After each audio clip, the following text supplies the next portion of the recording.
Why, hello. Good morning. Good morning.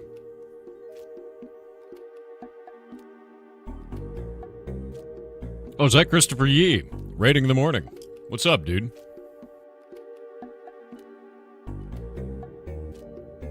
You're gonna be ready to come out at the end of the month, right? Yeah. Taking Christopher Yee to the forest.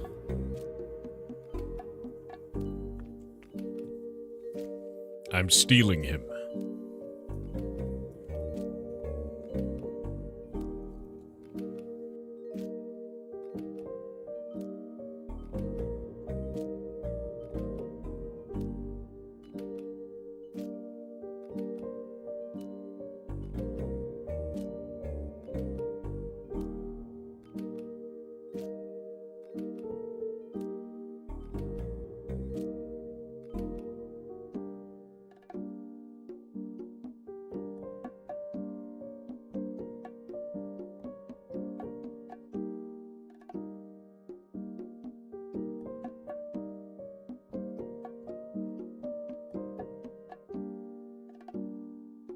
Can you make him eat Dick's? Dude, Dick's is really good hamburgers, man.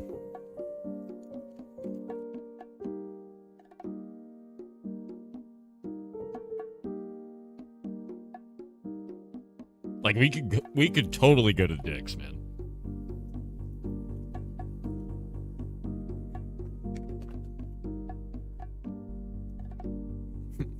Bro, Newt, what? This isn't Google, dude.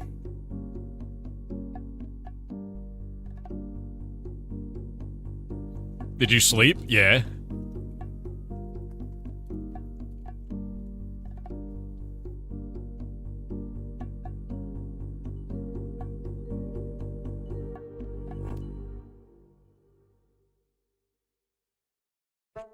Do you hydrate? Yeah.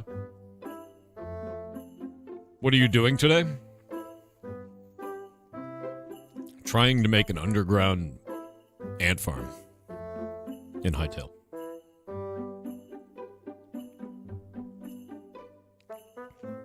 How many hours? 5, like I normally do. Go finish Heartbound? I update it every month, man. Here, one of the mods just did the updates command for you. That's not like an own. Like, I update it every month, and I have for the entire last year. So, like, I don't know. If you care about the game, go look. Is that a Midnight Sumo emote? Hell yeah, dude.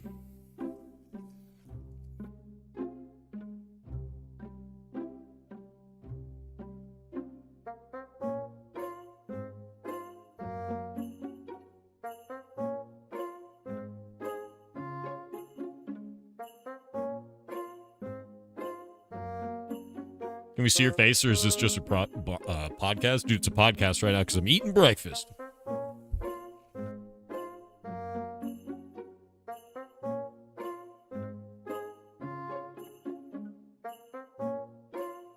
What are you eating? Don't worry about it.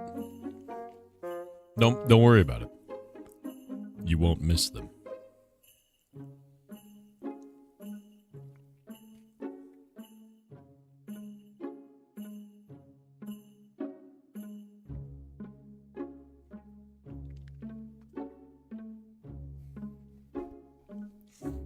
Anyway, I'm alive. Christopher Yee, are you there? Are you there? What time is it for me? 12:25 a.m.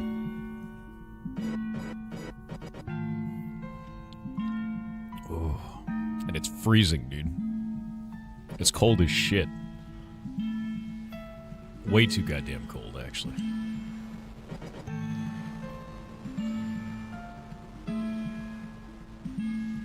Oh, the shirt? Thanks, man. I don't even know what shirt I was wearing. Remain_, still donated $25 to charity. What a boss. Thank you very much, man. We're not long sleeve if cold? I don't know. It's not even like my arms that are cold, it's my hands. My hands get cold, man. Chris is kind of feeling sad today. I'm not sad about that, but yeah. Mr. Christopher Yee, are you there?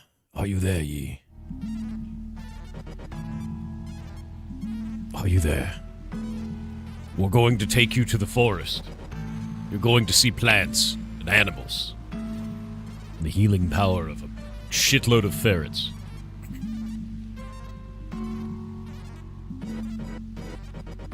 He might have skedaddled. I'm gonna message him. I'll ping him on the old Discord. Let's see.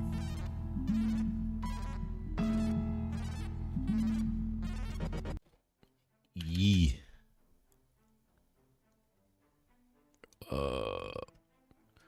Oi. You skedaddling scamp.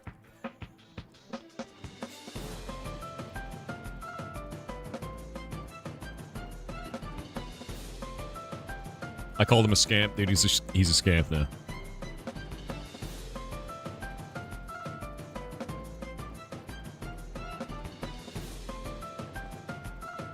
We're gonna take him to the forest, dude.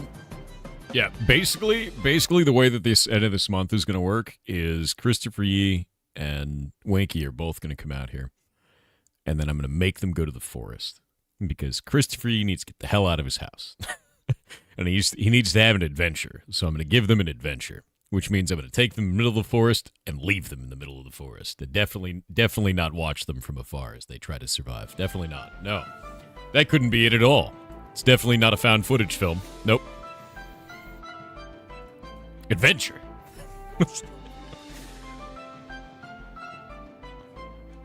Okay. Well, this is working. I like how this has not worked at all for the water. Is that slowly lowering?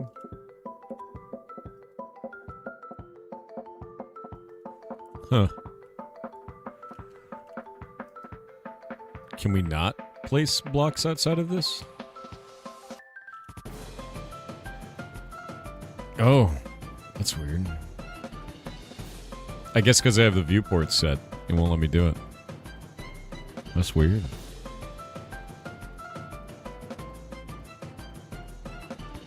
Yeah, don't worry about the crying noises at night. It's normal. It just happens in this part of the world. Yeah, don't worry about it. Okay, so, here's what I was thinking. We make gigantic cuts through this thing. Like, all the way through it. Big tunnels going all the way down to ground level, right? And then I make really big plugs that are like gigantic ant mounds. And then plug those into the ground, and then the holes on them naturally cut into the tunnels below. Yeah? I think that would be really cool. Yeah, if you hear crying in the woods... No, you didn't. Don't worry about it. Will the cooking videos be happening with Winky? I'm going to see if I can get Yi involved as well.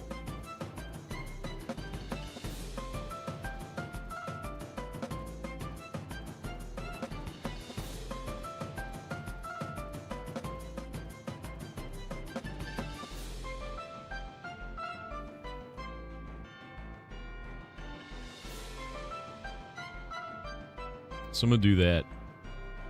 Now let's grab this. All right. Waking up. Kind of waking up. Brain made of slugs. Let's change that to C, or to B.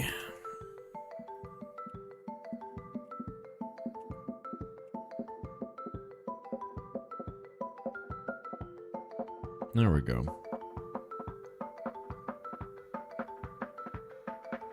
I think that looks pretty good.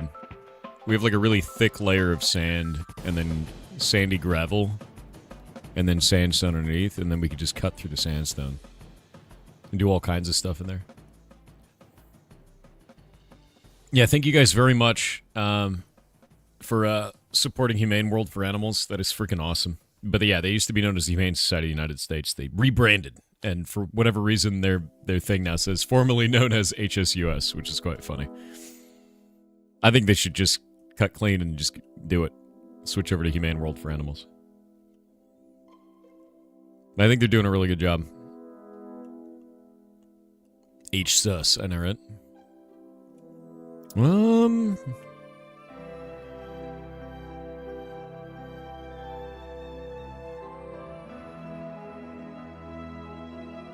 That looks good. I think I need to do just this layer as grass, and then the layers inside need to be something else, right? Like an arid stone of some kind.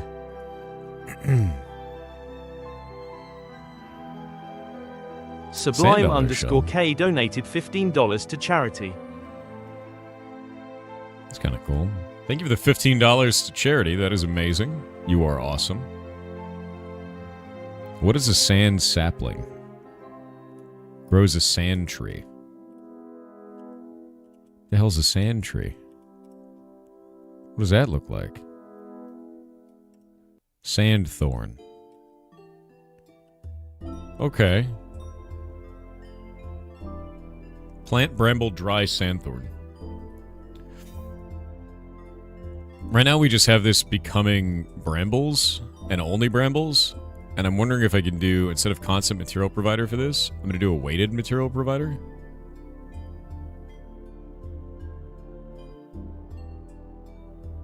Oh wait, no, that's the water source. Get rid of that. Where's our bramble?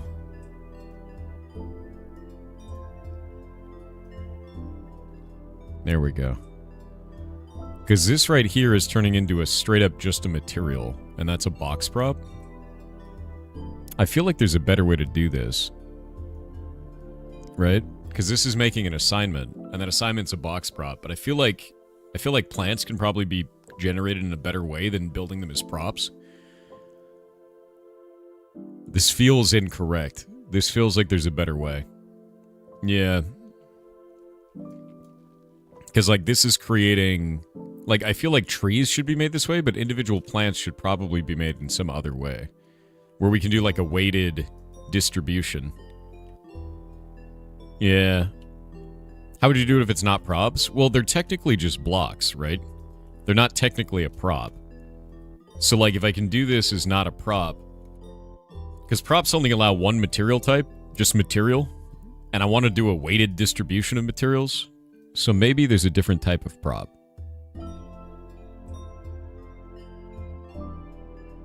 Weighted prop? And then we could do entries. Entry weighted prop. Okay, I think this is the right way to do this then. Instead of doing it, that one doesn't have a scanner or anything though. How does that work? If it doesn't have a scanner, how do we know where to put it? Right? Oh, we'd have to make a box prop for each and every one of them? That doesn't seem like the right way to do this.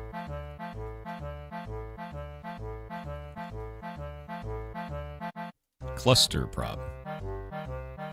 Ah. There we go. And that makes a column prop. And then column blocks? Is this how we make cacti? I think that's how cactuses are made. That'd be the only thing that could do. Because if it's a column, we can create a column of, you know, column block here. And then do a material of cactus. And then we could do like a second column block. And then a third column block. So we can make cacti that are 3 tall. Yeah? Oh, did it really?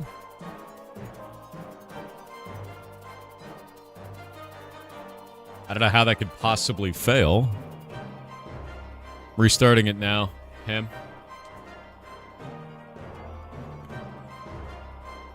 Yeah, if you don't know where to put it, use a scanner, basically. So the scanner right here is how we determine where it hits. And this is a column linear scanner, right? But I think the problem that I'm running into is I don't know how to make multiple at the same time. And a column prop looks kind of cool because I can make cactus that way, right? So I'm going to figure out making cactus, I think, right now. I'm trying to make all the ground stuff up above, currently.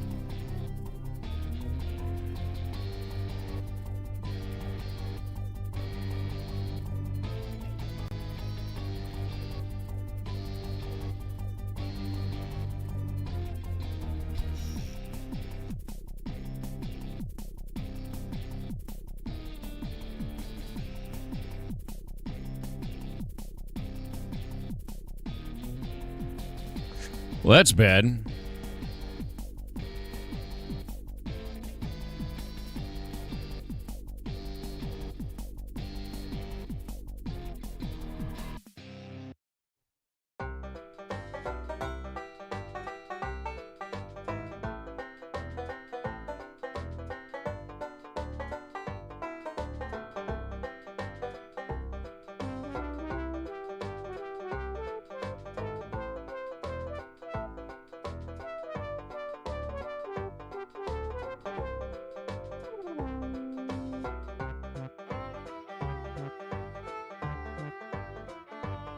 No, it looks like it's working now. Let me know if it's still broken, Ham. I don't know why that DB didn't connect on the first go. We'll have to investigate that later. That's very strange. Yeah. You thought Thor stopped...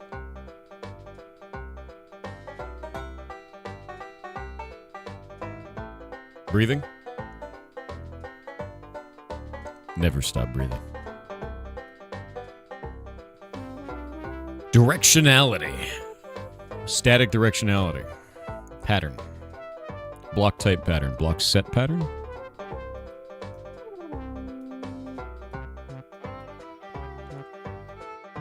Block mask? No. Let's do block type pattern. I don't know how that works. Scanner, that's easy. Block mask is easy. This is interesting, because I can make a cactus out of that, maybe. Alright. Here's our density for this. We do a scanner for that. I guess the box prop is the problem here. So let's keep playing around with props until I find one that doesn't suck. So the prefab is the one I was trying last night. The prefab didn't work. I don't know why that one didn't work either. Silky was on for just a few minutes trying to help me out with it, and we got it to the right path. But for whatever reason, it's not creating the object. It might be the block type pattern that I'm running into the problem with. The molding pattern may be wrong. So I'm going to get rid of the molding pattern. And I'm going to get rid of this scanner. And I'm going to get the same scanner that we have down here. And we'll have this be the scanner for it. And the directionality I'm not too worried about. I think we could just give it nothing for right now. And I might play around with things in the future. I don't know yet. The molding pattern I'm not too sure on, though, because I don't know what a molding pattern is. Right? Like this should be looking for a floor pattern. Maybe we can take the floor pattern and use that as the molding pattern, and then have that be the floor is a block type pattern, and then have that be soil sand. So we can only build it on sand, yeah? Let's try that.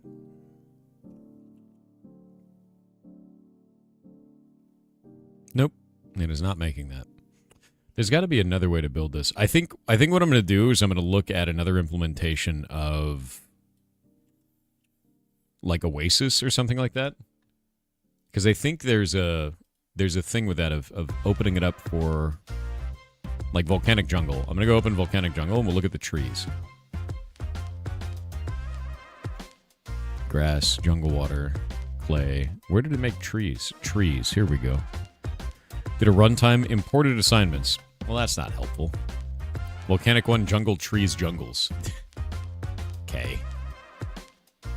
Union positions, offset positions. So it pulls both of these positions and unites them. Mesh 2D positions and the mesh point generator there. So it does two sets for that. So that makes sense. Thanks for the $5 to charity, by the way. You were friggin' amazing. I was actually amazed on social media how many people get really weird and spicy about charity events.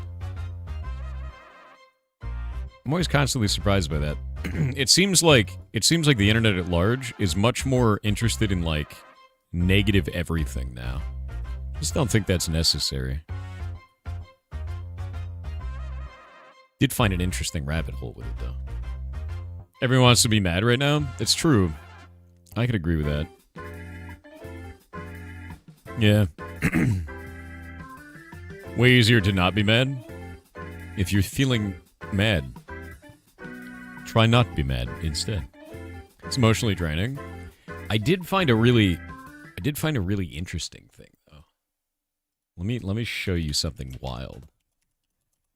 Because I was like, okay, let's find out why these people are angry about this, right? And I was like, I really want to find out why people are angry at Humane World. Specifically, because they're like, that charity's a scam. And I was like, where did you get that, right? And so I started looking into it, and I found a website called humanewatch.org, right? This website. That all they do is they put out bad things about the Humane Society of the United States, which is now Humane World, which is the charity that we're putting forward, the ones that we support every year. And it's owned by a dude named Rick Berman through a firm called Berman and Company. And guess where they get all their money?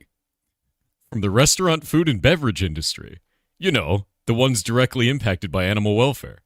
It's a lobbying group posed as a call-out group trying to destroy a charity. That is propaganda. So, like, the moment I saw it, I was like, that's just actually propaganda. That's wild, actually. And then I looked more into that dude, and he has websites on, like, union busting and, like, trying to scare people out of joining unions. Like, this is what the dude does. Like, that's his job. And I was just kind of blown away because there was people that were like, oh, yeah, Humane Society's a big piece of shit. And then I was like, where'd you get that info? And they're like, look at this website. And I was like, that website is propaganda. Like, that's where it comes from. Just follow where the money came from, and it turns into politics in 5 seconds. I was like, that's wild, dude. Yeah. It's like super scumbag shit. Yeah, it just kind of blew me away. I was like, that's all right, neat. Yeah, he's even got like a website. So basically, Humane Watch is a project of Center for Consumer Freedom, which is a Washington, D.C.-based nonprofit organization managed by lobbyist and public relations executive Rick Berman through his firm Berman and Company. It is designed to criticize and reduce funding for Humane Society of the United States, which is now Humane World. The site is run by Rick Berman, often described as a lobbyist for the restaurant, food, and beverage industries. It acts as a watchdog aimed at attacking the HSUS and other animal rights groups, frequently arguing that they do not adequately support local pet shelters, which is not true. And CCF receives funding from various corporate interests, including companies in the food and agriculture industries, like the ones that are most financially benefiting from not having any type of animal rights organization breathing down their neck. That's propaganda. That's what that shit is. Like, straight up. And it just kind of blew me away. I was like, all right, well, that took 2 seconds to unravel. It wasn't even hidden. There's like a Wikipedia page on it, dude. Yeah. But pets aren't food? No, Humane World for Animals doesn't just go for, like, pets, man. It's all kinds of stuff.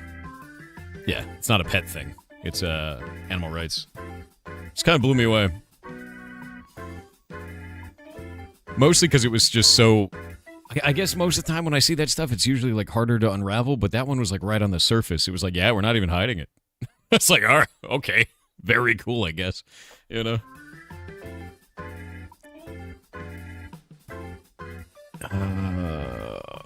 Let's go look at this for scanners. I need to understand the scanner. Oh, this goes down. Okay. So this is uniquely suited for placing props, then. We don't want a dartboard. We want to do top-down... We want to do a column linear, not column random. Column random is a meme. Column linear is much better for props. I understand now. How long is the fundraiser running? Until February. So we got like 6-7 days left, which I know chat is going to enjoy. Manatee Vampire donated $200 to charity. You're a badass. Thank you very much. Thank you. Seriously.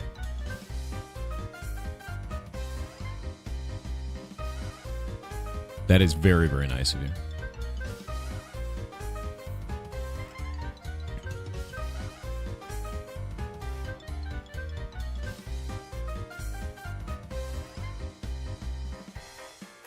Whoop.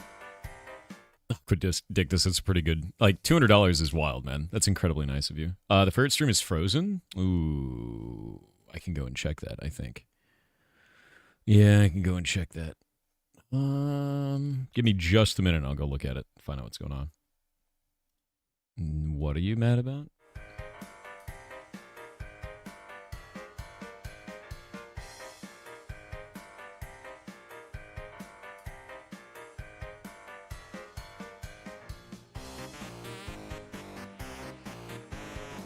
Blue Eyes, what is it that you're asking about, my dude? I just see you kind of like fighting people in chat, but I don't actually know what you're fighting about. At me with what you want to talk about, dude.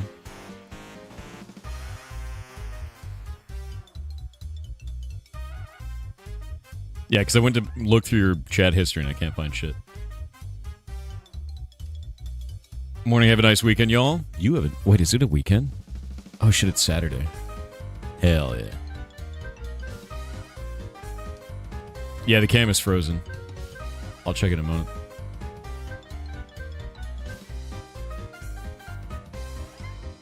Just asked a question, and in the source, the guy said, well, what is the question?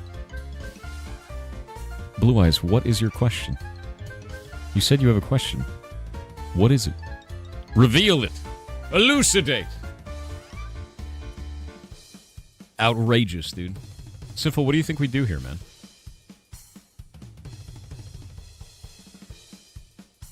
Hightail horse vaporized when I tried to swim it across the ocean? Oh, no. I need to find out what this assignment does, because that assignment is... It looks like they're exporting it all, but I don't know where they're exporting it from, so it means that there must be a folder somewhere. Something to find it. They're arguing about whether Microsoft will sue Hightail or not. No, there's no way that they're going to sue Hightail. You can't own the rights to voxels, my dude. If they were going to sue, they would have sued Trove. They would have sued Vintage Story. There's no look and feel for this that is the same as Minecraft. They're very different games, completely different code bases, and you cannot own the rights to the voxel. They would have gone after Cube World too, or Stallcraft, or any of that shit. So it is incredibly unlikely that Microsoft would sue. Incredibly unlikely. And if they did, it'd probably be the dumbest lawsuit imaginable. Yeah, that wouldn't make any sense. Even dumber than what Nintendo has done. Legitimately so. All right, I'm going to go fix the ferret stream. One moment.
All right, I'm back. The ferret computer room has a group of 7 in quarantine in it, and I got held up because they're too goddamn cute. All right, so this biome section, we actually want to go into Hightail generator assignments. And then inside of assignments, we've got Volcanic 1, Volcanic Jungle Trees. This is what I want to get. And I don't know if we can open that. Is that openable? We got a Hightail new assignments. How do we create an assignment? That's the biggest question that I have right now. Oh. It's getting weird. There we go. Let's see if we can open an assignment file. We can. Okay, so this will be a weighted assignments. Right? And now we can take a look at this. That is why it's so ridiculous. Okay, so large trees. They do a fluid function delimiter, min to max, or field function delimiter. So that is going to be 0.7 to 1.0. So the very rare on the trees. Or maybe that's rare. Oh no, it's got to be low down. So in the range of 0.7 to 1.0, which is lower in the stack in terms of 3D space. Skip chance has a 25% chance to skip it.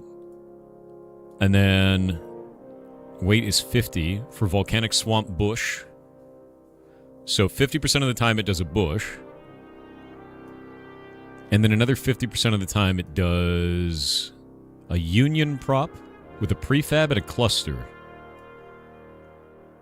Union prop. And that pulls in as plants, twisted wood, ash. So it does just take the folder. 70% of the time it does that. What's the other 30%? Nothing? I guess nothing. Weird. Oh, wait. Not 70% of the time, it's a weight. So that's 70. There's no other weights on this, though. Is it counting... Oh, because it's unioned. So both of these go together. It's a 70 and a 1. So 1 out of 71, it instead does a column prop of empty soil, sand, ash, and soil pebbles frozen. This is for the top layer. Forest, river, trees pattern. So now I gotta go find that. See, this is the thing, is they split it all up into a bunch of different files, which made it like way... It's 100% onioned. It is. It's onioned. God damn it. Everything is an onion. Okay, so this is going to be under Hightail generator patterns, I guess. I don't even know where that lives. This is an exported pattern of forest, river, trees pattern. I don't know where the hell that's from.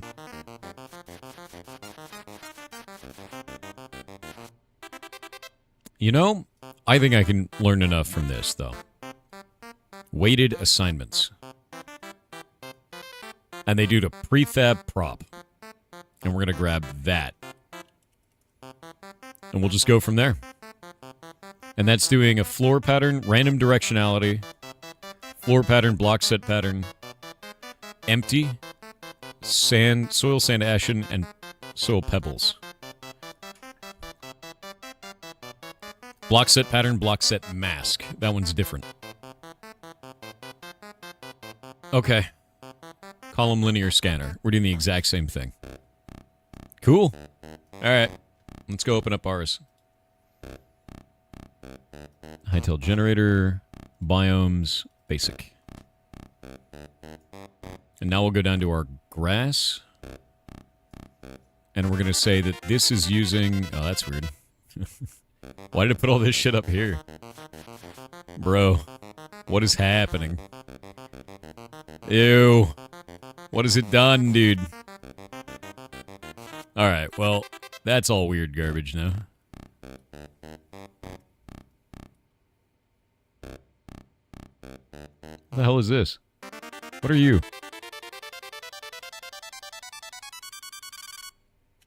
Gross? Alright. Spaghetti. Okay, so in this case, instead of a box prop, we need to do a prefab prop. And we'll do a prefab prop and do the molding direction of none. Weighted prefabs. Prefab paths, I guess is what it is. And do the weighted path right here, and we'll do that tree, right? We're going to put it up here. Oh, I guess I already did that. There we go. We'll do that. And then under this, we have our columnar scanner. We'll do our directionality, and we'll say random directionality. And the pattern will be... maybe not random directionality. Maybe we'll do... static directionality. No? I'll just leave that alone. The block mask is the interesting part here. Because we have a molding pattern of floor into that. I don't think I used the mold... Did the other one use the molding pattern? Let's save this, and then I'm going to open the other one real fast. That'll be under assignments, trees. I need to see how the molding pattern chain worked. It doesn't even use a molding pattern. So it's just using a path, a directionality, and a scanner. And the directionality is random into floor pattern, block set, and then we have our normal block sets. So I guess it's not even using the molding pattern. I guess molding pattern would be doing a bend over the environment. What is this? AOC Stevens, something about layoffs? Oh yeah, they laid off 9 people.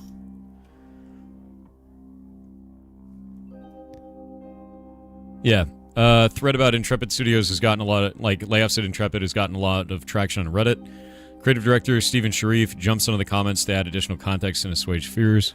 It's not a large-scale layoff and not a reflection of the health or future of AOC. Yeah, I read all this already. There was this up on LinkedIn. So sad to hear of the layoffs at Intrepid Studios. To any of my friends affected, please feel free to reach out. I'll see what I can do to help and provide moral support. Times are rough, but remember, you're not alone in this. And then Stephen put up a thing saying, I want to add some clarity here because of concerning headlines, or how concerning headlines like this can be. Recently, 9 people out of a team of about 250 were impacted as part of some targeted team adjustments. Corpo speak. This was not a large-scale layoff and not a reflection of the health or future of Ashes of Creation. These are real people and friends, and this was not an easy decision. We're doing what we can to support those affected. At the same time, development on Ashes is continuing forward, and the team remains strong and fully engaged in the project. I appreciate how much this community cares. It means a lot to me and to the team. I just ask that we keep conversation respectful and grounded in facts. So yeah, they laid off 9 people. They didn't say why they laid off 9 people. It's just targeted team adjustments, which is the corpo speak for they cost money, just basic shit, right? 9 out of 250 sounds like normal corporate things and not a wave of layoffs. Bingo. Yeah, but it is layoffs, right? They're not being fired for behavioral issues. They're not being fired for performance-related issues. Like, none of that is a thing. It's a layoff, right? Yep. People joking about them laying off the moderation team. I know, right? Yeah. Please. Oh, dude. Please remember the Windows 11 saves your notepad history. Oh, grim, dude. Jesus. Actually grim. I wonder if we could save cross-file. Let's try that. I'm going to copy here. And I'm going to take a picture of this first.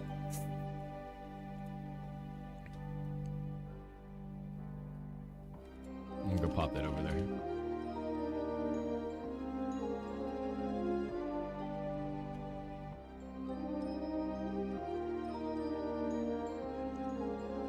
Copy that. File open this. And we'll go into server, biomes, and then my biome. And maybe, can we paste in here? We can! Oh, that's a game changer. That's huge. Okay, so I can copy paste from other files completely. And it will work. That's huge, actually. So let's delete all of this out. And I want to hook it up to mine and see if we have any weird problems. We probably shouldn't have any weird problems. There's our scanner. There's our directionality. And there's our weighted prefab. The prefab weight is going to be 70. It doesn't really matter. What tool is this? This is the node editor inside of Let me grab this. The node editor inside of Hightail. Soil sand on that one. And we will save this. And then in-game... It is not working yet. We need to change the scanner. 320 on the max for that. And save that. I think I might need to change it to bedrock. Oh, there we go. Okay. We got our scrungly trees now. Look at that. And they're all randomized in terms of directionality and which one it's pulling from that list of prefabs. That looks cool. The scrungle tree, yeah. Scrungle trees are working. I'm happy with that. It's a lot of scrungle, it is. I'm pretty happy with that. I think it actually looks quite cool. So now what we could do is do our assignments. We'll pull it up over here. We've got our mesh 2D positions to say like how close together these are all going to be. Right? We're going to take this and probably pop it like there. I'm going to get rid of this. We don't need that anymore. And we'll go probably about there and then here and then like that. And then I'll start grabbing these out and doing stuff with them. Because we can take these and move them all into like pretty easy to use areas now. There we go.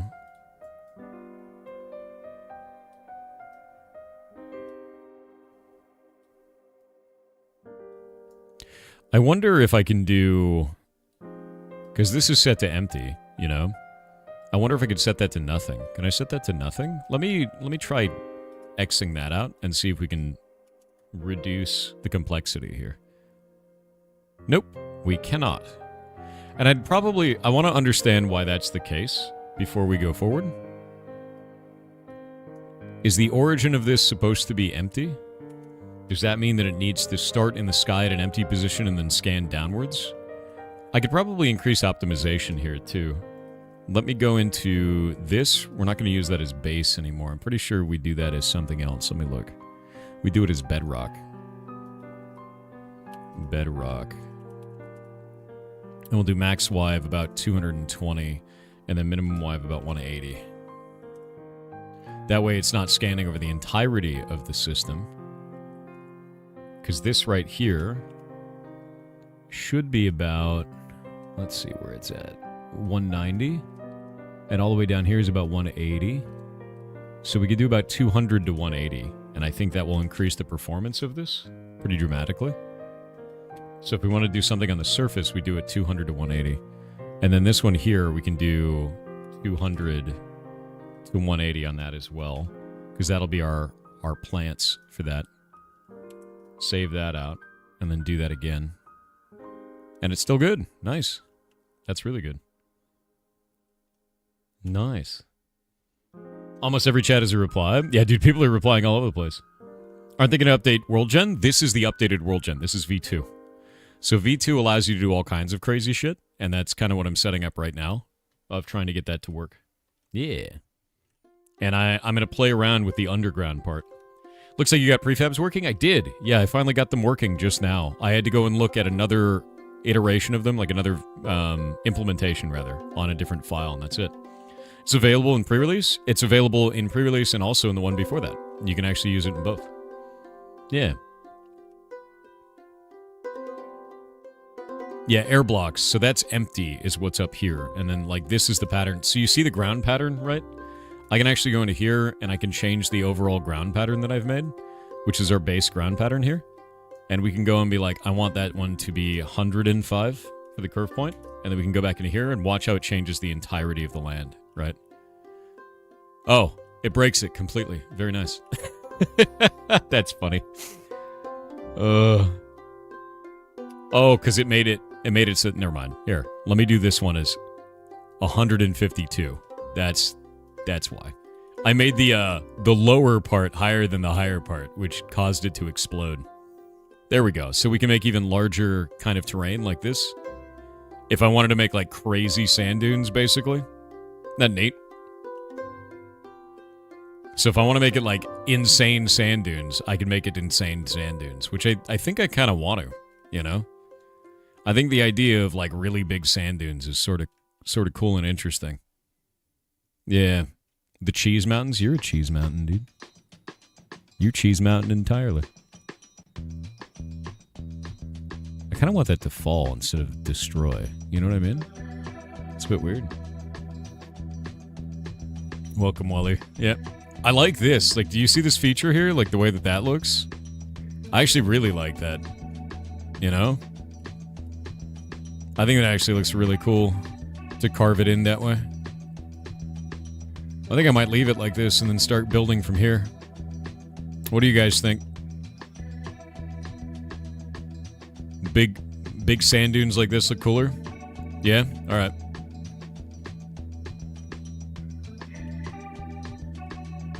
And now I can change it up. I can change it up for all kinds of different stuff. And look, it made some of my scrungle plants down here in the pits. It looks like the deepest portion can be like right about here. Can you make a giant sandworm? Well, my plan is to make a big, like, plug thing, you know? Let me put this up here. Turn off collision. How high is this? This is going to be here. 245 is what it looks like. So 245 down to... What is the lowest point that we have? 185. So now we got to go down here. This is our bedrock. And we'll say random box is grass. We'll say up to 245. Min Y is 185. Let's save that out. And now you can see we've got brambles of the whole thing, you know? Brambles will grow pretty much anywhere now, which is kind of cool.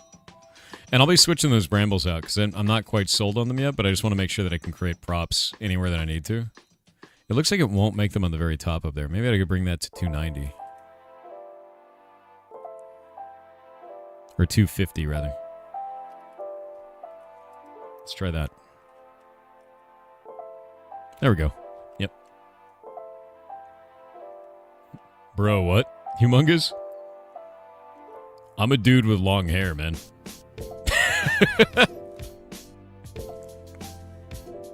Like, I don't know what you're looking for, but you're not gonna find it here, man. That's wild, dude. My bad? Yeah, alright. Google's that way, my dude. Getting the storm in your area? Not yet. There's no storm here. It's just cold as shit. We're kind of on the edge of it, you know? The edge of the frozen. Yeah, that's pretty cool looking. I like this. I like the way this looks. The sand here is not going to work, though, because, you know, it's a bit odd. Would love to play this game, but the launcher won't update properly. Launcher won't update. That's a bit weird, yeah? Can you target the center of vertical faces for caves? That's exactly what I'm going for. So my plan is to find a flat space like this, and then use one of these, and plug them into the sides of it like that. So you can find them, and you'll have to open it and go into the caves from there. That's the idea, anyway. Or cut into it and drill from there. I'm hoping that we can find a way to do that. I just don't know yet. Yeah. Yeah. Creepy, right? Yeah, bug tunnels. I'm making bug tunnels in this. That's the idea. One sec, I'm gonna eat some snacks.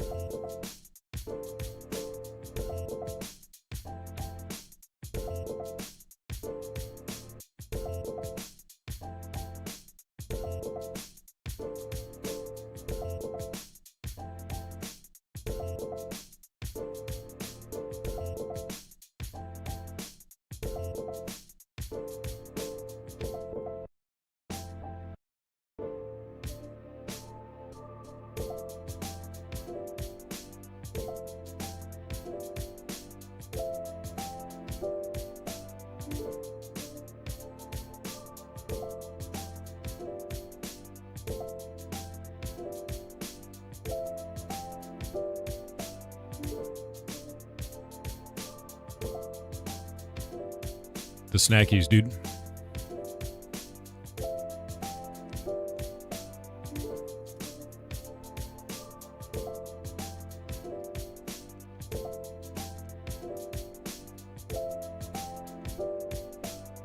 If you're trying to learn Linux terminal commands, I'm going to send this to you from linux.org, man. There you go. It's a Linux terminal command cheat sheet. You could look up the man pages for any one of those we see. How can you make it messy, randomized like handmade terrain? You mean like this? This right here? Is that what you mean? Or do you want it to be like really messy?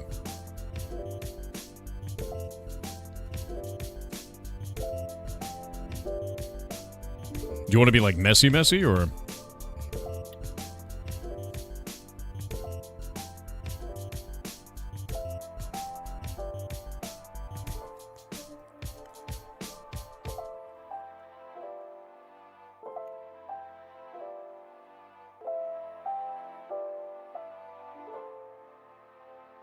Cleaning all this up.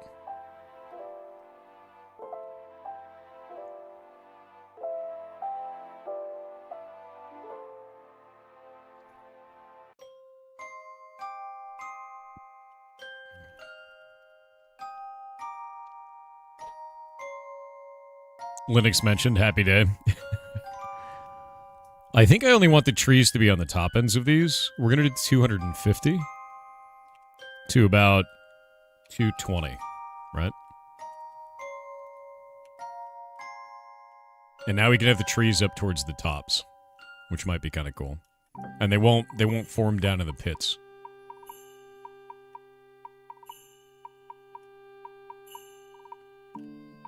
That's kind of interesting looking. I kind of like that.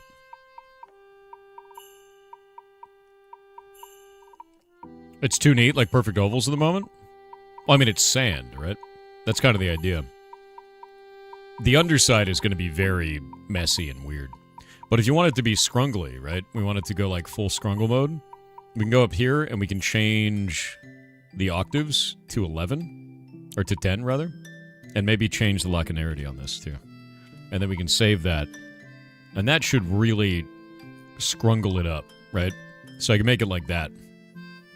Make it so it's really scrungly across the entirety of the thing. And if that's more like what you're looking for, then yeah, you know. Just scrungle it up like this. Wrinkly. Wrinkled. Wrinkle it up. But I'm going to be honest with you, that's not really what dunes look like.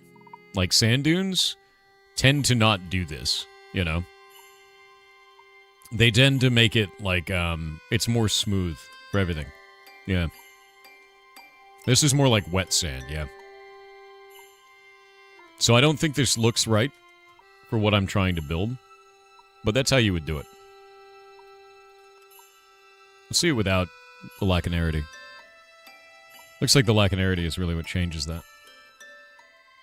Let's try changing it to 5. What are you building? Desert filled with bugs. A little bit more scrungly. Kind of looks cool. That looks a little bit better. I think that's fun.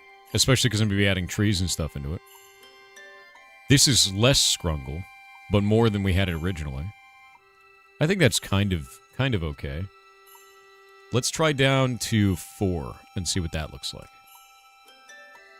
We could add plateaus to it. I think 5 looked better. Yeah, I think 5 looked a little bit better. Unless I had plateaus and flat spots. But this looks cool because it's got these natural cave spots, you know? Yeah, I think 5 is better. You know. 90s kinetic sand looking, a little bit. We'll leave it here on this one. And I think I kind of want to have... I need to randomize up the plants a bit more, because the plants are all just a bramble, and they're everywhere, which is not that fun or interesting. So we're going to play around with that. And we're going to do trees, and this is a prefab prop right now. That'll be a weighted prop.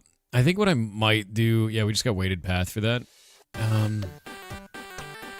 Sand dudes are kind of pointy. Yours are rounded. Not really. Like, if we pull up sand dunes, I guess they've got a ridge, is what you're looking at, right? But, like, I was thinking more like... I was thinking more like these, you know what I mean? But you're thinking more like... You're thinking more like those, right? Like, these ones have the ridge. These ones don't have a ridge. Yeah. I see what you're saying. We'll probably have to make, like, a wave pattern and then do the ridge. I don't know how to do the ridge. But not all sand dunes look like that. That's, like, pretty picturesque, to be honest. Like, if we grab this, they'll kind of look like this a lot of the time. And you can see, like, how much lowlands there is between those sand dunes. And then they're kind of like a mountain ridge, almost. So if we take that and we look at what we've got here, they're not similar. But this has also got, like, a lot of sandstone underneath. So it's form-fitting to the sandstone. I feel like we could do better than this. Let me get rid of the brambles on it first. It's fantasy, though. It is. Yeah. Cut that off for a moment. And then save this, and we won't have any of the grasses anymore. So you can see it's just the terrain right now. It also needs, like, a lot more variation, I think. So as I get closer to the bottom down here, I'm going to make it turn into red sand. Which I think would be kind of cool. So, like, low points will be red sand. And I'm also going to put water, I think, in the lowest points. So we'll have, like, a... We'll have, like, a... like, all the way down there, I'll probably have, like, an oasis. A natural oasis. If it's deep enough. And if we make it deep enough on that, it'll be rare. And then it'll only happen for that. There we go. So we'll do, like, this one. What is the position of this?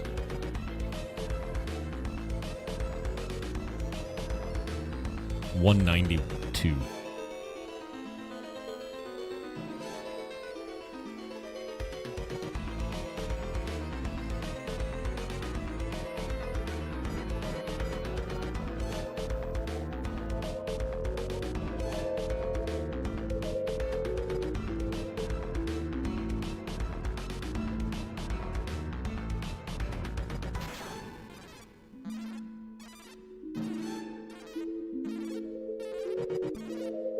Oh, that may not be what I wanted.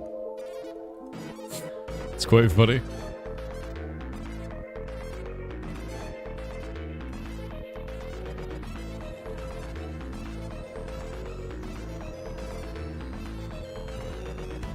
There we go.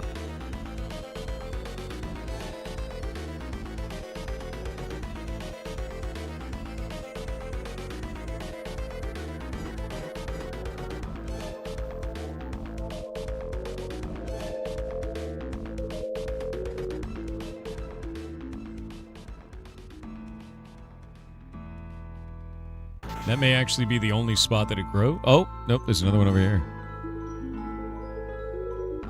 Nice.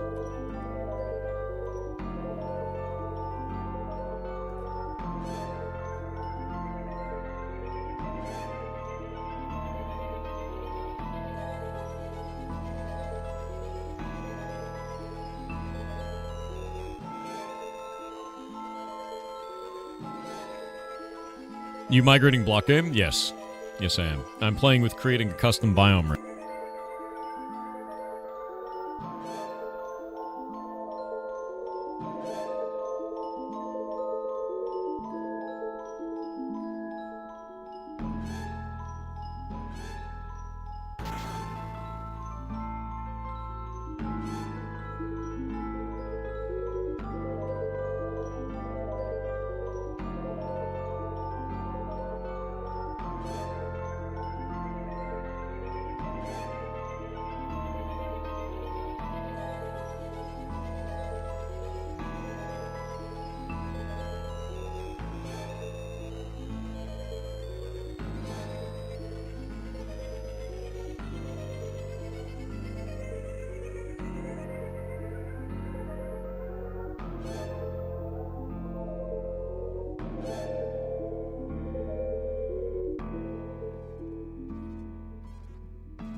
How you looking, Hightail, this far? I love the shit out of it. Like, I really love the shit out of it, dude. Speaking of which, I forgot to put this up. I was handling something.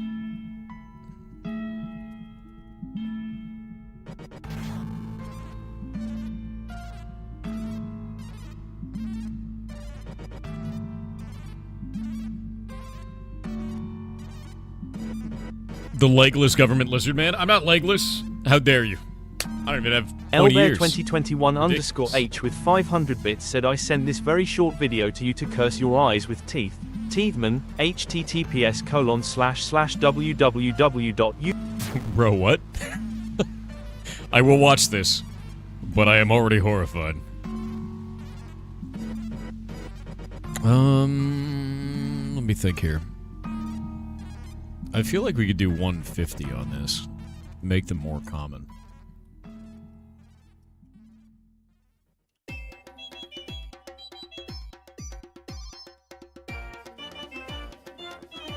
It regenerated all the trees, but they seem really rare. Maybe rare is fine for those? What happens if I make them not so rare? Right?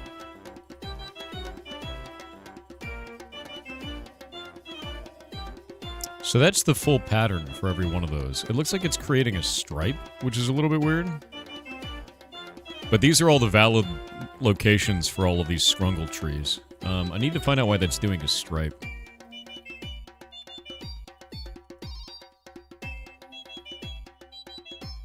And maybe the Z-axis. Yeah, it was the Z. Wow. What do you guys think of this world, Genya? It's kind of weird, right? Bushy. But you can see, like, where all the trees are allowed to go. Do I want the trees on the tops? I feel like the trees should be in the pits, right? You know what I mean? I'm just trying to see where their valid placement actually is. I feel like the trees should be in the pits, and then grasses and brushes should be on the tops.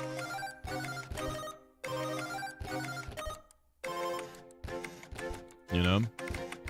Yeah, where they're in the shade. They gotta be in the shade. And, like, less in the way of the wind.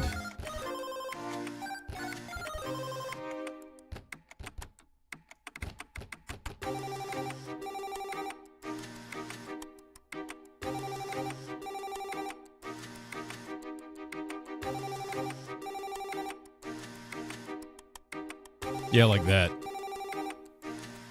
And they didn't grow in the water, so that's good.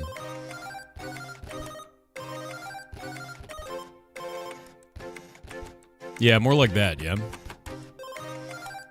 And then I'll change the distribution back on them. Around the water would work. I kind of want to do, whenever we detect water, if it's low enough, I kind of want to make it so that it's... We'll do 210 to, like, 200. Because I don't want it to be near the water, because it'd be weird to have a dead one near the water. So we'll have them kind of like in the lowlands like this, but around the water I want to do like vibrant live trees, right? So we'll do them in the pits like this, but then in the deep spot we're gonna have like grasses and then like palm trees and shit coming out of it, if that makes sense. But I think this does work for this distribution right now, and it's perfect because it stays away from the water. Yeah. And we'll kind of go for that, which I think works. And some of these just aren't deep enough to make water, so that's kind of interesting, right? Yeah. What is the brown thing? It's a dead tree, man. It's just I'm making it so there's a billion of them while I'm distributing this.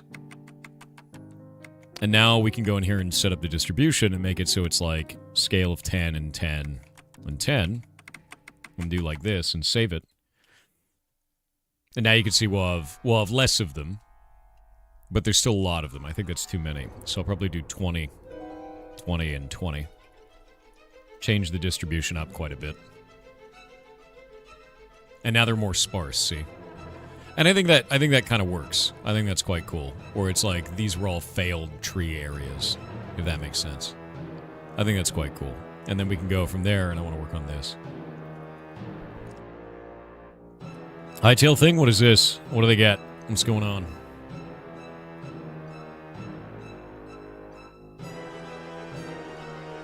Cool. Somebody made an iron mouse in Hytale. Someone made iron mouse. And it glows in the dark. That's neat. You can use that that layer in Blockbench to do that, which is quite cool. I like that a lot. It's rad. Can you change the sparsity based on height it is placed? I could, but I think I've created a pretty narrow band for this that I think just sort of works. Oh, that's interesting. Look at that one. It's cut into the wall. It's a little bit weird. I think how sparse this is actually looks just fine currently. Group some of the trees for realism? I don't know. I like this for now. I'm going to play around with the next piece.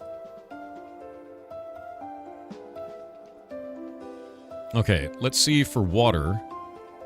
This is water here. We're going to need to do this right here of the depth into the floor, and the water is at 192 is where we're putting that. So we're going to do top Y at 192. We'll do this as bedrock. This one is bedrock. And then we'll do this as 188. And we'll say depth into floor. Actually, we do 189, so it'll be depth into floor of 3. And then do space above floor of 2. It has to have space above floor. That'll work. And we'll save. And that should create a grass patch around this. And it did. That looks good. There we go. So we'll create a grass patch around that. And then I think we could do little plants and stuff inside of that grass patch. Right now it's set to like a burnt grass, and it's going to be the same tint as this environment here. And I think I just want that one layer to be grass, because inside here should be something else. Like maybe a sandstone. Because that looks a little bit weird, right?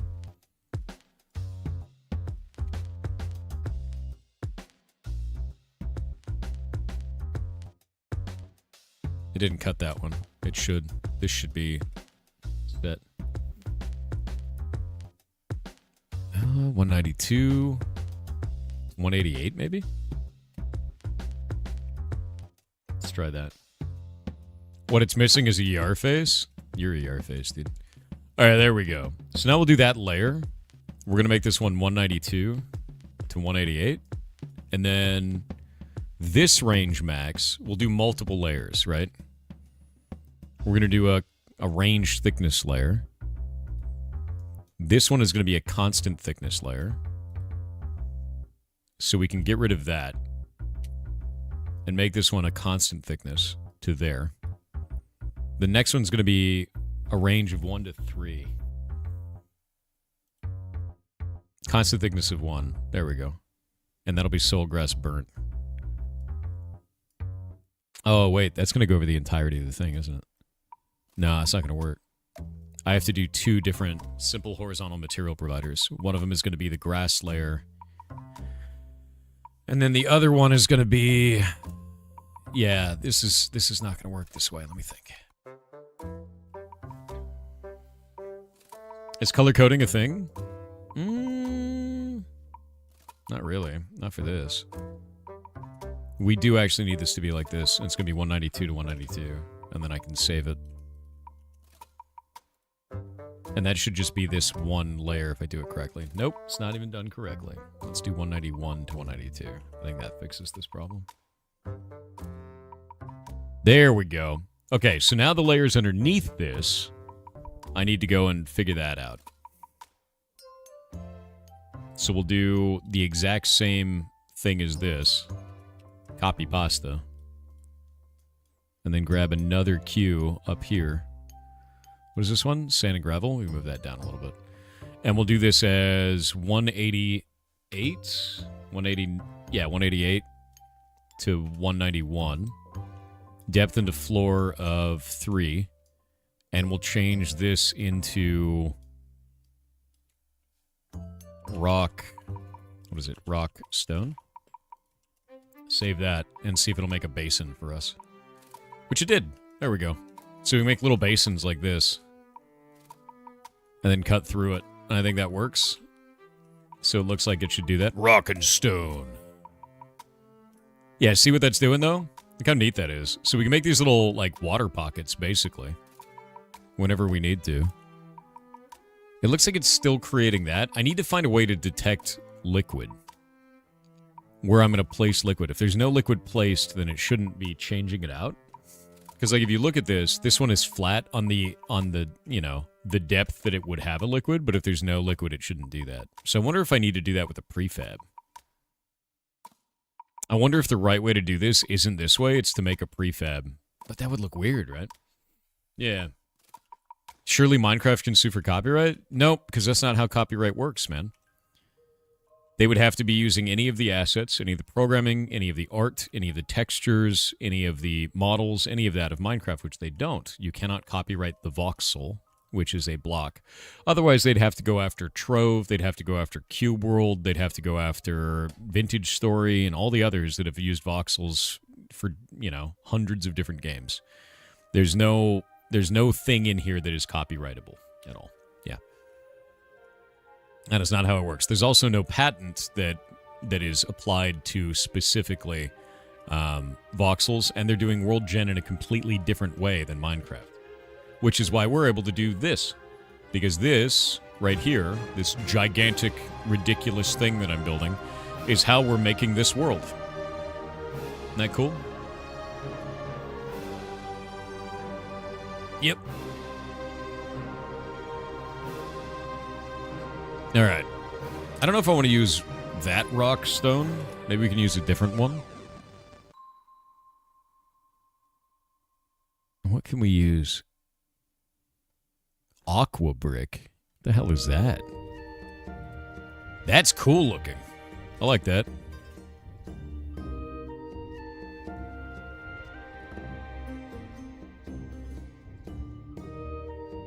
What is that?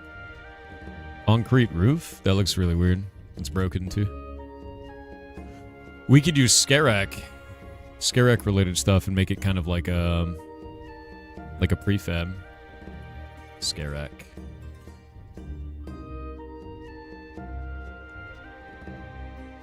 Scarak ladder. What does that look like? Oh, that's neat. Look at their ladders. That's really cool. McCabe said, I think I succeeded from my TTS about sourdough starter last week. Problem is that I have no sense of smell, but it looks like bread, not black. What? It looks like bread? Keep going. It'll change colors every day in the beginning. You do need to have someone smell it. If you don't have a sense of smell, you gotta have somebody smell it. Because if you don't know how to smell the starter, it's gotta smell like sweet apples. If it smells like a dead foot, you're not done yet. It's like really important. I don't know how to tell if a starter's done if I can't smell the thing. Legitimately.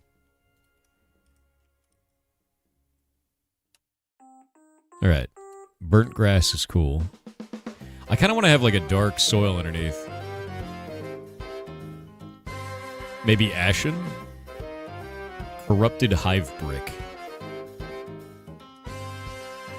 Weird. Right?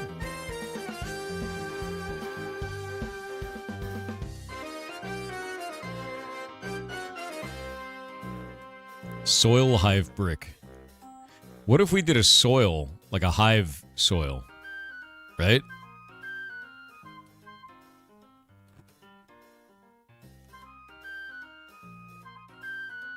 Like I used this hive brick smooth, so they make them as basins. Please stop mentioning lawsuits. It sets the Americans off. I think really what it comes down to is there's a lot of people that don't understand how copyright or patents work, and they believe that because something looks the same, that would somehow evoke a lawsuit. These are just voxels. That's like the note in a song or an instrument. You can't form a lawsuit around they also used blocks. it's not really how that works. Yeah. Yeah.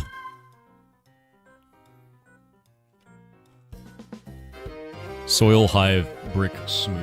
You'd get laughed out of the courtroom, yeah.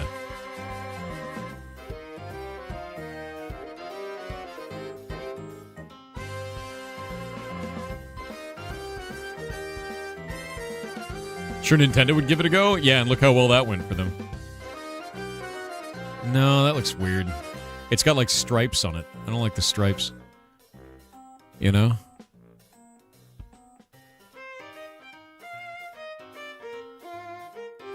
What about Soil Hive brick without the smooth on it?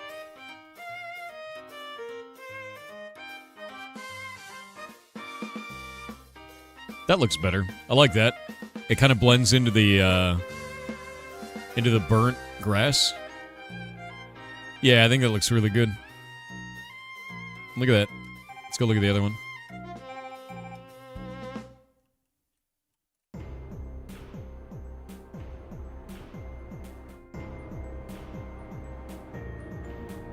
Oh, weird.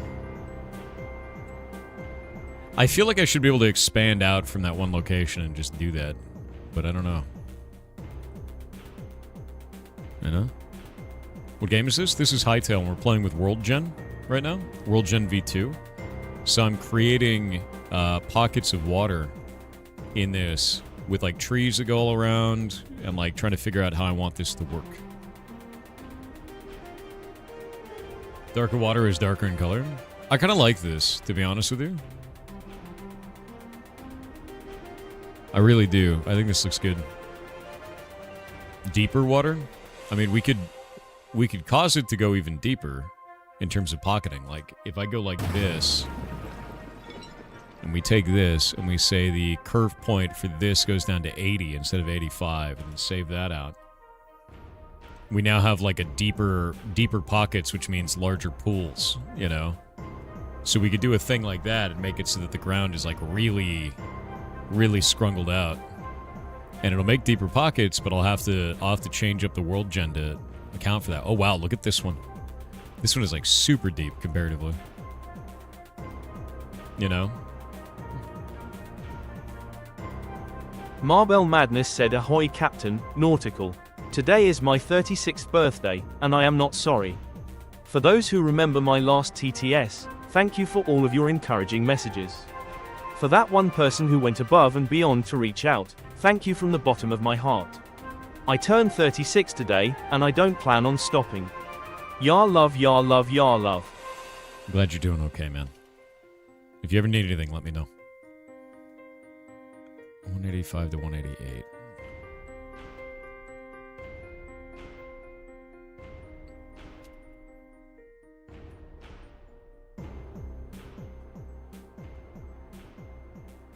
$184 to 180.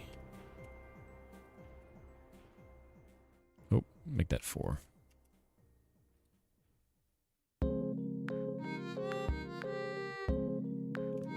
Oh, I have managed to screw this up somehow. I don't know how.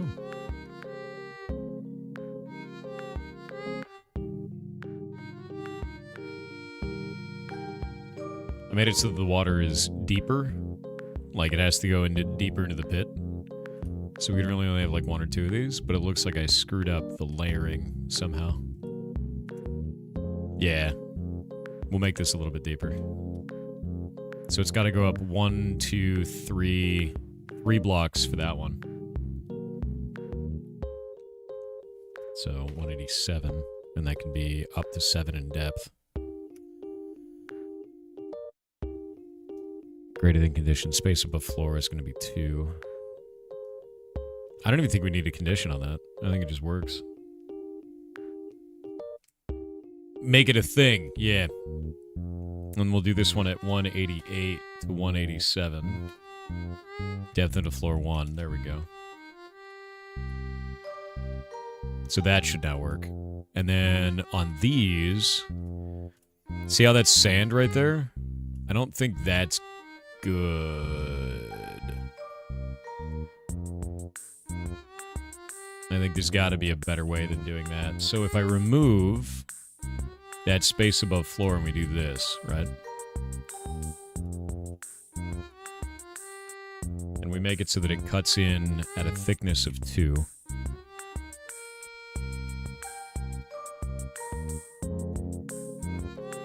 We go back into here.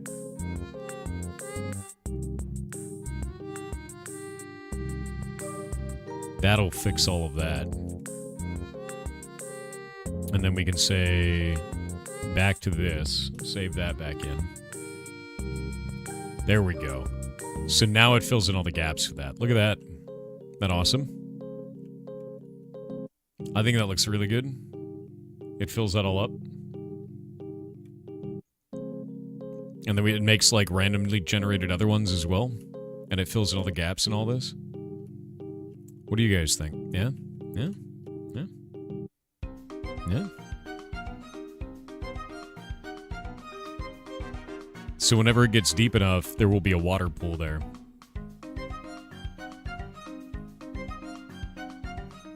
I think that's rad. So it looks like this. Builds these little pits. Yeah, that's so cool. Yeah, that's kind of how I felt about it. So now I want to build a carver through it. Through the environment. So this is going to be our... I guess I gotta make a group for this. There'll be 2 of them in here. One of them is gonna be soil hive brick. And the other one is grass.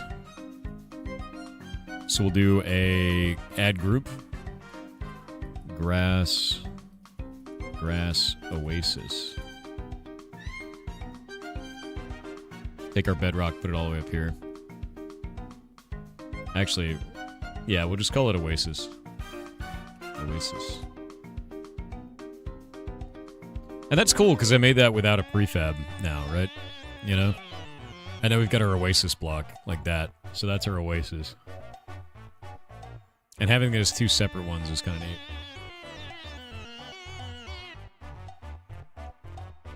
You know, honestly, I feel like we could do depth into the floor 1 for this.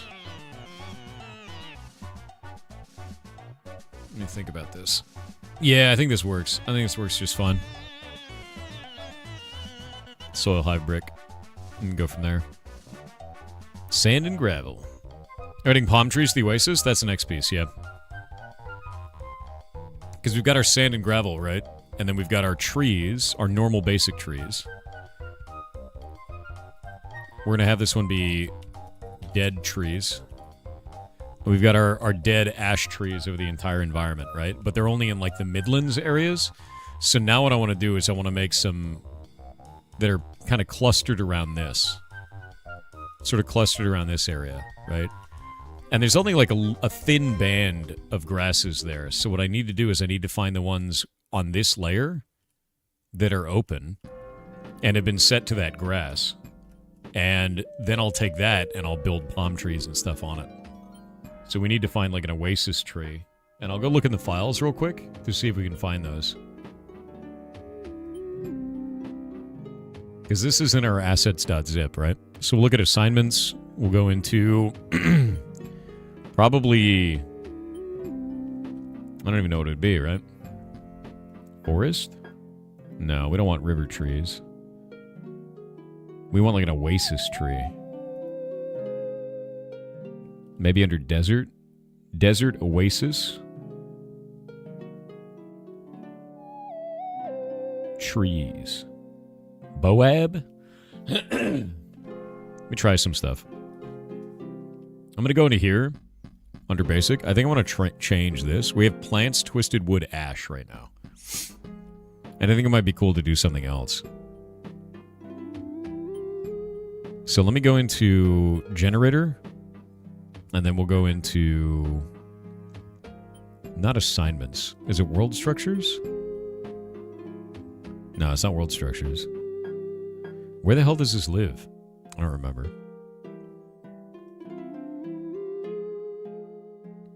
I think it's in prefabs. Yeah, prefabs. Plants.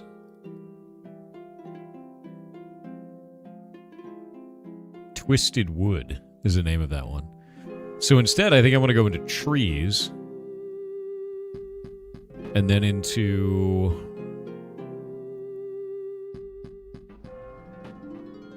Do we have a desert oasis in here? I don't know if we do.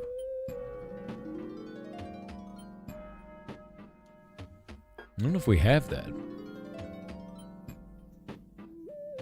You know, I actually just realized something. I think I should stop doing the tree section and make sure that we get our tunnels first, because the tunnels are going to change all the calculations.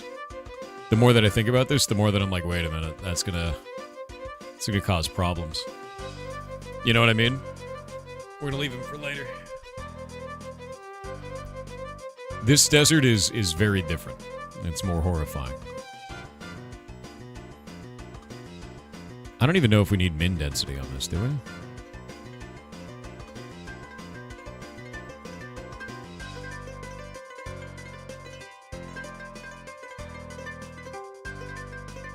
No, because we're just doing a sum density of nothing. We take the sum density for that. I need to create another section, and that next section needs to be the sum density of our tunnels. So we're going to need to cut this. When I do this, it's just going to make a wall of rock, basically. Yeah, there we go. It just makes a layer of our water layer. And that's basically it, because there's no terrain now. It doesn't know what to do with itself. So we'll go back into this. Let's do...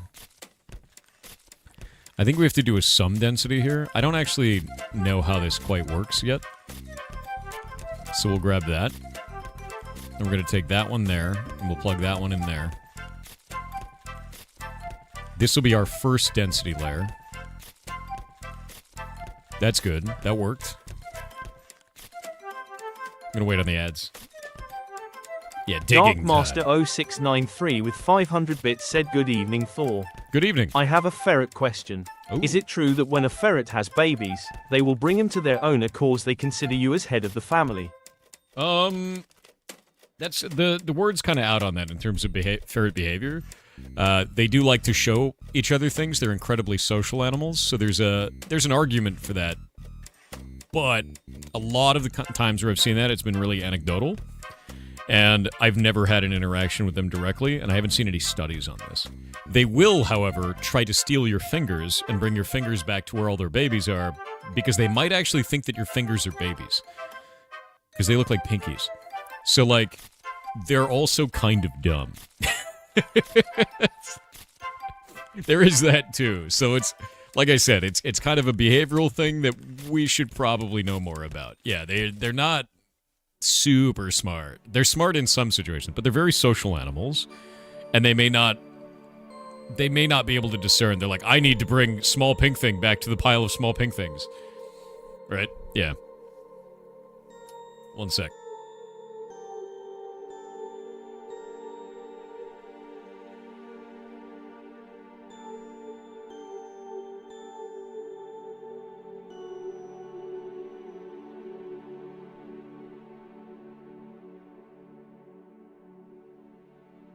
All right, I'm back.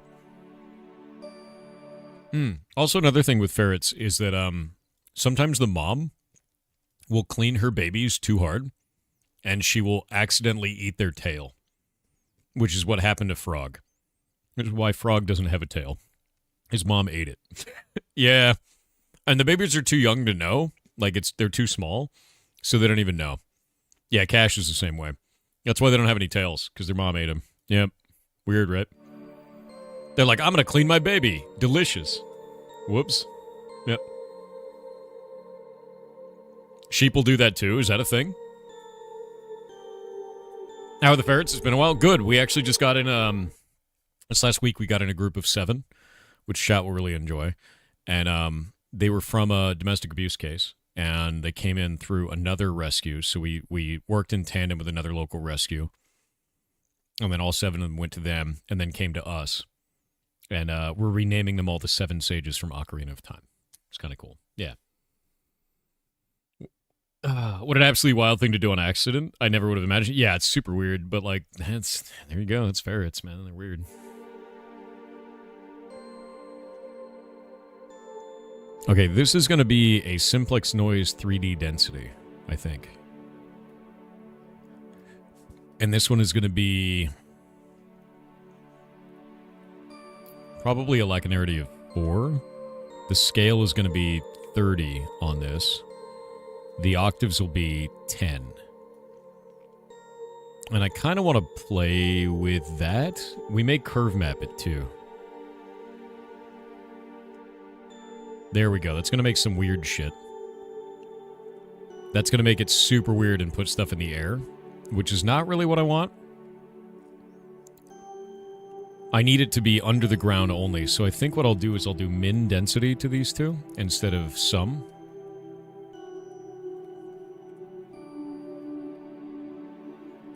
Min. And then grab that min density. Pop it there. Pop it here. And then save that. And now we'll pop it back into this. And that should cut it down to ground level again.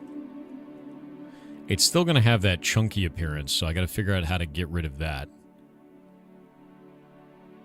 But now it should also have holes all throughout this. It did, but they're way too many. It's not really like good pockets, but you see what it's doing to the ground? That's sort of what I'm going for, is like a deeply cut in sort of environment with that. Right? Yeah, and we'll have some like neatness to that. This is not quite what I want just yet though. So we're gonna do probably another sum density here. We'll grab that one. I'm gonna do a simplex noise 3D density, and we'll cut into this. I think I need to figure out how they did the tubes, the tunnels. Can you offset the holes? Not yet, because I don't know how. I need to figure out how that works first, if that makes sense. Like, I'm not quite there yet. I'm still learning a shitload, you know what I mean? And I think we'll curve map this. Because we'll have to curve map it. I think we have to curve map it. Actually, yeah, let's curve map this first. And we'll put the inputs there of base height. And we'll set that as bedrock. For a base height name. Actually, no. Tunnels. So we're going to rename that to tunnels. And then do the curve of a manual curve, I think. When the manual curve is going to be a curve point there and a curve point there. So this is, right now we have it 80 to 152 for the height. So this is the low point, that's the high point, right? And we're going to say 1.0 on this and negative 1.0 on that. And we're going to say the curve point on this one is going to be probably 20 to about 70, right? And then we can save that and see if I did that right, which I probably didn't, but we'll find out. So the surface should all be good and repaired now. Maybe I did do it right. Oh, shit. And then we'll go down here. And it doesn't appear to have cut into it like it should have. So maybe that's not right. Not as right as I wanted it to be. So maybe instead of this being a min density, we need this to be a sum. So it'll take both. Sum density. So it'll take both of these at the same time. Save that. What is Thor working on? That didn't quite do it. I'm trying to create tunnels, a network of tunnels under the ground. And I don't quite know how to do it quite yet. I think what it did there is it added the two together to make it taller. I was trying to add two separate ones together in a different way, and it didn't quite work. Codephobia donated $75 to charity. You are amazing. That is super nice of you, dude. Thank you, thank you. I was thinking it would be like a tunnel system for that, but it was not. So I need to go look to see how they did tunnels in a different environment. So I'm going to open this up, and we'll go into Volcanic Jungle real quick, Because Volcanic Jungle is how they did this. $75 is awesome, though, dude. You are amazing. Thank you. Thank you, thank you. Oh, that's weird. Excuse me? Why is that cutting? There we go. I thought I was doing the cut. So we can just take this. This is actually the entire tunnel system there. And I'll copy that. That's going into max density for that. And that's going all the way into here for our curve mapper. So this comes afterwards. Mixed density. Constant curve mapper. And does that. I need to learn, like, the density combination system is really what it comes down to. So we've got that copied. I'm going to go back into our version of this, and I'm going to paste it in here, and we're going to start learning from this example. Why does it still think I'm doing that? There we go.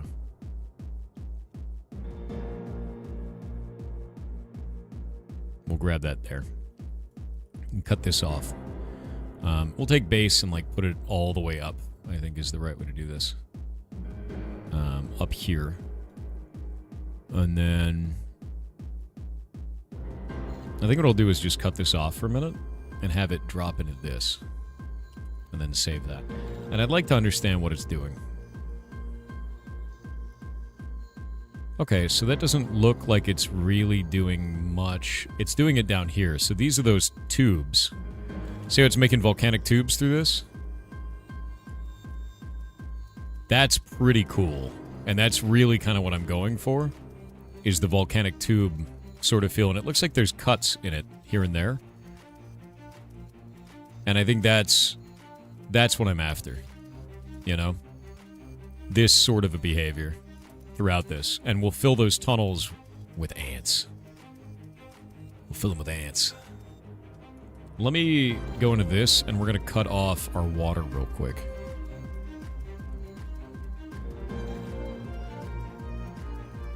So this is kind of what that looks like underneath right now. And I think I'm going to play around with this and make this more and more ridiculous as we go. But you see what I'm doing? Yeah. So we'll go from there, and then we'll make that kind of extend it up and get more and more layered as we can go.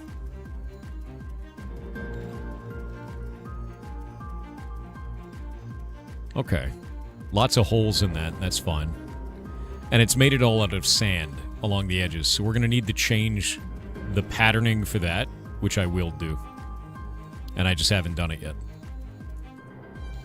And we'll have that export as tunnels. And then we can do stuff with that later. So there, I need to do, instead of a min density, we're going to have to do a mix density.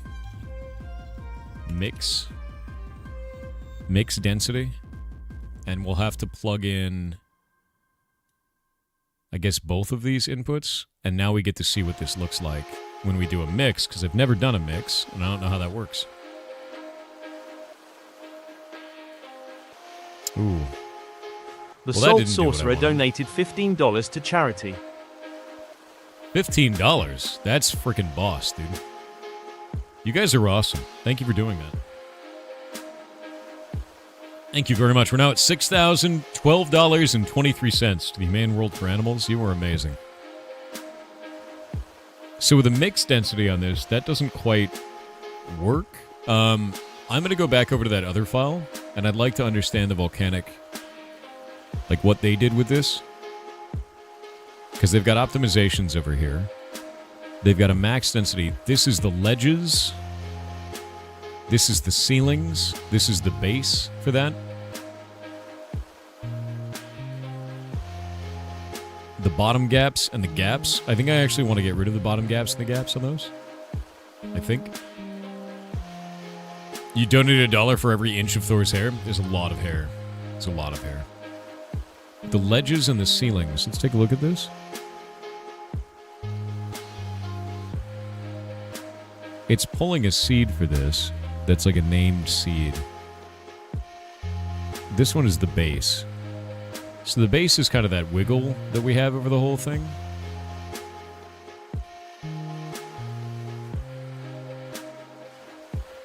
Interesting.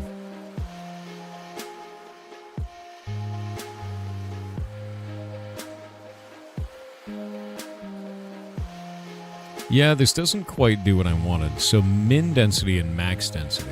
So when we're pulling max, what does that actually do with this? This is adding all of these together. This is pulling the highest value, which I guess would be the ceilings. Because that's up higher in terms of that. This is pulling the lowest value between both of these. And this is pulling the highest value between those. So how does that actually combine together? Let me grab all this. Hopper Cried donated $25.50 to charity. Leica_Fox donated $17.77 to charity. You guys are wild. Thank you very much. Oh, that is not what I wanted. Let's grab that and move it.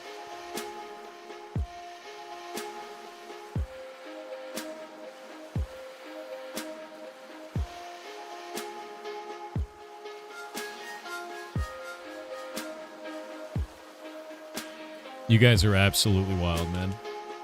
Thank you very much.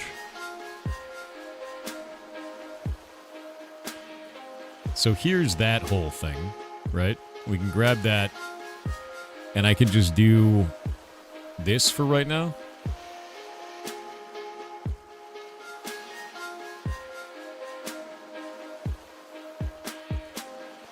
And just plug that into the end, just to see kind of like what that feels like in our environment. And as you can see, it's done those tunnels and everything like that in the underground area that I want to do in here. But it's not done in the same way. This is kind of in their way for doing this. So I want to do kind of a unique one with this. But it's got those ridges now. See the ridges for these? The sand dunes over the top of that. And I want to play around with that because I need to understand how they got these ridges on the dunes in a way that feels good like that. And I kind of want to extend it upwards and make it more insane as we go. So with these being the ridges, or this being the tunnels, this here is the base. Let's take that and start evolving out of it. Yeah. So this one is the scale there. Laconarity is there. We're not worried about that. I'm interested in the height of our 3D points here. Manual curve. We'll do that to 60. Try that.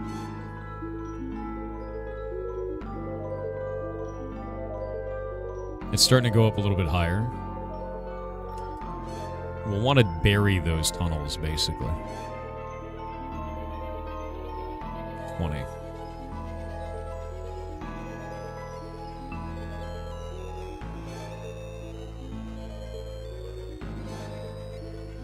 Yeah, see like that?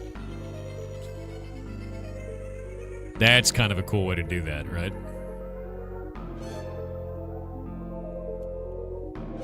Where it's got the tunnels kind of like that, you know? We can go up here now, and these are the underside ones, and these are the top side ones for that. So if I want to go into this, we're going to make it a little bit taller. I'm going to make it go up to 80 and make this one go to 40 and then save that. And we'll see what that looks like. A little bit too flat now. That's not really what I wanted.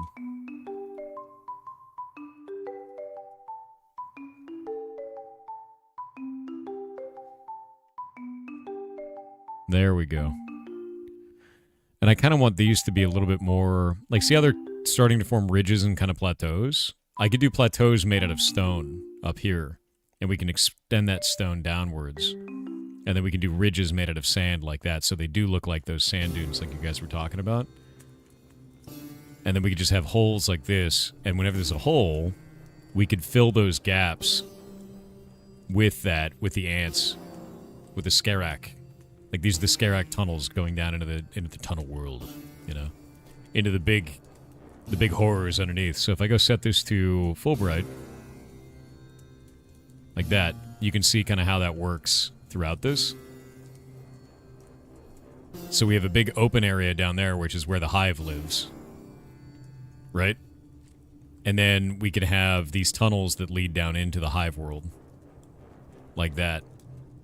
And I can make those expand between each other a little bit better, which is what I'm going to do next. I want the tunnels to be larger, longer, you know. And I think that'll work just fine. You can see, like, these tunnels would lead into this area down here, and sometimes they would break through. I want the ceiling on this to be lower, so we're going to do that next. This is our base for that. Maybe we can make this part lower, just to kind of see what that does. Okay, that causes this to cut in. That's not really what we want. We want that to be at 20. This hive is the bee's knees. It's going to be cool when it's done, I think. So that is the floor layer. Let's go to the ceiling layer, which I believe is this right here. We'll make that one be curve point in to 54. We'll save that there.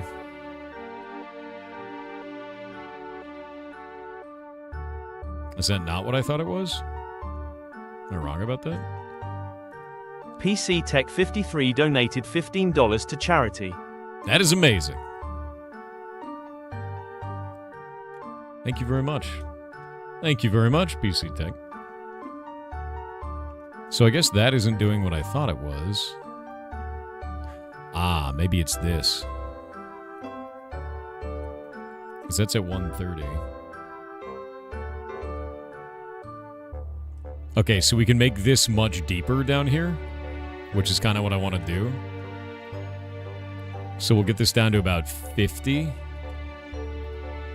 So this area is now going to expand downwards. We have like a big, deep underworld, right? And then I can take everything else and pull it down as well. So we'll go from that. And we'll go from that. Curve point is going to be probably 30 for that one. No, that doesn't look as good. We want that to be curved in, you know? Real deep and weird. There we go. Yeah. So it's got these, like, nice big gaps. I'm probably going to add a little bit more peaks in there. So let's get a peak in that. Seeing the World Gen live is so crazy. It is. Yeah, it's super weird. There we go. Now it's going to be, like, much more peak-like like that. I think that looks cool. I'm digging that. And now we can make the top layer hit the bottom layer. Make that good there. And then we'll do, I guess, the ceiling for this between these two. Because this will be the ceiling part, yeah? Because this is the floor. And we'll make that into, let me think. 20. Let's try 20 on that. That should bring the ceiling down. No? Why isn't that bringing the ceiling down? I feel like that should be. Does this just not function? I feel like this curve mapper should be doing that. What is it doing?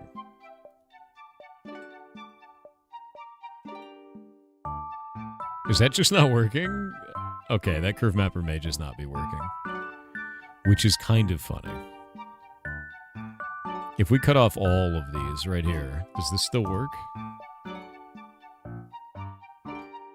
Alright, there we go. I was gonna say, I'm pretty sure these are supposed to be working. Let me look at that curve mapper and see if that's even functioning correctly. That curve mapper may actually just not be working. Because if we go reattach that curve mapper, it doesn't seem to be doing anything. That ain't doing shit. You can add pillars in there. I'm actually going to bring the ceiling down once I figure out where to manipulate that. I think it's up here.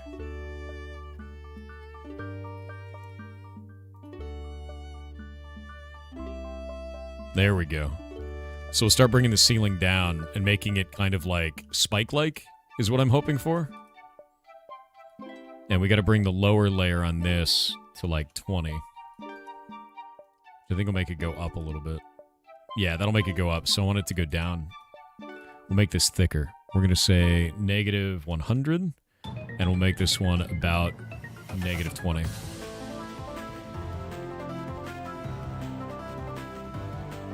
Little bit too close.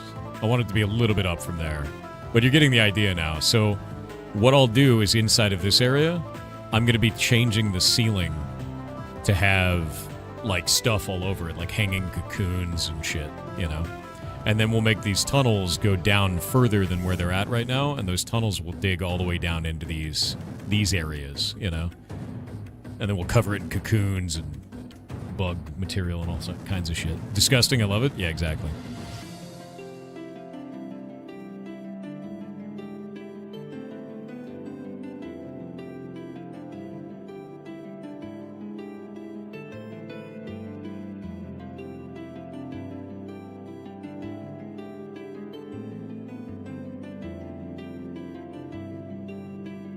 Bring that back up a bit.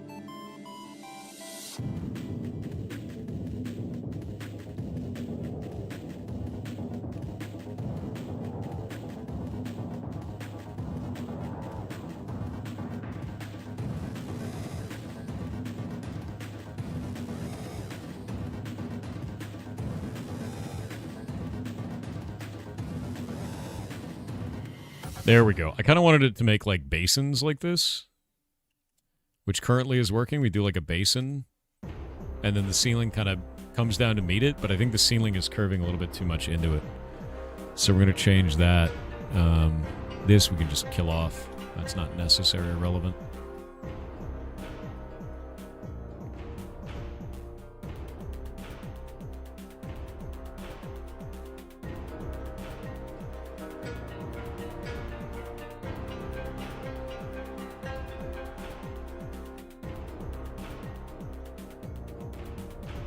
I'm going to need to figure out what that is being pulled in as, because I don't want to use any exporteds, like Volcanic Swamps, Giant Roots, Wave.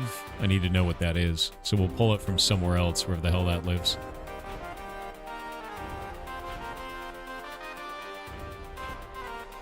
It's just imported from somewhere. We'll look for it, wherever the hell that lives.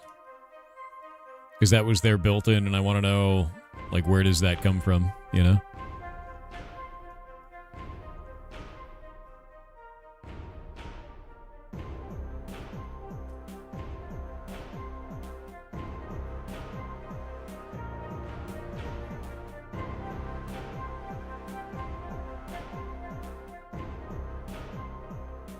Bring it up a little bit more, I think.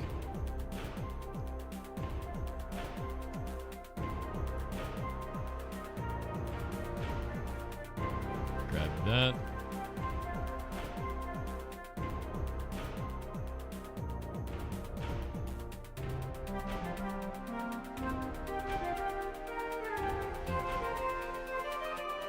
That looks good. I like that. Yeah, we've got like quite a bit of space in here. It lets me cover the ceiling in all kinds of, like, if we go to Scarak, right? And we look at the glowing Scarak larvas, I could do stuff like this, right? And we can put them all over the place randomly throughout this. And then if we turn off Fulbright down here, it'll look like that across the whole ceiling, right? Like, imagine those all over the place along those, right? So, like, you're just down here, and the whole ceiling looks like it's covered in stars, but it's actually, like, bugs. It's, like, glowing larva is what I'm going to be putting across the whole ceiling. That cool? And then the bottom down here is going to be, like, hive nests and shit. Yeah. Yeah, there's blue glowing pods, too. The glowing Scarak larva, that's the one you're talking about? We can't string those to walls, though, it seems. There's the Scarak egg sacs. Those might be able to. Yeah, those can go on the ceiling, too. So we could have it be like that. You know, like all over the place. And I'm, like, super into that. Yeah. Bro, Plantron, I don't know what that is, man. Let me see what that is. Oh, it's a Frankerface Z face. I've never even seen that one, dude. I don't even have that one hooked up. That's funny. All right, so we could do like egg sacs across all of it. That looks kind of sick. I dig that. Skims said, stressed about the upcoming UTV race that I will be thrown into some will be major roles. I am the mechanic, on top of pit crew, as well as pre-race marker for the co-driver. I'm hoping that I get things right and the machine survives the race. Keep in mind I have no experience with any of the race aspects out of being a mechanic. You got this, dude. That sounds scary, but it also, you know, you wouldn't be in that position if you didn't know what you were doing. It's a wild-ass thing. That being said, I really wouldn't worry about it too much. Just do your best, learn whatever you can, and if you don't know what you're doing, just say something. You know, like, you're dealing with heavy machinery. I would never. That's terrifying, man. I want to take these tubes and make them taller now. Yeah, someone had faith in you and your skills. You got to have a little bit of faith in yourself. Scary, though, for sure. So I understand. What if we set this to like 20? Like, what does that do? What does that do to our weird tubes?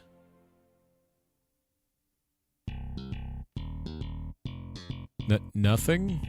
It does nothing to our weird tubes. A little bit weird. A little bit weird. Huh.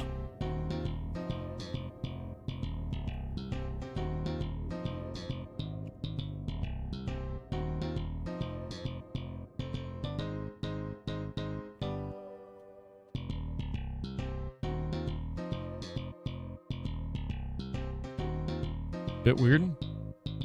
Really weird, actually.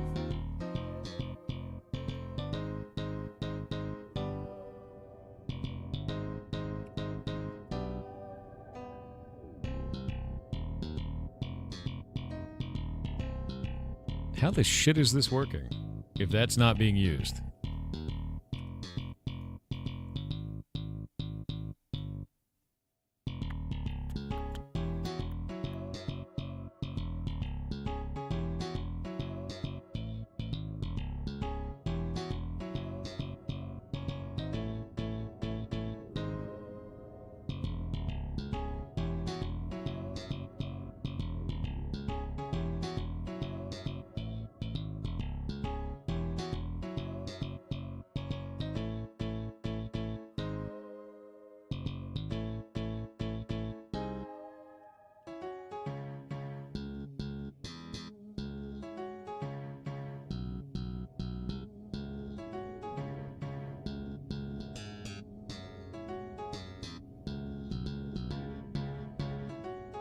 Okay. That's good. So we can rename those.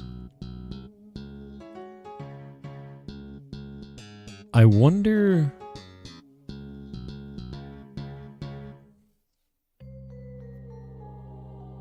What if we did this?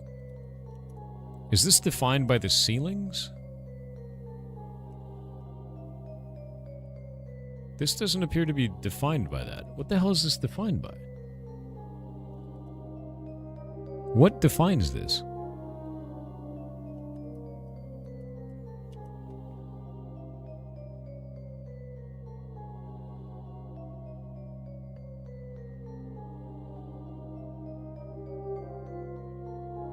Okay, so that changed the thickness of these.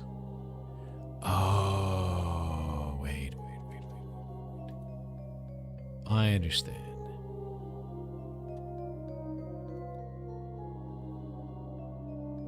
I understand here.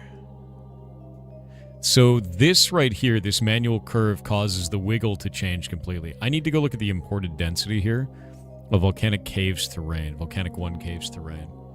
We're going to grab that and go from there. This causes the internal of each of those tubes to be warped in some way.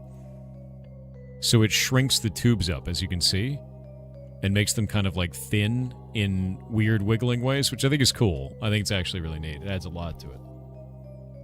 Any deeper and you'll dig up clowns? You're goddamn right. The idea is to make this like a really deep environment, one that actually starts up quite high. And then after it starts up really high, then you dig down into it. So I'm going to be building a lot of depth layering, basically, to do stuff. Yeah. Can I get you to watch a 3-minute video? Someone showing a critical bug in Hytale? I mean, maybe.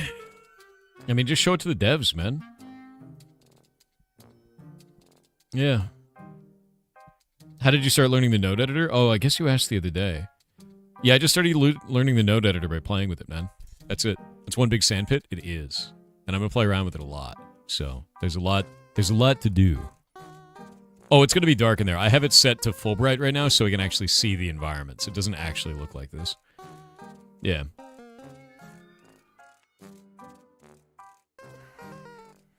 Red__VT said I made a cute little model this past days and I know you will love it and people will hate it. It needs an attachment or the poor thing will be bald.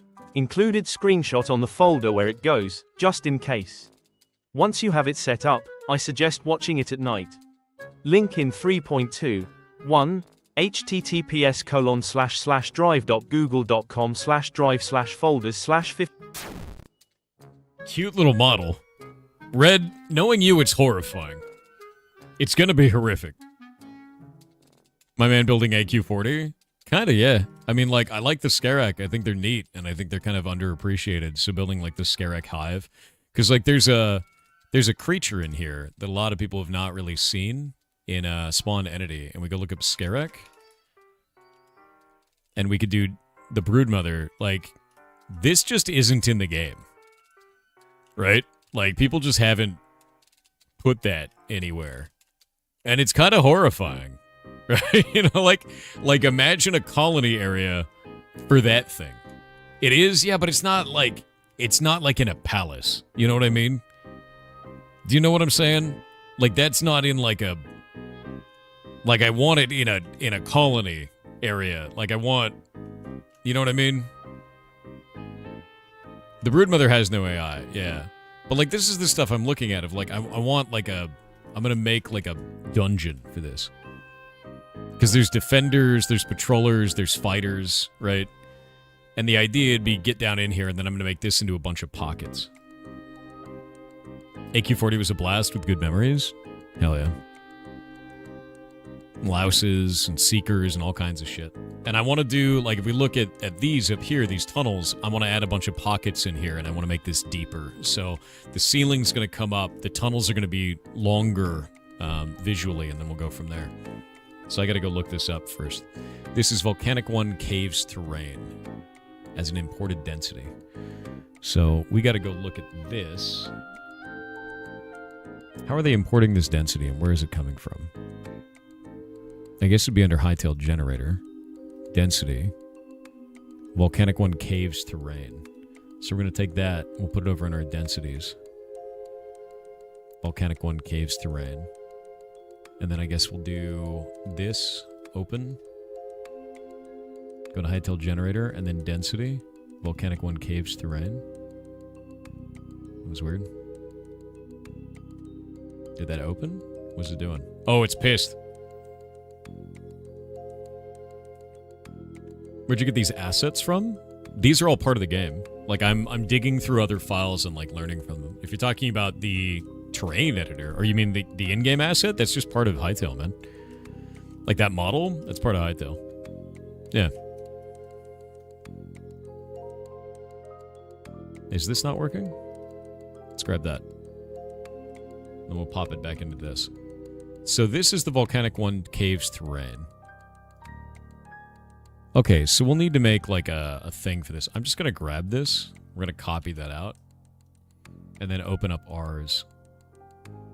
With our biomes and basic.json. There we go. And now we'll come up here, and where we have this, it's actually this. We can hook it there and then play around with it.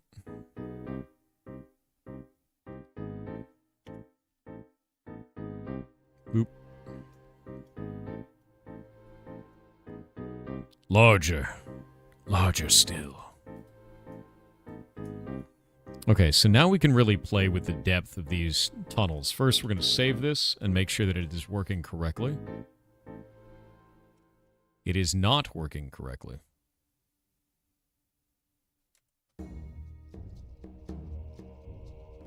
That's odd.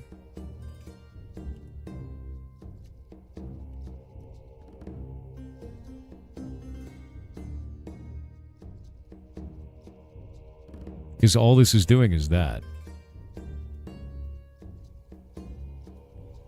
So if we cut this and hook that to there, we save that.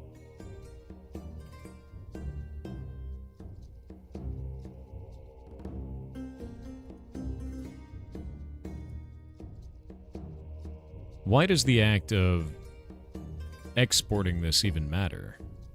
Right? That doesn't quite make sense to me.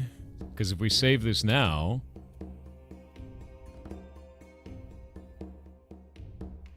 Uh-oh.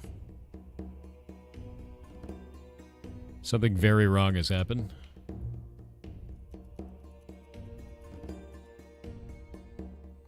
Save that.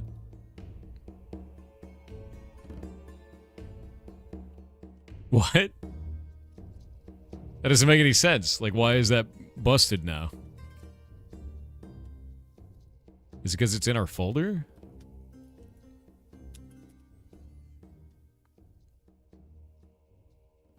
I wonder if it is, dude. We'll go to games.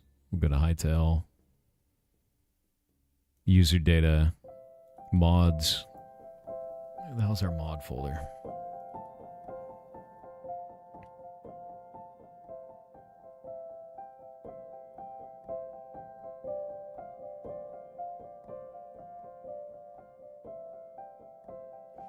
I think that's the problem.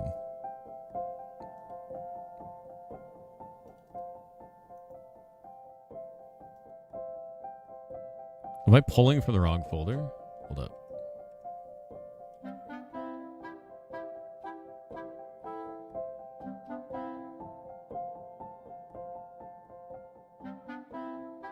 We're in pre-release right now.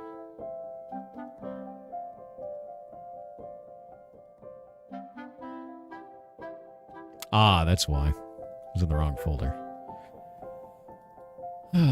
Mods, and then server on this, and then Hightail generator, and then density. I'm wondering if saving it in there caused this to explode.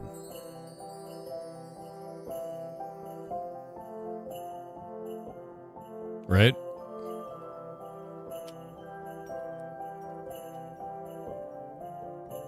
Oh, did this crash? This might have crashed. Okay, so that's just gone back in now. So what is going wrong here?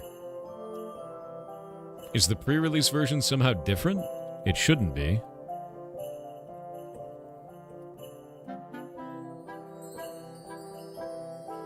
Let me go look at install.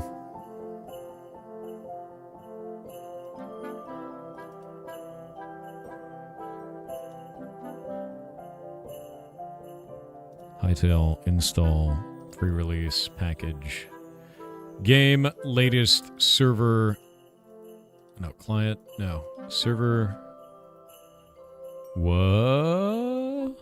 Is this just missing? Oh, that's why. I'm in the wrong folder. Hold up.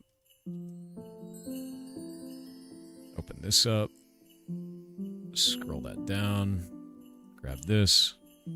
Latest assets.zip. Server.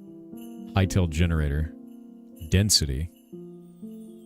And this is our volcanic tubes. Our volcanic tube terrain. So if I go into density now, inside of this, and I take our volcanic caves terrain and throw it in there, this should be fine. If I save this, and then look at this, it's not changing now. Okay, so something went terribly wrong there. I don't know what it was, but we're going to figure that out, I think.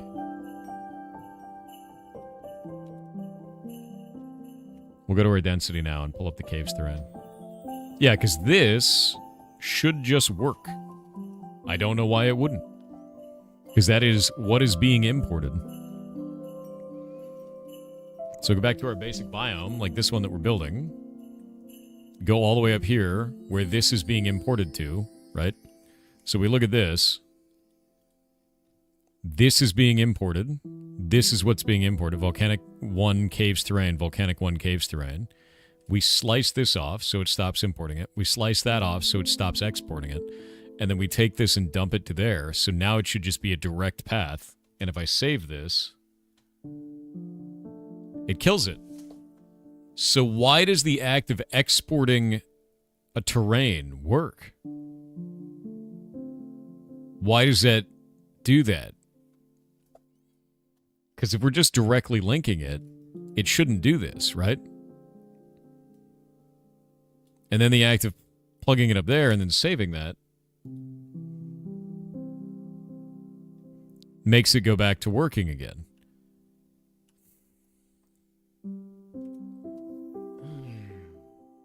That's quite weird, right?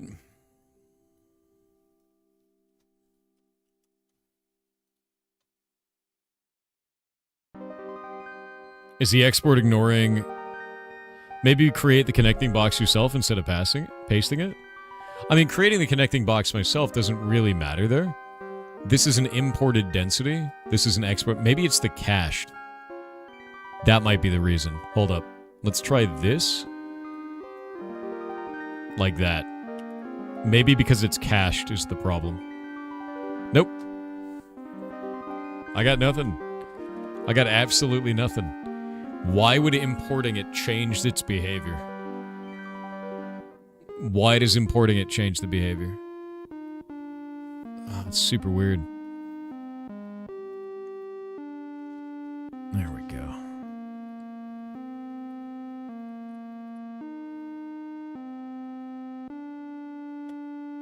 Why? So we had Hightail hiring people to bring in an automation system to the game. I saw that. I thought it was cool as hell. I'm really excited to see what they do with that. I hope that their automation system isn't like Redstone, to be honest. I hope it's not like electrical engineering. I hope it's more like mechanical engineering, personally. Try exported density node and set it to a single instance.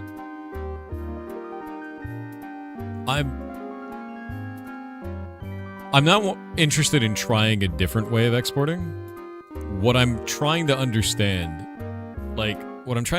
is why does importing this same set of actions express differently than just directly hooking that set of actions?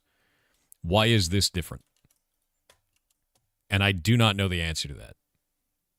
And it's super weird, right? It's not like Redstone, according to Simon himself. Good. Yeah, I'm glad. Because, like, this is just importing what you saw on the right side. Oh, it looks like it's not even working now.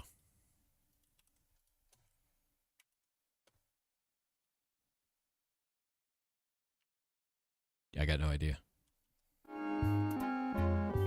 Yeah, it's not even working now. Somehow. If you ever saw the Minecraft Create mod, it's looking like that. Weird. Interesting. Pulleys and belts. That's kind of neat.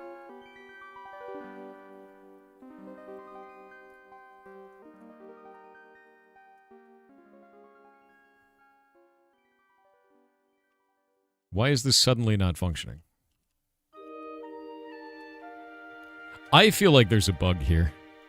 Legitimately so. I feel like this is a bug.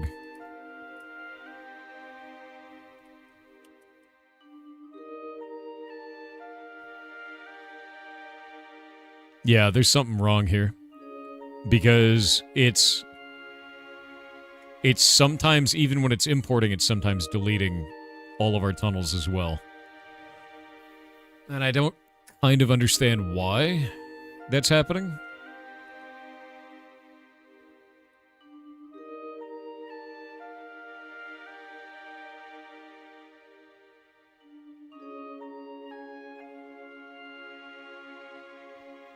What's the imported density look like? It's this. It's this entire set from another file. It's the exact same output. Which is super weird. But I don't know why that doesn't work. Like if we go and take this and we open up density and we look at Volcanic 1 caves, it's this. It's actually just this, right? There is documentation for this, but this feels like an edge case bug. See how this is exporting? It's caching it, and then it exports it as that name, and then this file is named that. And then we go back over here to my biome, and we look at the biome here, and it is actually just importing that density from that other file right here. And this would be the entire chain right there. And if we save this, it was creating tunnels, and now it's decided to stop creating tunnels. And I didn't change anything else, so I'm like, what? I'm not really sure I understand why that happened. You have a missing connector? No, these are irrelevant. These aren't connected to anything on purpose. We can actually just delete this whole thing and it doesn't matter.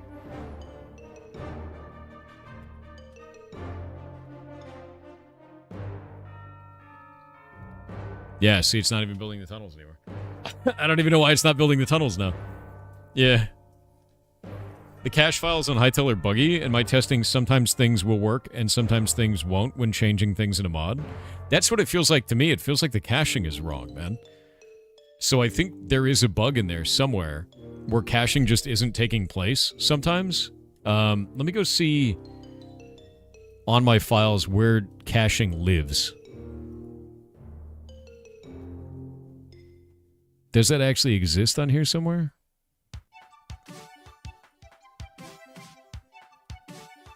There's a backup.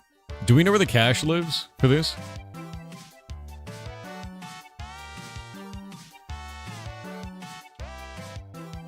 App data folder? Is it like that if I install it to the D drive, though? Because I don't think it has access to app data. We'll go to saves. Pre-release. Because each of these should have its own cache. Just going to delete all its backups. There we go. Save that out. Where does cash live? Usually in your bank account. Very nice. You want to transfer that to mine? That'd be much appreciated, you know? It doesn't look like the cache lives in this. I don't know where the hell that lives. Where the hell is that? What y'all talking about? The caching for Hytale World Gen seems to be intermittently not working. And I'm trying to find out where the hell it lives on my drive so I can delete it.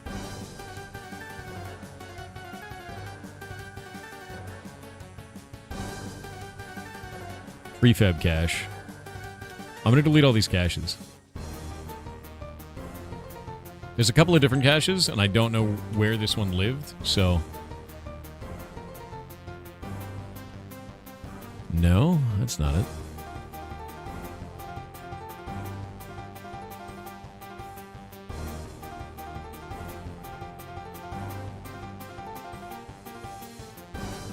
Well, where does this cache live then? Is it under saves, maybe?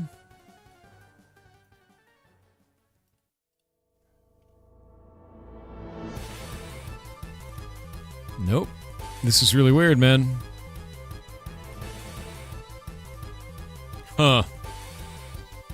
Alright, Alt F4 fixes it, I know, right? Mitsunari with 500 bits said, "Good day, have you heard about the Microsoft CEO speaking at the World Economic Forum that if we don't do anything useful with AI, he believes it will lose social permission to burn electricity? Honestly, in my opinion, it already lost that and is just overstaying its welcome it never had. Anyway, link to the talk incoming in 3, 2, 1, 8.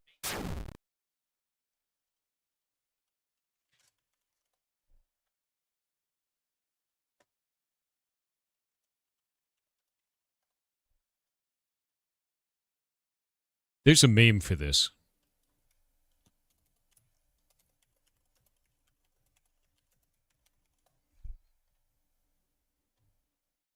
I can't even find the meme. But the only way that I could feel about that is good. Good. Maybe it should. Jesus. It is the worst solution looking for a problem I've ever seen. Good. Let it burn, dude. That CEO is out of touch. Dude, I'm going to tell you, every single time that I hear anything about AI, they're like, oh shit, the government's going to stop giving us money. And if the government stops giving us money, we'll stop being able to put AI into Notepad. It's like, shut up, man. It's just so obnoxious. Let's cut that and see if we can fix the imported density problem. There we go. Now it's going to break. And then we'll re-import the density back in and save it. Nope. It just doesn't know how to pull those tunnels. It's just breaking tunnels now. So, if the caching is not working, that sucks. The only thing I can think of is we need to go into the density folder and directly delete that file. I think that's the only thing I could do at that point. So if we go to Hightail Generator... Oh, you know what I think it is? I think because I copied over the file over the original, and the original was actually a Hightail-related file. That's the problem. If I rename this to densitytest.json, and then change this one to densitytest, and then save that, will it come back? It does. No? It broke. Maybe if I quit to main menu and then go to worlds and go back into pre-release,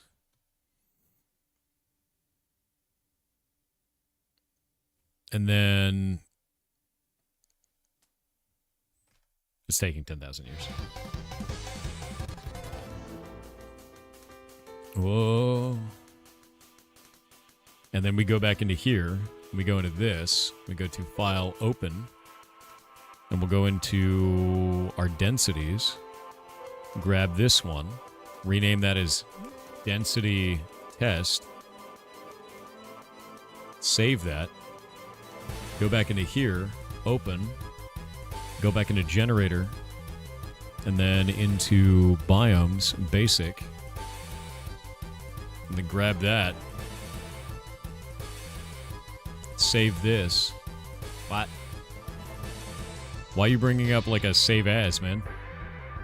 That should just save. There we go. Nope. It doesn't want to do it. Bro, why? That doesn't make any sense.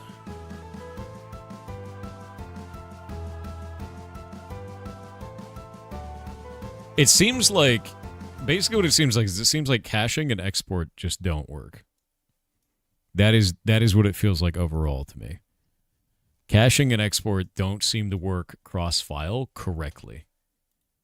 And I think that's where I'm running into these weird problems, because density tests should be stored in that way correctly at this point. And if we go to open this and we go back into here and we go to density, and we have a file called density test. We look at this, export as density test. Is there another section in here that needs to be changed? There is nothing else in here that needs to be changed. Export as giant roots wave. I think it's the only other thing for that. And then that's the giant roots wave seed. So that doesn't really matter. But we exported this as density test. It's named density test, the file. We file open it for our biome. And we go to basic in this. And this is where it imports. For some reason that didn't save. That might be why. Save that one. Wait, which file am I in? We're in basic. Save that. Go into the game. Doesn't do shit. I have no idea, man. I got no idea. Oh, wait. This is the wrong one. That's why. We'll go up to here. This is the one I was working on. Yeah, it's still set the density test. I don't know, dude. I have no idea why this is broken.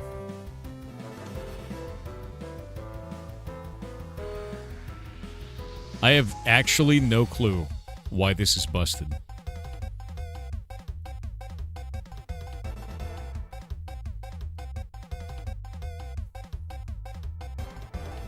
Yeah, it doesn't want to do it. So the only other solution that I have here is to open up that whole density test, grab it,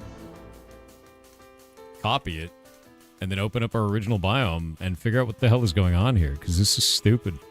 It doesn't make any sense. We just dump it into here. Get rid of that.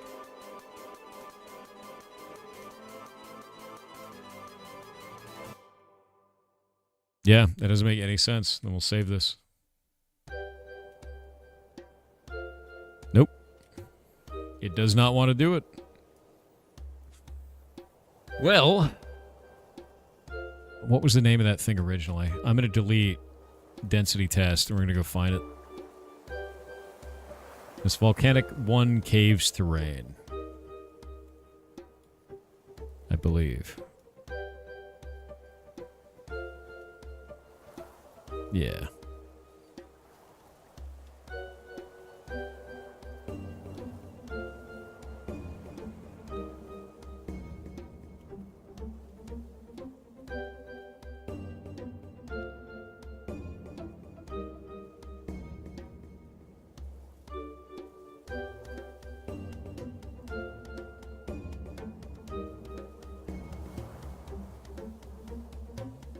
Wait, is import density not even in here? Yo, what? Is that value missing? Is that why this isn't working? Hold up.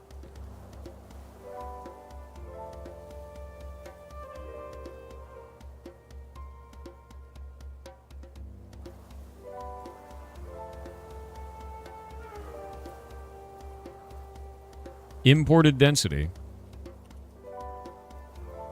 Can we not have an imported density? Import. There we go. I may have spelled it wrong. That's funny.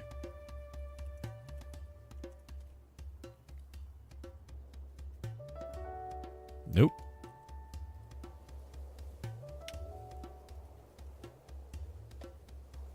That's whack, dude. I don't know why this is happening.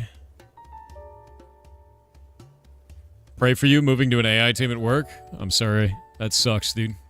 That really does suck.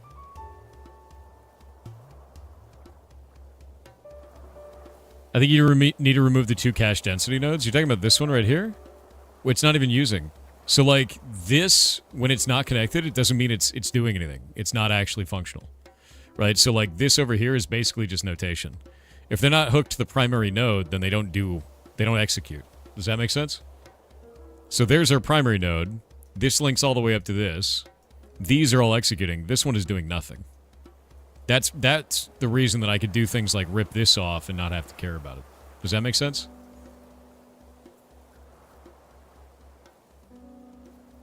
AI will never replace your job. Praise your random manual labor jobs. Cursed. Yeah, so this is doing nothing. And like, what's going on right now is it's not even functioning. Like, we changed something and then changed it back to the exact same value and it broke, which means something is wrong with caching. Like straight up, something is wrong with caching. And I don't know what it is, but something is wrong. Yeah. Did you restart client? Yeah. There's no errors. I just looked at the logs a second ago. There's no errors. It just doesn't... It's silently failing something. I just don't know what it's silently failing. Unless AI learns to carry a 9mm and be security, I think you're safe. I think it has, though, is the problem. Yeah, so importing density is not functional. Let's try some shit. We're going to do open. We're going to open up the Volcanic 1 jungle. This is the whole Volcanic 1 jungle, right? Large roots. Volcanic 1 caves terrain. And then we're going to go open this. Back into our basic. Imported density. Volcanic 1 caves terrain. It's just make it make sense, man. Shit's broken. Nothing else changed. That is super goddamn weird.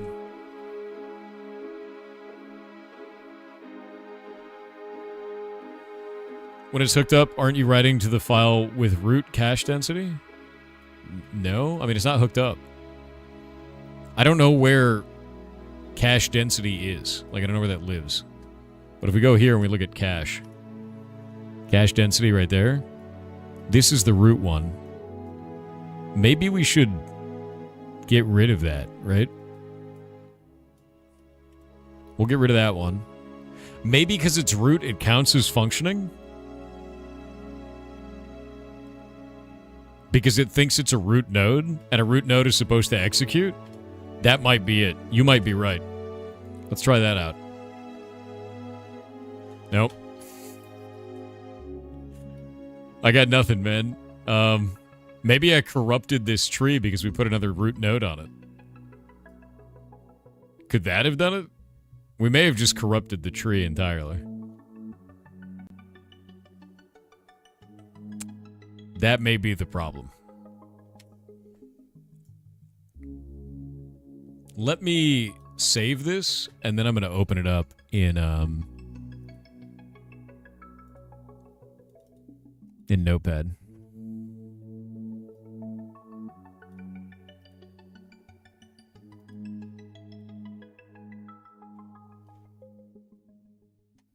Is there a broken node in this?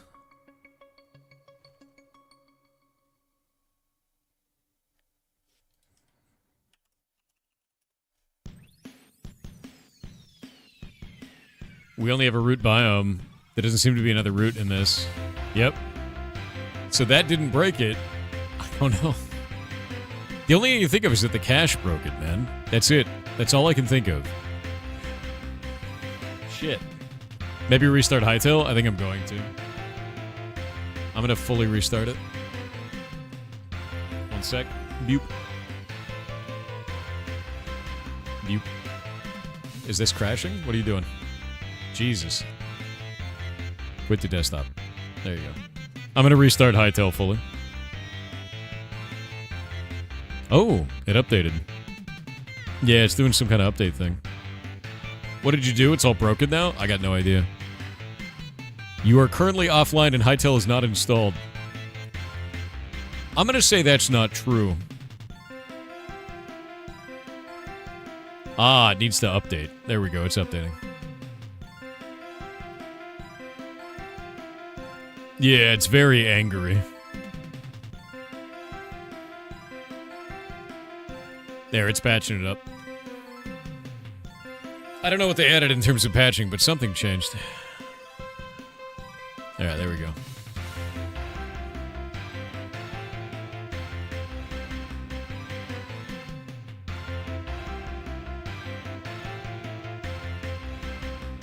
Ooh.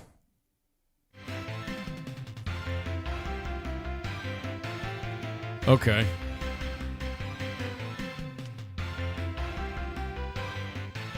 I should be in the pre-release patch line still. Let me make sure.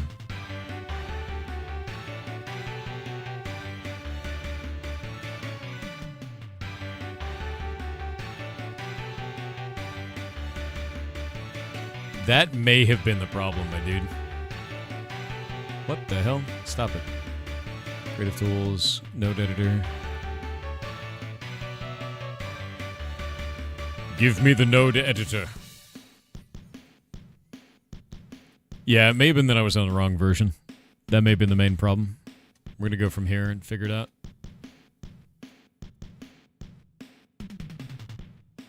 Volcanic caves terrain. Save.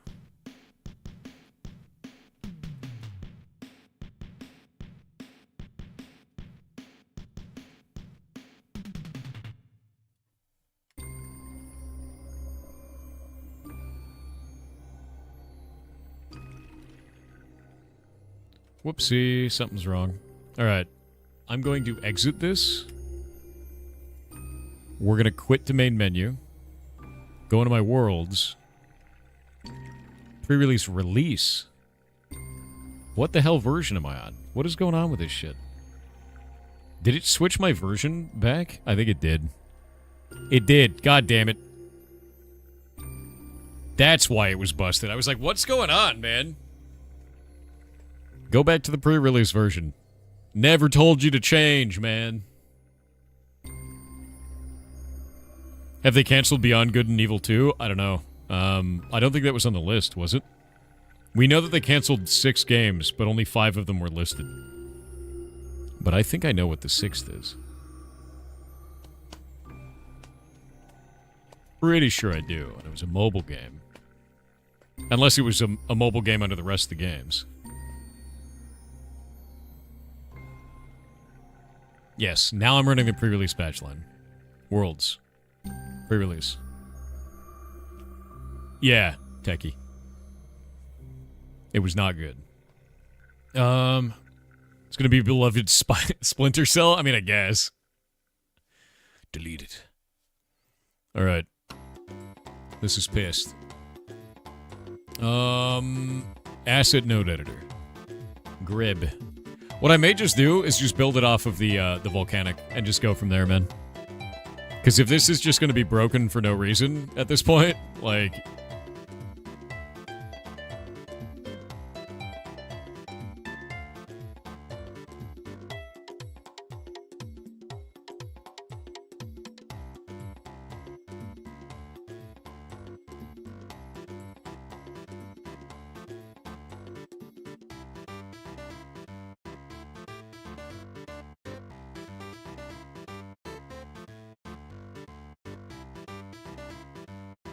Yep. Okay. Here's what I'm gonna do. Kill it all. Just kill all of it. They're just gonna delete everything out of this whole thing. Burn it all to the ground, and we're gonna try something stupid.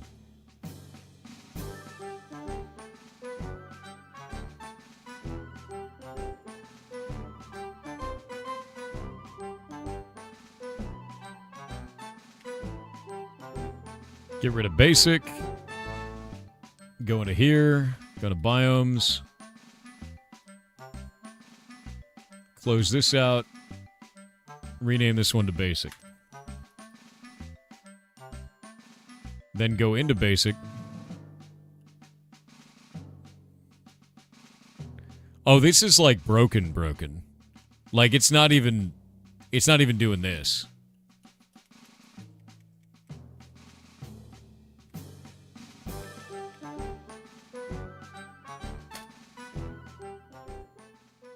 Like, this isn't even loading anything.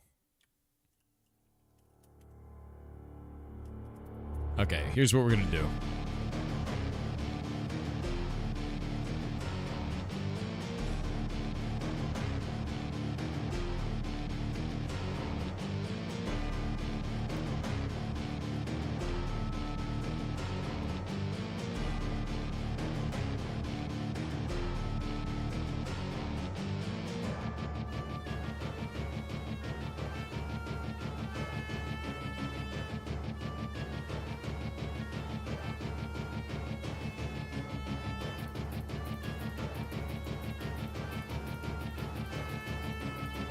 Go grab the asset node editor. Say file, open the basic biome, and then save that.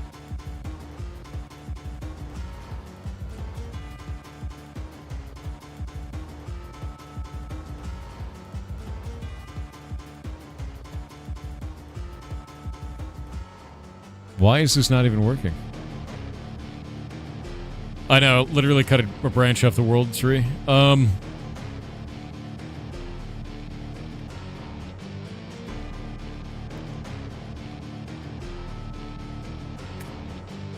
gonna force it to reload the world.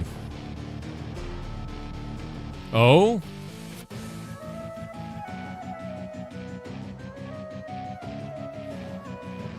So now this shit works. Kind of. Oh, that's weird. It goes at diagonals to you. It's just the server shitting itself was the problem. That was the main issue. Okay. Not really what it should be doing. It is loading all those assets now. Yeah, I don't know why that happened. That's super goddamn weird world. Well, yeah, we're gonna go back to instances, and we're gonna make a new instance of a flat world. Spawn in that flat world, and then do this again. So what I'll do is I'll clear this world first. Oh, it's very mad. Yeah. It's very, very angry. Full_of_gold said thank you for your streams. You provide interesting topics and commentary, and your chill nature is perfect for casual listening and or background. Aww. Thank you chat as well for the company. Fun fact, tuberculosis, when grown in culture, looks and crumbles like streusel topping. Forbidden streusel. This is the only TB fact that is fun. Okay, I'm gonna alt for that, I think. Yeah, it's dead.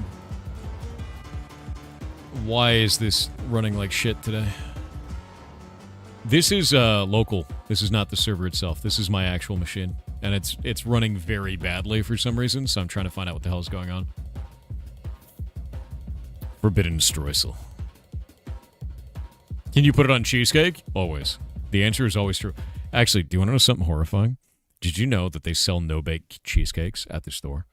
And you can get these plastic tubs of what is normally just cheesecake filling, and they intend for you to take this and put it into like a cheesecake crust and then put it in the fridge and be like, I have a cheesecake.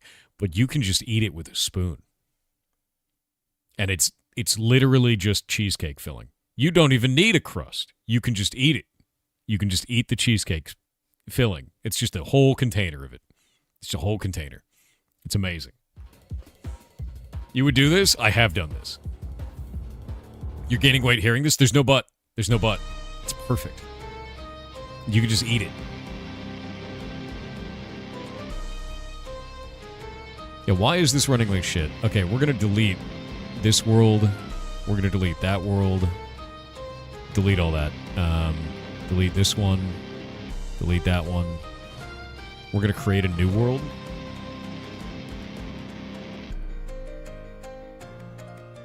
Cancel that. Delete that world. Delete it. I need to create a new world under creative. And world gen v2. Create that world. Tub of cottage cheese, eggs, and sugar then? It's perfect. It is beautiful. It's everything I want it to be and more. Need to make a pumpkin pie cheesecake? Take that cheesecake filling, blend it with pumpkin, eat it with a spoon.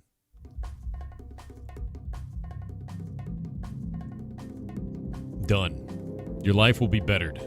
Promise.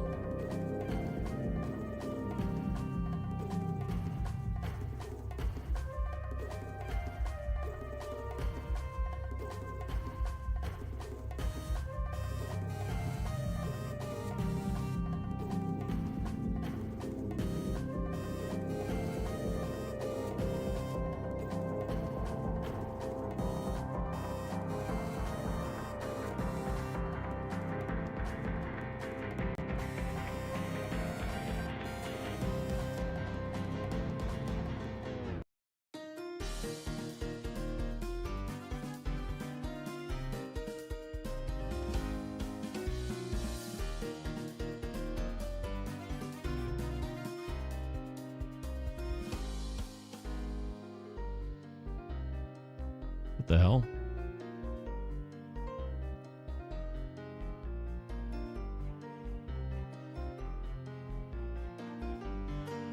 Okay, we're going to go to here and go to saves, World Gen V2, mods. And we got to say new folder of pirate software dot Blockgame under mods. And we got to make all of our own shit. So I think actually what I'll do is I'll open up the asset editor.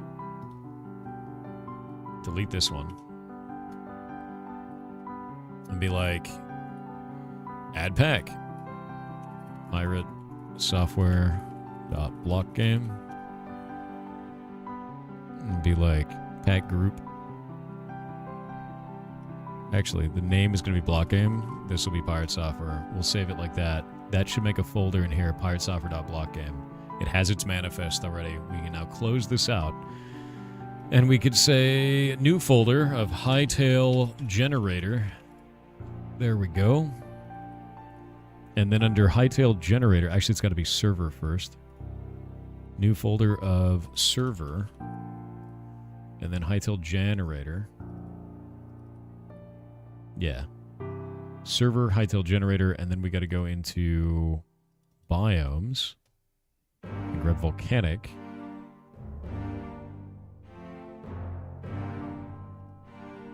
And rename this to Basic. And now save.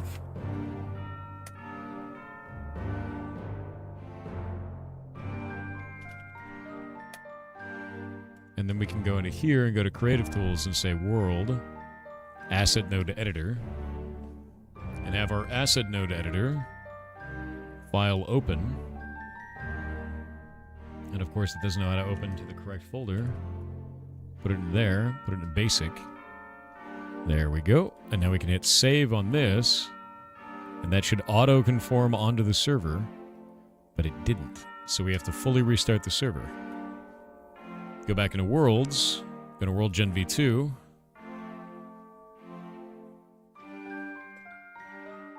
Someone didn't see the meme nostalgia post? What meme nostalgia post, dude? Need to give the server more dedicated RAM. Dedicated RAM. And all right. No, it's just having a problem. We'll go to this. Save that now. Is it still mad? Really? File. Save. Angry. Why? For some reason, I can't get this working in the right way today, and I just don't get it, man. Let's go into server. We're going to go into Hightail Generator. Under Hightail Generator, we should have Biome Asset. Wait, did they change the name of it?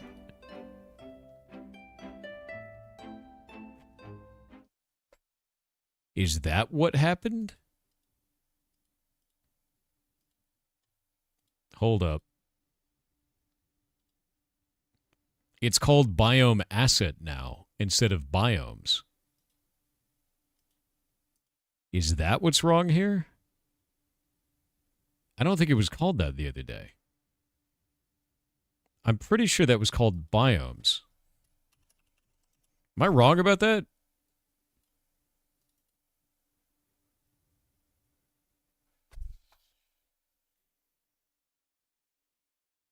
No, that's weird, man. I don't remember that being called Biome Asset. Not wrong?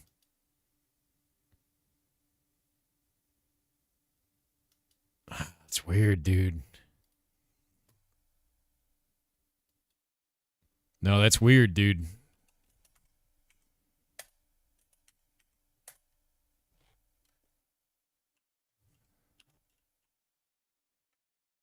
No, that's weird, dude. It's not even pulling it.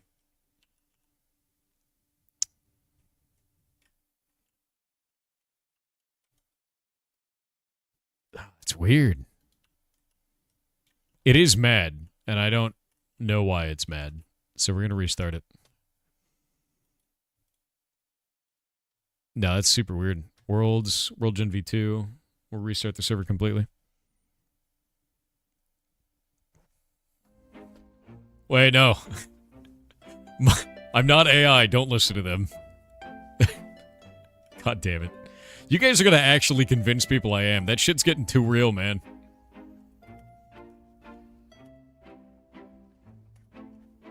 It's getting too real. You can't do it. Okay, so for some reason, and I don't know why, for the local server, under Creative Tools, under Asset Editor, right? Their version is called Assignments Asset and Biome Asset.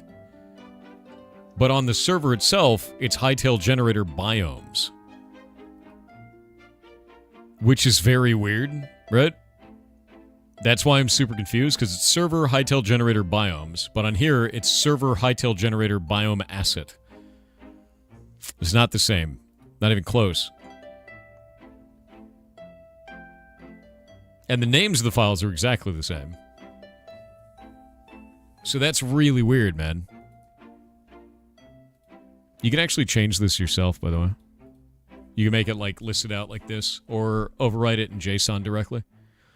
It's kind of interesting. Ugh.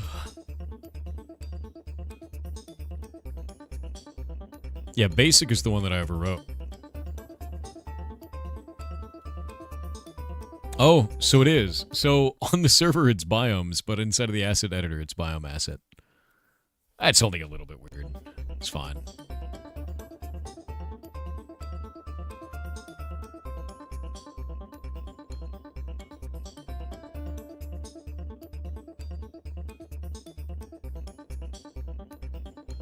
Why isn't this working?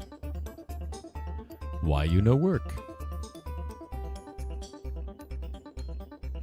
Why you no work?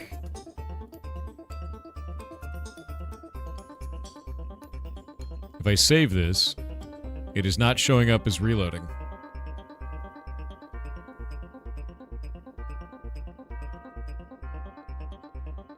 WorldGen V2 mods, Pirate Suffer Blockgame, server hightail generator biomes.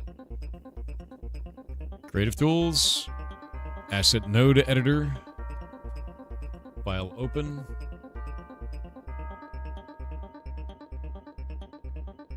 That's probably why.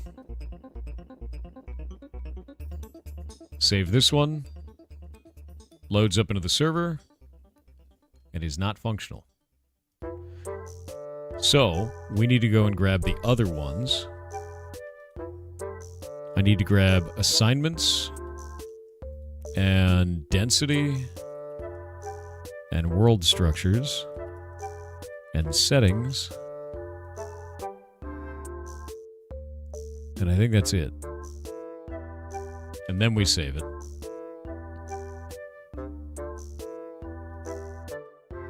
And it's still not doing it. But why? No, you don't have to hit clear command every time for it to regen. I'll show you.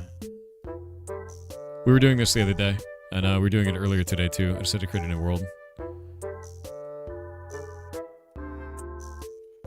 So what you do is you set your viewport radius, and then you change your world type, and it should be doing the thing. Because the viewport is supposed to do it on its own. But it looks like it's not doing it. And I don't quite know why. Because we had that working in another server where every time I resaved the file, it would change the world. And it doesn't look like it's doing that now.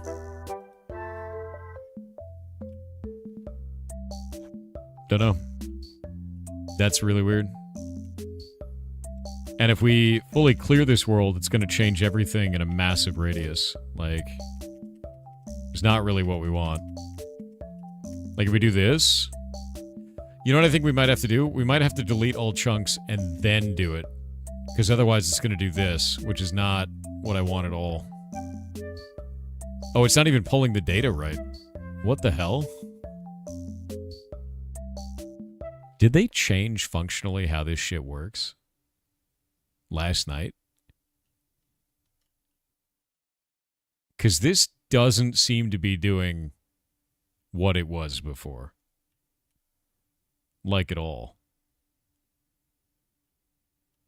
Your game swapped to release because pre-release is now outdated? Is there patch notes?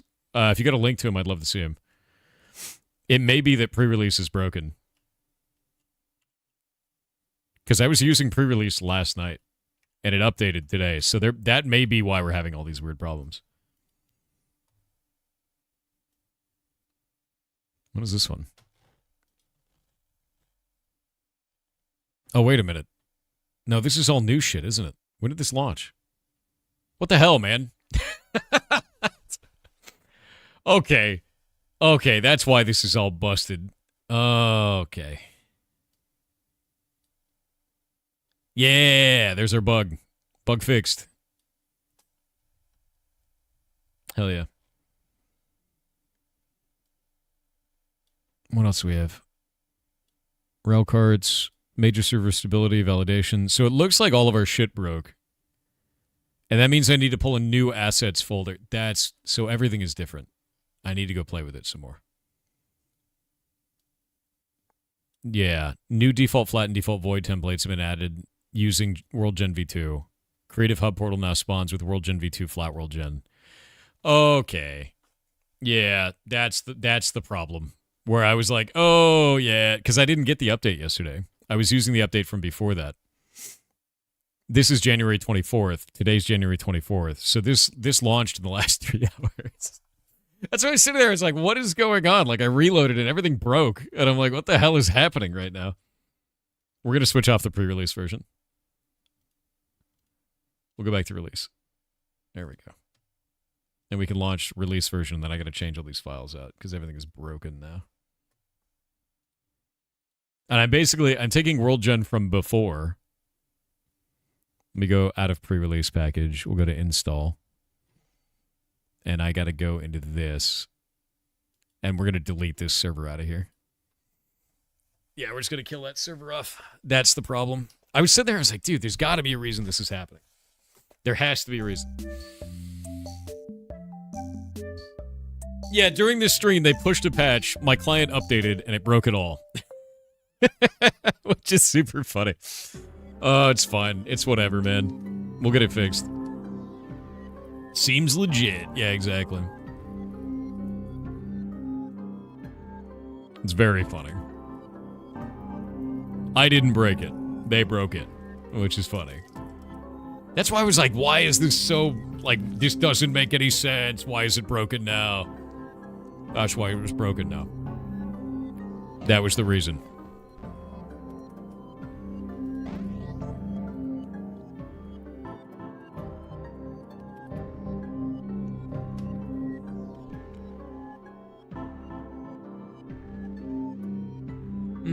That reminds me.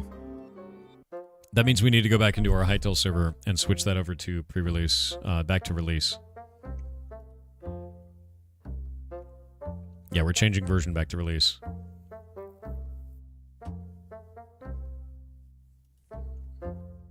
And we'll restart that now on the main server. How to confuse a game developer. Let's hotfix bugs. I know, dude, it's super funny. It wasn't even a hotfix, but like I didn't realize what was going on.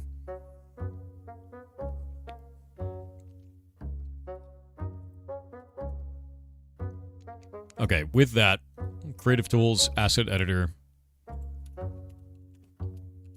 OP Self. I knew something was wrong. Savalent with 500 bits said, "Yar cheer 500 long time no speak. I wanted to thank you for your streams. What's up, Things man? have been rough for me with the end of last year and your streams have always helped me stay somewhat sane, and I am looking forward to a 2026 full of programming and game design. So thank you, Thor, from the OG Blockgame Goblin King. Here's to the return of the Kingdom of Goblins once Blockgame migrates. On that note, have you seen all of the stuff in Hytale that would make for a cool summoner class? Yes. 7 skeletons. 7. I've seen a lot, actually, and I'm really excited for it. Because we can do all kinds of insane shit now, you know? Let me do game, latest, assets.zip. We'll open that assets file. Go to server. I see a lot of 7s. I'm seeing them. We'll go to Hytale generator. So this is going to be new folder of server. And then a new folder inside of that of Hytale generator. And then we'll go inside of that, and that's going to have our biomes, our density, our settings, and our world structures. Actually, just grab probably, yeah, biomes, density, settings, world structure. Grab all that out. Excuse me, sir. Let me copy. Thanks. Go into biomes, and we're going to take all of these and just delete everything from this. Delete all of this. Go into here. We're going to grab the volcanic one jungle, throw it in this, delete basic, and rename this one to basic. And then go back into here, and say viewport radius 5 and world gen reload clear. Nothing has changed. Viewport radius 5. And then set it to generator. So this doesn't look like it works the same way anymore.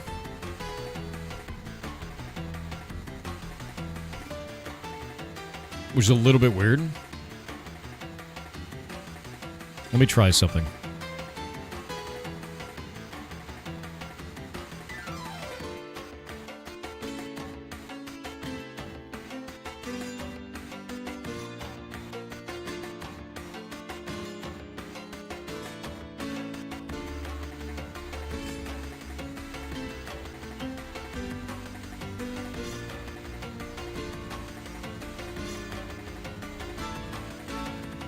That's super weird, man.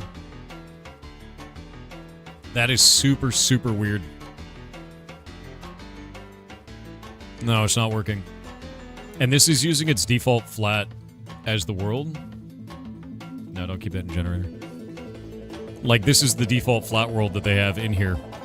So, the way that they're handling this seems to be done differently now.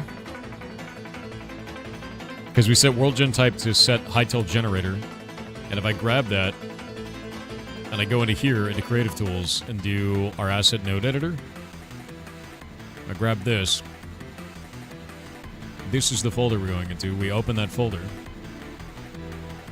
We'll grab Basic, which is this one right here, right? This is just a flat world. And it's got base of flat, and then the grass tint. And that's it, man. And it's somehow not able to load this. So what did they do?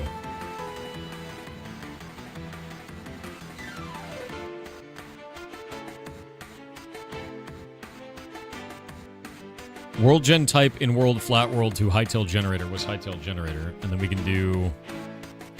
reload that. For some reason, it's just not loading this. And if we take this and we save it, it's not loading that up in that. I think I need to restart the server. That's the only thing I can think of.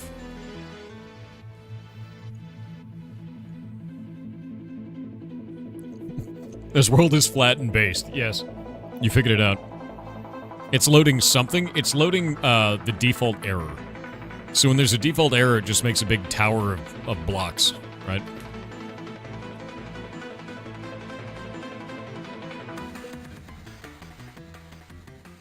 There we go. Is that working? No. It's just loading nothing now. Where?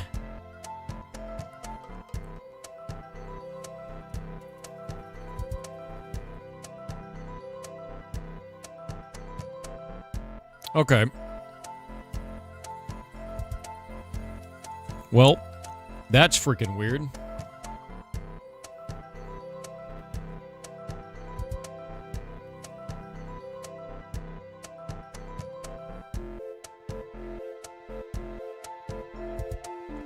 Did they screw up the flat world somehow? There's no way.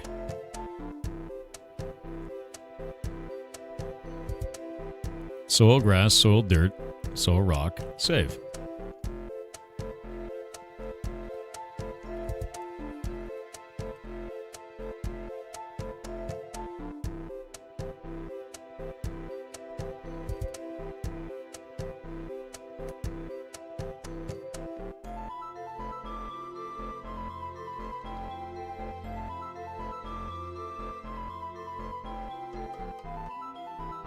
I don't understand why we can't set up the same thing that we had before.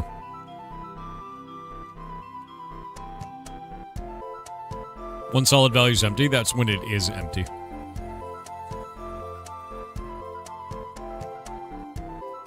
Let's go see what they did here.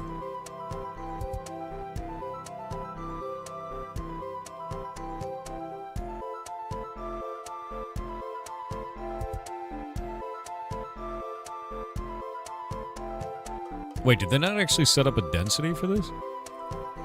Isn't that supposed to have, like, a level to it? I thought it was.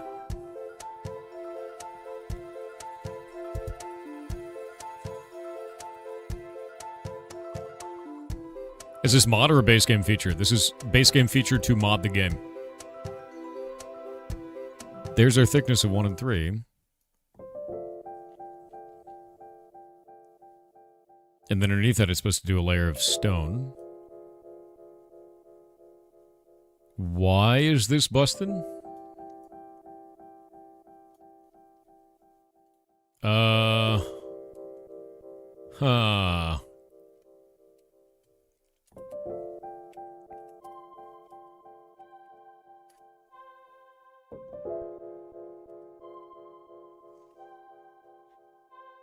No, this doesn't make any sense. Okay, let's go into this. I'm going to look at some things. It might be under settings. That might be the problem. Yeah, reload it. There's another settings file. It might be... Is it density? Under map default? No, it's not there. What the hell was it called? There's a section that I had to change before, and I don't remember what the hell it was called.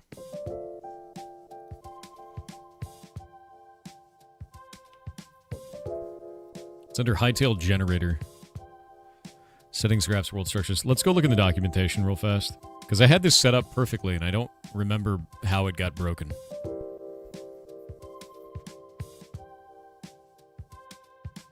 Ah, I think I figured it out. Server...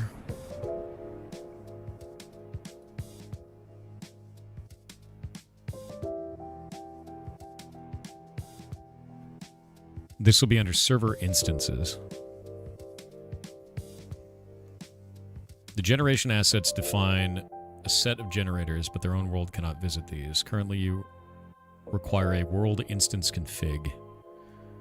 Let me grab that. They listed it as a BSON. I remember we made fun of this because it doesn't make any sense. It's under Hightail, install, release, package, game, latest, server. Oh, it's not even in there. Where the hell does this live? Server Hightail Generator. So I actually have to put it under there.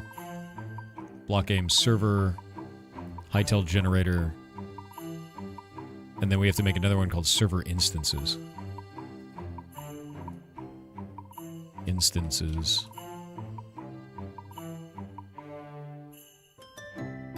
Yeah, we don't actually have a folder called instances for this one, man. Where the hell does that shit live?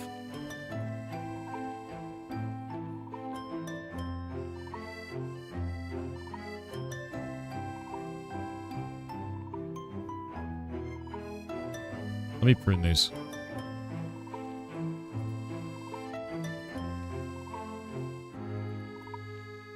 Okay. Instance.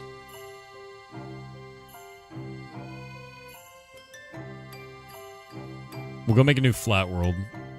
Because this is super weird. I don't know why this is happening. We'll prune that other world. This one should be set to that biome. Spawn that fossil yet? No, we've got way worse problems right now. Like, something has gone terribly wrong, and I don't know what the hell is happening right now. But basically, under the server, they just updated, so everything kind of broke.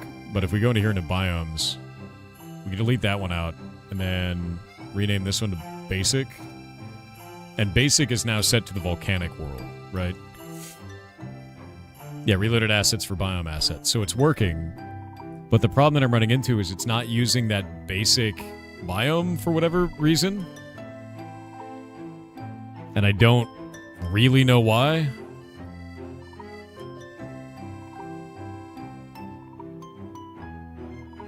I guess we have to go into Hightail Generator, or into Server, and then Instances. And then we've got a default flat world in there. And we gotta grab that one out, and then go into this. But a BSON can't actually be edited by a human being. At least generally. So, No, we gotta open that with Notepad++. And that's supposed to be set to basic in this. But this looks like it's written differently than the other one was. Let's go find out.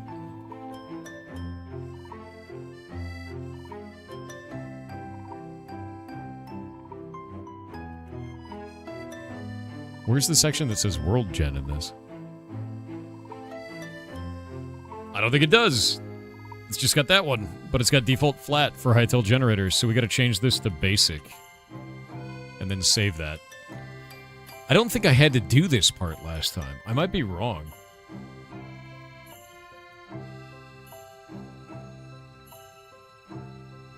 Set that to a viewport of 5.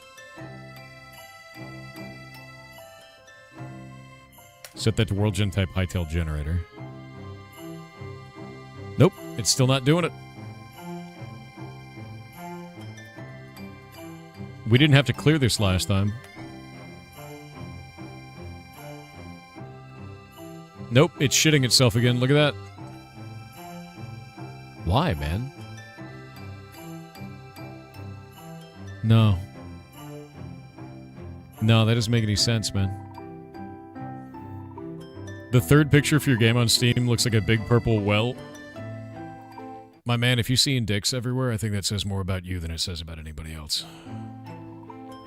Might want to talk to someone about that. Yeah.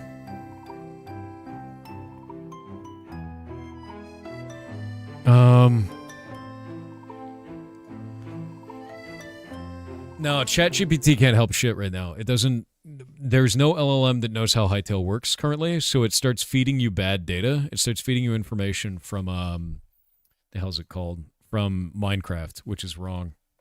And super weird. This looks like it's using a 2D cutter on this. Like, there's a 2D simplex happening here, which is not right. Like, that's super, super weird. Because, like, look at this. This is 2D. It's got water in this pit. What the hell is it using? Because this doesn't make any sense. Like, that doesn't make any sense at all. This is 2D simplex patterning and then liquid at the bottom. There's nothing in here that is set to basic that does that. I'm going to try to restart the world. That is already very weird. Yeah. That's really strange. And it makes me wonder, like, what did they change for World Gen or something going wrong right now? Did you update the biome and default JSON and world structures? Is that what I had to do too? Because it's not polling that. Let me see. I changed the instances. We'll go to server, Hytale generator, world structures, default JSON. Default biome is basic, man. So, like... right?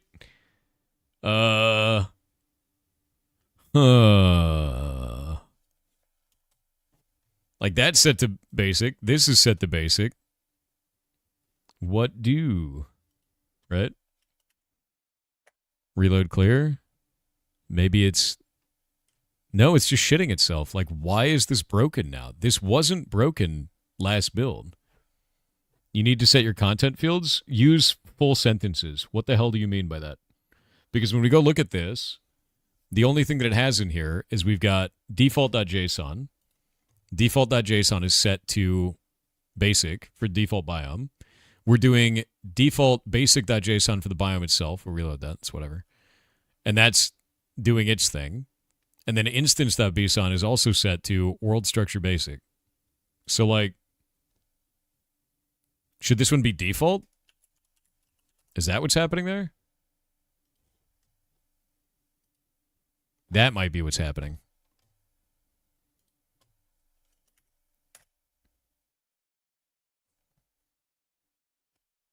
Nope. Yeah, no, this was work. I had a working system. I'm just going to read through all the documentation. Some shit's broken somewhere. God damn it.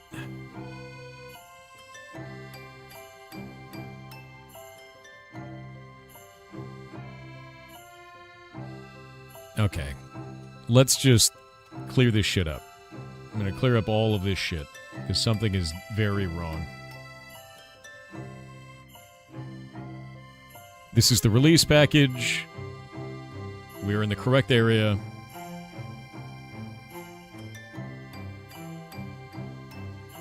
We don't need the server. We can actually close that out. We need our local and our other local.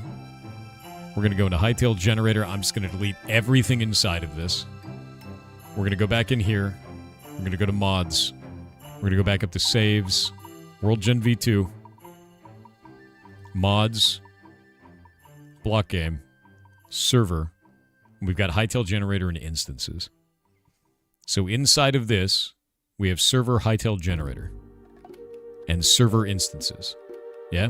Those are the two locations. Under instances, we have default flat. Instance.bson. Each instance has an instance.bson configuration asset that specifies which generator to use among other worldly settings. Yes, we've got that set to world structure basic now. So we're going to go set that to basic. And that is this file right here. We're going to go close all of... No, wait. We keep that one open. We're going to move that over to here. Don't want to lose you. No, don't keep that in the editor. No, don't keep that in the editor. No. And no. We have instance.bson. We'll set this to basic. We'll save that. Back to the web page. We need a world structure, a biomes, a density, and an assignments folder. So we're going to go into here, back into server, into Hightail Generator, and we'll go into server and Hightail Generator, and we're just going to grab the biome. Make sure. Yeah, world structures, biomes, density, and assignments. We're going to take all that over here. It's going to take 10,000 years. There we go. Loaded. Now, inside of that, under biomes, under basic.json, this is the one that we want to modify, under basic.json. And I'm going to go into volcanic, and I'm going to pull volcanic jungle.json. I'm going to copy that into here and save it. Because it's exactly what we did last time. It's exactly how it worked. We're going to close it. Done. Now we're going to get back onto the server. We're going to hit World Gen Clear. And it's going to pull the right sky, but generate the terrain wrong. Why? Bro, why? Did they... I wonder if they actually broke something. Let me go into here. We're going to go to World Instances. And we're going to look at Hightail Assets. And look for Zone 4 Volcanic 1.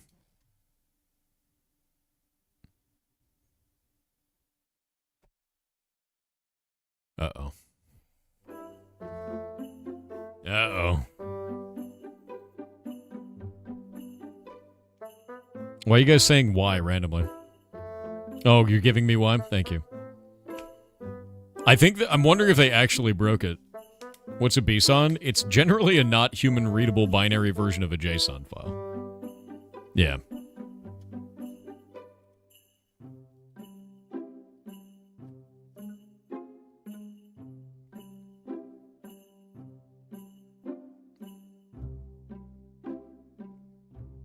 It looks like it might be dead. Alright, well, I'm going to Alt F4 it. No, it actually killed it. I can't even Alt F4. Please, sir. Explode, please. There we go, it's dead. Yeah, I killed it off. Let's go to here and try to go to the volcanic world directly, because something is super goddamn wrong, dude.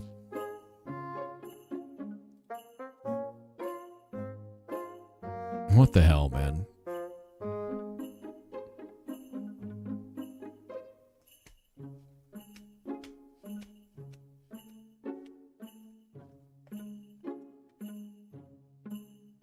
Instances, hightail assets, basic.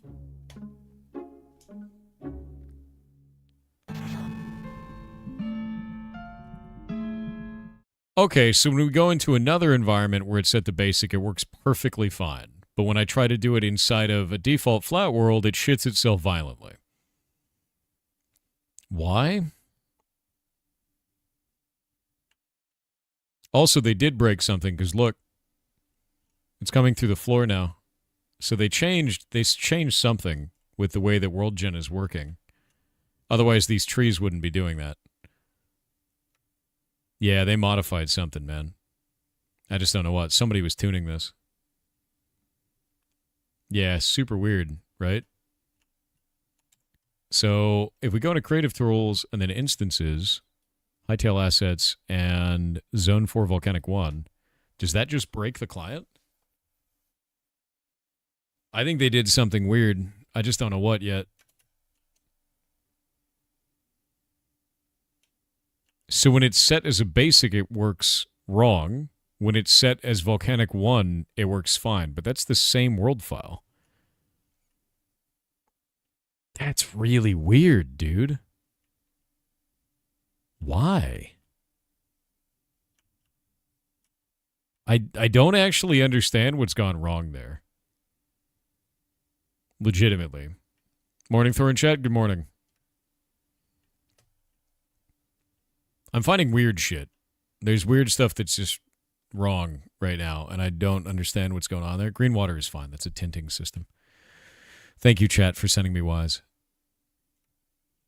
That's so goddamn strange. And this one, the trees don't cut through the floor. So what is going on here? Well, some of them do, but the ceiling is thick enough that it doesn't happen. So something's gone very wrong, to be clear. Something has gone incredibly, incredibly wrong, and I don't quite know what it is. I set this up previously and didn't have this problem, and I don't know why my test environment is now broken. So let's say world prune and confirm. Double dash confirm. There we go. We pruned off 3 worlds. I'm going to create a new world. We're going to go to world instances, Blockgame, default flat, and I'll spawn into there. And we'll see if that one uses basic, and it's not. So why is that not using basic? Because if we look at this, and we look at our basic isn't broken, basic is what we use normally. So we'll set that to hightail generator. And then reload and clear it, and it's going to make giant blocks of sadness, I think. Yeah, look. So something is actually very wrong, and I just don't know what that something is, because what it looks like it's doing right now is it's trying to carve the rivers. And you know, like the green water that you saw earlier? It's doing that carver, but it's not pulling the rest of the entirety of the system. So maybe caching is not working correctly. But look at this. It's actually doing the petrified logs. It's doing the carver to put the green water at the bottom, and then the rest of the entirety of the zone is broken. Somehow. Which is very strange. And that is the same world that you just saw a second ago, and it's like partially constructing it in this one for some reason that I don't understand, like, at all. Yeah, the water's green down there. But this is like the normal carvers for that. And it looks like it's using 2D, which is kind of cool. 2D simplex for that. That's weird as hell. Are you still actively developing Heartbound? Yeah. Have you not looked at the Steam page? I update it every month. You can see all of the updates on our Reddit thread, on Twitter, on Blue Sky, on our Discord, or on the Steam page. So yeah, just look at the updates, right? Because your basic and World Gen doesn't have default height or floor values, it doesn't need that. Like, I've never needed to do anything like that in the past. There's been no modifications that were required to this. So they changed something, and I'm trying to figure out what the hell it was. Let's do instance. No, come on, man. Instances spawn basic. There we go. And it's probably going to crash during this.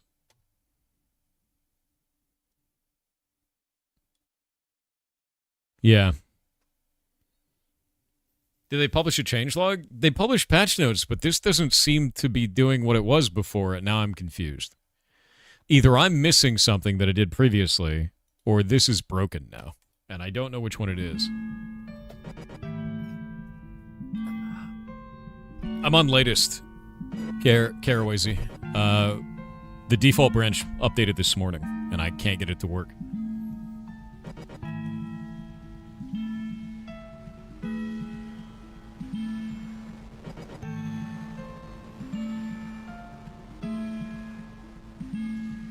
Let's see.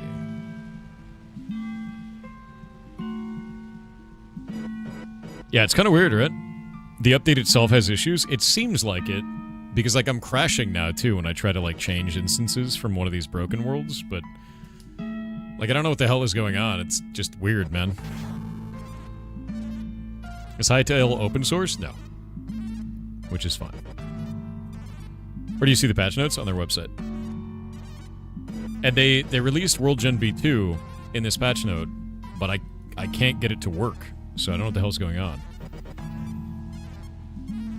I may just not work on World Gen V2 today, because if it's just not going to function, like I don't know what to do with that, right? Yeah, that's very weird. I may work on something else. Is the new patch the stuff we saw in the pre-release? Yeah, it is. But I guess they made some more modifications of some kind. Yeah, I don't understand. It's either broken or I just don't understand what they changed, right? Oh, reconnect. It's true, Heels. It's true. Yeah, they took the pre-release and they rolled it into release. So now there's weird shit, you know.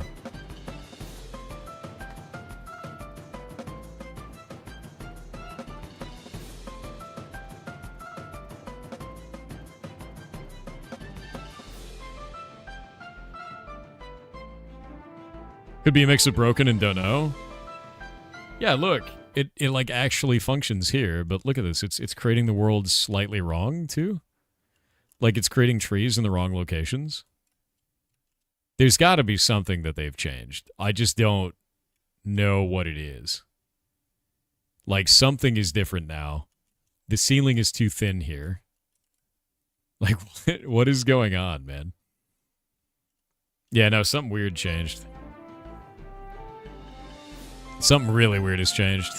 It took this, this used to be down a lot more. I don't understand. Yeah. I don't understand at all. That's weird. Yeah, it feels like heights got jumbled somehow. I just don't know what happened there.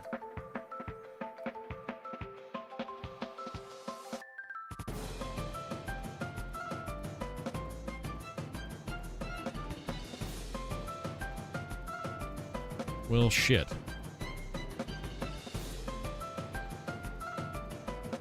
Let's try this. Let's clear this world. Okay, didn't break anything. So then we'll set a viewport radius there. So the world type, the height tilt generator, already is. And now we can go into here and pull out our asset node editor. Open our files under biomes. World Gen V2 mods, Blockgame server height tilt generator biomes, and we'll pull basic.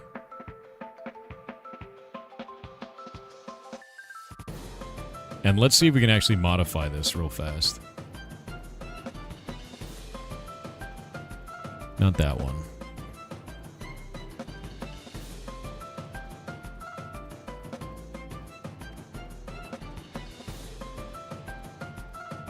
It's saved.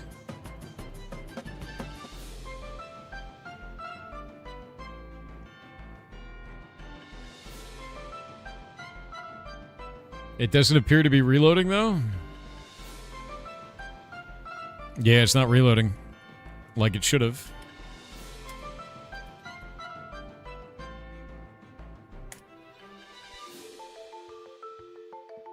Nope.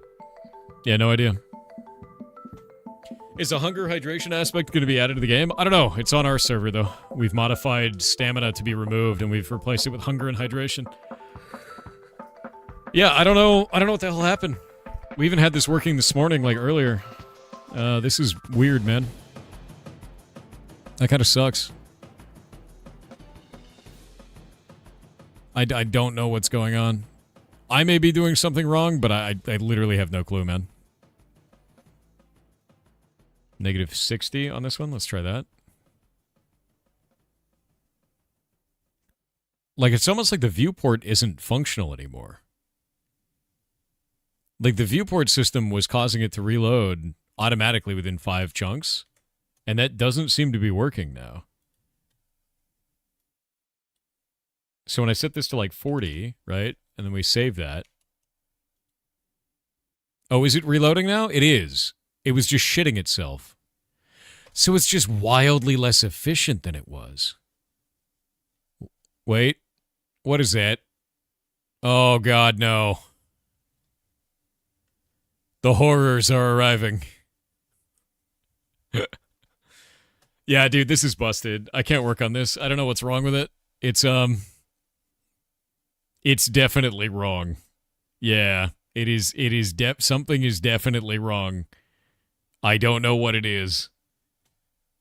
It's death pillaring the world now. Yeah. I don't think it was ready for whatever it is that we're doing here. This was working before, too. This was working on the previous build. Lucky they haven't released it yet? No, this is released now. This is the live build. This is the release build, not the pre-release. I'm going to kill that off. We're going to quit the desktop. Yeah, that build is dead. I don't want to do that.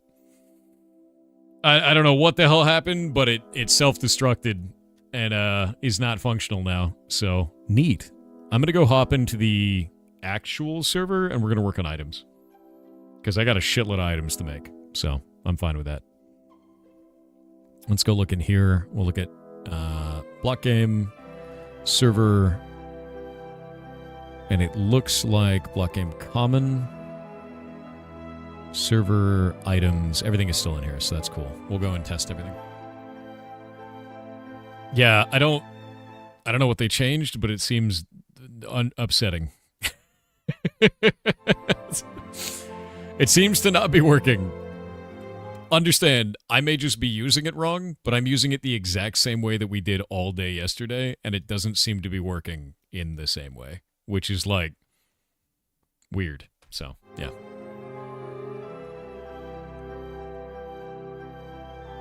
All right, let's check everything, make sure it all works. Firebolt, strong firebolt, frostbolt, instant AoE, reticle-based AoE. We're good to go. All right. Bench. So I was thinking today, since I can't work on World Gen, what I'll do is I'll make a bunch of items for, like, craftables, and I want to kind of go down the alchemy side of stuff and make some placeholders for mushrooms. Because the game has a bunch of mushrooms in it, but I want to add more mushrooms to that. I want to add some oyster mushrooms, some witch's butter, and probably a couple others, because we have a few in Blockgame. I want to add 5 new mushrooms to the game. So if we go pull out the... Actually, we're going to pull out the alchemy bench. And we should have 2 alchemy benches. Is the other one not displaying? I'm making 2 of them, so... I haven't made the other one. So this is the basic alchemy, right? Witch produces butter. Who here has never seen a witch's butter mushroom? Who's never seen this? They're pretty cool, actually. Yeah. Let me grab this. They usually grow on fallen trees of different kinds, and it's bright orange. And look at it. It kind of looks like a slime, right? It's a little bit slimy looking. So if we pull that up and we pull up witch's butter, and we go into images, I'll get a kind of a closer up one. Let me find a really nice looking one. There we go. They're kind of like a brain almost. They're a little bit brain-like, right? There you go. But basically, what people do is they take these and they candy them. So it's used for candy. Yeah, candy. It kind of looks like butter, right? It's also a little bit brain-like or coral-like in some way. But these are really delicious candied mushroom that people pick, and they grow here, like locally, right? And so if you take that, I'm going to take that and I'm going to start growing. I'm going to make a model for that. We'll probably make it in Blockbench today, and then we'll put it up in there. I think the way that I want to do it is maybe a center block and then a couple of planes coming out of it at like angles like an X maybe to make it look like it's got little flaps coming off it. It might look like an urchin that way though. I don't know yet. Maybe I'll have Shay make the model and I'll just implement the thing, right? Yeah. Not poisonous? No. They candy them and they're quite good. All right, I'm going to use the bathroom real quick. I'll be right back, dude.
Dude, it is cold as shit in the house. Holy crap.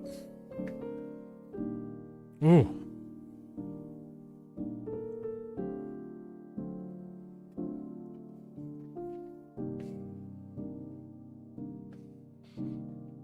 Ugh. No, my office is warm, man.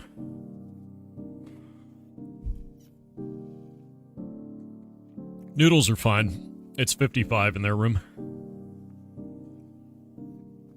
Ooh.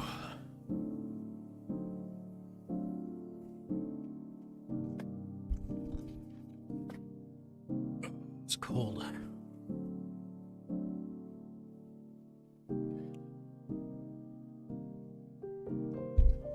Fahrenheit, guys. Not centipedes. Yeah. I'm American. We measure in feet. Ugh. Yeah, no, it was like uncomfortable moving around the house, man. My hair is doing this weird staticky thing. It's great. Sup, nerds? Sup with you, dude? Oh, man. Oh. Why is the rest of your house so cold? My office is warm because I'm running a big-ass computer in it, right? And I have lights and shit. The ferret room is warm because it's filled with ferrets. The rest of the house has no heating turned on and is freezing. And the only reason it's freezing is because I'm not climatized to it, because I'm sitting in a 70-degree office and then going into a 43-degree house. Why no heating? Because nobody's in there, right?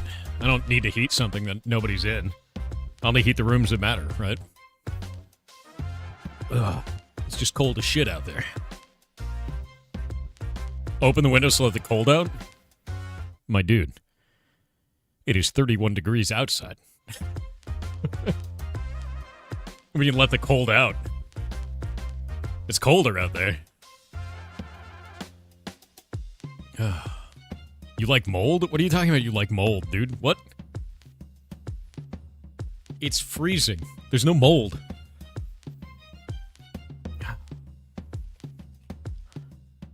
Whew.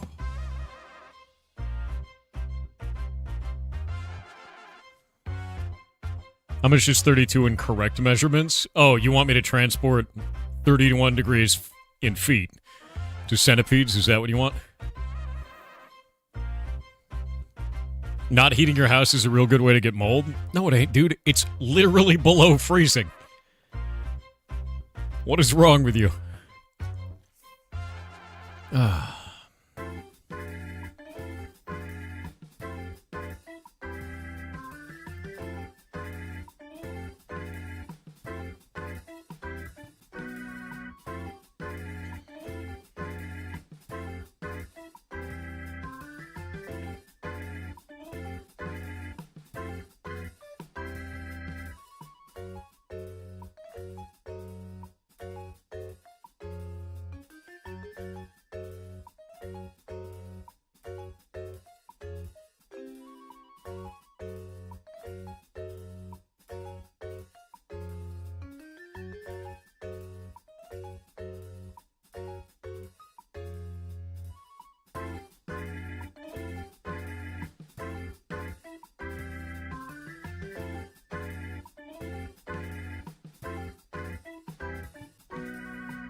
I'm gonna undo that.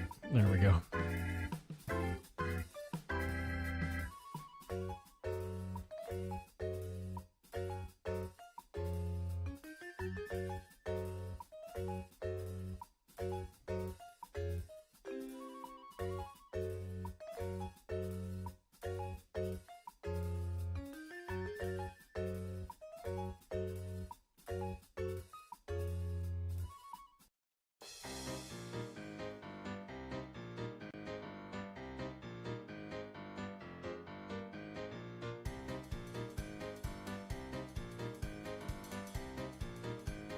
There we go. I think Thor is faking it since lizards are cold-blooded and can easily handle the cold. I don't think that's how that works. I think lizards have a worse time in that, man. It's cold as shit. My hands are getting weird. It's not good. Yeah. Let me go pull up the temperature map. Whew. So, continue. If you're wondering what's going on, if you'd like to understand what's happening in the United States right now, it's, let me grab this. It's this. We're getting this giant wave of cold coming down. Minneapolis is at -16. I'm all the way over here, thankfully. But it's still cold as shit for this time of year. It's not normal to have this. If you're in the purple zone, I feel for you, son. Like, it's rough. We also got hit by one of the largest geothermal storms, one of the largest geostorms that we'd ever been hit by in the last 20 years, about a couple of days ago. So we got to see the northern lights as far down as Texas, which is kind of insane. So we've been having a weird time weather-wise, space weather and local weather. But yeah, no, it's cold, man. Shit's cold. Sounds like a skill issue? Probably is. And you have to understand, people will be like, oh, whatever, where I'm at, it's normally -500. And I'll be like, dude, we're not used to these temperatures. We're used to like a normal temperature. So when you swap from like 70 degrees Fahrenheit down to -13, it's a bit shitty, right? You know, like you're just not ready for it. And you need a couple days. Time to salt the roads down in Texas. Yeah, we're salting them here. We have to, because there's no other way. I almost crashed the car the other day. It was actually, I hit black ice. It was real spooky. There's an area near my house. Let me grab this real quick. And whoop, I'll grab this and I'll show you in the old MS Paint, my dudes. Grab that. No, come on, there. And then we'll take this. Do this. There we go. But basically, there's like an area near my house that goes kind of like, it goes like this, and then this, and this road kind of like merges into it, which is sort of weird, right? It goes like that kind of a thing. And I was coming down this way, because that's the way that I go, right? And when I hit this spot to do, it kind of turns out like that. When I hit that, the car just went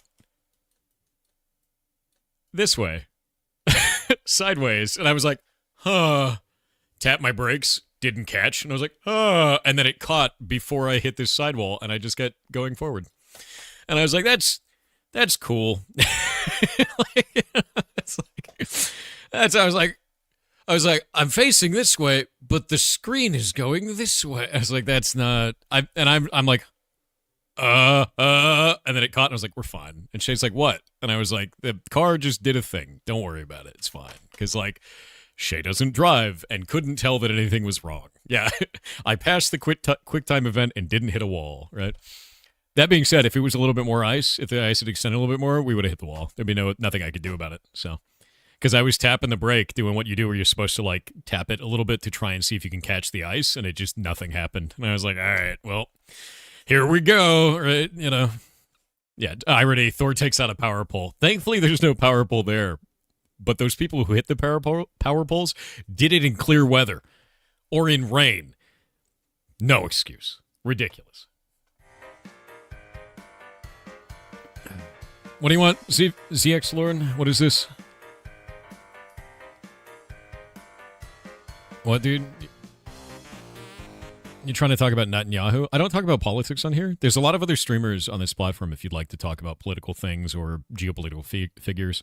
Go talk to them, right? There's a ton of them. You'll get any side of any argument that you want anywhere on the internet. That's not really what I'm there for, right? Like, the way that I feel about it and the way I'll always feel about it is you should vote in your local elections. You should vote in your national elections. You should protest or not protest based upon your own personal beliefs. And as we are both people on the internet, I don't give a shit what your opinions are on this, and you don't get to know what my opinions are on this, and we're going to keep making things creatively. And that's it. Yeah. Because that's all I give a shit about, is that you do something creative. I don't care what your politics are. Go vote. We'll get along just fine, man.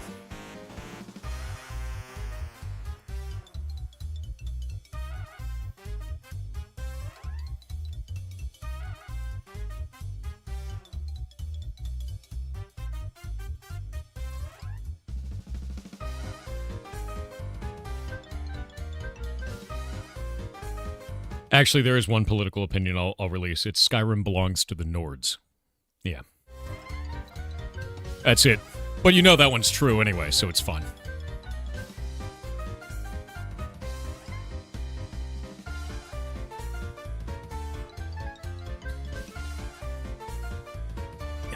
The Nords, dude.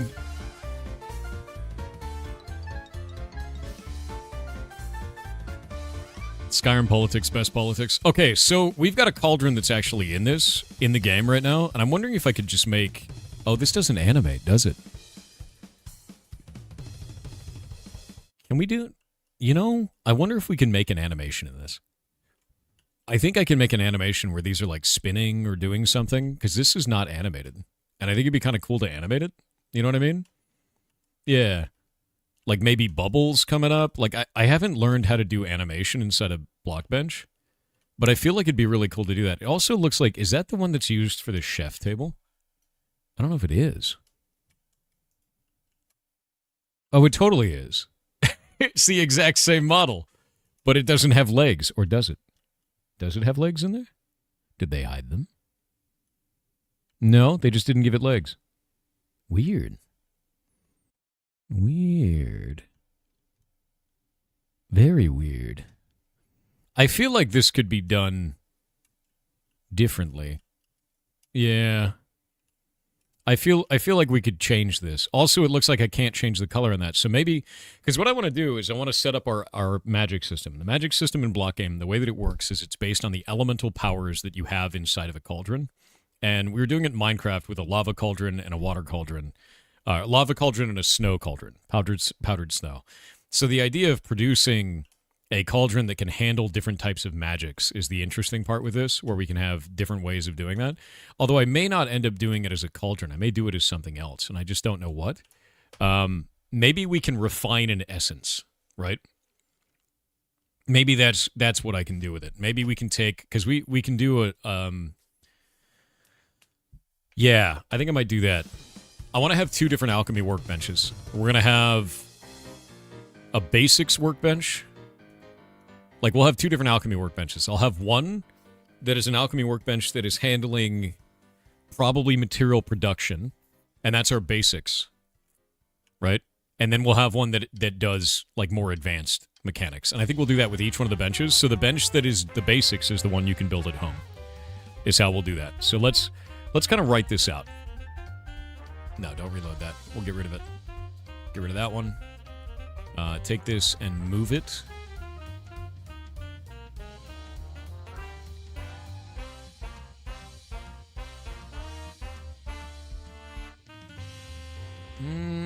Where the hell's the damn move? View. What? Was it on here? Move document. There it is. Move to other view. There we go. So on this side, I think what I'm going to do is we're going to add a new section. I'm going to start writing some new shit up. We'll do view and then word wrap it. Gear is balanced around role in class fantasy. It's incredibly important to make all gear for a specific role rigidly aligned to that fantasy. If we deviate from the then the role falls apart, and each role loses its unique flavor. Mages are squishy, but can build out huge amounts of damage very quickly while burning through tons of durability on their tomes.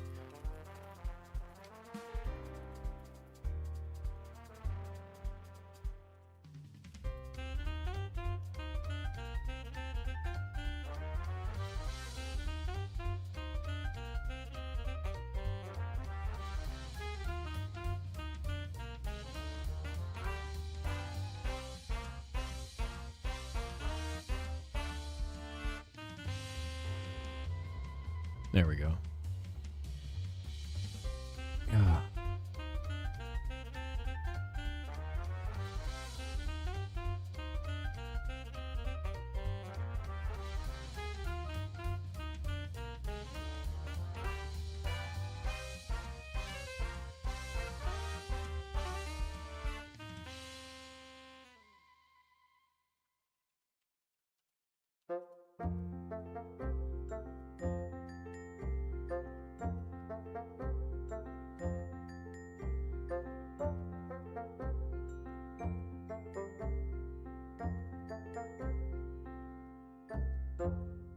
Cold, cold, cold. If mages can't have mobility spells, can they have immobilization spells? Yes. Collapsing Earth is exactly that. It does a slow and an AoE on a long cooldown. Go get some hot tea. That means I'd have to go back out into the frozen tundra that is my living room. Yeah. Boo. I don't want to do that right now. Put some gloves on. I got socks on. That's rare anyway. Causes knockback will increase in strength by damage magic. By a percentage based on a conversion from damage magic. Each spell has a coefficient.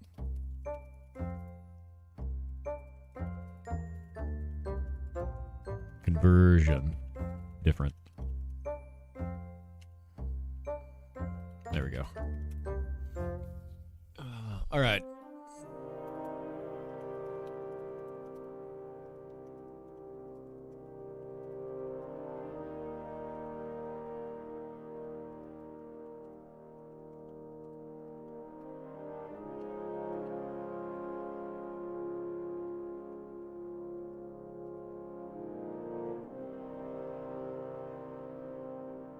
Whereas are less tanky and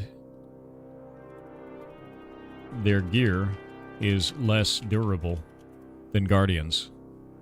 But they move much faster and have capacity to deal damage. Single strike. Swords.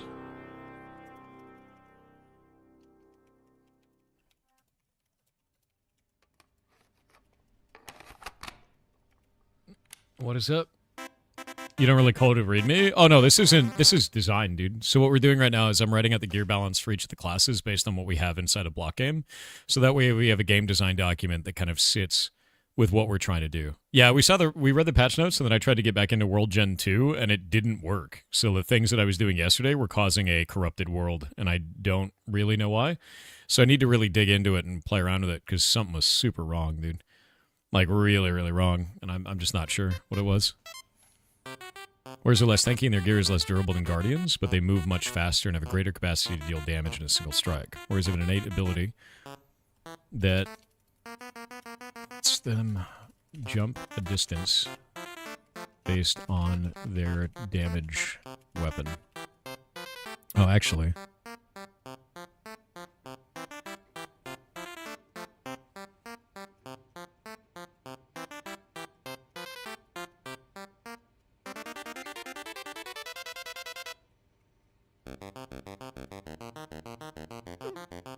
There we go.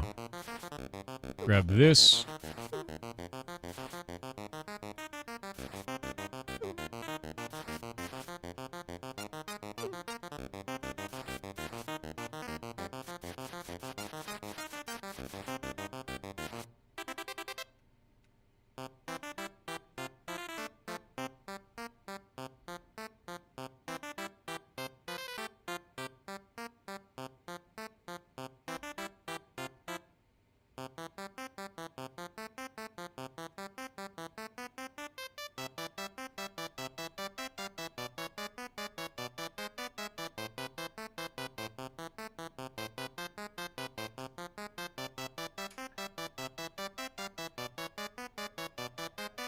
All right.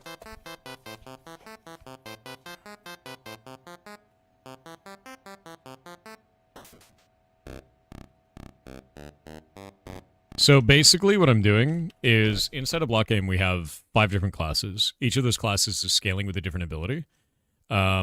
So damage, not melee, damage weapon, I guess is what it would be. Damage melee is fine for that. So we have damage magic for our caster. We have damage healing for our thaumaturge. They scale with healing and with magic on theirs, but less so with magic. Damage ranged for our rangers and damage melee for the guardians. But I think guardian abilities are going to scale with their defense now. Because I think that's the biggest problem with this, right? And I think what we need to do is make it so that guardians scale with how tanky they are. Maybe their maximum HP or maybe their defense ability, something like that. Because if we do it as damage melee, you've just got warriors with extra steps again, if that makes sense. Tom and Seal, the only two have earned a glue stack so far. Wow. Warriors are less tanky and their gear is less durable than Guardians, but they move much faster and have a greater capacity to deal damage in a single strike. Their scaling stat for all abilities is damage weapon.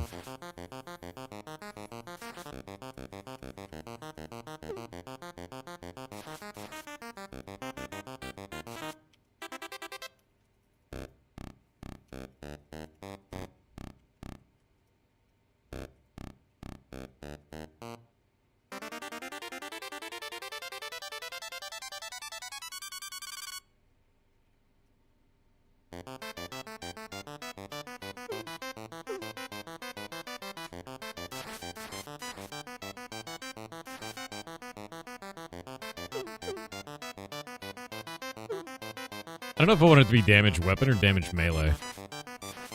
I'm gonna be damage melee. There we go. We allow tanks to run double shields. No, so each of the classes, the way that it works is you have a main hand and an offhand. So everybody is doing that. Even like, you know, even spell books, you have an offhand. For mages, you have a spell focus. You carry in the offhand, and then your book in your main hand. For warriors, you have a battle totem that you carry in the offhand, which is like an empowerment thing that makes your main hand stronger. For guardians, you have a shield, and the shield, the way that it works is it's a guardian thing that actually puts an aura around you that blocks an attack from any direction. So it's not an actual physical shield, which is kind of cool. But I'm going to play around with a lot of this stuff and see if we can make it interesting. You know, I don't know how I want to change it just yet. I think having an actual shield that does real blocks is kind of cool. And I don't think I want to do it as... I don't really want to do it as, like, you hold your shield up and lose stamina, because that's the way that it works inside of it right now. I think I want to do it as you hold your shield up and it blocks to a certain capacity on every hit, as long as you're holding that shield, and it doesn't do reflex or anything like that. So we're going to change the functionality, I think, overall of how shields function. I don't know yet. Yeah. Yeah. Okay, so next one. Guardians. Wait, tanky.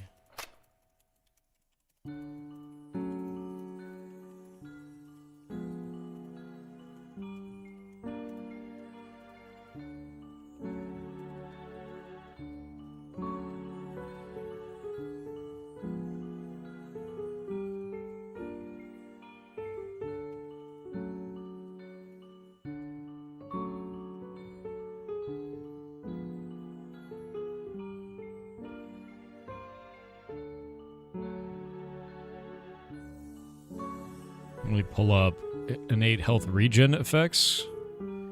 And what is the last one?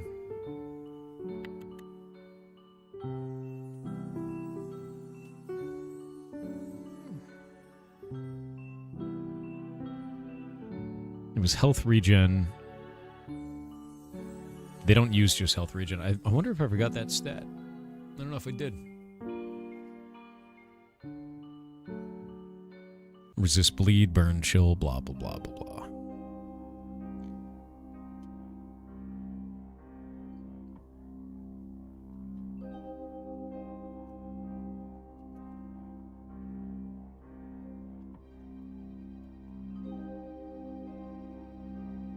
There we go.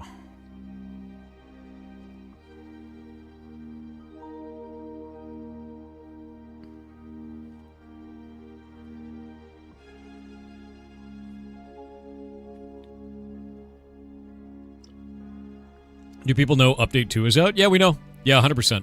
I'm trying to write up this class here because I hadn't done this yet. And once I get this done, I'm going to move back to building stuff in game. But I was thinking about, like, I think I'm going to keep this here for right now.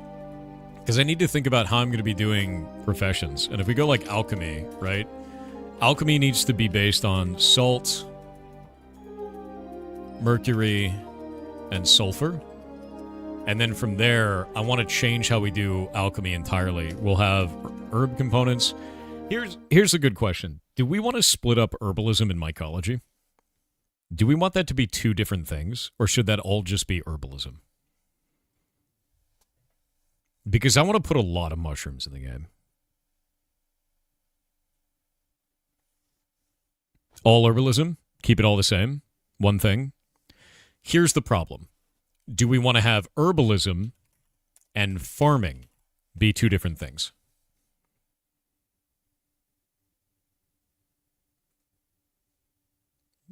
Now it starts to be a weird question, right? You say absolutely not. Some people say yes. Because here's the thing, right?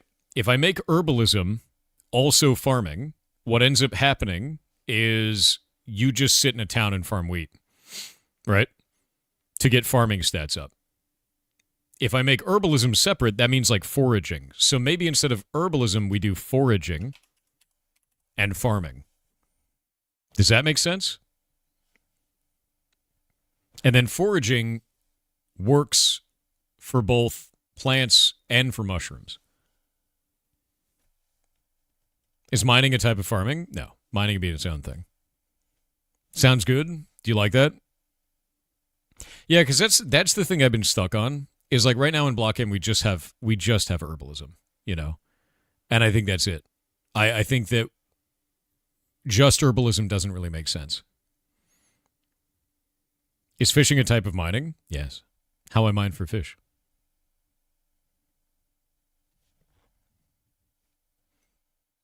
What about growing them? So I think once you start growing them, that becomes farming, right? Because I'm going to be real. The reason why I think about this is I cultivate mushrooms at home. I grow lion's mane and like oyster mushroom and shiitake mushroom and reishi mushroom. Like I love doing that. Shay does foraging and knows all the local mushrooms from learning them from Mycological Society, Washington State, right? Local mushrooms. Those are two very different skills. Mine is the farming side skill. Shay's is the foraging side skill. And they are definitely different from each other. So the more that I thought about this, the more I was like, that doesn't make sense to have that all be under its own umbrella. It becomes quite weird, right? When you start growing something and setting up conditions for it, that is very different than if you're foraging for something. So I think foraging and farming being different is good. Is hunting a type of foraging? No, hunting is its own thing. I'm being remote controlled by a mushroom? God, I wish.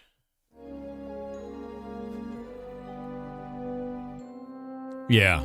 So I think we'll do foraging. We'll have foraging go into alchemy.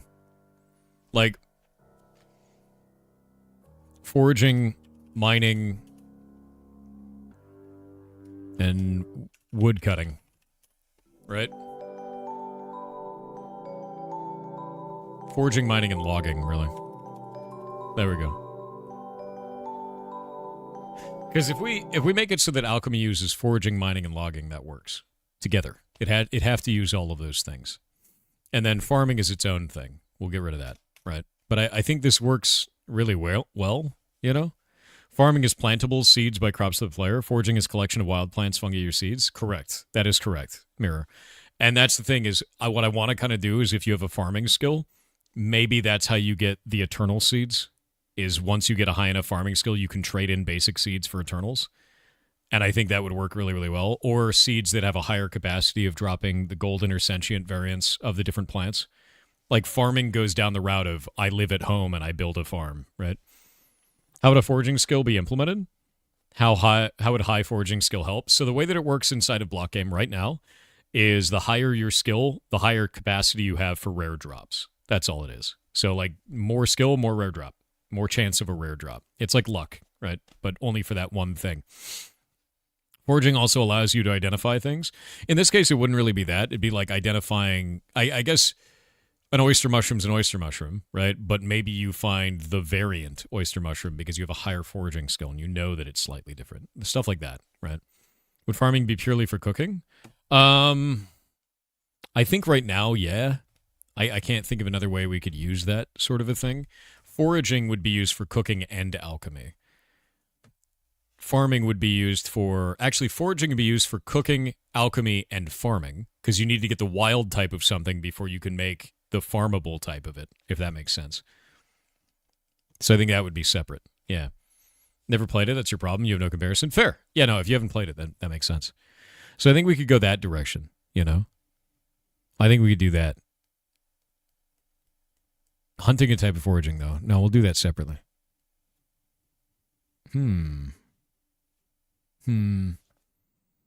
Guess your exception on this, Em? What do you mean, Conductor Ryu?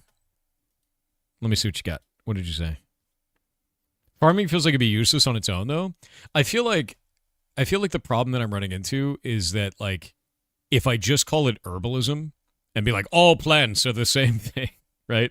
That's kind of weird. And it leads you to be, instead of to go out there and discover, right? Discover things in the wild. Instead, you'll want to sit at home and just farm it. You know what I mean? And I have the same kind of concerns about logging, where, like, instead of going out and chopping trees down, you just want to grow trees at home. So I think one of the things that I'm going to do is with logging, I'm going to make trees take a long time to grow. Like, I want to make trees take a long time to grow. You like the chillness of farming? Then be a farmer. That's fine. I don't think that's a problem. I think foraging and farming being separate is fine. Let me do professions. Because we've got mining, logging, herbalism. Actually, let me go get them in the order that they are in Blockgame. Let me just log into Blockgame real quick.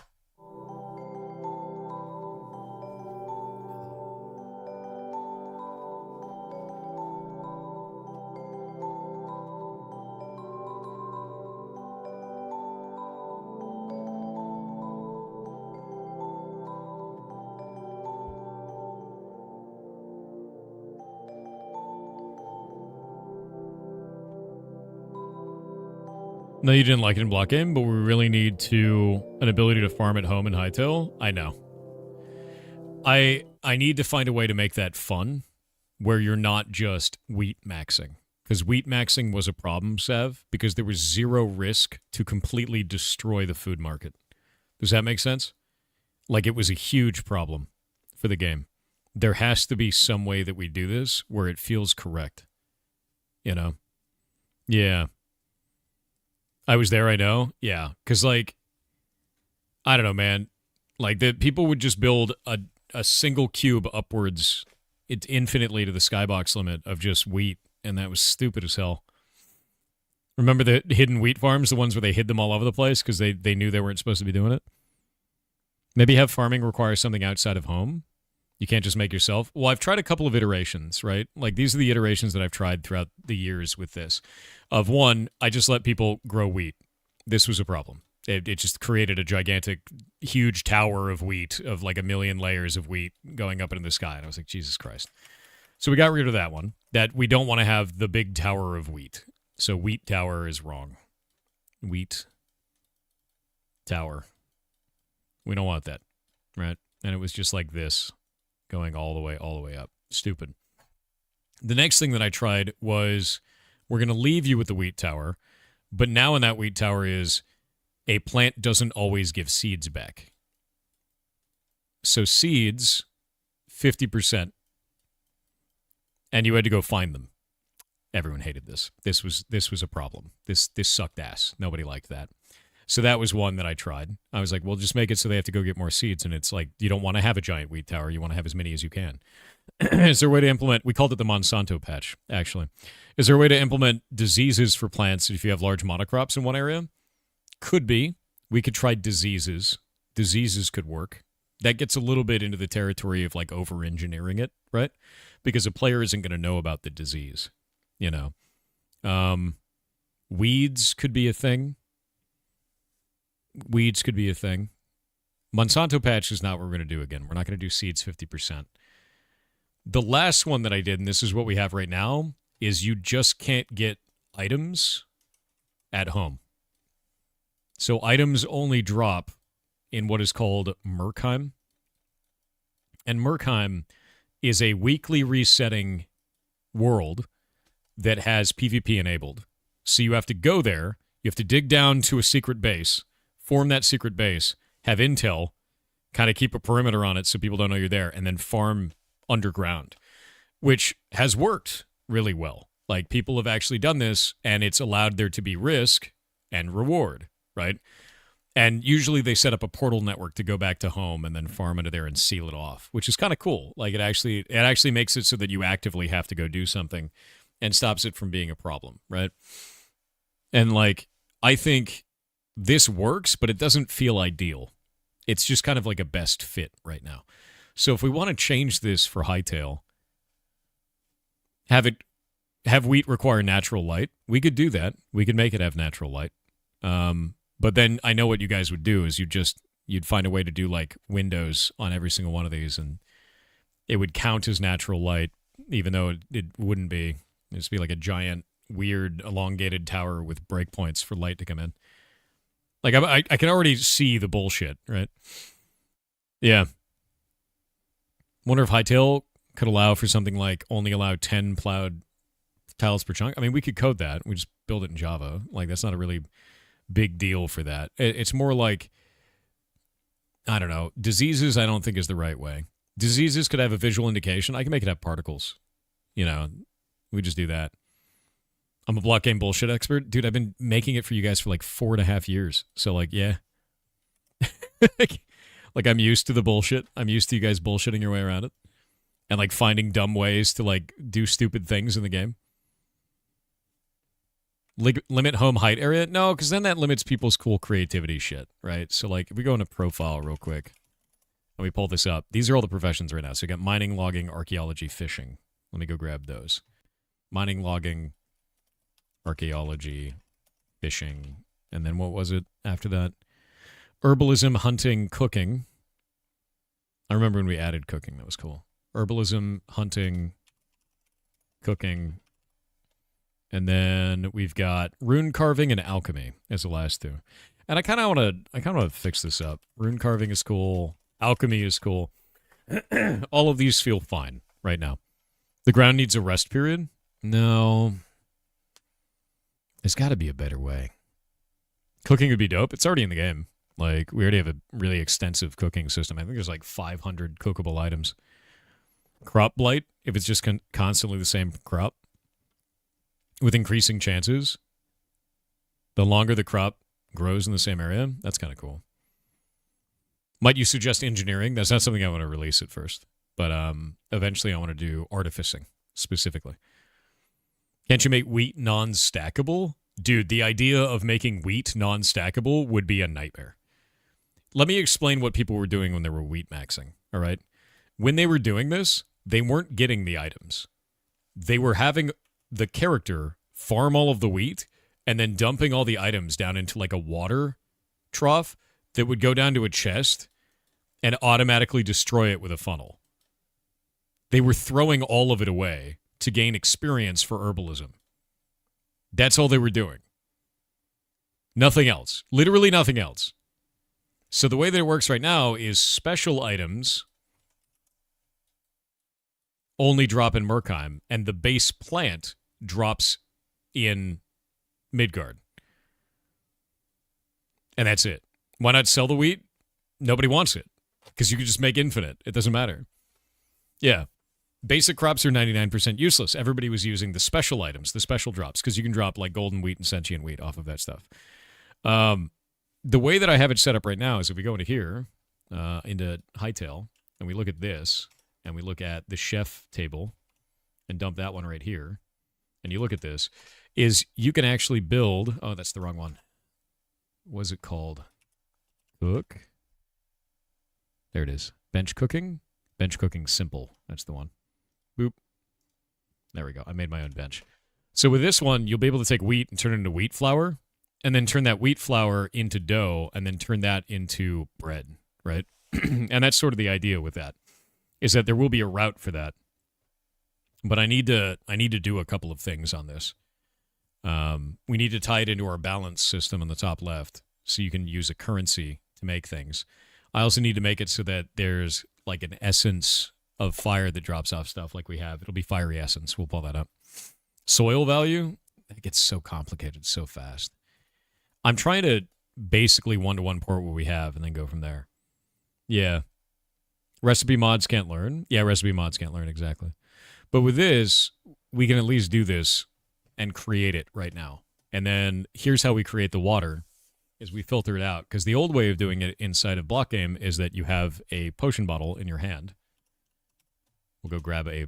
You gonna open? There we go. bottle. And if you have a glass bottle in your hand, I don't know if it's actually a normal glass bottle or not. I'm not sure if we kept that or if it's a special one. Yeah, there you go. And you use it on one of those, it just becomes a bottle of clean water. And then you can use that to go and get hydration, and it has charges on it. So I think setting something up like that makes the most sense. But in Hightail, I opted to go this route, which is to use charcoal and a wooden bucket to create 5 of these at once, because then you're filtering it, right?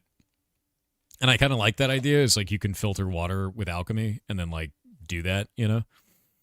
Biome-specific crops with buffs. Biome-specific crops would be cool. I could do that. And then we could make it so that, like, the plains would create better wheat, right? We could do that kind of a thing. Yeah, wheat maxing was peak hermit time, and that was a problem. Is you don't want hermit, right? And all people were doing is they were just doing that to get higher up on the leaderboards for herbalism. They weren't actually doing anything else. They were just signing in, farming their wheat farm for 2 hours, and then signing out and deleting all of the items that came out of it. And that's just, like, not good for the server in any possible way, and it's like not a good gameplay loop for players either. Like they should want to do stuff with it, create more uses for wheat. I tried that and it didn't do anything. It just made people want to wheat max more so they can make more of whatever that thing was, right? And like I don't want to incentivize wheat maxing. I want people to stop doing it, so we got to find a way to fix that, right? Why was wheat the crop everyone used? I think it was the fastest for whatever reason. I don't remember why. For whatever reason, it was specifically wheat. And I don't remember what the reason was. Meat maxing? Gross. Could you create something to store water? We already have that. Oh, we're right about that. That's our water potions. Maybe have wheat have diminishing returns? That doesn't make sense. Turn in wheat for a rare drop? That's incentivizing wheat maxing. Like, let me explain. I don't want them to do that behavior. So the way that you stop them from doing that behavior is you make it shitty. So we got to make it shitty somehow. Or make something else better so that they don't want to do the shitty thing. Which they currently want to do under this system. So, make it costly? Why? That doesn't make sense. Yeah, that doesn't make any sense. Wheat only grows during some seasons. That I kind of like. That I kind of like. We could have a server season system where every month it changes seasons in real time. And then only certain crops grow in certain seasons. I like that. I think that fixes a lot of my problems. They'll still make towers of food. Oh, the other problem with this is that there was no counterplay to this. There's no counterplay to this because there's no PvP in this, so they could just make an infinite tower of wheat and destroy the market. Yeah. Stackable growth, only 3 high? Nah. Huh. Let me think about this. Require different soil types for different crops. I could do different soil types for different crops. I'm not too worried about that. Make wheat stolen via PvP insanely valuable? No, because then they just steal it from themselves using an alt. I know you. Yeah. Have ceilings prevent plant growth? We could do that.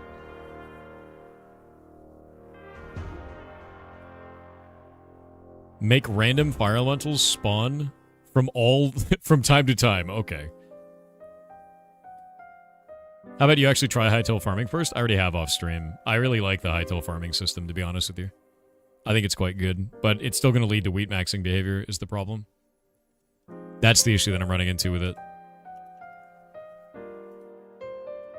Because I really like the hightail farming quite a bit. Legitimately so. Plant elementals that devour farms. Yeah, people will just be wheat maxing. They just will.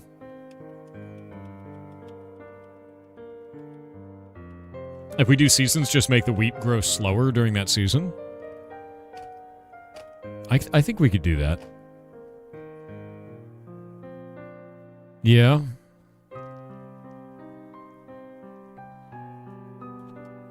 I actually haven't seen a storm sapling. Check that out.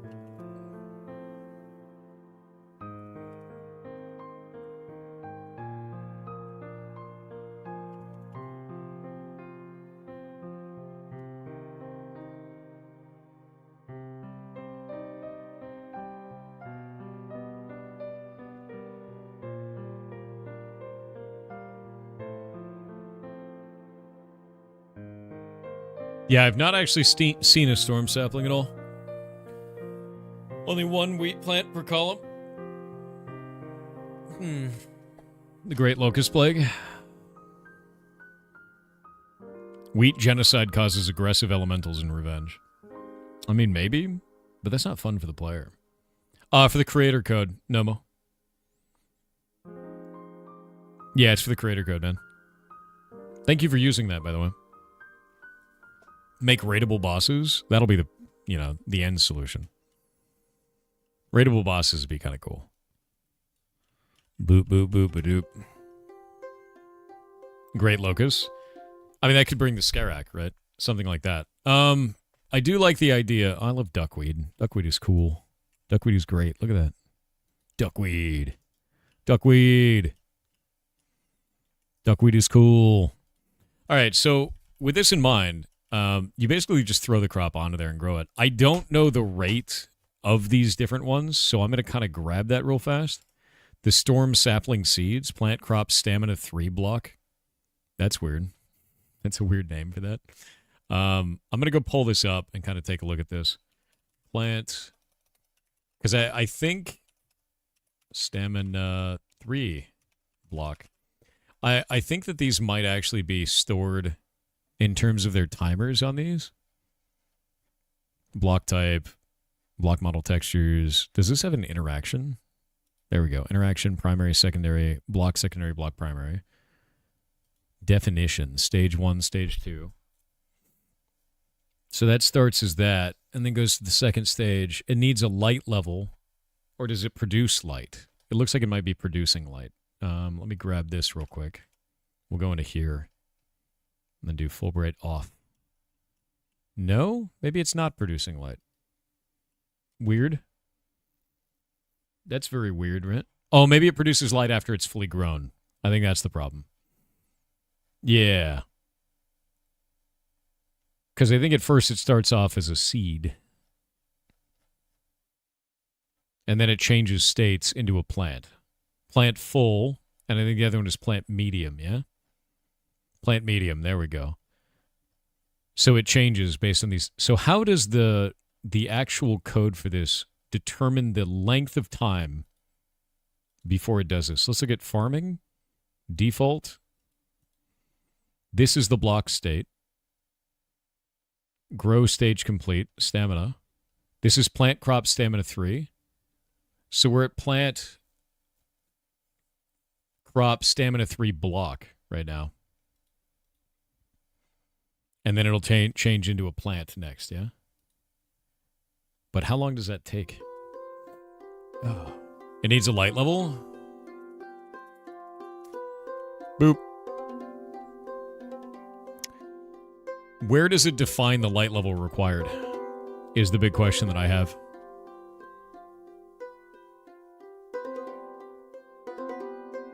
State default. Stage 1, stage 2... Plant crop stamina 3, stage 2, plant crop stamina 3. Active growth modifiers. Fertilizer, water, and light level. Reference to growth modifier is light level. Open asset, new tab. That button doesn't work. Okay, well they gotta fix that. Light level. There we go. Growth modifier asset. Sunlight. Or artificial light. Okay, so if it's artificial light, it actually has to have red, green, and blue artificial light? That's really interesting. So if you have lights that are only blue, it won't grow, or does it need one of the three? I have questions. We have to do science. It's science time, chat.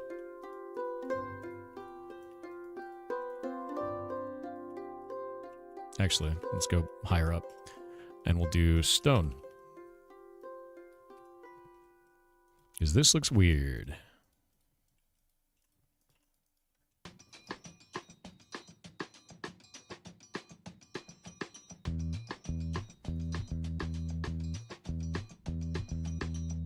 The real question is, how far does this actually go? Right? Like, how much light needs to be blocked out? Does that work?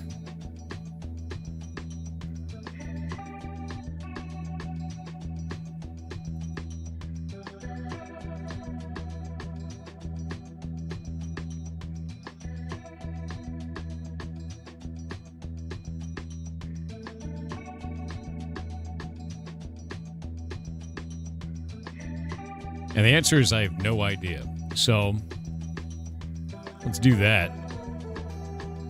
Which ones grow? Torches and other light-emitting elements change the value, but does it work that way because of torches being white light? Right? That's the question. I know we're talking about a video game, not real life, my dude. Yeah.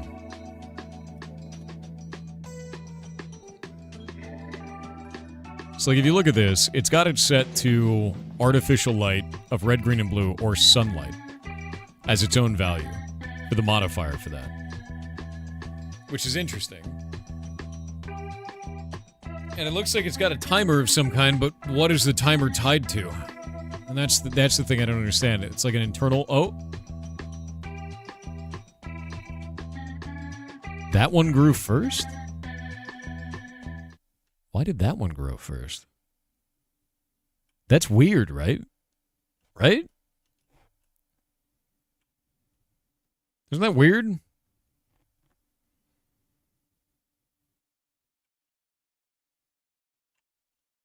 That is weird, right?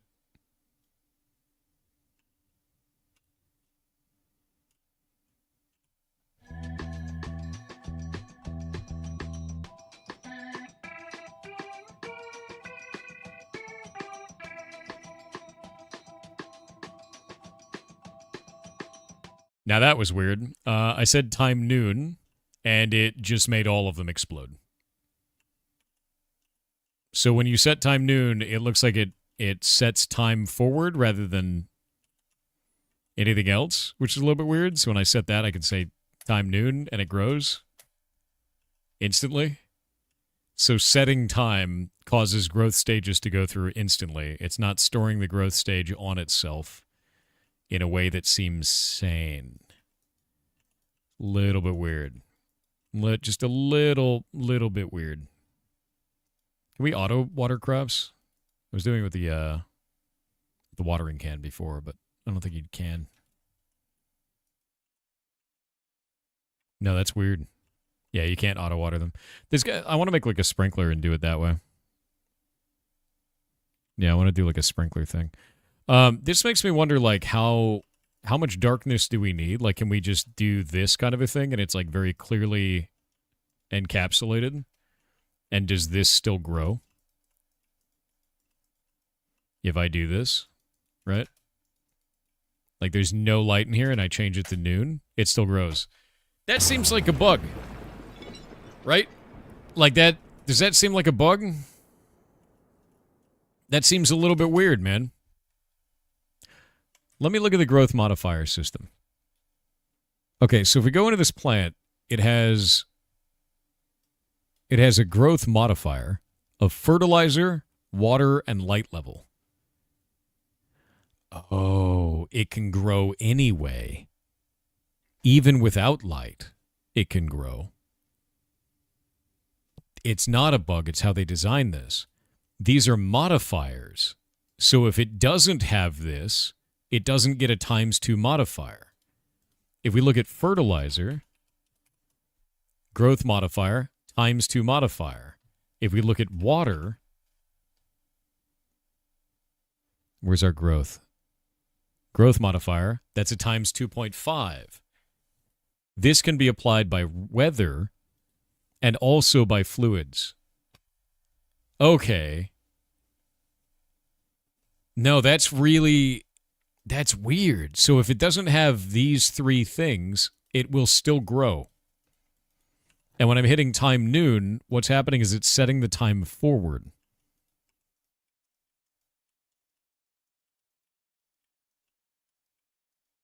Just throw it on the ground, right? Yeah, look, it's still able to grow. It just takes longer. That's it. So there's nothing stopping food from growing, even when you don't water it. That's just a modifier to make it fast. I know the crop emits its own light. I'm aware of that. That's really interesting, though. Even wheat? Let's go pull wheat up. Wheat. Mature wheat. That's weird. Actually, just pull the wheat seed bag.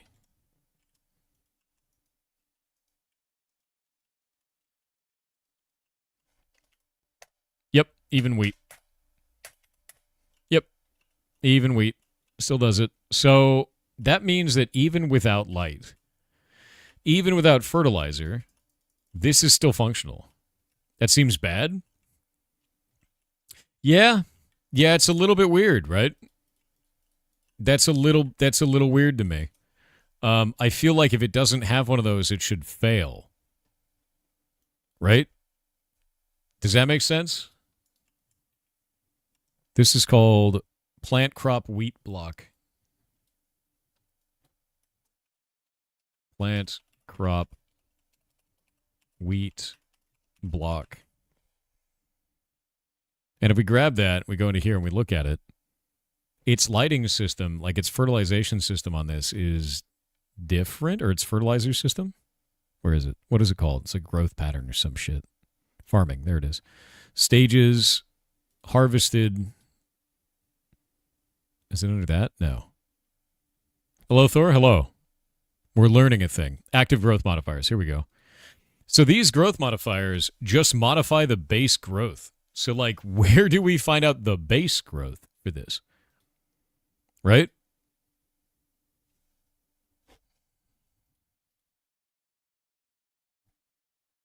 I don't know. It just works. Yeah, no, we got to find that. How are things? Pretty good. I'm learning shit. Maybe it's a general plant growth. It could be. Let's go see if this has a parent. The parent is template crop block. You may be correct. Let's go grab template crop block. Quality is technical. Let's go back into the editor, and we'll look at this.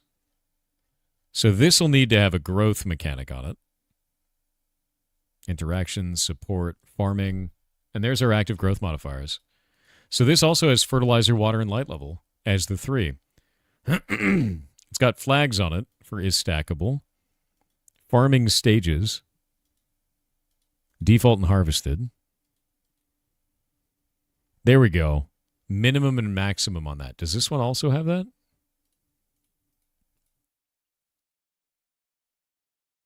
This is the amount of time. Is that in? That can't be in seconds. That's got to be in server ticks, yeah? What is that? Divided by 60. That's minutes. Divided by 60. It's hours. That'd be 7 hours. That's got to be server ticks. That's got to be server ticks. So then it would be, how many ticks to a second is 60, right? The servers run at 60 ticks or they run at 30? I don't remember what it is for Hightail. They run at 30? All right. We take this value, which is 25,300, divide by 30. That can't be right. That's weird, right? That'd be 843.33 repeating seconds. How many ticks per second? Doesn't divide by 30? I mean, this is a number of ticks, right? That's the number of ticks it would be. If that's ticks. 14 minutes per phase?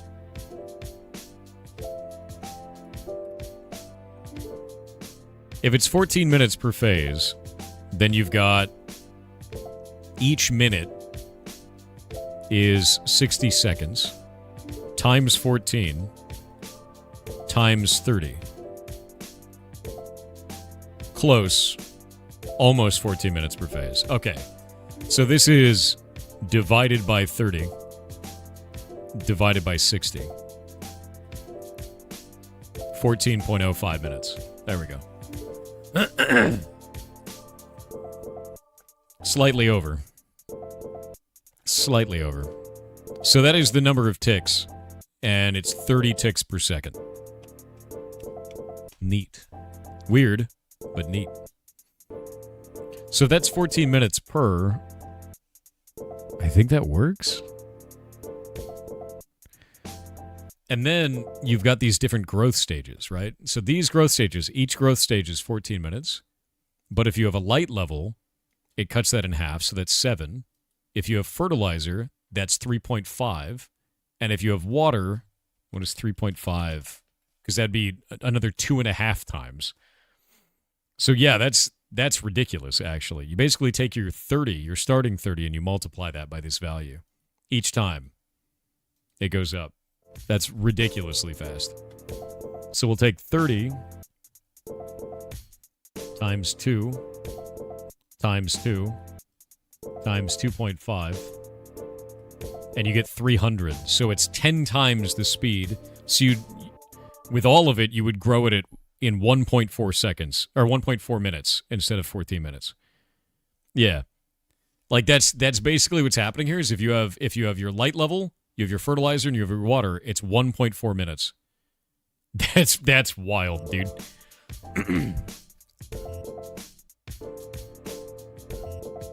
Yeah, base should be that it doesn't grow. I agree. Yeah. I feel like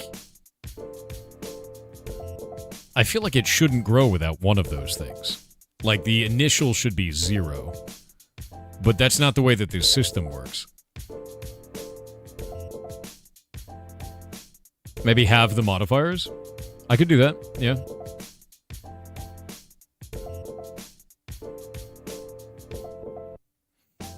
You probably had a growth factor that is 0 for absence. We could do that. We multiply the whole thing by 0.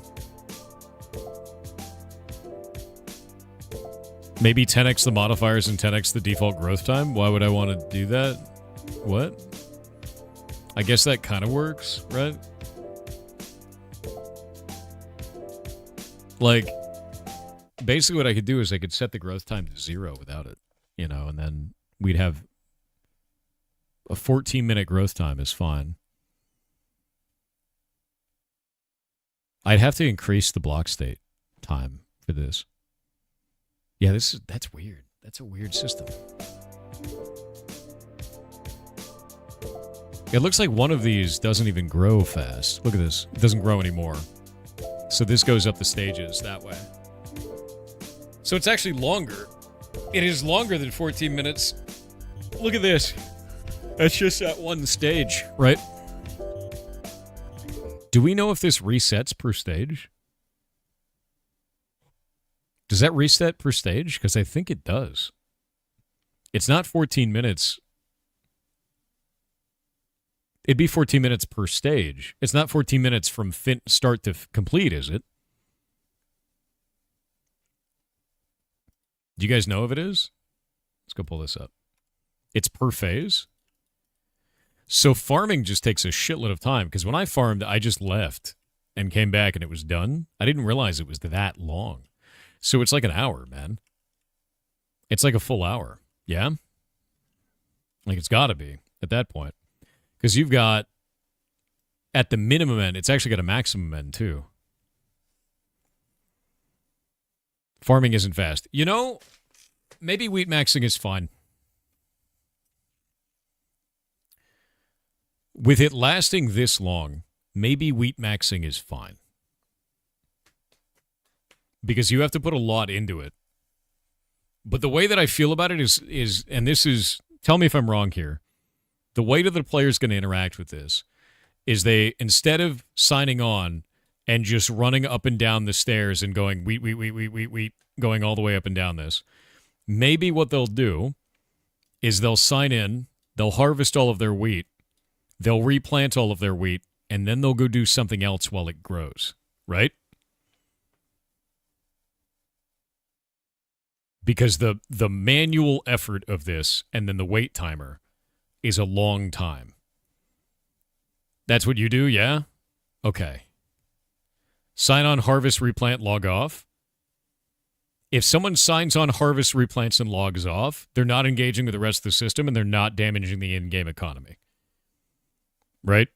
If they're signing in, they're harvesting, they're sending all their materials on, and someone else is buying them and doing something with them, then it's doing something. But the amount of manual effort for this, I think, is high enough that I feel comfortable with it. The problem was in Minecraft, where they just run up and down the entire thing and just get infinite wheat, right? Like, that was a problem. That was silly. The base farming system isn't bad with the life essence investment. True. I'm interested in doing this. Yeah, I think we could fix this. I think we can fix this. Also have artificial light be a lot lower than sunlight.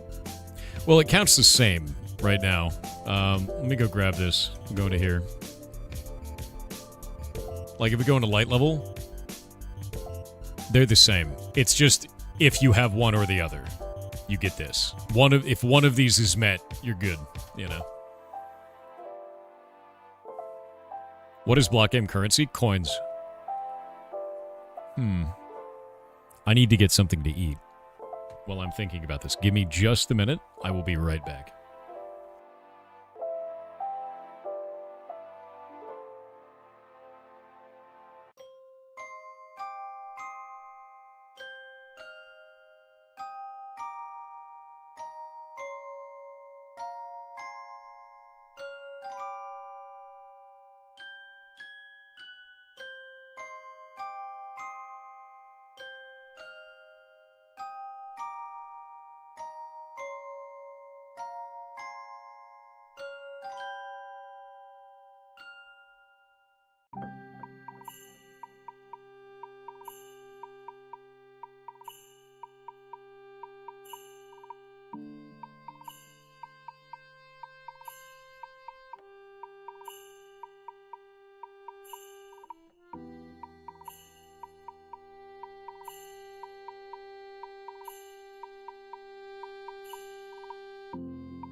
Hello? Okay, it's working now. Nice. I was like, what the hell is going on?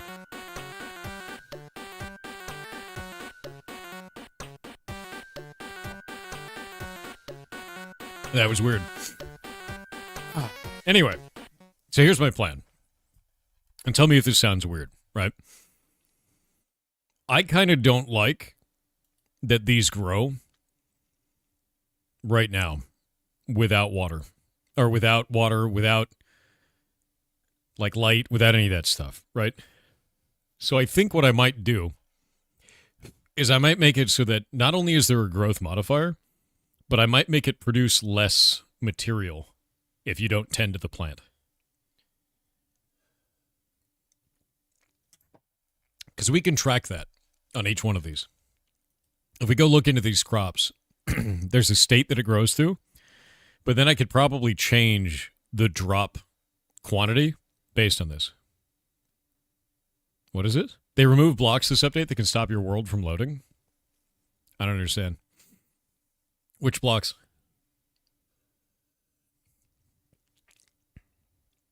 They can also grow without tilled dirt if you have eternal seeds, although much slower. Yeah, that's weird.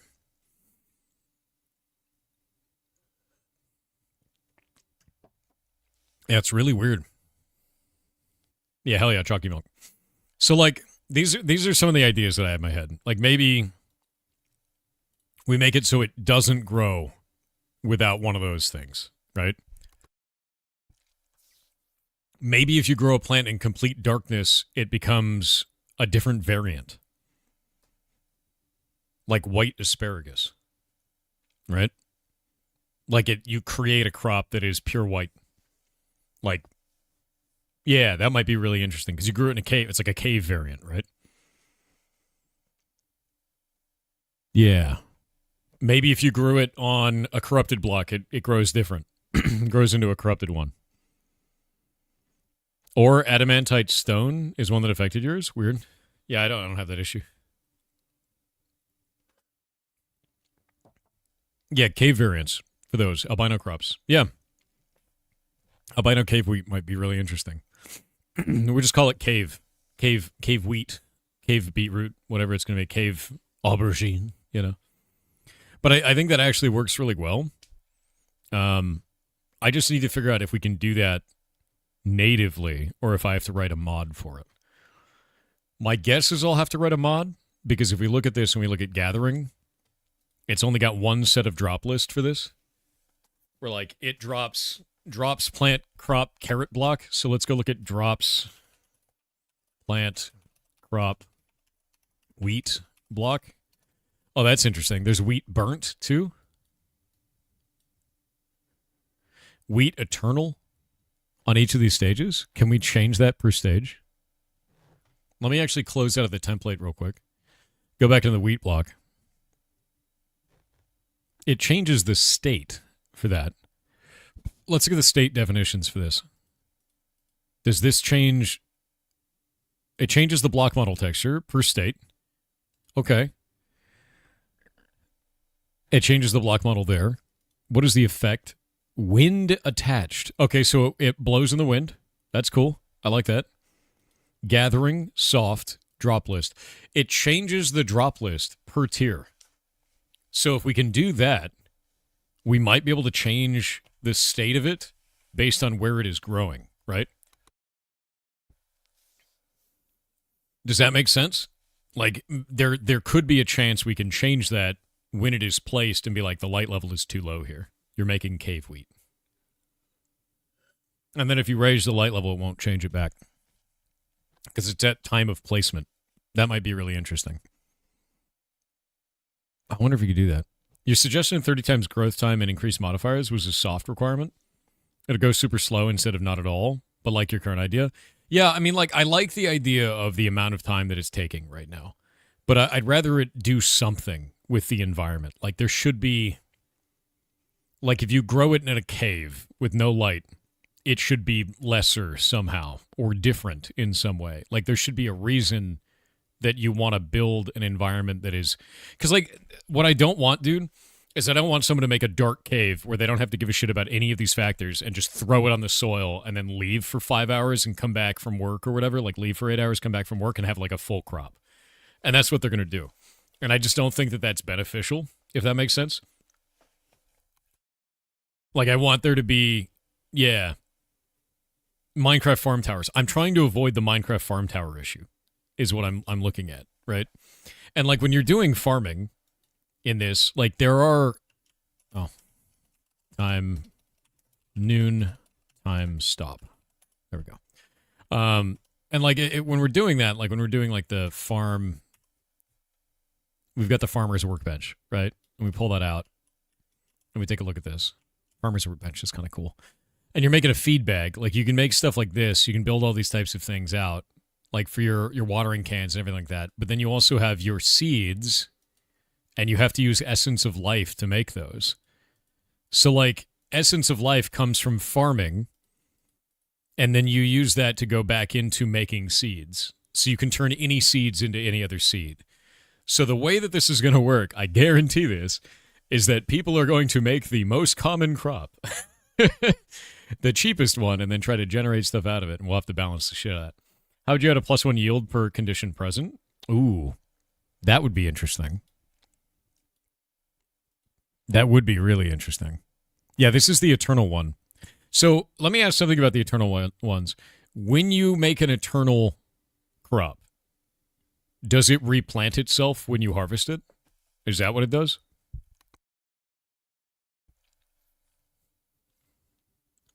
Yes?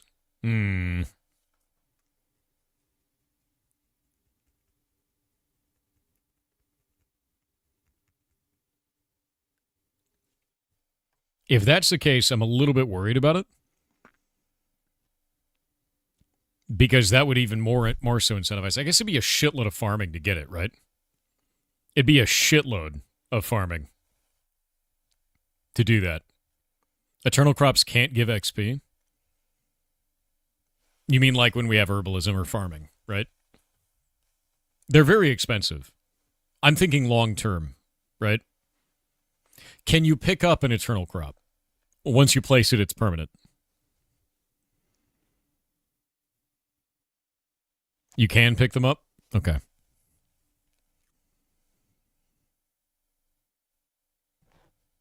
They don't give back the same amount of life in crops? Oh, no, they're going to have completely different drop rates.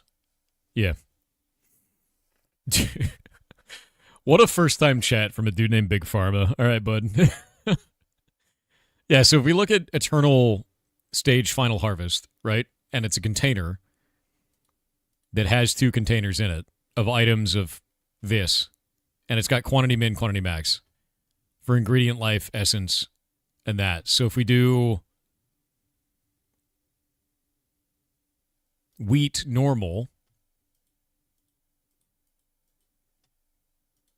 this has wheat items, 1 to 2 of them, life essence of 2 to 4, and wheat eternal of 1 to 1. Wait. Normal wheat has a chance to drop eternal wheat? Is that what I'm reading right here? Drops plant crop wheat stage final harvest. Weight of 0.5. Weight of 100. Okay, so you can just straight up... Basically what you would do is you would just mill this. You would just mill the shit out of this. That I didn't know. So what you would end up doing then is you would make a mile of normal wheat so that you can make Eternals. Yeah, Eternals are problematic in a social sandbox MMO. They are. I think that is a problem. I don't think that's a good thing. I think Eternals will cause a serious problem for our in-game economy for a social sandbox. And I think that's something we should probably avoid having in the game. Legitimately so. Yeah, I think I'm gonna get rid of Eternal Seeds. Because I think for a social sandbox environment, we cannot have that mechanic. That will just completely imbalance everything. You need to put resources in to get resources out. And the time that they are growing is the risk time. Yeah. They would be a high-value raid target. The way that it stands right now is no one can blow up your home. You know? No one can blow up your home in Blockgame. They could wage war on you, and it's like a PvP fight between you and them, but they can't, like, pillage your house, right? Yeah. What if you have Eternal Seeds? We might be able to set up a siege warfare system. We could do that. You could repurpose them to be greater yield rare crop. Could. Instead of them being like an eternal variant where they stay forever. You know?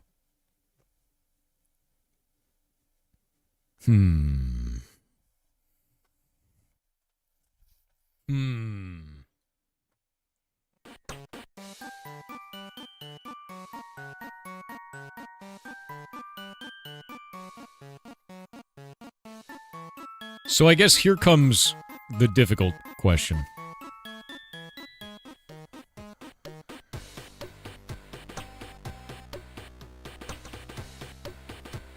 There are two ways to fix this. We leave Eternals in the game, and we make them incredibly rare. We'd make it so that they don't drop. They can't be crafted. They only show up off of, like, special events or boss fights or things like that. If we do that, we need to have risk at home. Your base needs to be at risk in some way.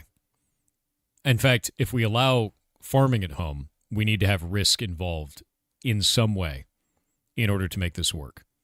Which means if you have a town, we need that town to have pressure of some kind from another town. Right? Which means we need a siege system. Which means if you have beef with somebody else, and they have beef with you, you guys can have a siege against each other, and whoever loses, that town falls into ruin. I think that's the way that we need it. Legitimately so. And we'll always have Origin City that can't be sieged. But if we have a battle between two towns, right? Just keep it in Merc. I don't think that works, man. I really don't, Farana. I think it takes away from the game. And I think it causes a huge problem. We tried to do sieges inside of Blockgame, and it just didn't work because we were using Townie's siege system, and it just didn't do what we wanted it to do. But now we can build our own, you know? Sounds a lot like what Ashes wants to be. It's because it's a social sandbox, man. That's my favorite kind of game, which is why we've had Blockgame be a social sandbox the whole time. How about towns that have farms that are PvP enabled? They would just hide it inside of an area that's not PvP enabled with walls, you know? I think sieges are kind of the way to go. If you have beef with someone and someone has beef with you, I'd call that a date. All right. You have a very particular kind of relationship right there, you know? Have fun. And be careful, you know? I've been making its N-tier alchemy recipe. That'd be kind of cool. But, like, still, you have to think about the game 5 years from now. What happens? You know, infinite Eternals flood the server. Nobody uses any other type of wheat. That's the long game kind of balance that I'm thinking about. You know, the snow is above your car's tires. Don't go out. Stay inside. Call off work, dude. Yeah, that's not safe at all. Yeah, that's not safe in any way. So, like, these are the types of things that I'm thinking about is repeatable interaction stuff. That sounds like starting synopsis of Fight Club 2, maybe a little bit. No milking a snowman. What's wrong with you? So, like, faction system like on Warframe? No, we wouldn't need a faction system. The factions are your own towns, right? That is the way that the factions work. If you wanted to do the EVE Online factions, you'd have 4 factions and just kind of go for it. But that's not really necessary here. I think that you being a faction, like in a true social sandbox, you are the faction. And you decide what a faction means and who you run with. And that's the way it works, right? And I'm fine with that. So I think the idea of a siegeable town is a good thing. I do think it's going to lead to drama, because social sandboxes always lead to drama, no matter what. And we'll have to balance that and moderate that shit into the sun, because that's the only way you can do it. Do you want to... No, we're not doing this milk a snowman thing. What's the matter with you? You need to give us trebuchets? I think the way that I would think about this in terms of like a siege in this case is that you would have to build bombs, and you would lay the bombs along like the edge of a town to break in through the walls, and you get a limited number of bombs. And those bombs are provided by the siege event. So the siege event gives you like maybe 5 bombs, right? And then those bombs have a timer. You plant the bomb. The other team has to stop you. There's a timer ticking down of like 5 minutes. You have to protect it for 5 minutes, and then it goes off and it blows up the wall. Yeah, like Helm's Deep style. That is, yeah, like a satchel bomb. The idea is that that's how that would go, and then you rush into the base. So, like, the defender would be... They'd have a lot of counterplay, right? Just one bomb in Urukai? I mean, you could do one bomb. You do it as one bomb. Yeah, limited, maybe one bomb. You get a 5-minute timer. You blow it up, then you break into the wall. The problem that I have with this is that likely it will lead to sort of degenerate base design. And what I mean by that is if your base doesn't have walls, how does this work, right? Like if you have a base that you built deep underground, what am I blowing up? You know what I mean? Like that's the kind of stuff that I see happening, if this makes sense. Because people will just build this way. They will find ways to build around the mechanic. This is more of like a blue sky. This is what it would look like if it's kind of cool. Xavier's Fellblade donated $20 to charity. Ooh, thank you very much. Thank you very much. That is very nice of you. What would stop a hacker from ruining your day? What do you mean a hacker from ruining your day? Like, we just fix exploits. We do it all the time. Like, there's so many exploits that we fixed in Blockgame at this point, it's ridiculous. And we have our own, like, anti-cheat system that we developed in-house to do it. So, like, I don't know, like, hackers happen, and you just fix it. You find out what they did, and you fix it. I think my favorite one with that was a dude who was duping gold. We found the gold dupe and then banned him and his other 2 alts. It's very funny with that shit. Yeah. Town center or dungeon heart? So the town center would have to be... Like, how would a town center work, right?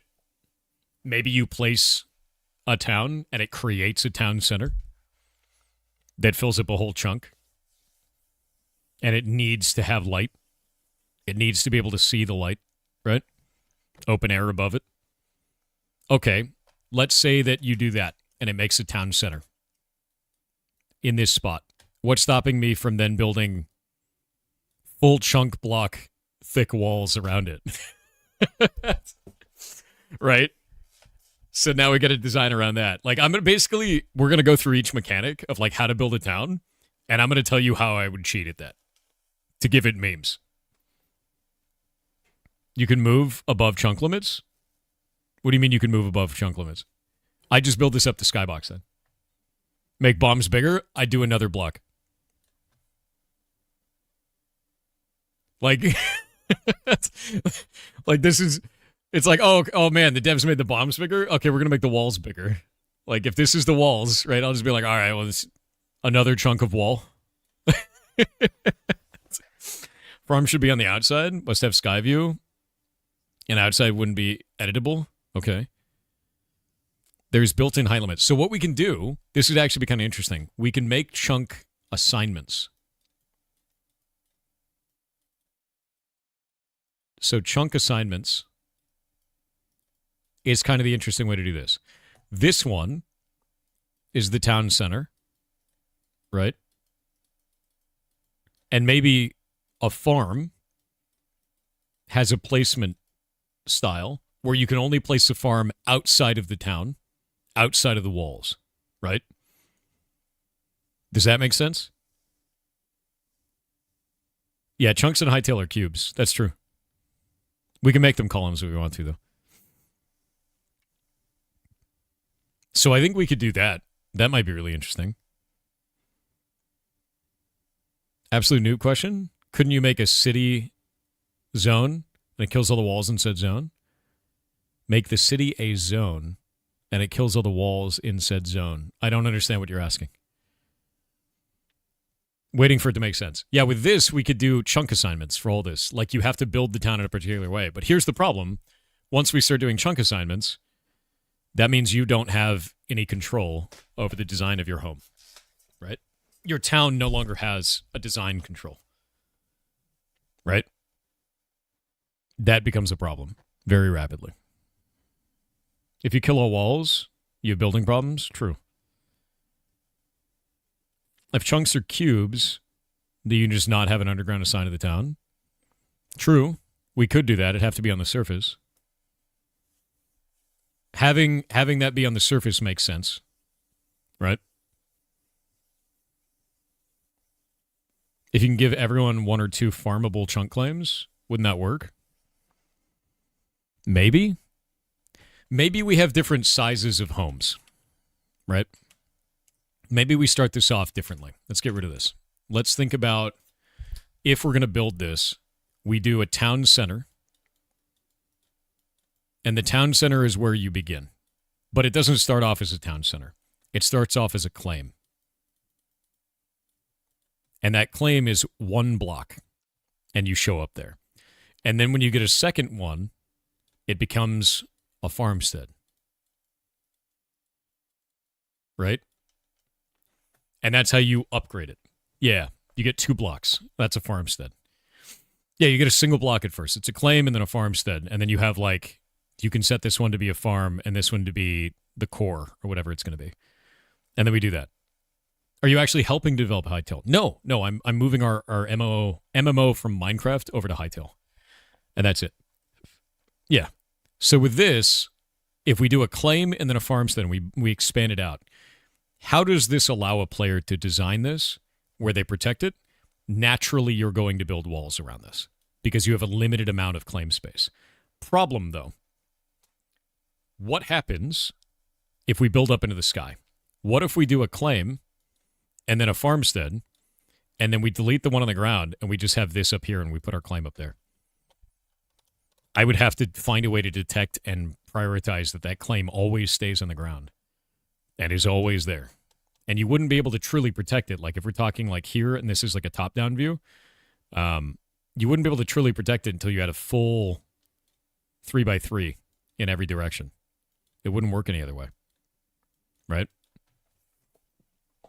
Make NPCs able to visit town? I actually want NPCs to live in your towns. I think it'd be really cool. Check for errors surrounding the claim. Could be. Could be. Just add early game fights? No, that doesn't change anything. I just build it in the sky. I build a floating city in the sky. It must connect to a certain amount of earth, stone, whatever, tiles underneath it. I build it at the top of a mountain peak. I build it at the bottom of the ocean. How are you going to fight that? Right? See the problem there? Like, it starts to get, like, really weird when we talk about terrain. If we're designing this to only work on flat plains, then sure, but that's not really how the game works, right? Like, you could have it at the bottom of the ocean. You could have it at the top of a mountain. Depending on how you build it, it could be impenetrable. Right? Maybe something like Valheim? Explain, because I've played Valheim before, but I'm wondering how you'd want it to work, right? Can't you make it at layer 0? Well, layer 0 isn't always layer 0, right? Like, that means you'd have to hunt for a specific perfect area to build a town. Can you give players a set volume of space? Oh, yeah. Yeah, we can do that. I'm not worried about that. Is there anything that tells you the terrain height? Not currently in the game. So let people build Atlantis? That's what I want too. I want you to be able to build Atlantis. But if you're building Atlantis, I want other people to be able to fight you, right? Like, you shouldn't be impenetrable as a base. Like, your base should be fightable. And if you can't find and fight the person's base, I think that's going to be a problem. Yeah, if we do like an NPC raiding mechanic, they'll just drown, right? Making towns that aren't yet towns have a safe duration time will make it more fun instead of some OP people just instantly stopping you 24/7. Oh, yeah, no. Initially created towns will be immune to PvP for a certain amount of time. Yeah, we'll have stuff like that. I'm not worried about that. That's not what I'm talking about. I'm talking about the long game stuff, man. Can you do a pathfinding check to see if outsiders can get in and out of base? Could. I mean, we could do something like that, but does that... That'll turn into a mob spawner grinder situation immediately. Hightail just updated again? It updated a few hours ago. Did it do it again? Another one? What did they do? I might quit out of this and we'll figure it out.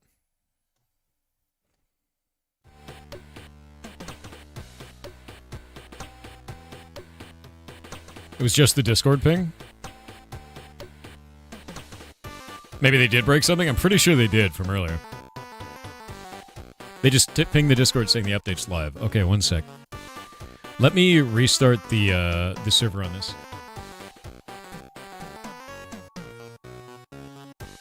We'll see if that works.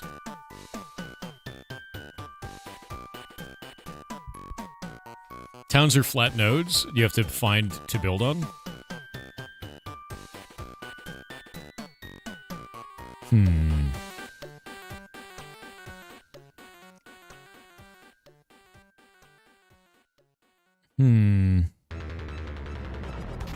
Sightail have a Discord. You can check updates until... Wait, what's up?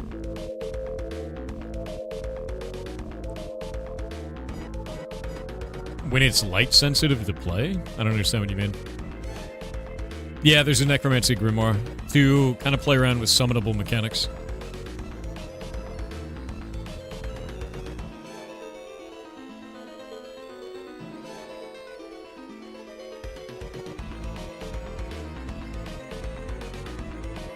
Okay, so the biggest thing that we have to focus on when porting Blockgame over right now isn't anything other than town center design, like town system design, because everything else is very different inside of Hightail, and I need to go through and redesign probably all of our professions to fit for that.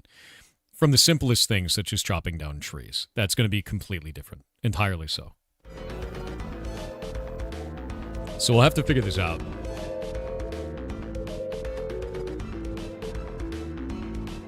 How about a home that can't be attacked or destroyed? That can't hold any crops? And outward bases like farmsteads that can be attacked?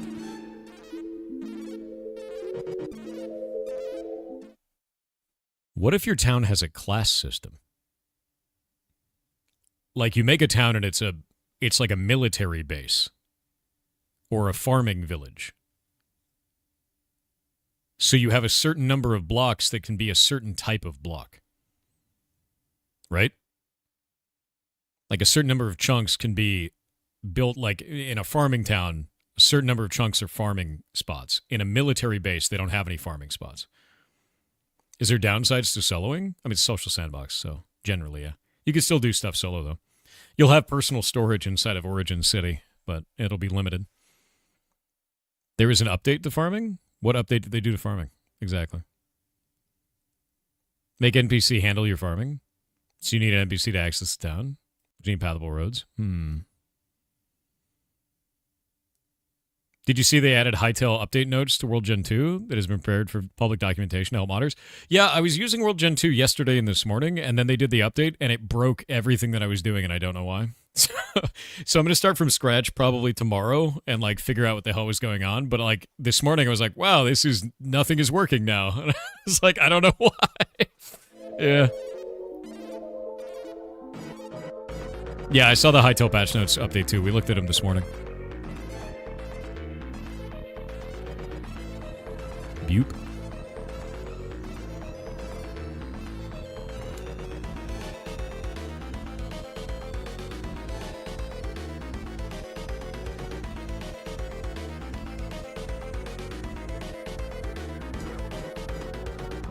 Oh, you did another one right now? What is this? Yeah, no, I already knew about this one. Yeah.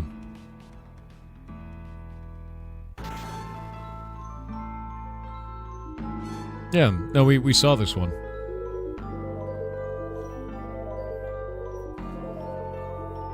Yeah, Pi, every community's different, man.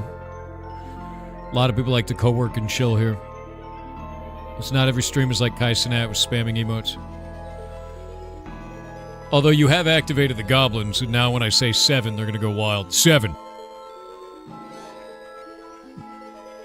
Now lasts longer between 1.2 to 1.5 days. Interesting. Tilled soil lifetime is longer. Anyway, there you go. Welcome to the community, by the way. You're not the first, nor will you be the last that thinks that somehow we're botting views here. But it's just a bunch of chill people that like to co-work while I work on video games. Breaking fully grown eternal crops will drop their seeds back. That's weird.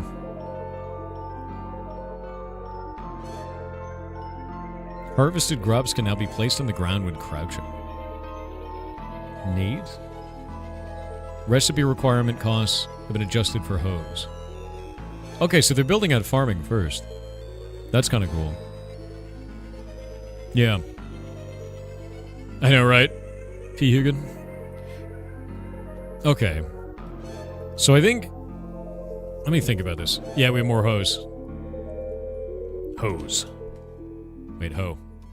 There we go. So between all of these... That just has a shitload of durability. It's just got 400 durability. Alright.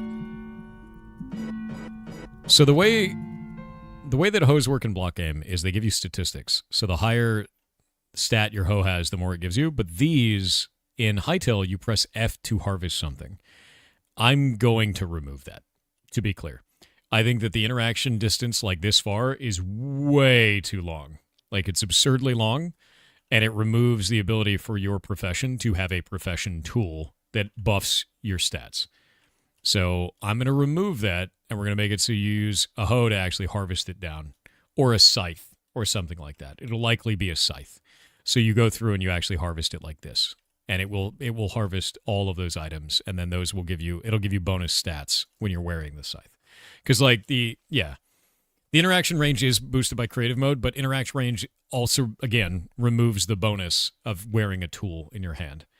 You know, I'd rather have a scythe. And just do it that way. And there are scythes in the game, and we can make our own if there aren't good ones. There's only one right now, the Void Scythe.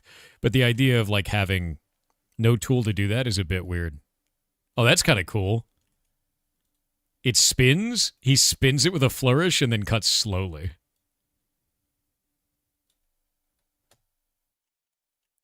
That's kind of sick, dude. What does that look like? That's really neat, dude.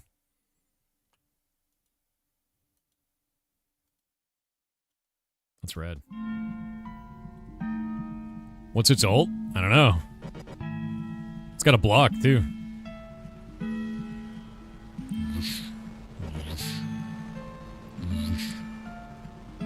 Yeah, proper trails on it as well, yeah. It's using a blur effect for that.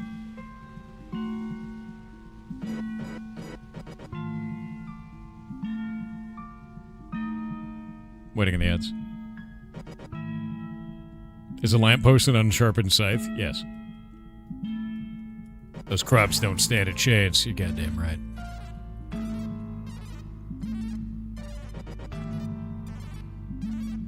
That scythe is enormous. Unironically. Weapon battle axe, scythe void. Oh, it's using the battle axe animation. That's why. I was like, what the hell?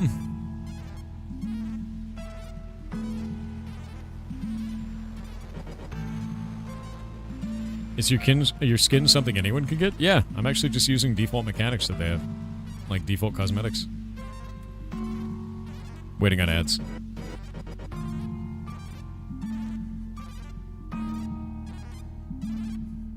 I know, right, DP? Exactly. Scythe is so edgy looking? Yes.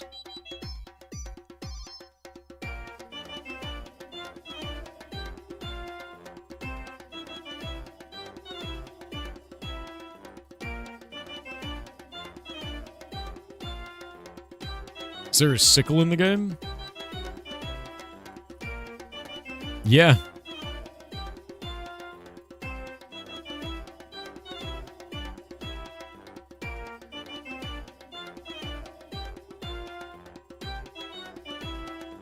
Yeah, there is.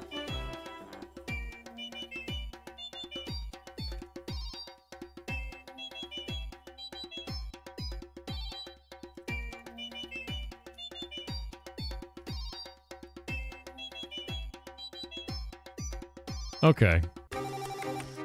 Yeah, what I think I'm going to do is that, man. Because, like, that's silly, the way that it works right now. All right, so when we do this, and we do time noon... Oh, is that not crafting anymore? Is that silly now? The hell's the matter with this thing? What?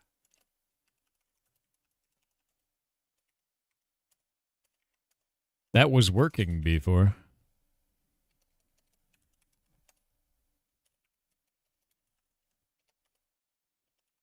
Time midnight? Time noon again? There we go. So the way that it works is if you hit F to do it, you can hit F, or you can use a sickle, and it will get multiple at the same time, which I think the sickle with multiple is the right way to go. And we use the sickle as a tool, like a basic tool for that, and have that be part of the farming skill. Because then I could apply stats to it and do all kinds of shit. Because I think the way that it works right now is just not... I just don't like the hitting F to harvest everything. I think swords also work. Maybe they do. They probably do, but I want the sickle to have the stats on it, right? You know what I mean? Let's get a sword. Put it on there. The idea is to give it, like, a purpose, right? No, swords don't work. Only the sickle does. Which I think is cool, actually. Yeah. Can you use the scythe? I don't know. This says that it does it, like, specifically. So if we go to scythe... It doesn't say that on that one, but... Nope. No, it does not. Swords worked, but that wasn't intended and got fixed in the current patch. Okay, so let's do time stop real quick, and we're going to go check it out. I want to see what that is. Grab that.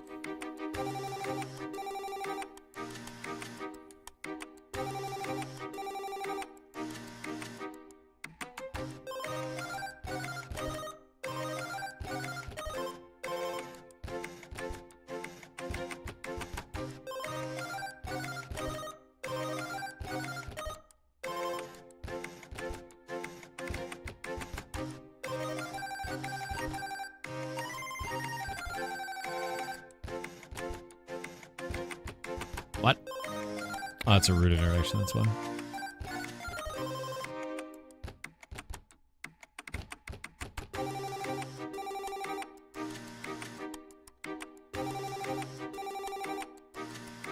Selector. Horizontal.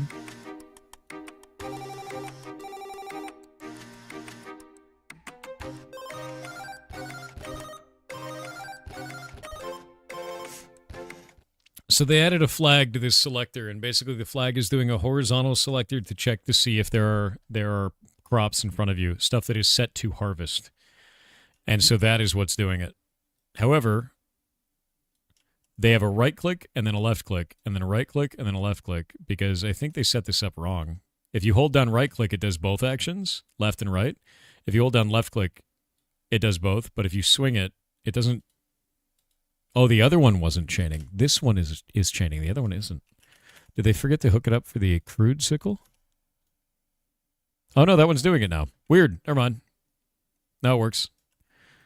Yeah, so basically you just do this. Oh, that was weird. Let me do this again. And then time noon. And then we'll do this. We'll swap back to this.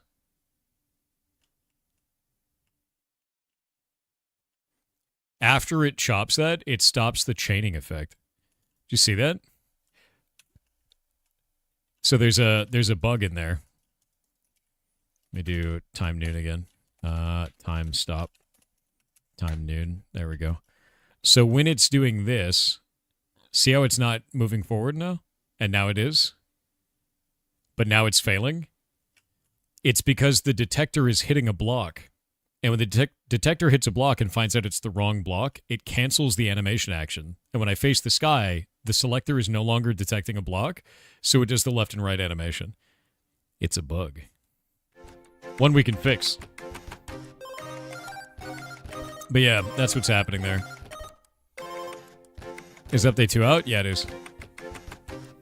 Got one of those calls? You said you wish they had called earlier? What? What are you talking about, Chief Malty?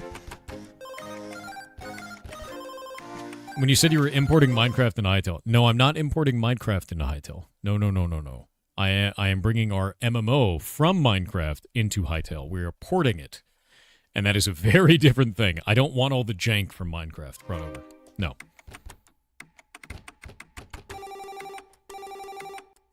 So that's a bug.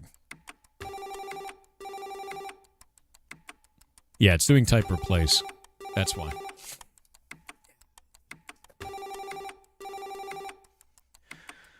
Okay, so with this, we're gonna have to modify that. Test line of sight, that's fine.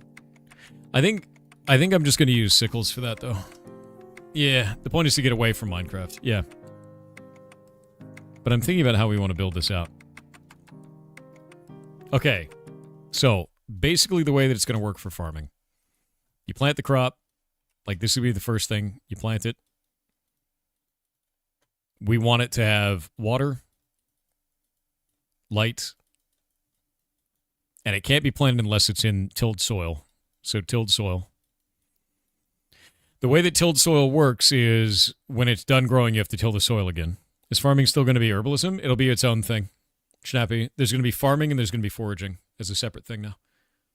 So I'm adding another profession, basically. Foraging will be for wild type plants and materials like mushrooms, more tied to alchemy. And farming is more towards cooking, if that makes sense. There will be overlap, but very little comparatively. I think, link it, some 15-year-old kid managed to mod. Oh, you're talking about the crossplay thing, yeah. So with water, light, and tilled soil, that's when it does something. Right now, it will grow in 14 minutes per stage without this, and 1.4 minutes with all three of these. With fertilizer, actually, because that's not tilled soil. So with all of these, I guess tilled soil is a requirement no matter what. So fertilizer. There we go. This is worth 2.5 multiplier. This is worth 2 multiplier. This is worth 2 multiplier. So this is 14 minutes base and 1.4 minutes with all 3 multipliers per stage. How to produce fertilizer? No idea. Never used it. But that's kind of interesting. You poop on it, right? Done. But I think that's really interesting is that we have all 3 of those. Can you just throw poop at it? You just throw poop at the ground, dude? No light is 0x? Not currently. You can actually grow an item in complete darkness right now. Like, in total darkness, you can grow your crops. With no water, no light, no fertilizer, it will grow. It will just be 14 minutes per stage. So very, very slow. Which is weird, I think. You know. Have no light, divide by 0. I know, right?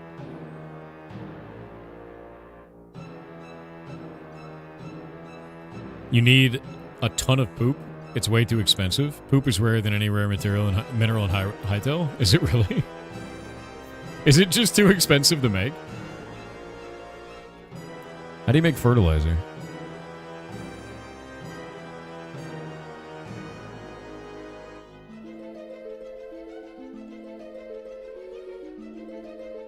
$10 poop?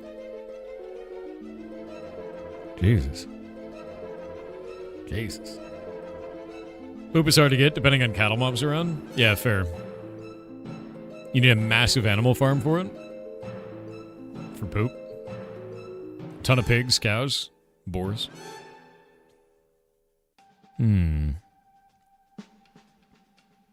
It's a whole bag of fertilizer, dude.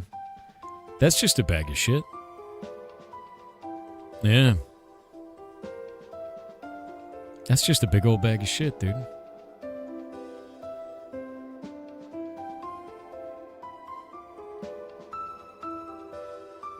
Till soil. Make it so your character generates poop by eating food. That's pretty gross, dude. I'm not gonna let you fertilize your crops with your own shit. I'm not doing that. But real, I swear to God, dude. That is grim. Has anyone used the fishing trap yet?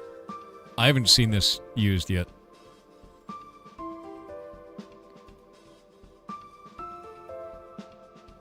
You have? Is it interesting? Does it work? Yeah, it does. All right.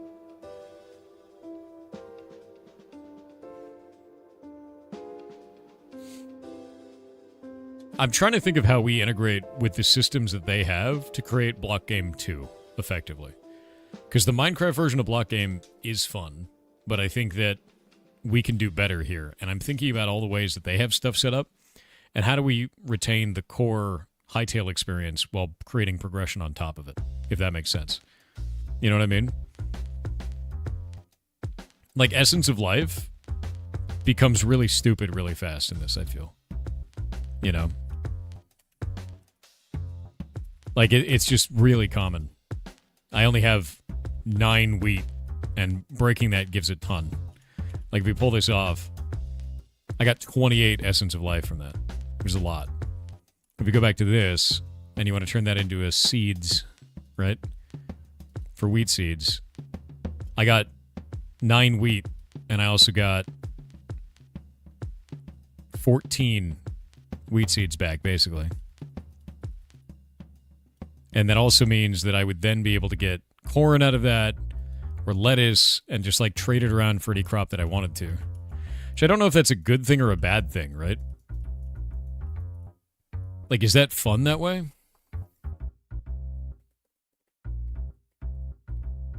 Because the way that we have it set up, to be clear, is that repair on tools is tied to essences in the game.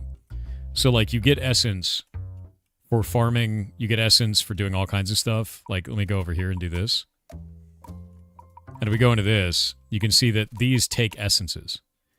Like fiery essence and rocky essence, fleeting essence, like all that stuff is from different professions. And life essence, vibrant essence, is from herbalism, so farming right now. So if we have that, and it's producing so much of that, and it's tied directly into the in-game economy for that, it stops being a product and it starts being a currency of that specific profession, if that makes sense. You like the farming system in Hightail with the essence? What makes it fun for you? And Wolfhound? Currently it goes infinite. Yeah, it seems like it goes way too high right now. Mitsunari. But I guess the choice is then you choose between getting more seeds or for repair powder, effectively, would be the choice, right? Because you would be offsetting some of this essence of life into crops and some of it outside of that. Does that make sense? So I guess that would be kind of the way to do this. I guess that makes more sense that way. Because if you decide to be like, I'm just going to dump all of my essence of life into seeds, you know, Eternal Seeds don't need it, we're removing Eternal Seeds from Blockgame. We can't have them. They imbalance the whole game. Finding seeds in the wild is tough. Yes. Yeah, we're getting rid of Eternals. We can't have them. I know they're cool. I know there's like a really cool idea there, but like that doesn't work in a social sandbox. That's a death knell to the economy kind of a thing. So we would get rid of that. Yeah. Not a fun way. Oh, it's like not fun? Not fun tough to find seeds in the wild? Fair. It's easy to find seeds in the wild. Just cut down not fully grown plants. Okay. For me, it's a clear... At least you're going out, right? It's not a clear progression in contrast to Minecraft where you need a certain degree of luck to get the seeds you need in the wild. Okay, in this one, it removes that luck factor. You just get them off the vendor, but the vendor has to be upgraded in some way in order for you to get higher and higher tier seeds. What I will probably do, my plan, is to make it so that your base can have a low tier workbench that is a tier 1 only, and then Origin City can have higher tier workbenches in there. That is my overall plan for that. Or, alternatively, we can let you build any workbench anywhere and upgrade it yourself, and then it becomes a war target where people want to destroy your base to be able to get your workbenches because they're quite expensive, right? Have you thought about seasonal bonus seeds for harvesting plants if seasons are available? I have thought about that. Like, I was thinking about making it so certain plants under certain seasonal conditions can give more material or less material. If we set up seasons on the server and then make it so that, like, every month the season rolls over and it's like, it shows up a little buff in the top right corner that's like, it's summer. And when you mouse over it, it's like, summer does these things, right? Like in summer, fire damage does more damage. And, you know, wheat grows better or some shit, right? You know what I mean? I think that would be kind of interesting. What about regional crop bonuses? Regional crop bonuses could be kind of cool, like certain biomes. Like, you know, this is kind of my dream for this, and we're going to set all this up before we launch for it, is that you enter a biome, the top right corner of your screen says what season it is, and it says what biome you're in, and you can mouse over that, and it will tell you a list of buffs for both of them. So when you go, oh, what biome am I in? You mouse over, and it's like, this, you're in a swamp biome, poison damage is increased by 20%. Right? It's the season of summer. In summer, fire damage is increased by 10%. Right? That's the kind of thing that I'm thinking about doing. And that means monster damage is increased and player damage is increased. So there'll be like reasons to do different content based on what season it currently is and based on what biome you're in. You know? It could also be like, in this biome, crops grow faster. Right? Albion Online workbench and crafting style system, where players can set up workbenches, level them up, and earn money when other players use them. That'd be kind of interesting. You could build a trade city that way, you know? Something that incentivizes working together and against each other. You know, like you set up a trade network.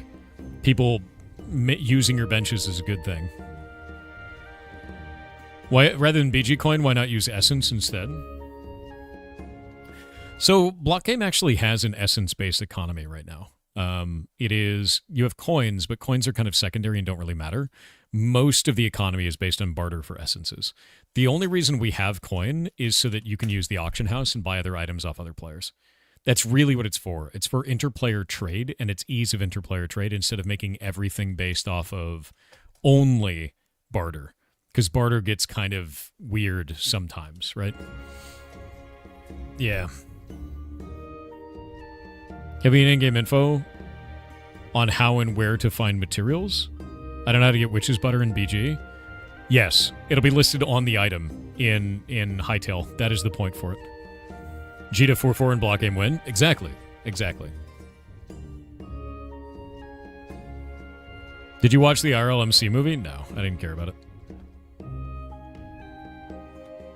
it. Make dark magic. Dark magic is forbidden, but highly powerful. All right. Are we wheat maxing? Kind of, yes. Can't we have Gita 4-4 without smart bombs? You can't. You're right. You can't have it without smart bombing. So, bench progression tied to city size would incentivize player grouping for tiered cities, for their cities. That I like.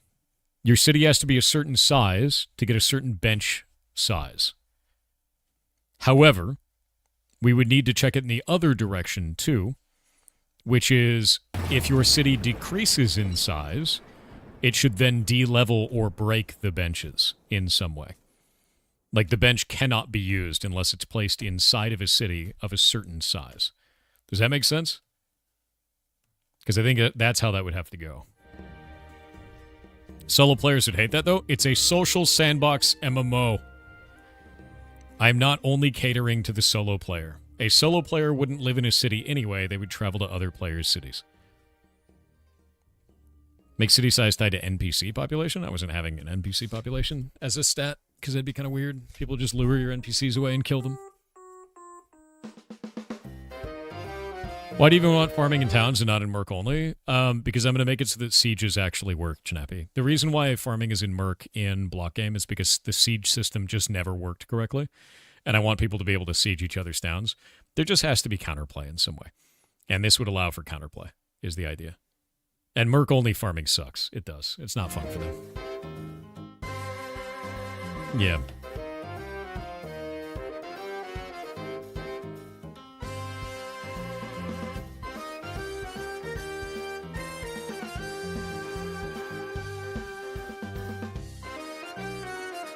So let's think about it this way. This is the idea with this. Let's say that you want to do the econ route. You want to be an economy guy. And your whole thing is that you're doing farming, and then you're taking those farmable goods and you're going and selling them on the AH. You don't care about direct PvP. You care about economic PvP. You want to make money. Economy. I don't know how I misspelled that. Economy. Thank you, brain. No me. Economy? You know what? Whatever. Economy. I don't know how that happened. I don't care. Economy. The whole point of this is that you want to do farming and you want to sell that in the auction house, right? So you have to transport those goods from your base off to where the auction house is, wherever that is. This is risk because you're transporting it. The next thing that we have to think about is when you have that kind of risk, how does someone counter you? They catch you en route and they kill you. That's one. Direct PvP. The next one is they fight you in the actual auction house by undercutting your prices. That's number two. That's the economy fight, right? And then the third one is they find out where you live and they siege your home and destroy it, wiping you off the map. Those are the three risk factors, and it's scaling evolution, right? One of them is just, it's a gate camp. They catch you en route. Happens. Bandits, pretty low effort, right? One of them is planning. I have resources too. I have a lot of money. I can make sure that I buy your resources for cheaper and list them up for higher, thus driving you out of the market, right? The only way you can beat me is by producing more material than I have the value to buy. So that one is the second layer of PvP. And then the third one is nation state, nation building PvP. Join us or we blow up your town. Now we want to tithe every time you go to market, right? That kind of stuff I think is fun. Won't bigger towns and nations just siege the farming towns on cooldown to get your farming stuff? Well, my plan is to do this, right? I want to do two different kinds of siege. I want to do a siege where you blow them up. This is a destroy kind of PvP. And then the other one is a war where you loot. The loot one will take a certain amount of materials from the town in some way. Yeah, raiding and raising. Exactly, raiding and raising. So we want to have a war where you loot and a war where you destroy the town. With the destroy one, they're probably not going to blow you up. That's probably not going to be that way. All right. With the looting one, this could be pretty common from very large cities to very small ones. But what ends up happening is that small one gets really pissed off about this.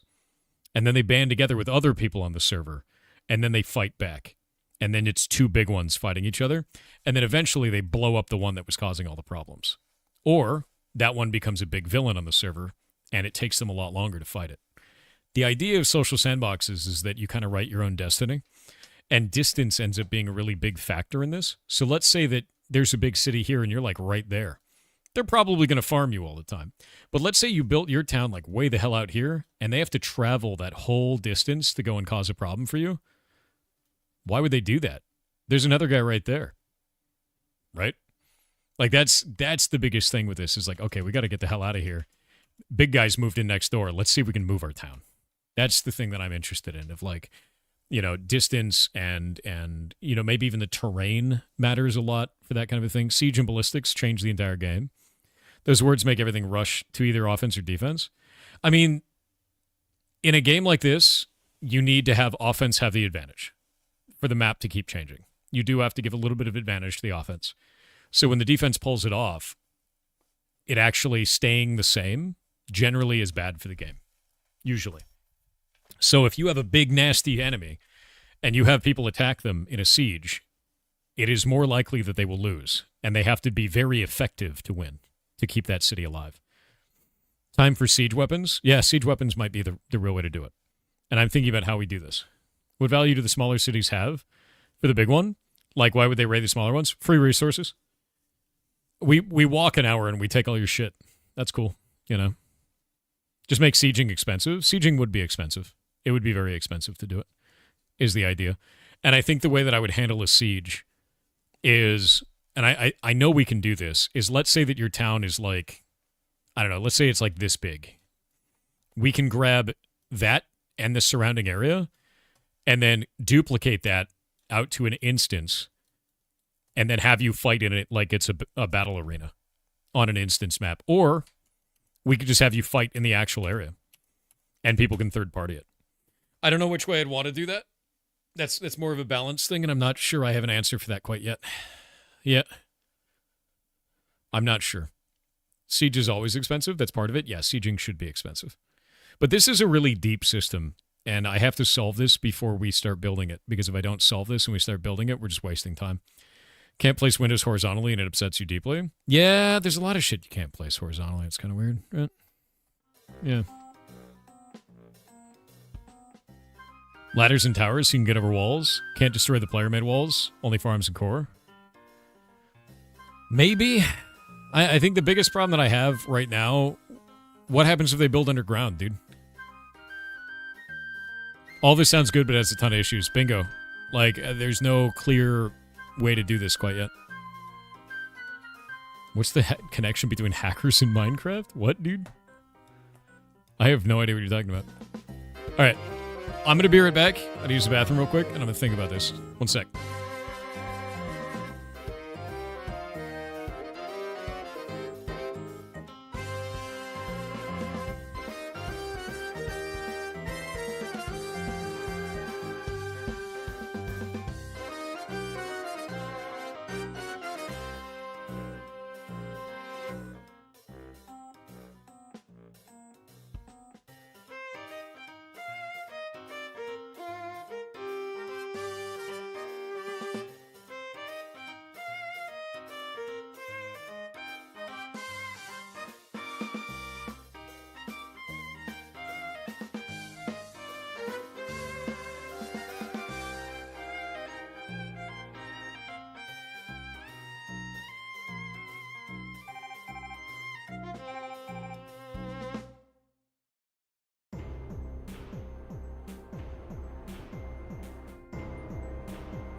I know how we do it.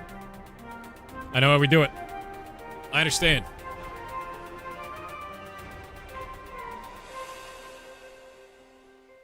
I understand. I understand.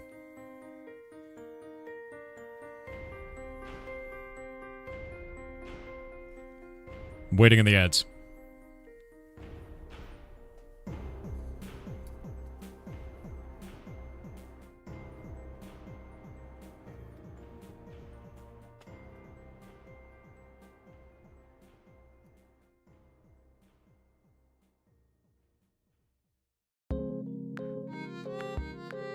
I understand.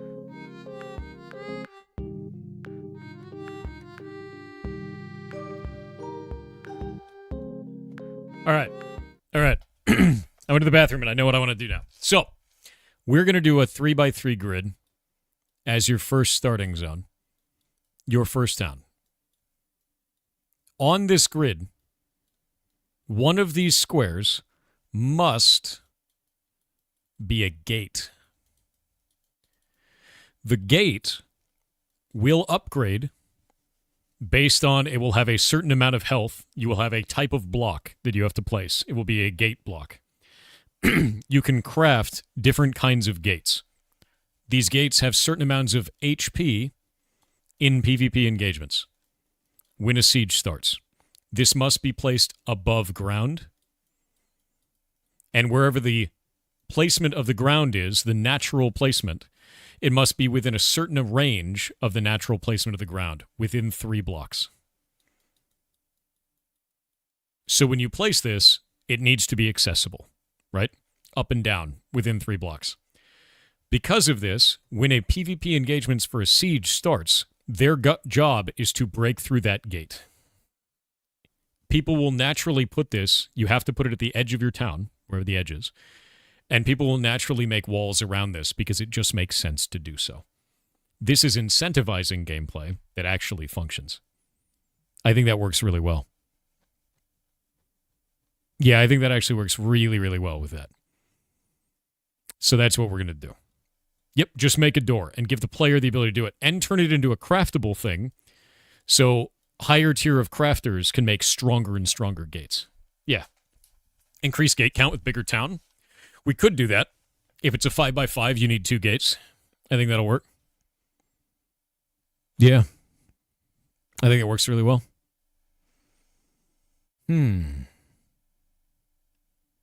Oh, yeah, I always will, Swax. Just do my own thing. 3x3 doesn't work? No. 3x3 is the starting size of towns in Blockgame already. Wolf's Life. That's already fine. And you just set up a gate on one of the outside pieces. Right. Not with siege weapons. We're just going to do basic attacks at first. You'll have like warriors and mages and shit shooting at it. So the order doesn't matter. Just destroy all the gates. No, the idea is that if they blow up one gate, they win. They get into the city. So like the idea is that you'll have 2 things. You have a core and then you have a gate. You will have to place a gate around the side. You will have to place the core in the center. They have to break the gate. They have to get into the city and blow up the core. That's the goal. But the gates have to exist. So, but the gates have to exist. You'd place the gate and they blow it up. When you say 3x3, is it 3x3 blocks? No, I'm saying that it has to be within 3 blocks of the ground so that you can't dig underground and then do this and then place a gate down there or some weird shit. And the gate also needs to be placed on the very edge of your chunk. So if your chunk is like this, you can't place the gate in the center. You'd have to place it on the edge like that. And we can write for that. What does win mean in a siege? So inside of a siege, the winning condition is they have a gate. You blow up the gate. You get in. You find the town's core. And then you blow up the core. And that's a full siege. That's death. And I guess for blowing up the core, I think you should have to stand on the core. Like capture the flag for a set amount of time. So it's a king of the hill inside of the enemy's base. Anything stopping them from burying the gate behind the walls? I just said it has to be on the very edge of the map. The edge of their buildable space. I think this works really well, dude. Reminds you of Unreal in Tournament game mode? Yes. Yeah. What does that mean for the winner or loser? So, if it's a loot siege, they get a percentage of materials from some pack of materials. I don't know what it's going to be. If it's a destroy siege, your town gets blown up. Your town is sieged. It's gone. And that's kind of how that'll work. I think this will work really well. That's a lot fairer. What's up? Oh, I don't know what you're talking about. I thought you guys were talking about Blockgame over on YouTube. Yeah, chat over on YouTube side is very slow comparatively. Chat on Twitch side is much faster. We got 3,000 on Twitch. So, how do the defenders win? The defenders win by stopping you from doing this. So, I think the way that we should make it work is a certain number of lives. So for the defenders and for the offense, the objective is different. For the offense, the objective is the core. They need to kill the core. And they have to destroy at least one gate. So one gate down, one core down, they win. For defense, they have to kill a certain number of the offense. And I think that the number of kills increases based on the level of their town.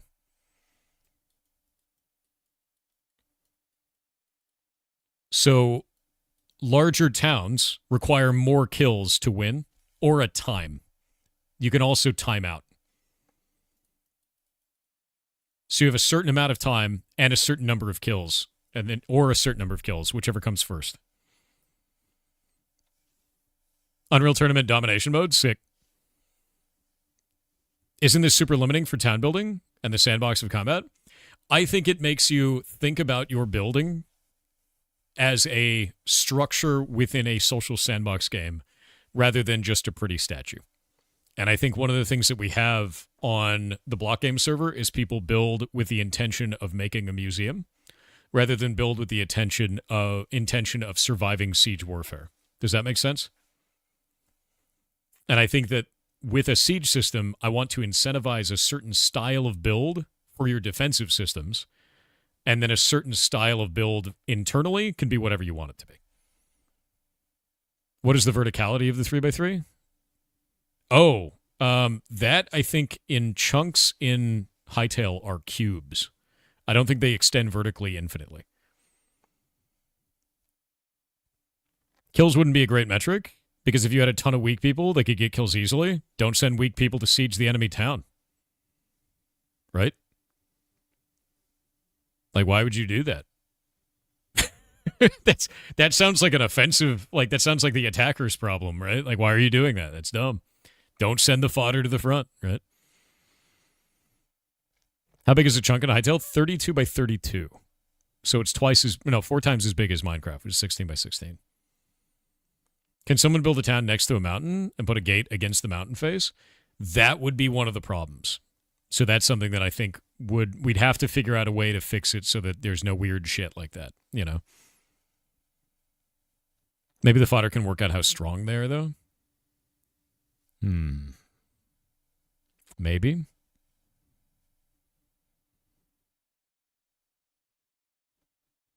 Also allows spies to get into other towns and wear weaker gear to weigh down the offensive. You mean to be on the defense side? The defense side can't lose with a number of kills. This is the win condition. So think about it this way. Defense wins when a certain number of offense players die based on the level of their town.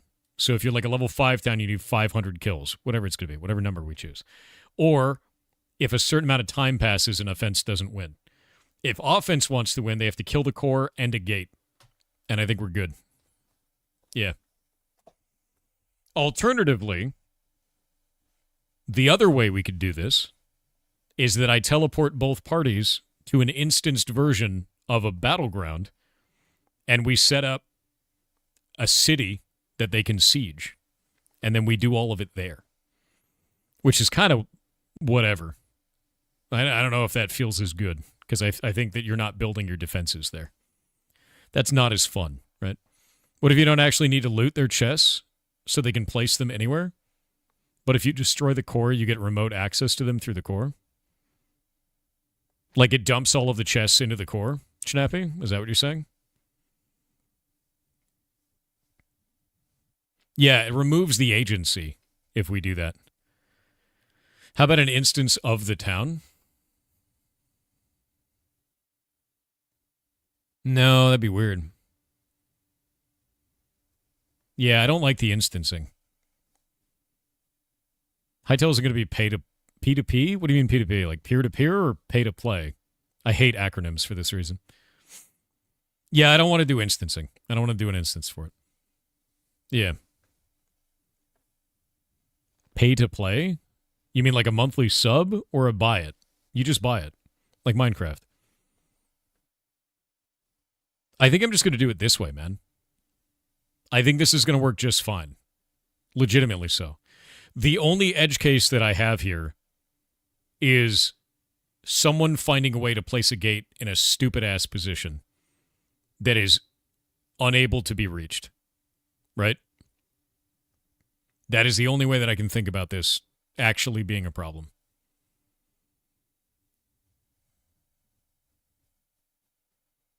I think that's it. No, there's not going to be a subscription service like WoW. It's not going to have that. No. Do you have any systems thinking resources frameworks on Discord? Any systems thinking resources frameworks on Discord? I actually don't. I don't have anything up there for that. It might be in the game development section if you want to look through that. Can you create a special zone where things can be placed, maybe? I don't know what that would accomplish under this system, but the idea is that you have a 3x3 grid for your base, your basic base. You have to place a gate, and I think that'll work. You know,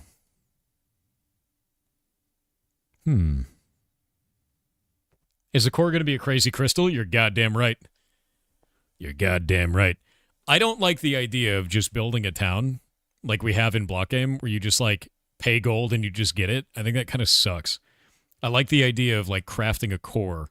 Like, do you guys ever play Final Fantasy Crystal Chronicles? You know that one? Crystal Chronicles? Where like you had the crystal and it would like fight off the corruption in a dome around it. You know what I'm talking about? I want that shit as the center of your town. That's what I want. I want that. Because I think that's really cool. I just think it's really cool to have that where you're like, I have a big freaking crystal and that's the core of the town. Like I just think that's a neat way to do it, right? Yeah. Damn, that's a flashback and a half? Yeah. Can monsters raid the town? Yeah, I could do that. I could add stuff like monster raids. Because if we have the gate system, right, where you have a gate for your town, I can make it so that there's going to be a siege from an NPC siege. And like, if you win, you get rewards. And based on the size of your town, these can just happen, right? And I think that would be really interesting. I think it'd be a lot of fun to do it.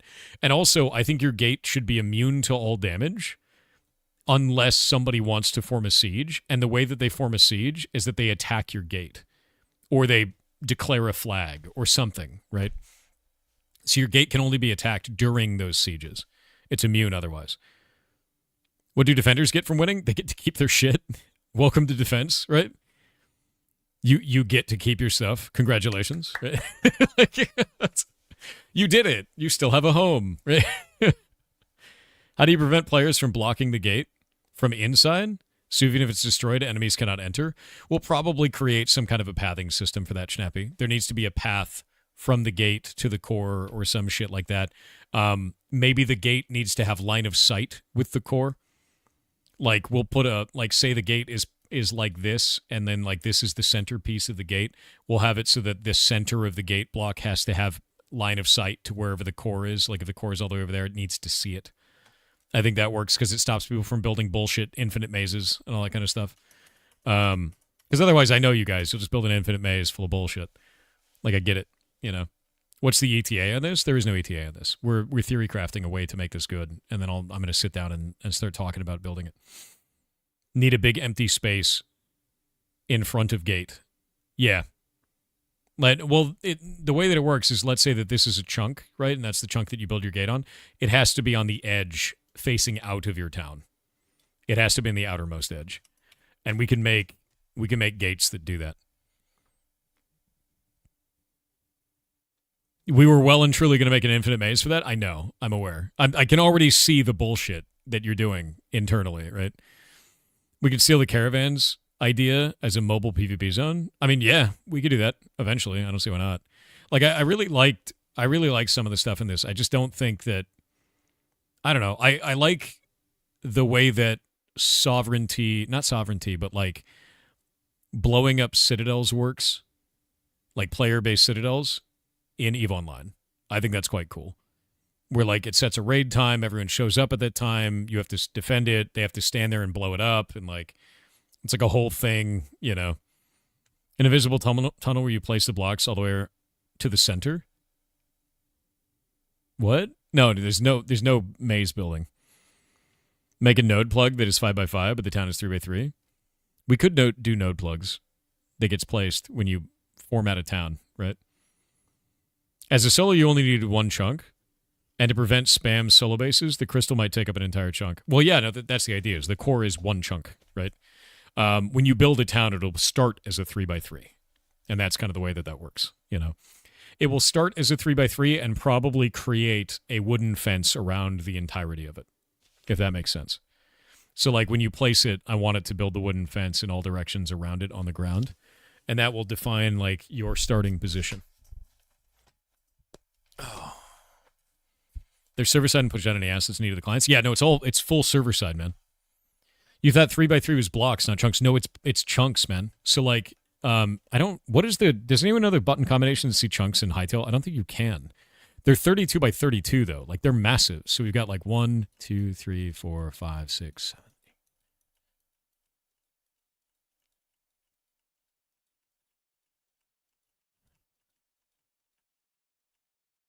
This is the size of one chunk.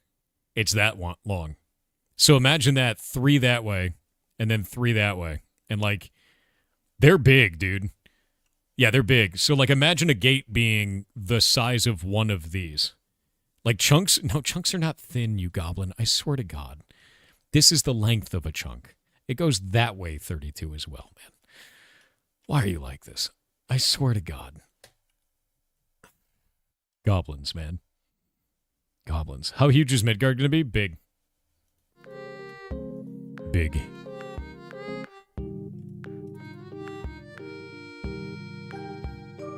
One-dimensional chunks.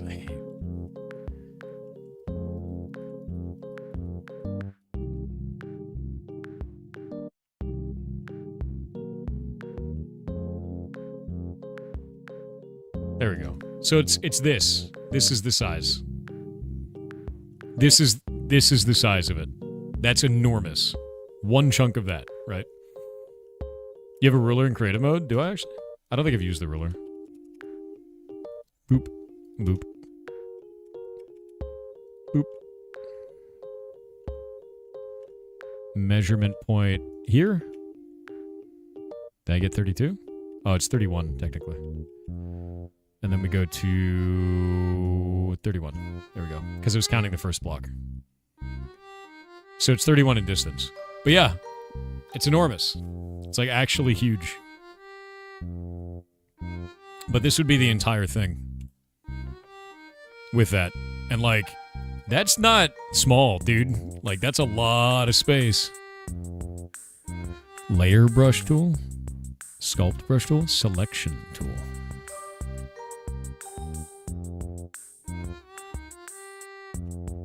We gotta hold and drag, huh? Oh, that's weird.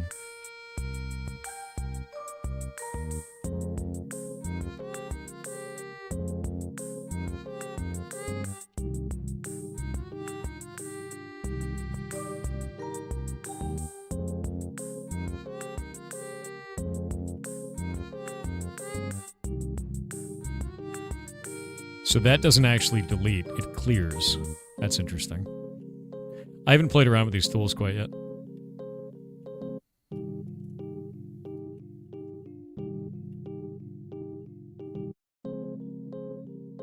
Go there, and then we can do...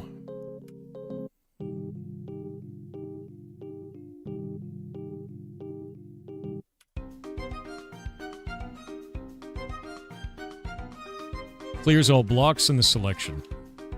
There we go.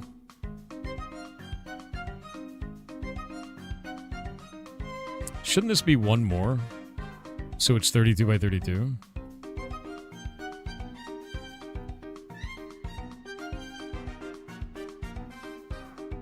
Oh no, it is 32 by 32. There we go. So this is 32 by 32. That's the size of it, right?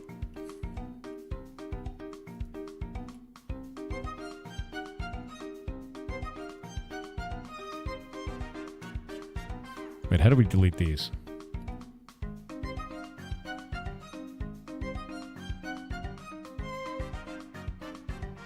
Delete the hovered point. There we go. Okay. So basically, if you're wondering what the size of a single chunk is, this is the size of a chunk, right? So imagine 9 of those. Like, that is enormously big. That is a lot of space. So when you start a town, there will be 9 of these, and we will create one of them as your start. No, not the blue part. The whole dirt, my dude. The whole dirt. All of this. So if we take this, we throw it away. I guess we'll make this one 32 high. Technically, I think it's a chunk of 32 high as well. There. This is the size of a chunk. That's the idea. Is 32 high, 32 wide, 32 long. So this whole space is what you would get. And you get 9 of these. I don't think chunks have a y-axis. I think I want to add them. Because otherwise you guys are going to build one gigantically stupid tower again. Made out of gray, sad rock. And I know you. I know you. 9 only, 9 to start. The idea is that as you increase the size of your town, it goes 3 by 3 to 4 by 4 to 5 by 5. It keeps going up. Right? You can have zoomies in your town. I mean, you could, technically. Castle Grayskull, let's go. Yeah. Yeah. Chunks do have a y-axis limit. Do you know what they have right now, Mag? What is the y-axis? Is there a way we can see chunks right now? Is there a way to see that or no? You've gotten very good at predicting insane goblin behavior. I'm well aware. I've seen it all. F7 twice? No, that just gives us data. There's no chunk visualization here. It also lags the client now. I don't know why it lags the client now. It's very weird.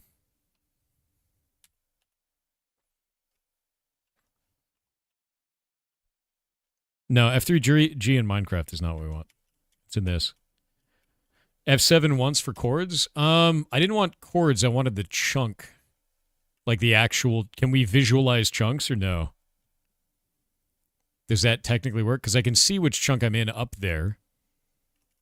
You can see that I changed from one chunk to another chunk, but there's no visualization of chunks. F9? What the hell does F9 do? Nothing. Yeah, nothing. Yeah, it doesn't look like there is one. F7V? That's a weird-ass combo. No, that doesn't do anything at all. I think they're just making shit up. Let's go to help.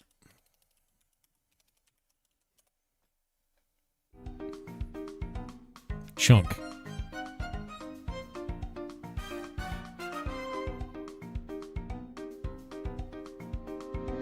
Print lighting info of a chunk to console. Regenerate a chunk. Unload. Tint. Tint the chunk you're standing on. Chunk/tint color.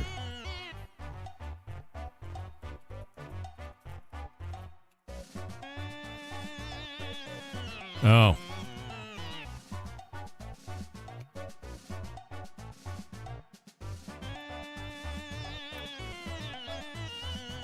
Big. Big chunk. Yeah, it's a 32 by 32.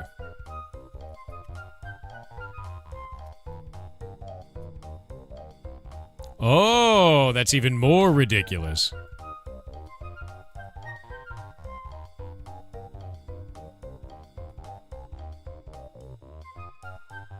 How do we remove a tint from a chunk?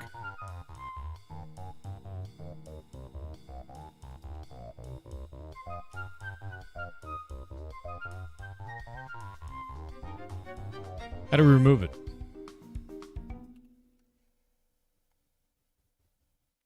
Somebody said chunks have a height, but I'm going to be honest with you. I'm still in chunk -1, man. I don't think chunks have a height. I think they were wrong. Yeah, I think that's wrong, dude. It's not a 3-dimensional array. It's a 2D array.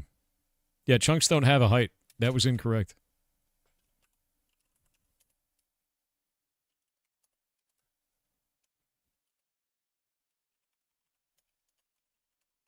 That changed that. There's no undo. Can you make it a 3D array? I mean, yeah, we can limit it. It says in the extended F7 menu. Where is it showing the chunk in this? Chunk of the right side. Okay, you're right. It's a 3D array on the chunk of the right side over there. Look at that. It's on 2. And now it's 3. And now it's 4. So there are vertical chunks. Yeah. There are vertical chunks.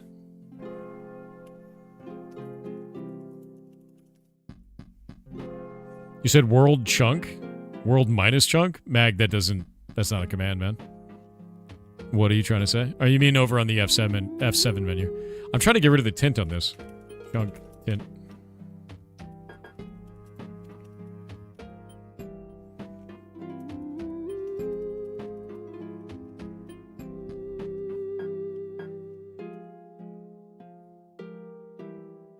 I don't think I can remove it.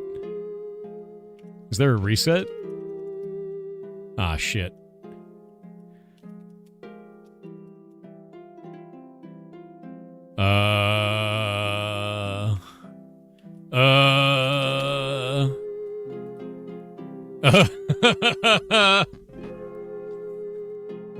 Undo doesn't work, man. I did slash undo. It didn't work. Look. It undid that. Instead.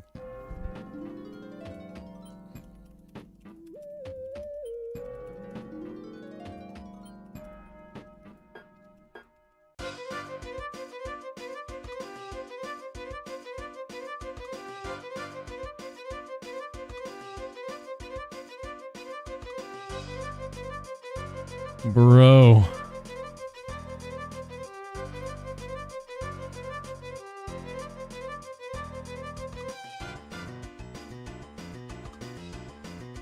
What?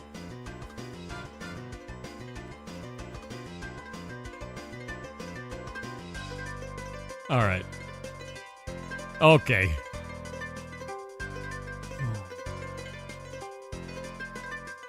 You know, I'm just gonna restarting it. Yeah, I think the chunk Y coordinate is just calculated. Yeah. I think that's all it is. How was it hitting the other chunks? Because it was set to blur, right? I couldn't do chunk tint none, so I think that's probably a request that we should put in.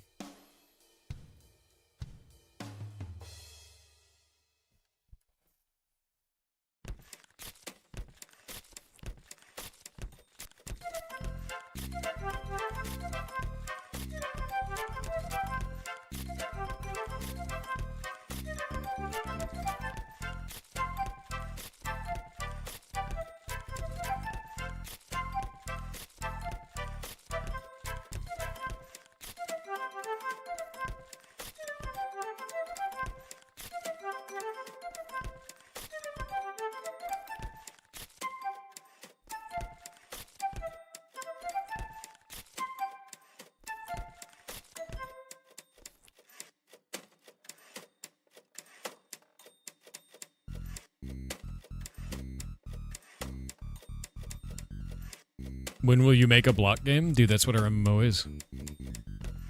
Just waiting on ads right now.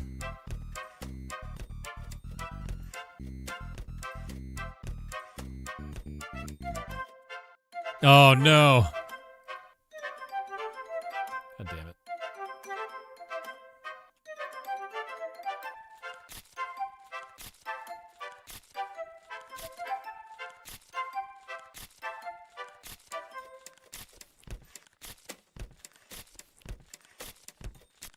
Okay, here's what I'm going to do.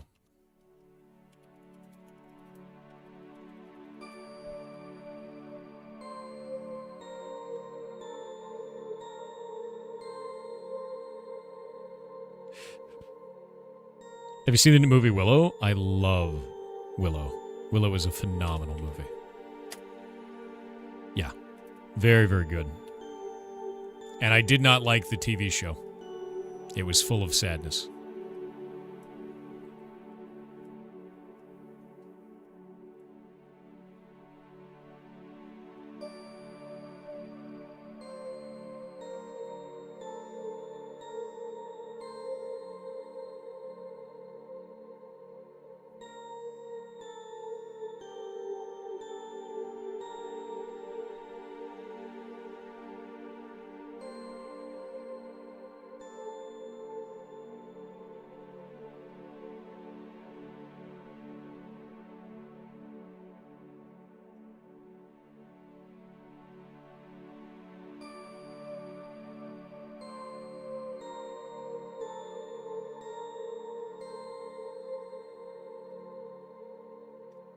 There we go. So this is a whole chunk right now. They delisted that show. It was not good, dude. Like, I'm a big fan of original Willow. And I watched the new Willow, and it was not good. And I felt really bad, like, watching it. Like, I was so excited. I waited for, like, a year for them to launch it when they finally announced it. And I went to watch it, and I was like, this is the worst, actually. It was really sad because they got a lot of the original characters. They got, like, original actor for Willow and, like, brought them all in. And it was like the right setting, the right characters, the right people. And then the writing was just terrible. Like, really not good.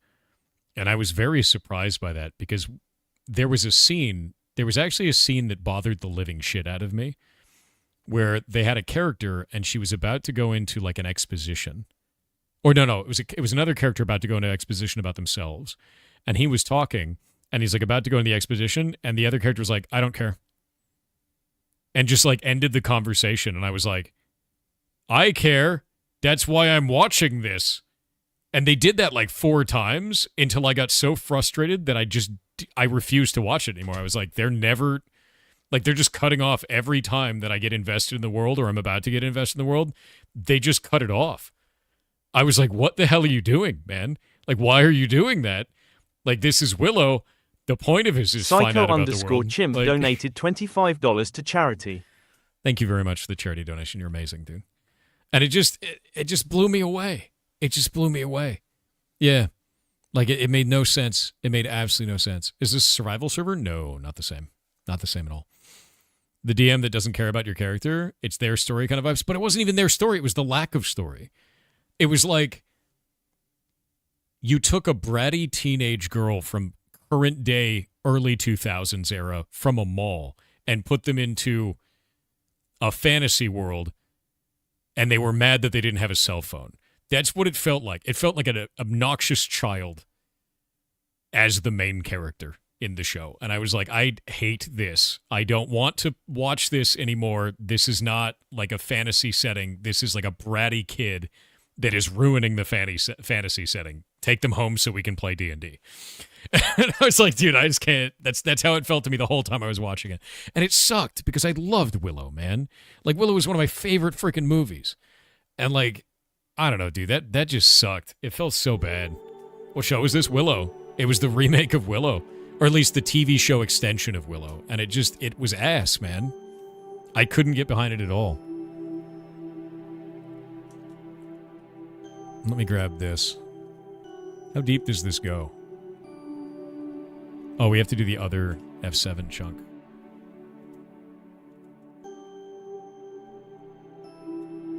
I hate that when you have this UI up, it, like, lags. Look at that. Why is it doing that?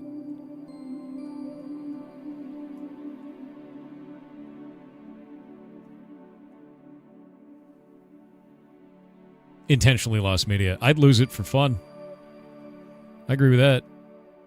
So it's that block there.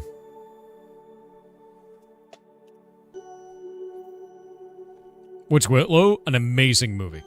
Willow is a classic movie. So, like, if you've ever seen, like, Time Bandits or Princess Bride or The Adventures of Baron Munchausen, like, these types of movies, you will need to watch Willow. That is in that, right? Like, it's that realm of really goddamn good movies from that time period. And they just did it dirty with the TV show, man. They just did it dirty. They did it so dirty, and it's sad. Like...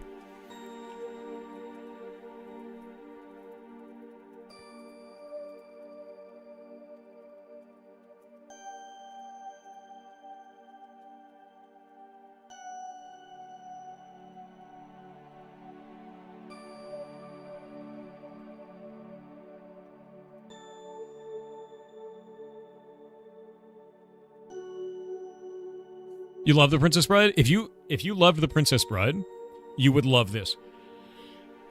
You would love Willow. Very much so. Not the new one, the original one. Select chunk highlights the entire chunk. Select chunk. Oh my god, you're amazing. Okay, so it looks like chunks do not have a verticality. They go all the way to bottom, all the way to the top. Like straight up. So yeah, that's the full chunk. Yeah. So we do have select chunk. You can't select the chunk segment. It seems like the chunk segment is likely only for server performance related stuff for multi-threading. That is likely how it works. It's probably divided into segments for processing, not for anything else. If that makes sense. But this chunk is now selected. That's perfect. Okay, Jake is actually up on stream now. So Jake, this is the general design idea that I have. We have each individual chunk is 32 by 32, which is 4 times as large as the chunks as we have in Minecraft, right? So I've got a chunk selected here. The idea is to start a player when they begin their town. They have to do it with a special item called a core, and we will create the center point of their city. This will be the start chunk. I will create a prefab for this, and that prefab goes in the center of their town. This is a PvP target. The idea is that when a person gets sieged, that is the main goal. Now, when they choose the center core piece, this one, it will select all of the chunks nearby in a 3x3 grid. So one chunk in each direction and diagonally. And those will then form a, if we do this, select chunk, it will do a fence all the way around this of a basic wooden fence when they first grab their town. Are you following so far? Oh, wow, that actually just works. You don't have to worry about it. That's crazy, actually. I was clicking, and you don't have to do that in this. That's wild. Okay, so it forms a big wall around this. Now, one of these spots, they have, let's say 15 minutes, where they have to place a gate. A gate is going to be another type of item. Right now, there's gates that are just in here. We're going to build a gate as a prefab, and they select one of these blocks. Whatever block it's going to be, it forms a gate in that spot. The gate must always be on the very edge of the chunk towards the outside, so they can't place things in front of it, and it needs to have line of sight to the core. So if the core is there, it needs to have a raycast check to the core at all times. If these two things are not met, where there's not a core or there's not a gate, or the gate isn't able to see the core from where it's standing, it pops up and says, hey, your town is invalid. You need to fix this within a certain amount of time or it brings the town down. You following now? Yes, good? Waiting on Jake. Okay, so now, with that in mind, because they placed it on the outside, if somebody sieges the town, and they're like, I plant my flag, we're going to fight you, it starts a siege, and that siege will go off at a certain time. Maybe we'll set it up as a server-side timer of like when that goes off. Maybe it's based on the defender's own time, kind of like in EVE Online. So you set up a town timer, and you say, we will allow sieges from 3 a.m. to 6 a.m. server time, whatever that's going to be. So the next time that rolls around, the siege begins, people show up, and the attacker's goal is to blow up this gate and then get to the core and stand on the core for a certain amount of time. The defender's goal is to kill a certain number of attackers or stop the attackers from getting to the core within a certain amount of time. And that's what determines our siege warfare. It's capture the flag and destroy the gate. And that's it. And it's not even capture the flag. It's hold the hill and destroy the gate. This way, there is always going to be a system where players can lose. There is always going to be a main PvP objective, and it incentivizes design of a town around the mechanics of the town for PvP. Yeah, King of the Hill adjacent. That's what it's called. It's King of the Hill. Does that make sense? And the gate is going to be a special object. It will be like a special block that I create that is going to be like a big thing. Kind of like these Scarak doors, kind of a thing like that, right?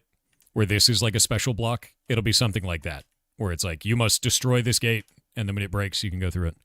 It's a cool idea for sure. I like it better than War Sessions. I think it's way better than the other system, and it prevents a lot of bullshit. Like, it will prevent people from being like, I put my gate deep underground. I put my core in the sky, right? Like, it needs to take whatever the baseline regenerated node would look like when you are placing the block, because when you place the core, it places it on the ground, wherever it is that they're at. So, like, the prefab will spawn here, and they can't have modified the ground before that. So I think that fixes this problem. It fixes the overall problem that we had, where like players would like shove their town into the core of the earth, or deep under the ocean, or some weird bullshit, right? I guess you could still do it under the ocean, because that's technically where the ground is, but all we'd have to do is basically spawn a giant prefab for that, put a big crystal in the center of it. But I think this works. I think we could do that. And I think it's a cool system, and I think it's unique to our server, so it adds a lot to the video game. You know what I mean? Unless you put the gate underground, because you have an underground city. True. You could totally do that. Technically, they could still go underground, naturally, but that's as simple as adding the requirement of your core must be exposed to the sky when initially placed. Yes, we could totally do that. I think it'd be cool to have like a town where the core is exposed to the sky, and then players can then go like deep underground and like build stuff under there, right? That'd be kind of neat. Prefamulated amulite, the lunar wane shaft. Hell yeah, dude. My man knows. What about the dingle hoppers, dude? That's important. What was it? It was like it's prefamulated amulite and then like something dingle arms. I can't remember it. You having concern? What if someone joins the town and intentionally blocks the line of sight for the core? So towns, the way that we have them set up in Blockgame is that not everyone can build in every chunk. Only the mayor can. So if the mayor has given you permission to do that, that mayor is an idiot. It's basically like if you're like, wow, I'm gonna give everyone the ability to build, and then like some spy is like, I built a giant wall between the door and the town, then like that's a you problem, right? Like maybe you're not a good mayor then, skill issue. Yeah, I think that's fine. I think that's fine to me. And that's why I want to have the 15-minute timer on it of be like, hey, you have blocked the core. Everyone knows it's loud. And we can even tie that into a Discord, like a Discord ping, where we can have town alerts that can then pop up on Discord and be like, yo, this town has blocked its core. You have 15 minutes to resolve, right? And like we could put it through a Discord hook and then have that happen. Can we have plots to assign within a town? Yes, that's the idea. Different plots being assigned to different players is kind of the idea. So like you have a mayor, and then that mayor could be like, this plot over here, this chunk is assigned to you as a player. And because of that, you get to build on this chunk. Does that make sense?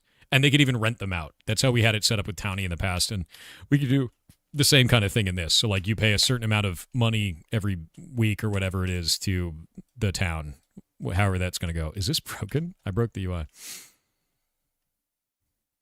Would a moat count as a block up for line of sight? No, you could set up a moat if you want to. Like if you want to go out here and you want to set up like a moat all the way around it, but the door is not going to work that way. It's got to be on the outside, The chunks are massive now though. They are, which means you have a lot more room as a peasant. Yeah, that's fine. So here's the risks that I have with this. When you set up a town and the town increases in size, right? Do we keep the gate in the same spot? Or do we let you move the gate when the town changes? Or do we let you move the gate at any time? Where you could like go place another gate and then delete this gate and it's fine. Right? Does that make sense? I think we should let you move the gate to redesign it anytime you want to. I don't think a layered gate makes sense. At any time is suspicious. I think being able to change the location of the gate is fine. As long as you don't have an active siege waiting. Like, you can't redesign the base while a siege is pending. Does that make sense? Yeah, when you're under siege, you cannot redesign the base. I think that's fine. I think if somebody engages a siege and there's a siege pending that's going to go off the next timer, like the next day, that should be a problem.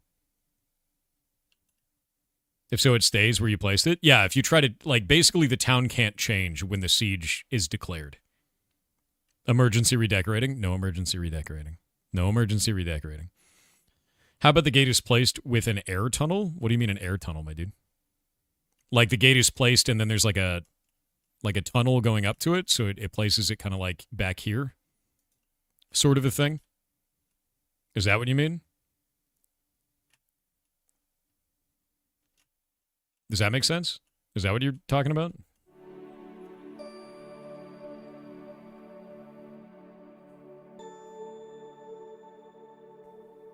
You know what I was actually thinking is, what if the gate chunk is just a whole chunk, right?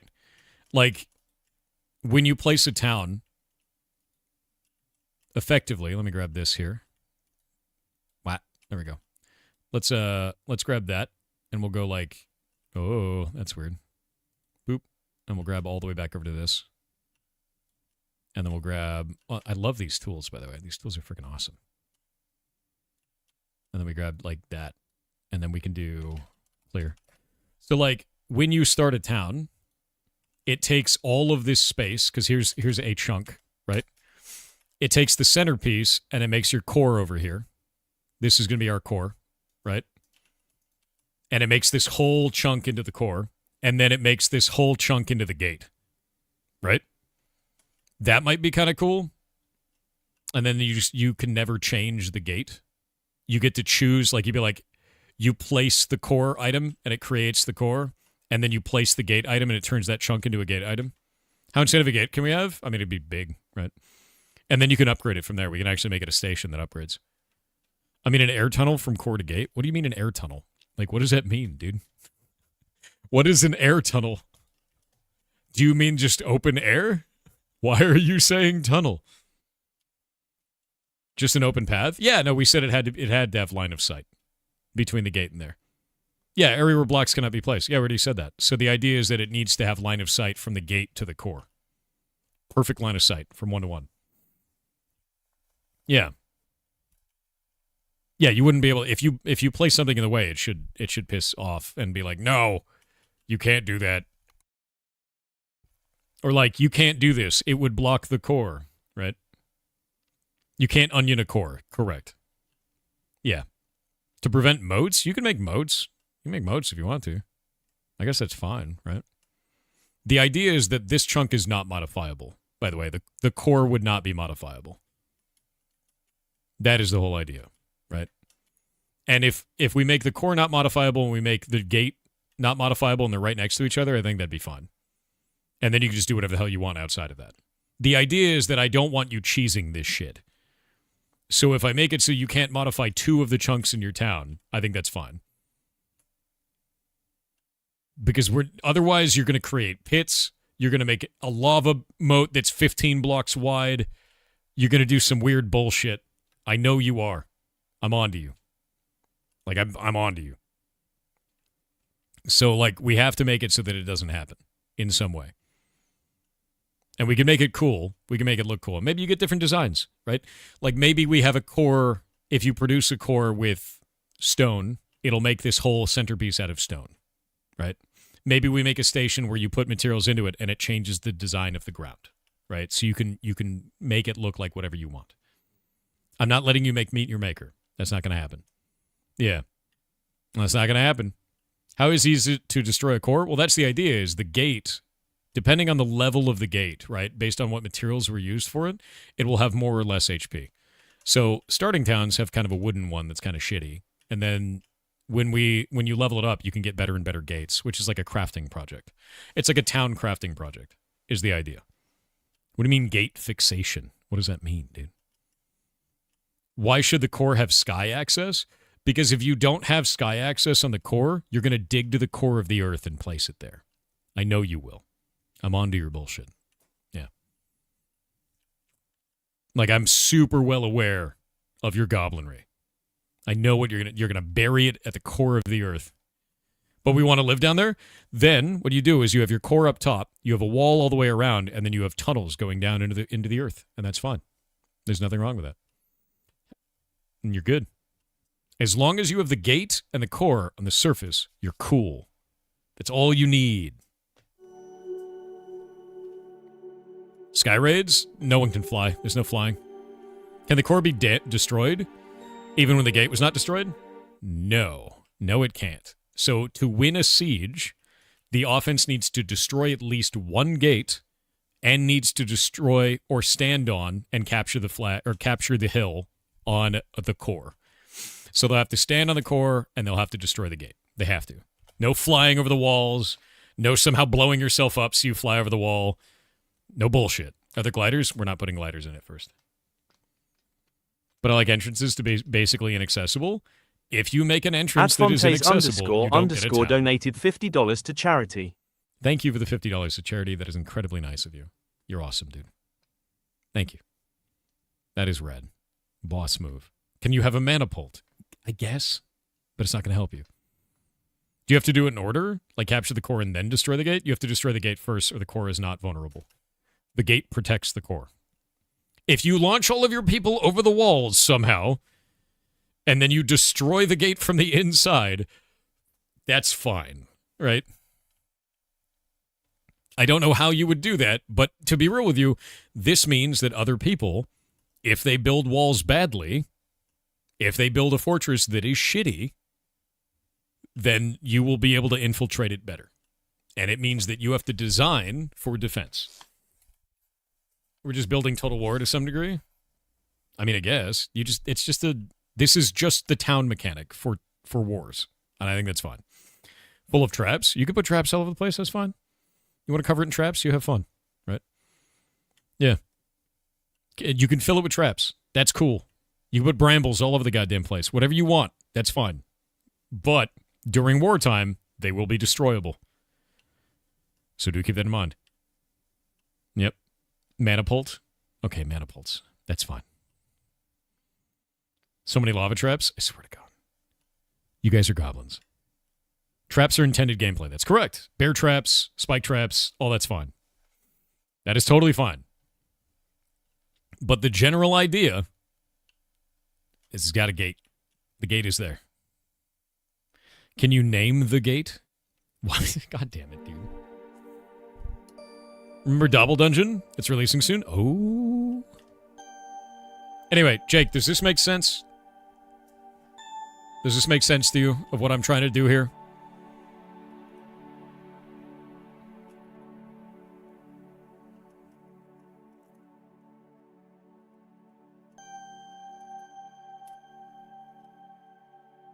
You want it in writing. That's fine.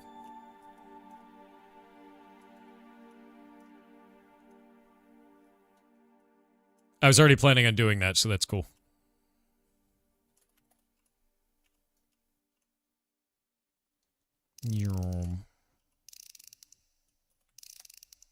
All right, so now that we've talked about that, chat, we need to figure out one last piece.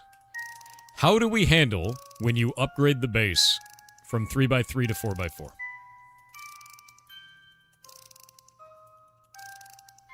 How do we handle that?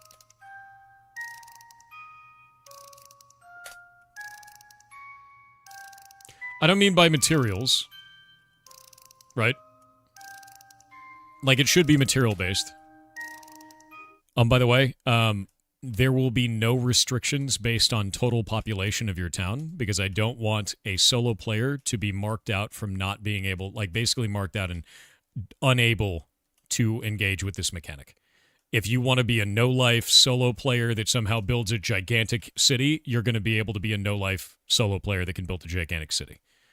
That's totally fine. I think that's fine.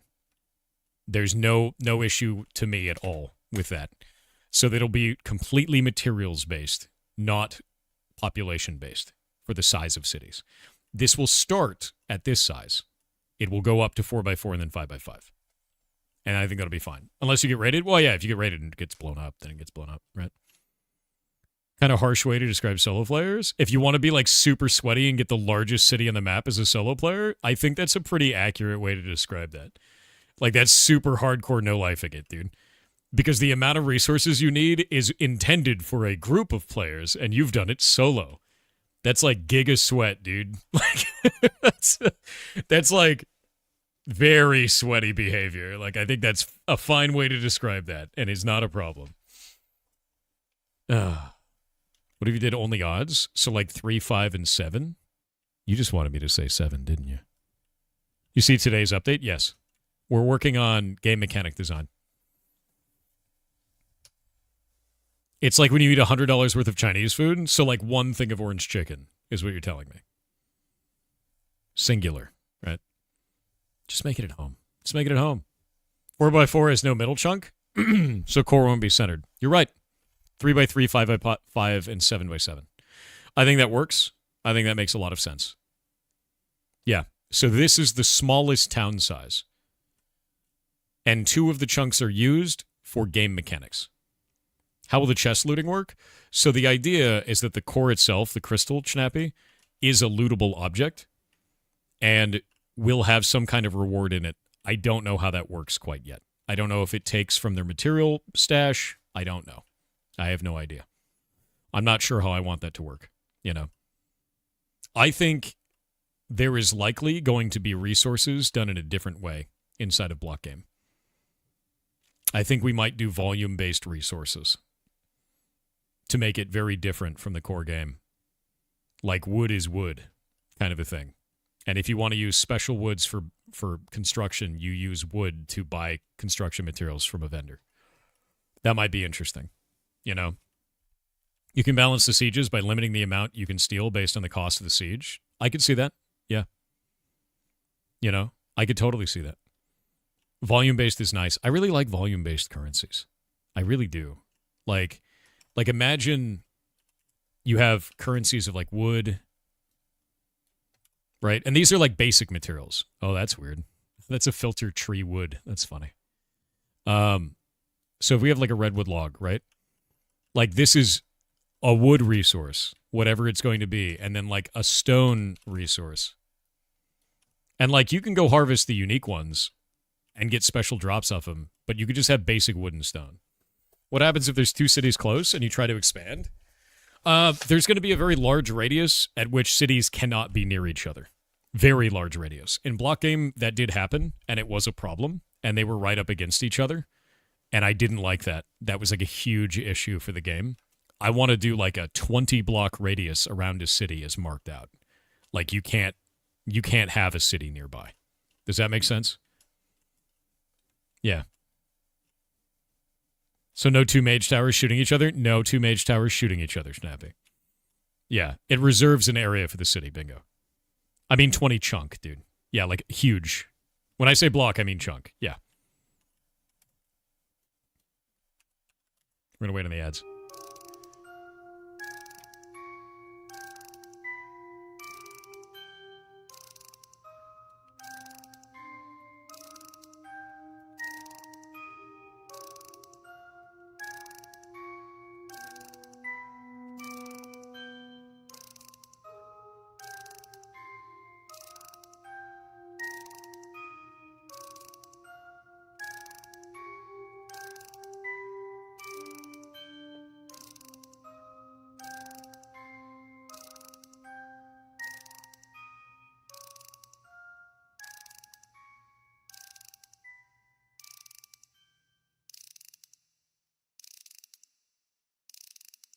Waiting on those ads.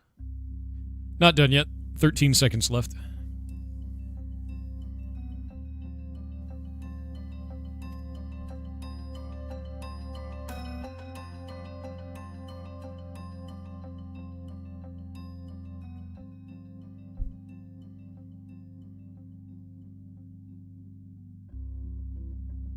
How about an auto friction mechanic that forces players to resolve town encroachment through diplomacy or PvP? I kind of just want to get rid of like encroachment. I think encroachment would be really bad. Yeah. Yeah, I don't want to have encroachment between different towns. I think that ends up being really rough, to be honest.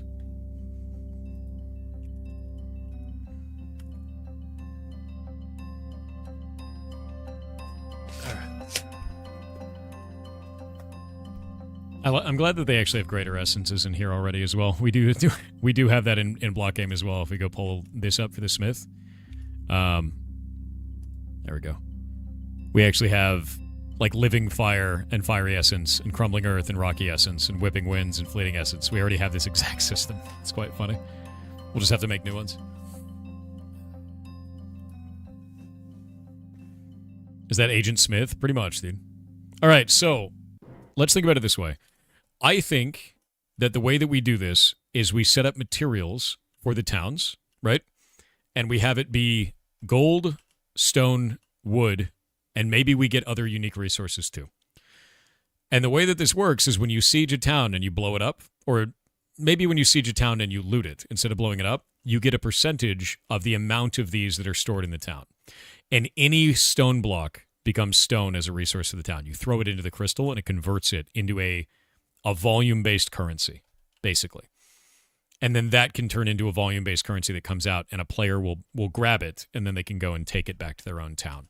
And towns are fueled based on these resources.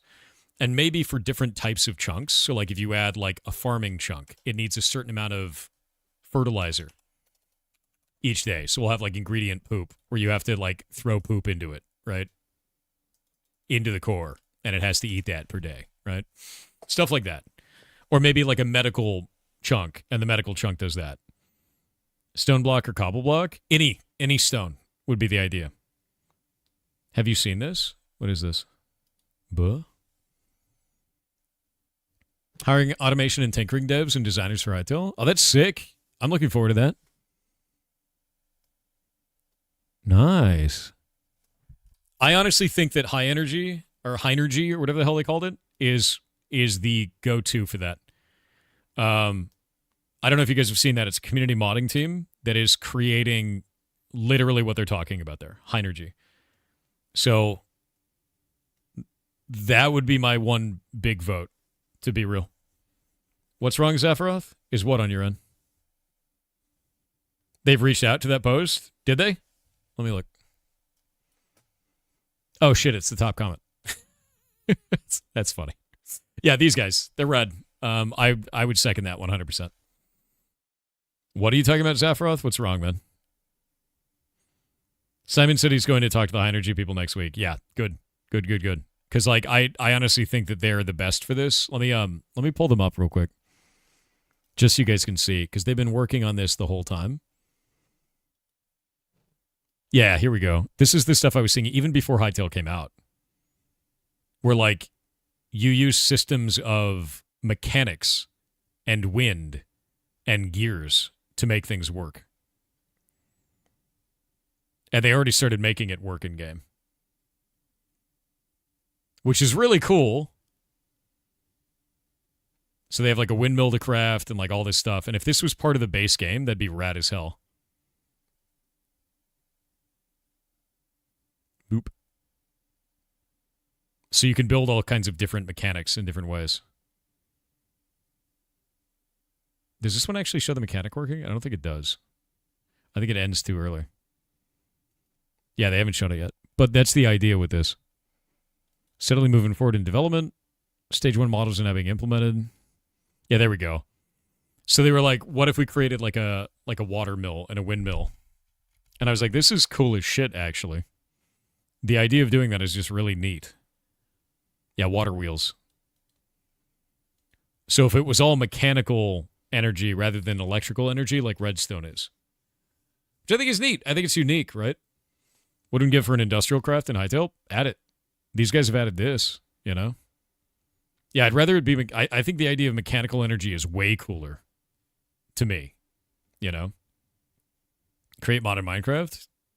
I've never used Create, so I don't know what that's like. Yeah. Someone else is doing magical energy? I think the idea of doing mechanical energy is cool. To me, that's very interesting. More interesting. Yeah. Why not both? Why not both? You know? Feels Create inspired? I've never seen Create, so I wouldn't know. Yeah. It's literally just this. That's cool. You're looking at what Create looks like. Okay. That's fair. So anyway, town design. What is this? Yeah, someone already made a redstone mod. They've already done that. Are you live on Twitch right now? You're watching me on Twitch and writing on Twitch. What? What? Yes.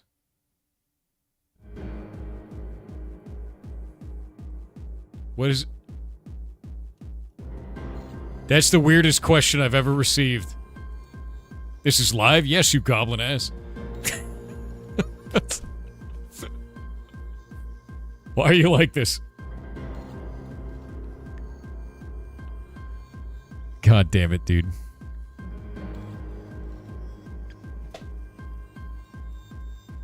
We're doing it live. All right.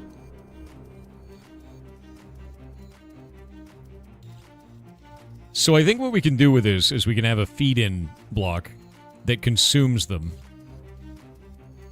Any wood, any stone, any gold, right? And that eats it. I think that works. I wonder what gold is used for. Dude, what is it? What is that arm? What is that emote? That's hilarious, dude. Check your Discord? Why?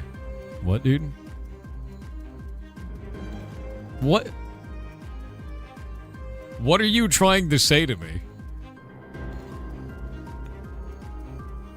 What do you mean?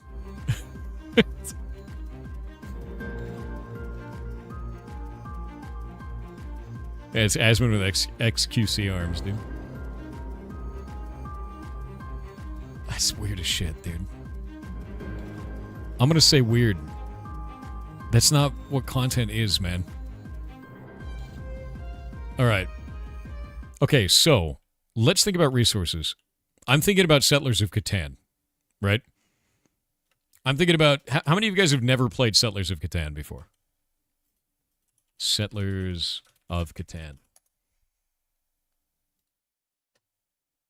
Settlers of Catan is a board game. And much like Monopoly, if you play it with your family, you'll end in a fist fight where no one likes each other or calls each other on holidays. That's how it works. Yeah, it's really good at that. It's the whole point of board games with the family. Absolutely, you know, obviously. You can wheat max on Catan? You can. So the idea with Catan is it's a game of economics and trade routes and kind of positioning, right? It's a good game. It's a really good game, actually, if you've never played it before. And I'm thinking that maybe when you go to place a town, you do a survey, and it tells you what kind of resource that town produces, right? And I'd think that there'd be a cool way of trading resources with other towns. I think that would be kind of neat. You know? How viable is it going to be for a solo player with this town system? If you want to giga sweaty no-life it, you could have a very big town as a solo player. If you want to play semi-casually, you can have a small town of a 3x3. The first tier of town is built around the idea of 1 to 3 players. A town of a 7x7, so a very large town, is probably built around the idea of 25 plus players in terms of resource requirement. Does that make sense?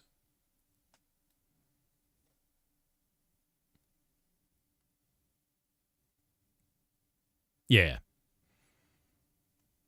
Tour planning Catan on an MMO scale? Are you going to play against Kronos? I don't know, dude. If Kronos wants to play Blockgame, yeah. Oh, that game which is different, but still kind of similar to the game A Ticket to Ride. Ticket to Ride. Ticket to Ride is pretty good. All right. So let's think about resources, right? It makes a Catan and kind of like the town founding system of Windward. I never played Windward. What is that one like? I want sieges like EVE Online. That's kind of the idea there, too. So.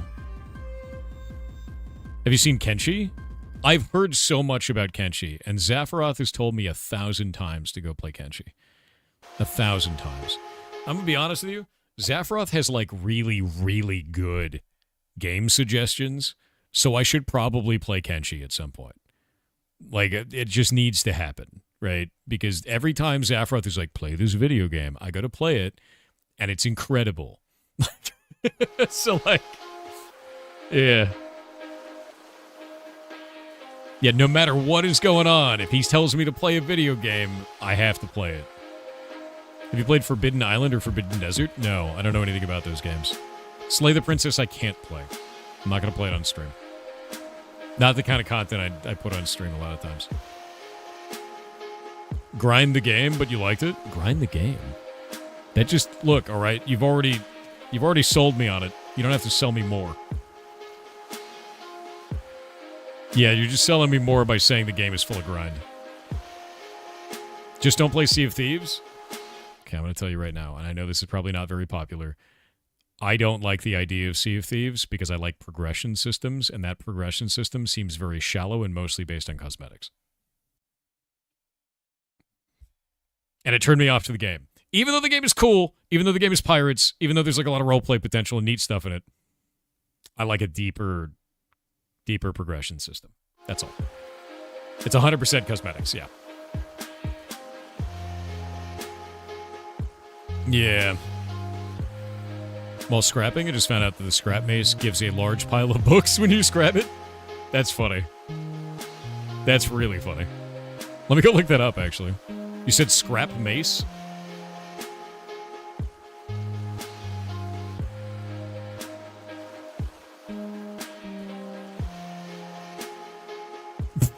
It does. Deco book pile large. Why is that in there? Oh, that's really silly. Okay. Yeah, no, it totally does. Primary output is Deco book pile large. They must have had that as a default. Look at the mace. It's made from books. Wait, is it really? Scrap mace? You know, I thought it was a bug. That shit ain't a bug at all. That's hilarious. It's made out of a pile of goddamn books, dude. Look at it. That is insane. That's very funny. That is really, actually very funny. I thought it was just the default. It wasn't. It was brilliant design. Teaching by osmosis, yeah. You will learn. Okay. Chat, let's think about this. What are the types of resources a town should need to survive? We have gold. We have stone. We have wood. This aligns with mining and logging. Should we have food? So cooking has to be in there. Water, let's think about the different professions, right? I feel like we should have stuff from each profession. For a tier 1 town, it probably just needs mining and logging, right? Tier 1 seems just like wood and stone. So we can take the gold out. Wood and stone makes the most sense for a tier 1. A solo player can just have as much mining and logging as they need, right? Does that make sense? Actually, I have an idea. I have an interesting idea. What if none of these chunks can do anything until you tell them to be a thing? Like, what if you place your core, and then you have to choose a chunk to be the gate, right? And then you choose the one up here to be your gate chunk. And then you choose this one to be residential, right? And then you choose this one to be a farm chunk. And each of these carries a cost because it's zoning like SimCity, right? And then you can build on that and do whatever you want, but you can't farm on a non-farming chunk, right? Too much choosing? That's the whole point. Choosing is fun. I think that's cool. I promise you there is nothing more important than beer. I mean, we could make beer. We can make you have beer. Yeah, Mirror UI to set zoning. Exactly. And then the zoning will cost. It'll carry a weight of cost per day. Where zone also limits what is possible.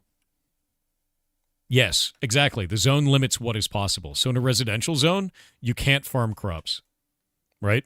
Like crops won't be able to be placed or drop any materials. Does that make sense? Mining chunk, you could have a mining chunk, and that mining chunk, maybe it slowly regenerates ore, right? You could have full just farms, or a crafting chunk, a chef's chunk, and then you can build like a chef's table in there. Maybe it comes with a chef's table. Beds only placeable in residential. That'd be kind of cool. Yeah. Yeah, I could see that. What about people who like the challenge of living on a single chunk? They'll then play a different game. Like, that's not what we're doing. Like, this isn't for an everyone thing. This is I want to build a town system that works in a social sandbox, right? And it's going to be a modular town system where you build things. Why not have a structure then generates ore instead of physically mining out of the world? We could do that. You could have a structure that generates ore. Maybe it's a mining chunk, and that mining chunk generates ore out of it, and you have to play a mini game to get it out or some shit. The gate chunk will only have the gate. Sounds like a wasted empty chunk. But maybe a barracks in there. Maybe having a barracks, right? Maybe something. But the idea is that the gate needs to have line of sight to the town core. You can easily have a farmstead with 6 farms, 1 residential, 1 gate, 1 core. Yeah, you could. Because you could have 1 gate, 1 core, 1 residential, and then everything else is farms. You could totally do that, right? And I think that the idea of that is that like a farm requires a certain amount of ingredient poop every day in order to build that, right? So like otherwise, if you don't have it, then the farm goes into destruction or some shit. We could do something with that. Yeah. Would a farm chunk also be a ranch chunk? Yeah. Yeah, I think we could do that. I think it makes sense. Will resources be tradable? Yes. That is the big idea. So, like, let's say you're making an overproduction of resources, and you're like, I have made a bunch of wood resources, and this town needs wood resources. You'd sell that on the auction house. And everything will stack up to 100. So, like, if you need resources and you have coin, you can buy them from another player. That'd be the whole idea with that. And I think that works really well. I think that works just fine. So, yes. Zone chunks have upgrade specializations? Yes. That would be the idea with it. So, like, let's say that we have a chef chunk, right? And, like, you can have a chef station in that chunk. Maybe that's how it upgrades. You upgrade it that way. I need to think about this because there are kind of a couple ways to do this where you build your base or we make a bunch of prefabs that are the chunks for your base, if that makes sense. And I don't know which one would work because if we did like tiers of it, then I could make it automatically upgrade, which would be kind of cool. Where like it builds for you, sort of a thing. But I think that removes the creativity of the fun of that, right? What if you did a combo? Yeah, I don't think like full prefabs is fun. I think that the only thing that I need to prefab that has to be like that is the core and the door. Like those are the things that have to be prefabs because that is functionally important to the game. You know? Upgrades should be stats. Sure. Yeah. I can see that. Stats and other stuff. We could even make it so that your base can give you a buff that's permanent on your character as long as you're part of that town. As long as you're like a citizen of that town and have a bed. You know? Like if there's a residential zone set for you, you could totally have that work, right? Tier 1 wood only buildings. Like maybe you can't build out of stone until you get to tier 2 for that plot, right? Like it has to be made out of wood.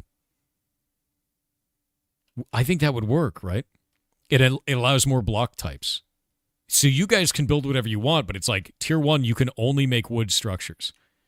Tier 2, you now get to incorporate stone. Tier 3, you now get to incorporate metal, right? Does that make sense? I think that gives you guys the freedom to be creative, but makes it so it's still thematically visual as to what tier you're on. I would also offer prefabs if people want them. We could probably do prefabs if people want them. I think we could do that. Bricks might be cool. Industrial. We can even bring it up to the industrial age if we want to do it, right? And be like, you can produce bricks now. You just want heavy industry? We might not have heavy industry, right? Yeah. That'd be a bit much, I think. Heavy industry gets a bit weird because then we're going into like machinery. Maybe when I do artificing, but that's more magic industry. It's steampunky, you know. It's high magic steampunk was what I like. Yeah, steampunk it out I think is fine. I think this is going to work really well, and I think it's going to be the defining system of our server because like the way that I feel about this is we need to offer something that is unique, that is not available on other servers. It can't just be Hightail that is a coat of paint on Hightail. It has to be unique to us. We are creating a system that is not available anywhere else, right? And I think that this town system is what does that for our servers. So we have to make it cool, you know. Make a profession that makes prefabs to sell. Could do that. Yeah, I think that'd be fun. I don't think that'd be a problem. And then maybe not even a profession. Maybe they're just like a vendor that does that and be like, hey, here's a residential basic prefab. An architect that sells that to you and then sells you the thing that it unfolds and builds the base or some shit. Not sure if you've seen Create Mod for MC, but that could be interesting. I have not. Everyone keeps bringing it up. Yeah. Look into mine colonies. Also, is the server going to be NA-based? Server will be NA-based, but I'm thinking about putting it on US East. And the reason why is because then we could have Europeans play on it with low ping, which we've done in the past. So, yeah. Are towns going to be out in the overworld or in their own realm through a gate? They're going to be out in the overworld. Yeah, fully out in the overworld. 100%.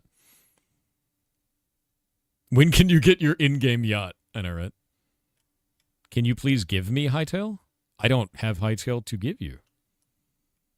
You haven't been able to get it? Okay, I'm gonna be honest with you. If you can't financially afford it right now, just wait. It's in very early access. There's a lot of shit that's not working yet. I would just wait. Honestly, if you're feeling FOMO, that's when you should not be buying things. Like don't buy it because you're like distressed that you don't own it and you're going to miss out. Give it time to cook, you know, and wait and save up. It's just $20 and it's localized for prices. So just wait, man. Yeah. Can we get floating land boats? You mean like an airship? Is that what you're asking for? But the FOMO, it hurts. If you're feeling FOMO, that means that you're either being manipulated or you're manipulating yourself based on a social constraint. Neither of those things is good. Don't do it. Don't do it, man. Yeah, it needs time to cook. It does.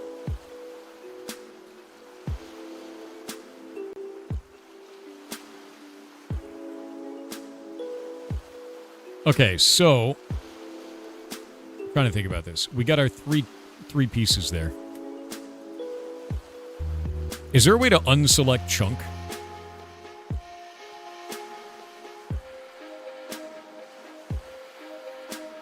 There we go. Figured it out. I found it. Yeah. Don't buy if you get foamy. Okay, buddy.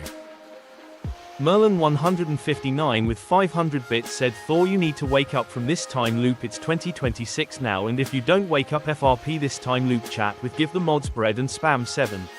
Oh no, it's too late. 777 Quatuor Decillion, 777 Tree Decillion, 777 Duo Decillion, 777 Undecillion, 777 Decillion, 777 Nonillion, 777 Octillion, 777 Septillion, 777 Sextillion, 777 Quintillion, 777 Quadrillion, 777 Trillion, 777 Billion, 777,777,777. You could be any other way. Look how thick this bamboo is. It's not like a bunch of bamboo tied together. It's one thick bamboo, dude. One big old thick bamboo. Thick boo. Yeah, it's a thick bamboozle. It's too thick. What is palo? That's a weird tree. Wind willow. Ah, it's magic in there.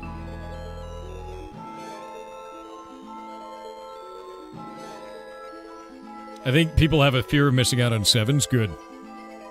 Eskimo OMNI said, have you noticed that there are a few building restrictions? Minor ones, but if you're a decorator, it becomes much more noticeable. Like half slabs don't allow shelves to be placed on their backside. Or ropes, chains not allowing chandeliers to hang off them. Let me show you something. Because I think this is important.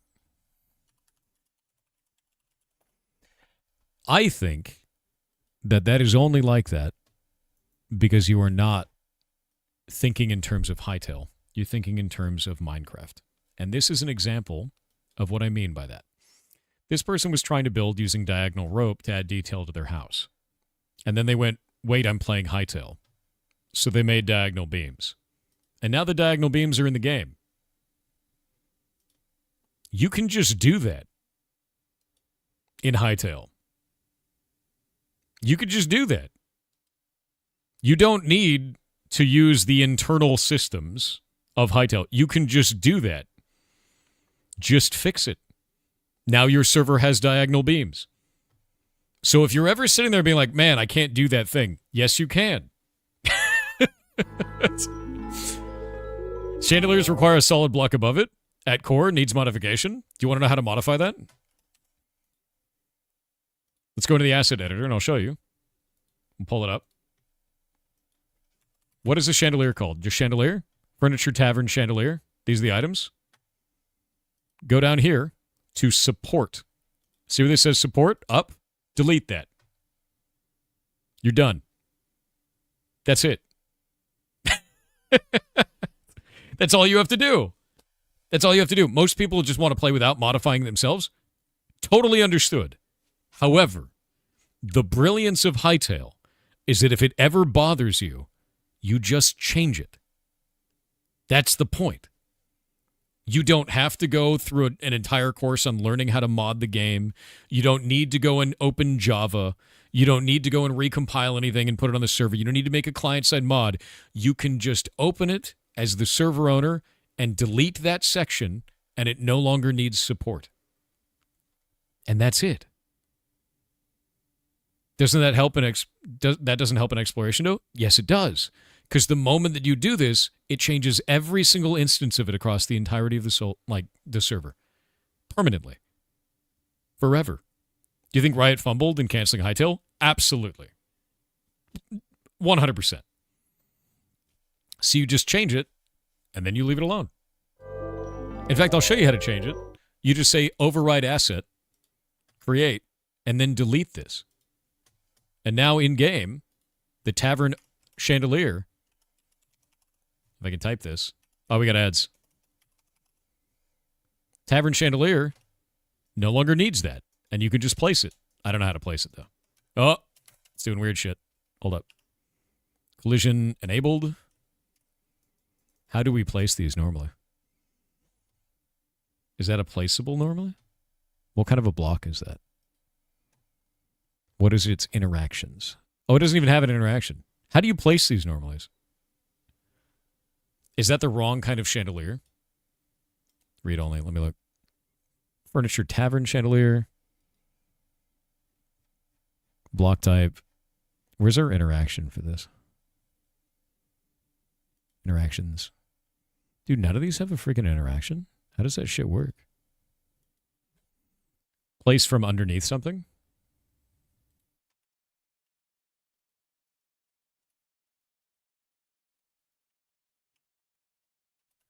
Why is the game doing that? Stop it. There we go. That doesn't seem to be working.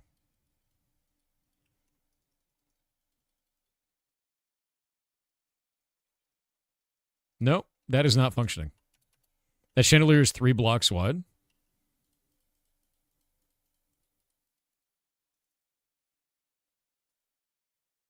Oh, there we go. Done. I didn't realize they were so big.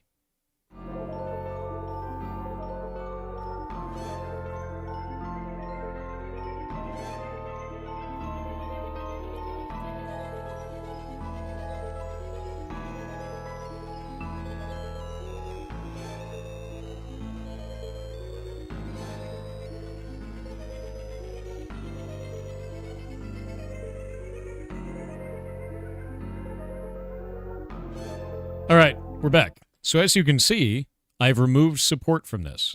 So now It doesn't need anything above it. And every single instance of this permanently will be this way. And if you want to change it back, all you have to do is go into your version of this, which is our chandelier there, and delete it. And when I do this, it might crash the server for a moment. It might freak out. Or not. And as you can see, it just broke it. All I did was remove the support variable. That's it. So if you remove support, that means that it no longer needs to have a supporting block. And you can tell it that it needs support up, down, left, right, blah, blah, blah, whatever direction you want. So just add that, and you're good to go. And like we'll speed run it. You guys want to get a speed run of this so you can see how this works? Let's go grab this. We'll do some stone bricks real fast. Like that. And then we'll do chain from this. You love speed runs of it? Yeah. So we'll set up a chain, right? And we got our stone brick. So all you have to do, we'll grab the chandelier. We're going to get a wind temple chandelier, right? This is another one of the ones. And you can put it there, and it looks really cool. When you break that block, it looks like this one still works, so we need to get a different one. Grab that one. Do this. Is this one of the ones you can't have? Okay, there we go. That one can't work, right? So when you place this, and then you put this on it, and then you break that block, it causes this to fall off, right? So all you have to do is you go up here, Creative Tools, Asset Editor. That'll pop up this window right here. And after you pop up that window, you need to pull the Farron chandelier, in this case. We're going to override the asset, and you can see it's going to Pirate Software Blockgame. So all you have to do is go up here and say Add Pack and put in your information. It will make your own pack. So you say Override Asset, create your own, go into here where it says Support. This right here is where it is doing support. So it's saying I have to support a block that is above me. It's got to be up. Delete that. And now, if we go back here into Farron, like the Farron block that we have here, we put this block back up above it, do this, and then delete that. It will no longer disappear. And now you can just do it like this. Ta-da! And you can do that for whatever you want. If you want to remove its support feature, you can just do that and make your own modified version, and you're good to go. And that'll be like that for every single one of them you say on your server from then on. Will the changes you make in Asset Editor be account-wide or only on that world? It's on that world. It's on that world permanently. And then that's good. You're good to go. Boop. Whatever world it's attached to for mods, right? So like our server, that was done on a live server there. Want to swing the chandelier? Yeah. It's really simple to do, though, and then now we can delete this, and now it's going to break and be upset, but, like, whatever. If you delete it, to be clear, if you delete your overridden version, you won't be able to see the item in-game. It'll be broken. So what'll have to happen is you need to restart your server, and it will revert back to the original one when you do that. And that's it. How do you override a read-only asset? Click on this. Click the Override Asset in the top right corner, and you're done. You're good to go. You just click that, and now you're creating your own version. That's it. Read-only just means you can't modify the original version of it, you know. You can also do really dumb shit, like make a block of your own face.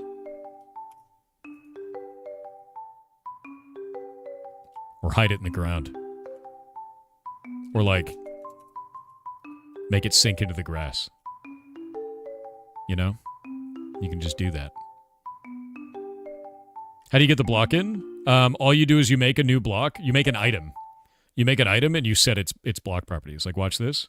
We'll go into here. I'm going to say I want to make a new item. We'll go back into my Blockgame thing here. And we're going to say block Zaphiroth, right? And we'll create that item. And then in that block that we just made for block Zaphiroth, because you wanted that item, we're going to go down to block down here. We're going to say create embedded. So it's making its own block type in here. And we're going to say block textures, make our own texture on this. That texture is going to be under items, consumables, potions, I guess. Actually, no, we'll do block textures, and we'll make it block lemon. And then I'll go up to here, and we got to find player animation ID, reference existing. We're going to say block. And now it's going to be in the game. And we'll say Zaphiroth. And it won't have an icon right now, but we can still place it on the ground. And now the block's in the game. And now we can put it in World Gen and mine it and give it stats and make it blow up when you poke it or whatever. Like, whatever you want it to do. It's very fast. Everything is very fast. Can you change the moon to your face like Zelda's Majora's Mask? My friend, do I have the clip for you?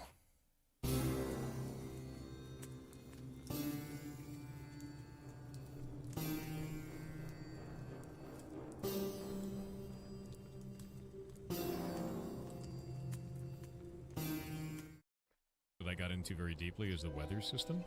Watch this. Pretty cool, right? You know what my favorite part about it is? I think my favorite part about it is at night when the moon comes out. Yes, you can change the moon to your own face. Yes, you can.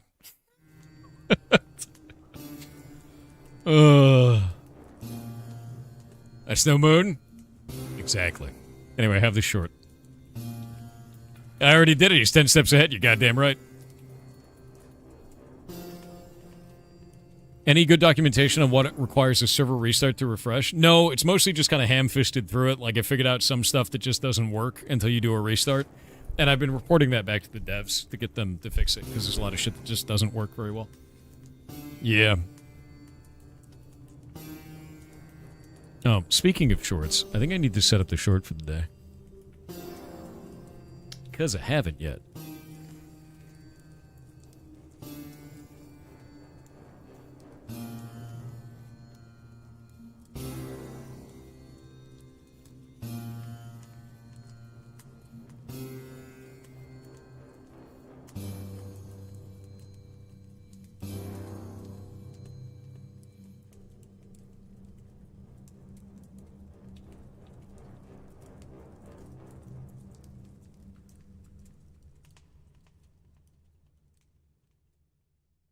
One moment.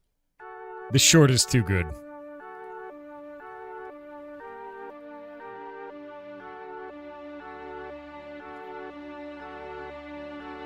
No, this is... You guys got me the other day. God damn it. This is when I got gottomed.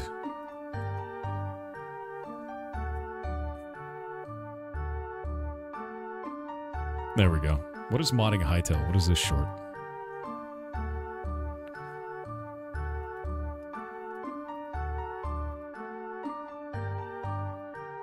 Found it.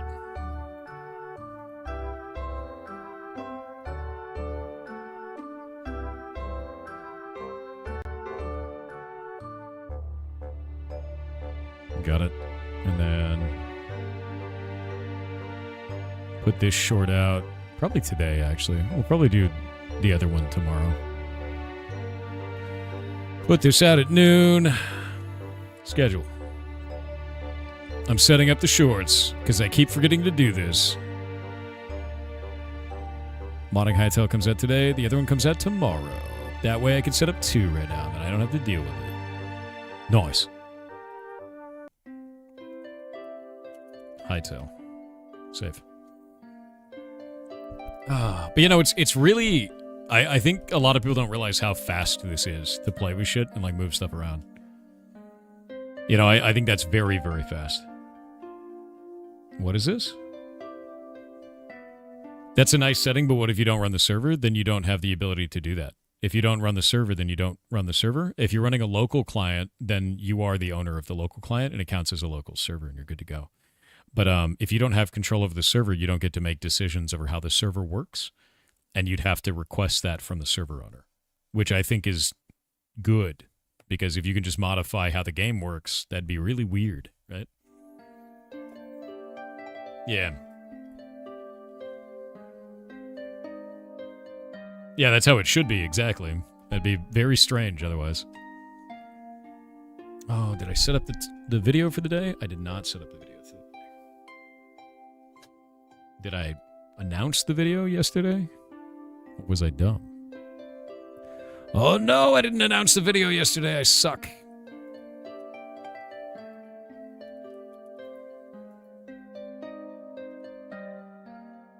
It is Vale's Echo. I think Claire a la mode needs to be announced too. I keep forgetting to do this. This is like not a normal thing that I have to do, so now I have to do it. Multiple of them at the same time. I was a little sleepy and broken yesterday, that's true.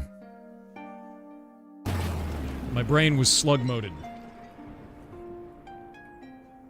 Okay, Claire a la mode, Vale's Echo. What shorts came out? That one was the Cranberry Incident. And I've released The Moon and Never Forget since then. Done. And then we'll do Claire a la mode and Vale's Echo. How's that? There we go. Gotta get these videos out. And then the Moon short. We actually figured out why people weren't getting notifications on videos, by the way, for like shorts and shit. And it's, you can fix it by unsubscribing and resubscribing to the YouTube channel, and then it fixes it. We love Heartbound music? Hell yeah, dude. All right, there we go. These are out now. And it works. What is this? What is this Simon Hypixel post? What have they done?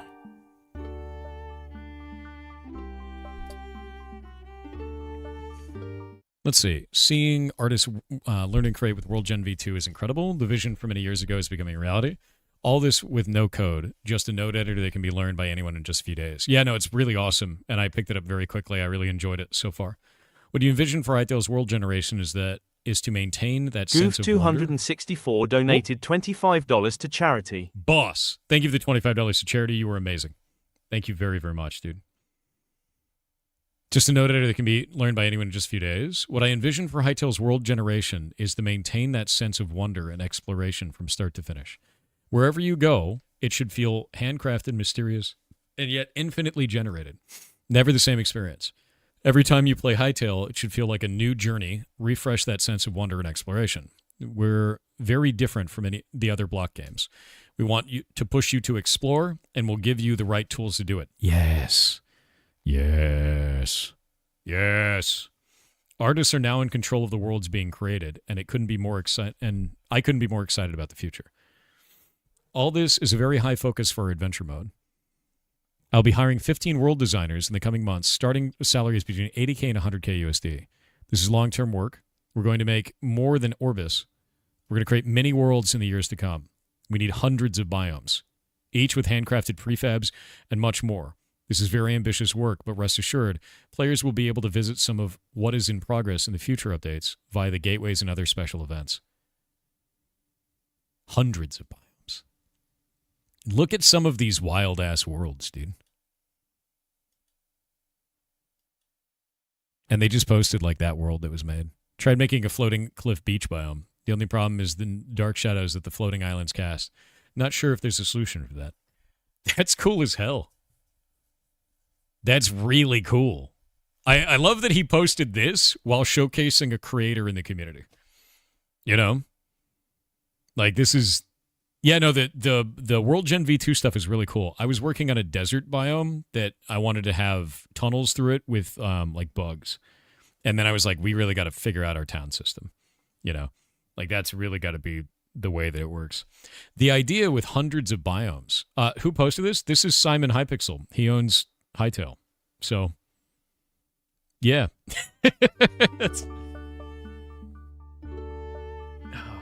Yeah. This is what Starfield could have been. Makes me very sad every time. Don't be sad. Be Hytale instead. Will you be able to have portals between worlds? Yes. So, like, you can actually set that up already. The end game that I want to have for Blockgame is I want to make it so that you guys can take a portal, like one of these, the ancient device. You can build this, or we have one, and then you take keys, and those keys can be modified based on the interactions that you have or the materials that you've used on it, and then you summon a portal using that, and it sends you to a temporary environment that you can then go and explore and get the resources from and get out before the timer comes out. And this key is completely modified based on the resources that you got put into it. So that's what I want to do for our end game. And I'm excited for it. It should be cool. Yeah. Kind of like maps in Path of Exile is what I want to build. Yeah. Yeah, no, not solo leveling. No, that sounds like a vault in Shooty Guns game, or like a map in Path of Exile, or any of that. All of that works, right?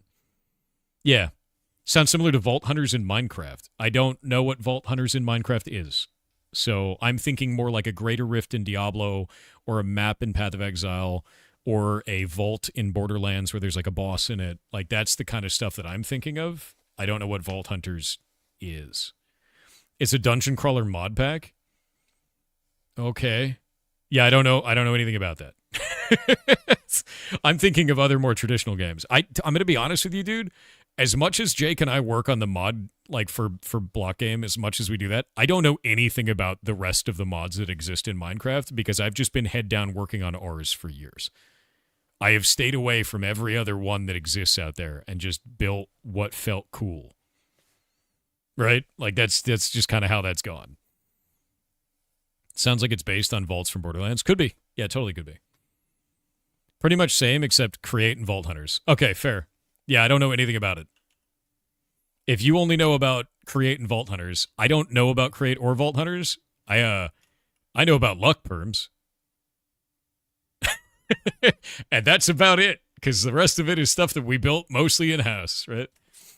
Are you still working on Hytale stuff? Yeah. So I'm working on porting our MMO to Hytale. And what we're doing right now is we're designing out basically how the town system is going to work, and we've been talking about it all day, and I think I've got a really good understanding of what I want to do with it. And I'm just working on town resources and thinking about, like, how do we design these out? Then we're going to create a game design document for that, and that'll be our source of truth when we're implementing, the town system. This is really important to understand, because if you don't do this process in game development, you're going to light your own ass on fire about a month from then.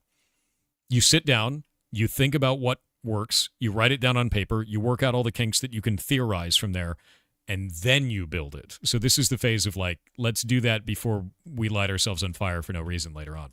Because that wouldn't be very fun. That'd be really shitty later, you know?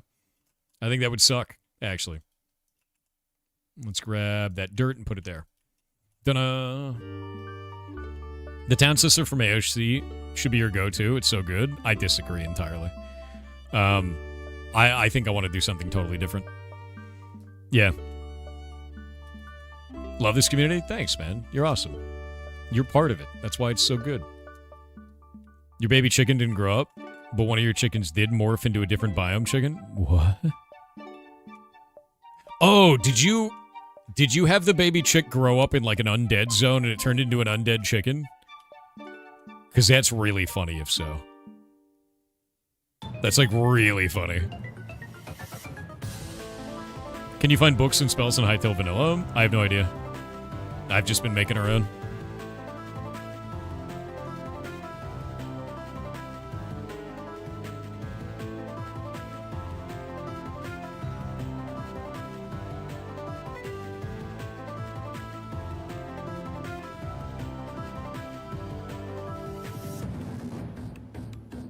All right, let's think about this. Okay. So let's think about the kinds of chunks that we can make, right? Let's get rid of this for a moment. Towns. 3x3. Starter. And then 1 to 3. And then size. So we're going to say name. And then population, grid size.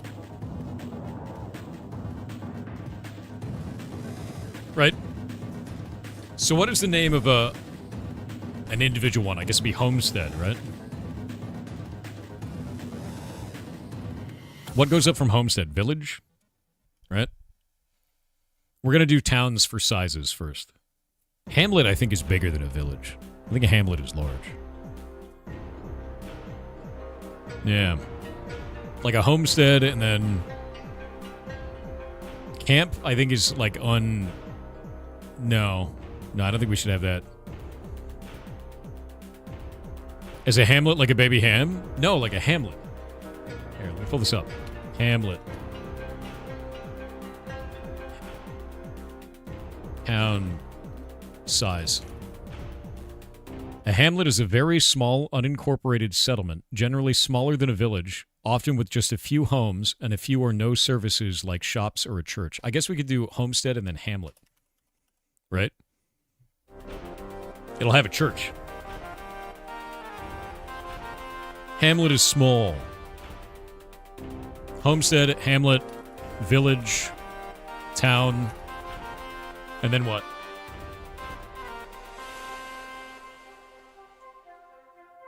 And then what? What do we call it after that? I guess a city, you know? Is it town then city? And then an empire, right? I feel like it should be called an empire at some point. Yeah. Metropolis? Should be metropolis. Yeah, city metropolis. Metropolis. And then we can do... Let's do this.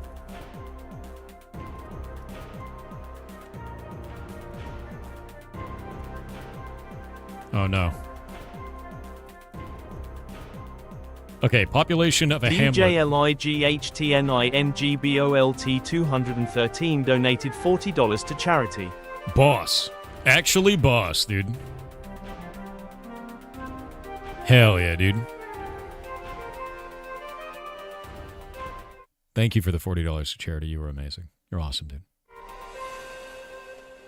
United States of Blocks. Can easily abbreviate it to USB. If you want to name your city that, you can do it, right?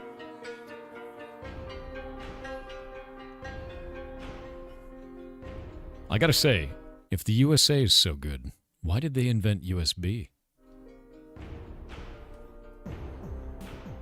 Good question. A good question, I think. Yeah. We could probably do this as like 7 to 12 players on this. And then this one's going to be like... I think the population should be much larger for these. Let's think about the grid size, right?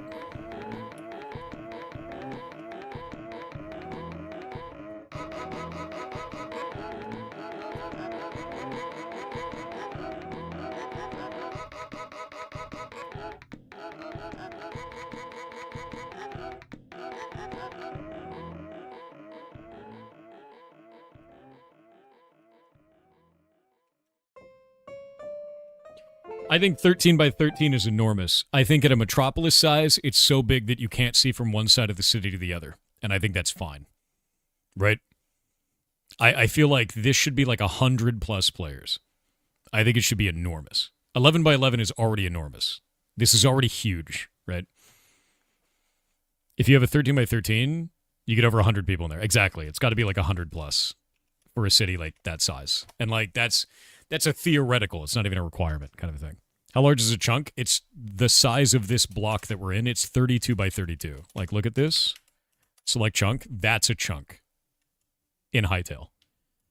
It's 4 times the size of a chunk in Minecraft. It is enormous. What I was using for Hytale, I've been looking around. You can use either Apex or Shockbite. Either of them have treated us very well. Yeah, they're huge, dude. Like, the chunks in this are enormous. For small to large, homestead, hamlet, village, town, city, metropolis, capital city? I don't think we need one higher than capital city, higher than metropolis. I think metropolis is fine, dude. Because we've got homestead, hamlet, village, town, city, metropolis. I think having 6 tiers is just fine with me. Can you give us a way to lock doors? Yeah, no, that'll be absolutely doable. Not a problem at all. Yeah, 13 by 13 is enormous, dude. Yeah. And I think the way that we do this is we just kind of cap it out for that. Because one of the problems that we had inside of Blockgame Standard in Minecraft was we had an issue where you were grabbing individual chunks, and this turned out kind of stupid, where basically people would make like long snakes of chunks, and it was just like a freaking, it's a mess, dude. Because it uses townie. So I think this should just increase in size, like a big square each time, and I think that works just fine. Yeah. Your girlfriend said a 1x1 is huge? You marry her. That's... Yep. Congratulations. That's the one for you, you know?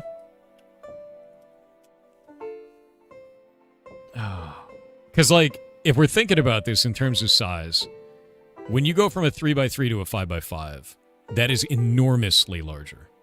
Like, that is enormously larger.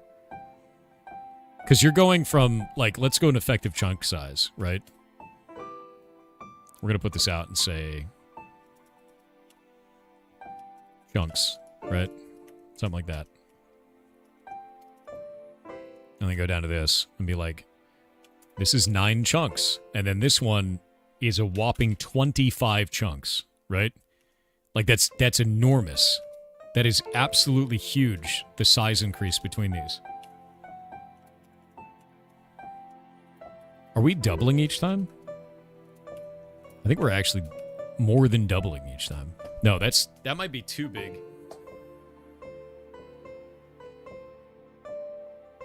Yeah, that might be too big, man. Yeah, no, that might be too big.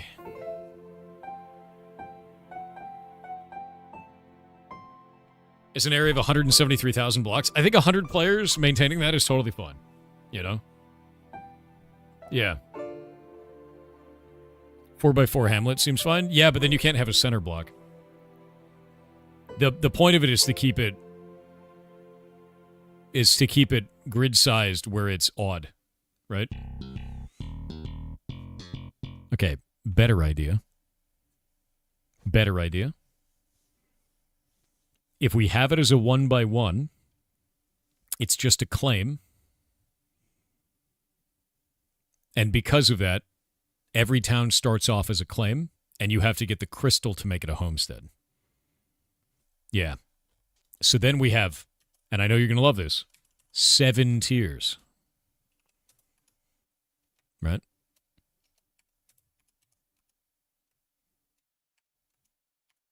I think that's fun. And it can't be, if it's a 1x1 town, it cannot be sieged. And I think that's fine. Yeah. I think that'll be fun. That way, if you want to get bigger, you have to fight. Let's think about that, though. I want to think about it. Also, let's go to calc. It's going to be 13 times 32 times 416. You would have 173,000 blocks, square blocks, in a metropolis. That's enormous. That is enormous, dude. That's crazy, dude. When you put down a 3x3, does it protect the 13x13 area for expansion? Yeah, no, it does 20x20. When you put down the 1x1, you can't place it if it's too close to another town, is the idea. Have you tried stress testing how many goblins can be on a server at once? No, not yet. We haven't set it up for it. Feels like the pop limits are too low. Yeah, I think so. I'm going to have to work on that. Give me a second. I'm going to go use the bathroom.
I have returned. It's freezing.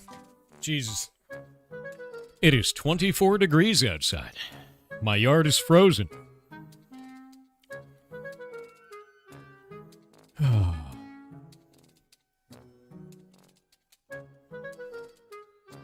24 is toasty? Not for me.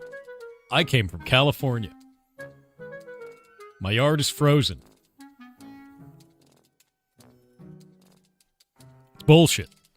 It's bullshit outside. Okay.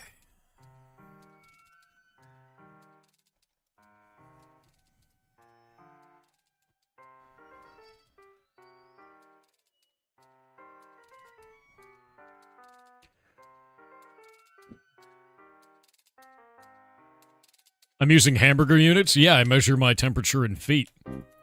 It's 24 feet out. Yeah. It's 24 feet. 24 is fine, you silly American. It's -4 centipedes. All right? Sorry, I gotta put it in inferior math for you. I don't know why you guys measure in centipedes. It's ridiculous. You got 2 feet. Centipedes have 100. Why would you do that?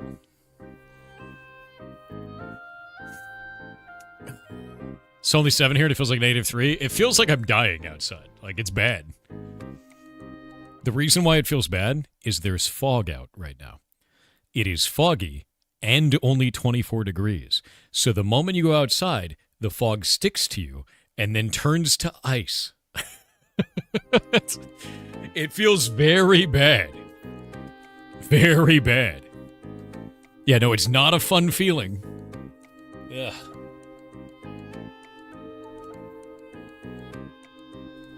Ugh. Yeah, humid cold blows, dude. It's just like instantly frozen death fog. Not a fan. Really not a fan at all.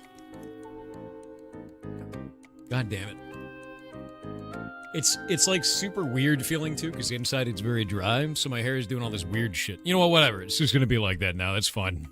Let it be the way that it is. There's a /stress test command. Don't know if you truly have to set up anything for it yet, but built in. Yeah, I know I don't need to do that. We're on an 8 gig of RAM server. It is not made for prime time, dude. When we get to prime time with resources, we will do that. But that is not the time, you know. Okay, so number of chunks for this. If we're really going to do this, I'm a little bit concerned with the size of this. Like, a little bit, honestly. I don't think this is the right solution, because that's too big. That's probably too many chunks, right? I feel like 81 chunks is a lot of chunks. Would you release a video that shows people to update their servers? I mean, you just restart it. So, like, there's nothing special there, right?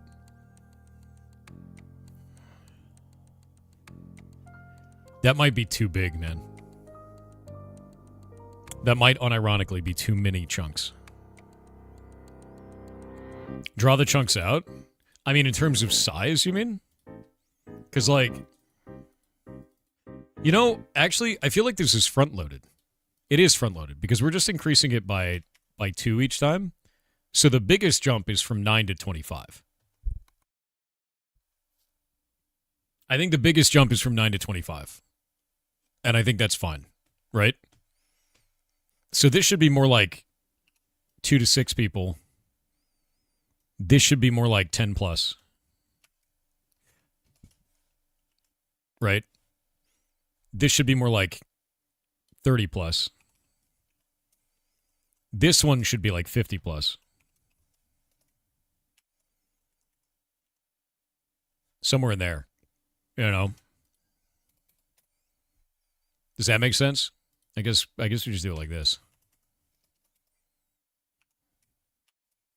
And you don't need that population. It's not required. It's more like a, hey, this is about the size that it needs to be. I'm mostly trying to work out, like, what is the amount that we really need in terms of resource requirement? Like, how many people can easily live on a 9-block grid, you know? Homestead is like a big farmhouse, 2 adults, maybe third, fourth if grandparents and 2 kids. Yeah. And I think 4+ population of that is pretty fine. We're 7, 8, and 9. You don't want to know. You're not ready for that.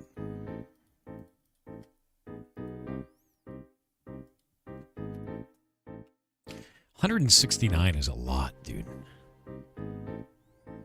That is a lot of blocks. Because we could do 32 times 32 times 169, right? And that's 173,000 blocks. Like, that may be too many. We may cut off the metropolis there. You know? It is a lot, but many of those are owned by unique individuals.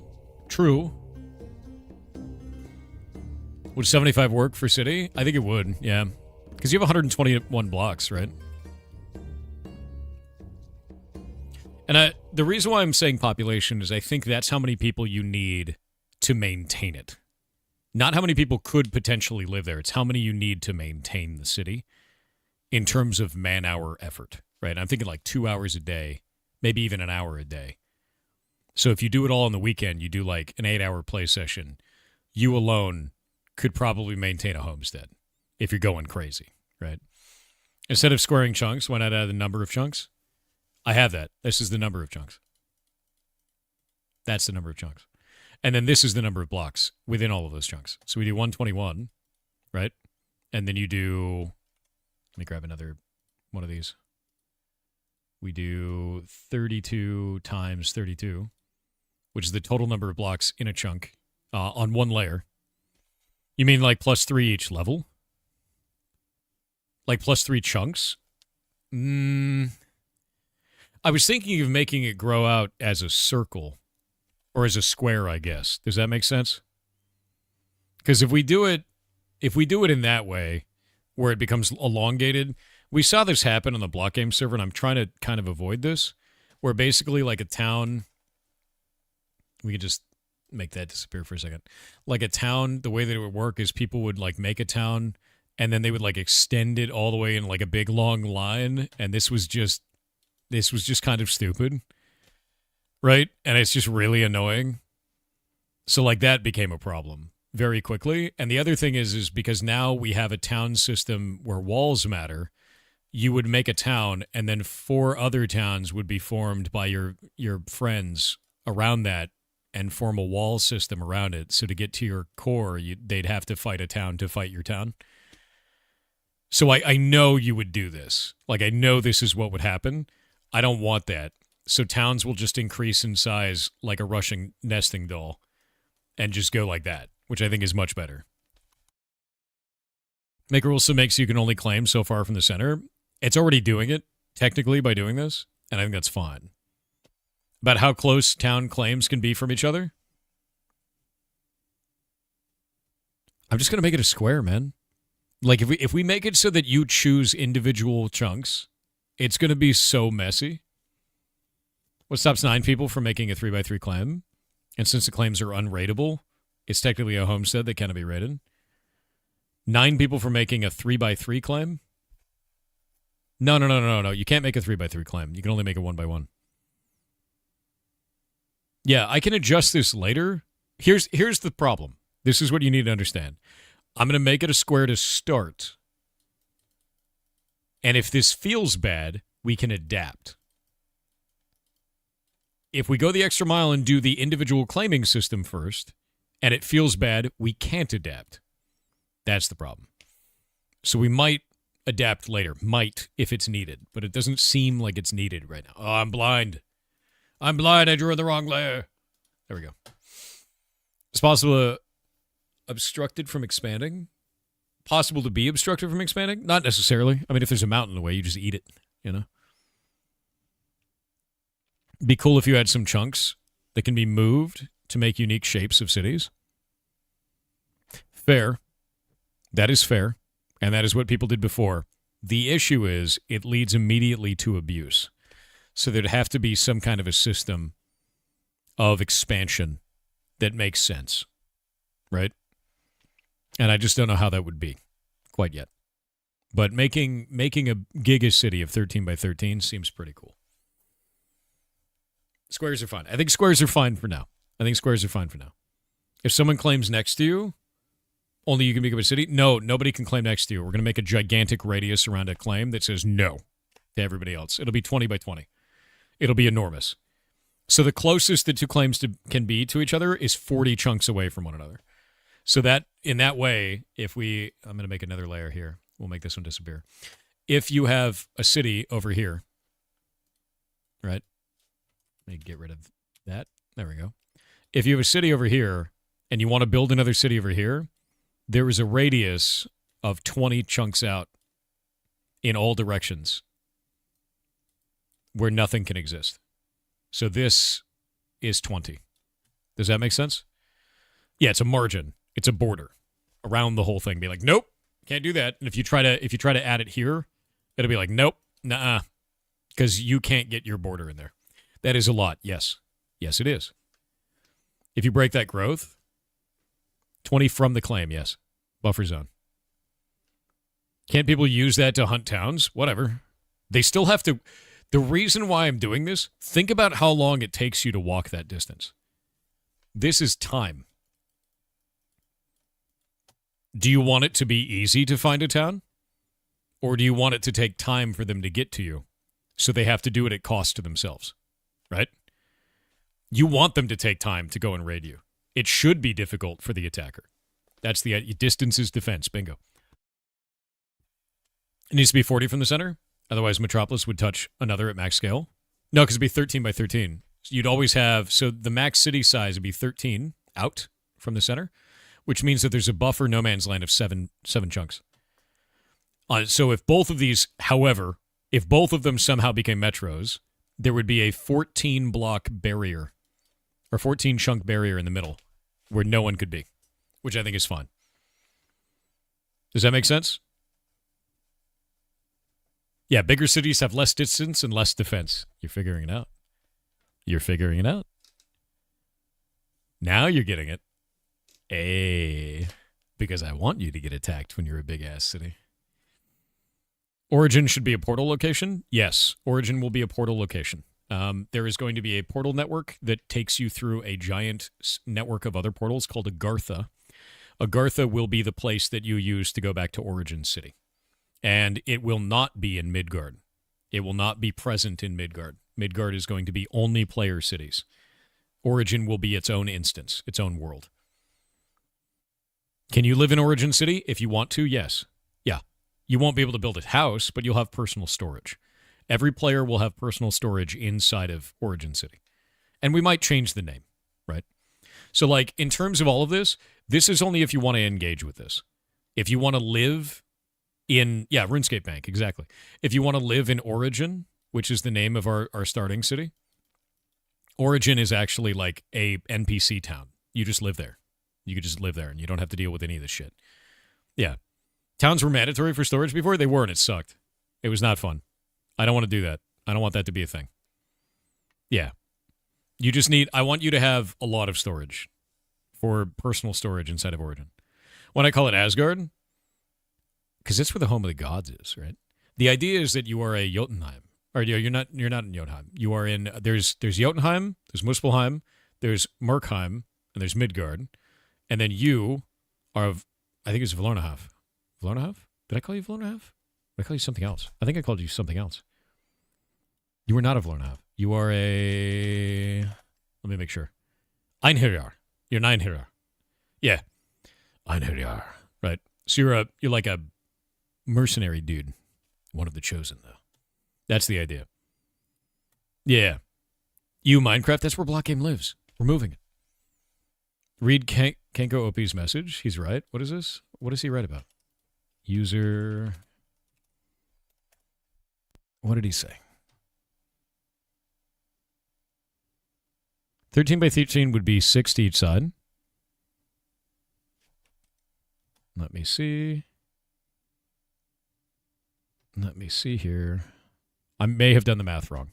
So if you have 13 from the center one is 1, and then 2, right?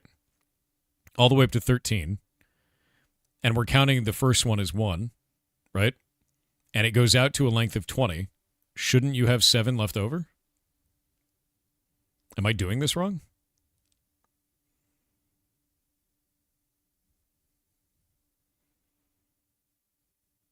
$13 from the center would be a 25 by 25? No? 13 by 13 is not 13 from the center, though.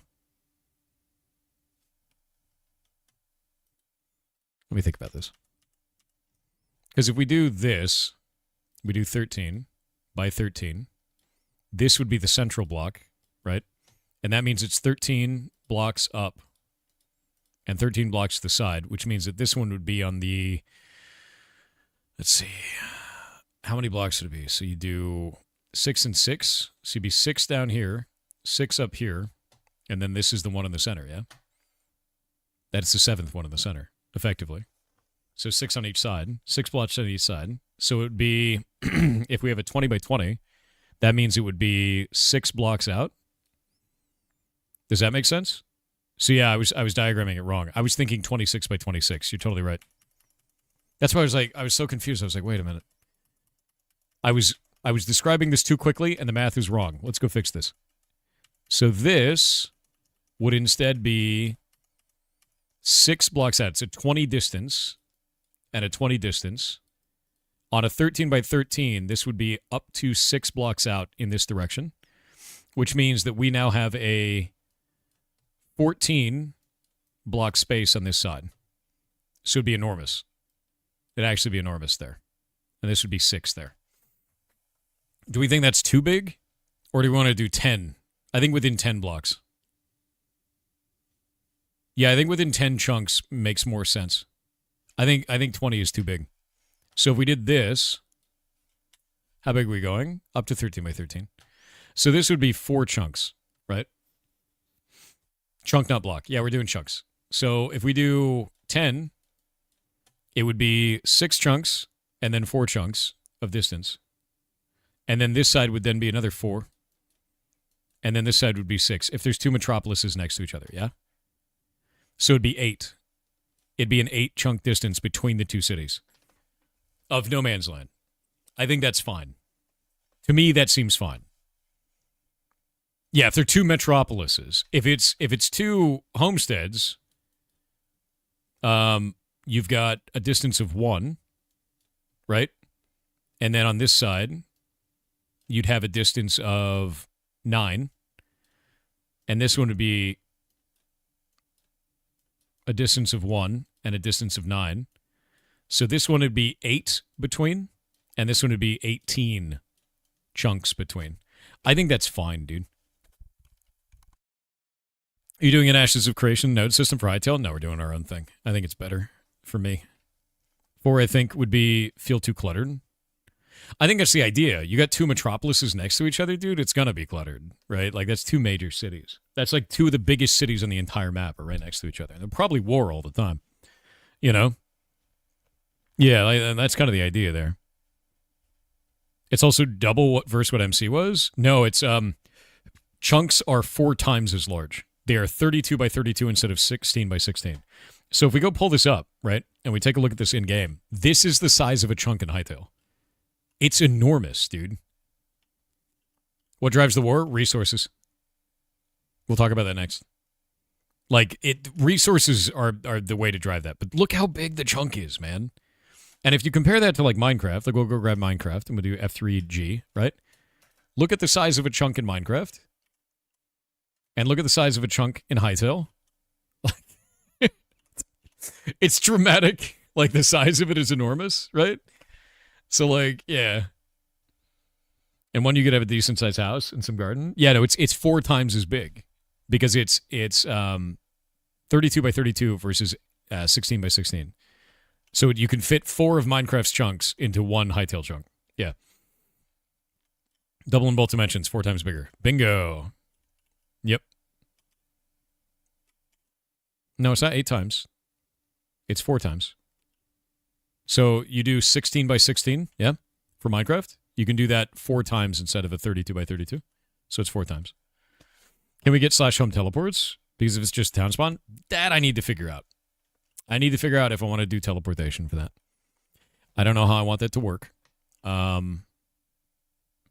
It feels weird is the problem with it, is once we allow teleportation for stuff, there's a mod for that. We're not doing a mod for that. No, this is our custom server. For home teleportation stuff, it feels really bad. And I don't know how that's going to work. Oh, no, it's not cubes. You're right. Yeah, it's just flat. Maybe you have to be a city to teleport. Maybe you have to build a special building to do it. Right? Like maybe there's a station you have to create that allows you to fast travel home. And it takes up one of your chunks. I think that feels better. Yeah. Like a waygate. Bingo. Like our town has a waygate kind of a thing. Yeah, we could use a portal to do it. Wizard Tower prerequisite. I know, right? A structure that requires a whole building and an item that you have that uses a charge up. I like that. One that uses a charge and costs something. Like you have to make it or buy it. Like that seems better. Yeah, Rune of Return. Maybe rune carvers can make that. Gives them a reason to exist, you know. Your hands up on chunks? No. My chunks now. This works. I think this works. No, we don't have mana in the system. It's all cooldown based. One of the things that I found that I really don't like is like stamina, mana systems, like external resource systems. So we base it off of item durability, and we base it off of cooldown reduction, which has turned out really fun. Like in Blockgame Standard instead of Minecraft, it just feels good. So I think I'm gonna stick with that. Brickmans with 1,050 bits said Yar cheer 1,000 Yar cheer 50. What is the wait time for? The wait time is how long it's been since the last person put in their TTS versus me pressing the button to get it, which means I'm slow as shit. So I should fix that. Kablooey Krebs said hello Thor, Goblinus Maximus. If you're naming the small business of 7 as the Sages, if you receive a small business of 5, are you gonna name them after your pals at Fracking 5? God damn it. Yar Goblin. Your 5 goblins. We're naming them after the sages from Ocarina of Time. Outrageous behavior, dude.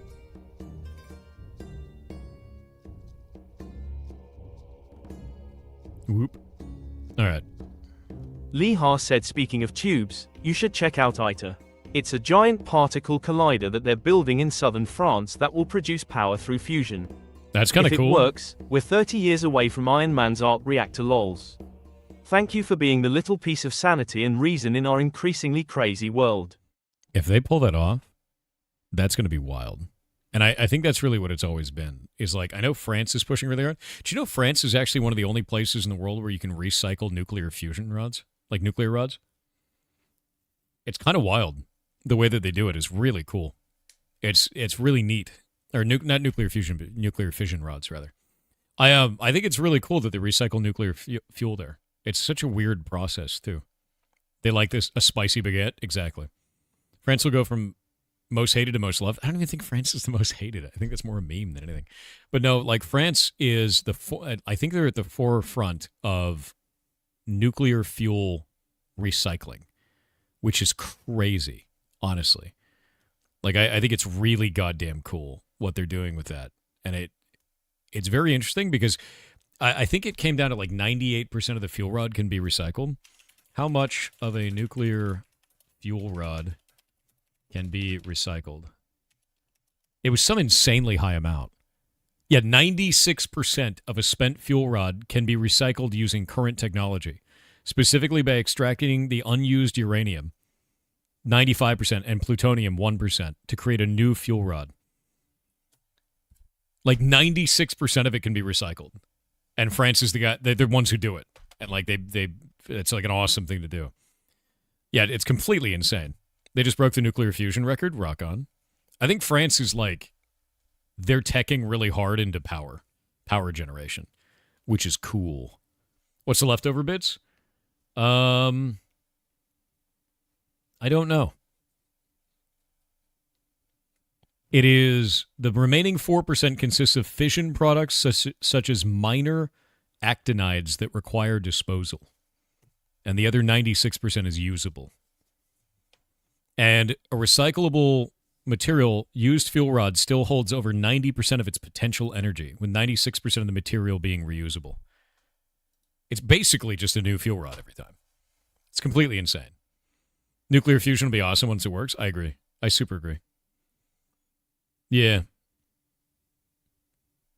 Yeah, no, I'm always been quite sad about the amount of people that are terrified of nuclear power because they watched a number of videos and have seen atrocities happen in, certain times of history. But nuclear power is absolutely phenomenal for everything that we could possibly do with it. It's amazing. It is honestly, it's incredibly clean. It's incredibly awesome. And it's just sad, Yeah, there's a lot of groups that campaign against it. It's just better than coal. It straight up is. I remember, I think my favorite piece of propaganda that I ever saw was the Clean Coal Initiative. They're like, oh, we use clean coal. And I was like, there's no such thing as that. That's a lie. That's just, you've just told them a lie. And then everyone just repeated it. And they're like, yeah, clean coal. And I was like, that's not real. That's not real. And I always thought it was funny because coal is actually more radioactive than the byproducts of nuclear power. Like the byproducts of coal are actually more radioactive. It's like insane.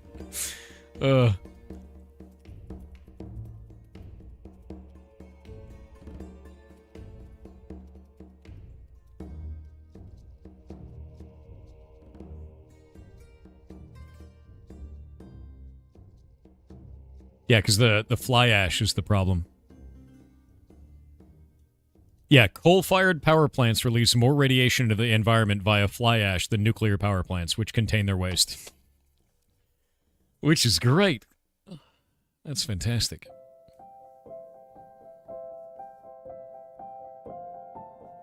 Oh, the man who fell into the reactor pulling is completely fine. Well, I think in that case it wasn't active. The reactor was deactivated at the time. Yeah. It's cleaner coal? There's no such thing. That's propaganda. That's like being like, oh, this is the clean man's cigarette. Like, it's still a cigarette, bro. That shit doesn't change.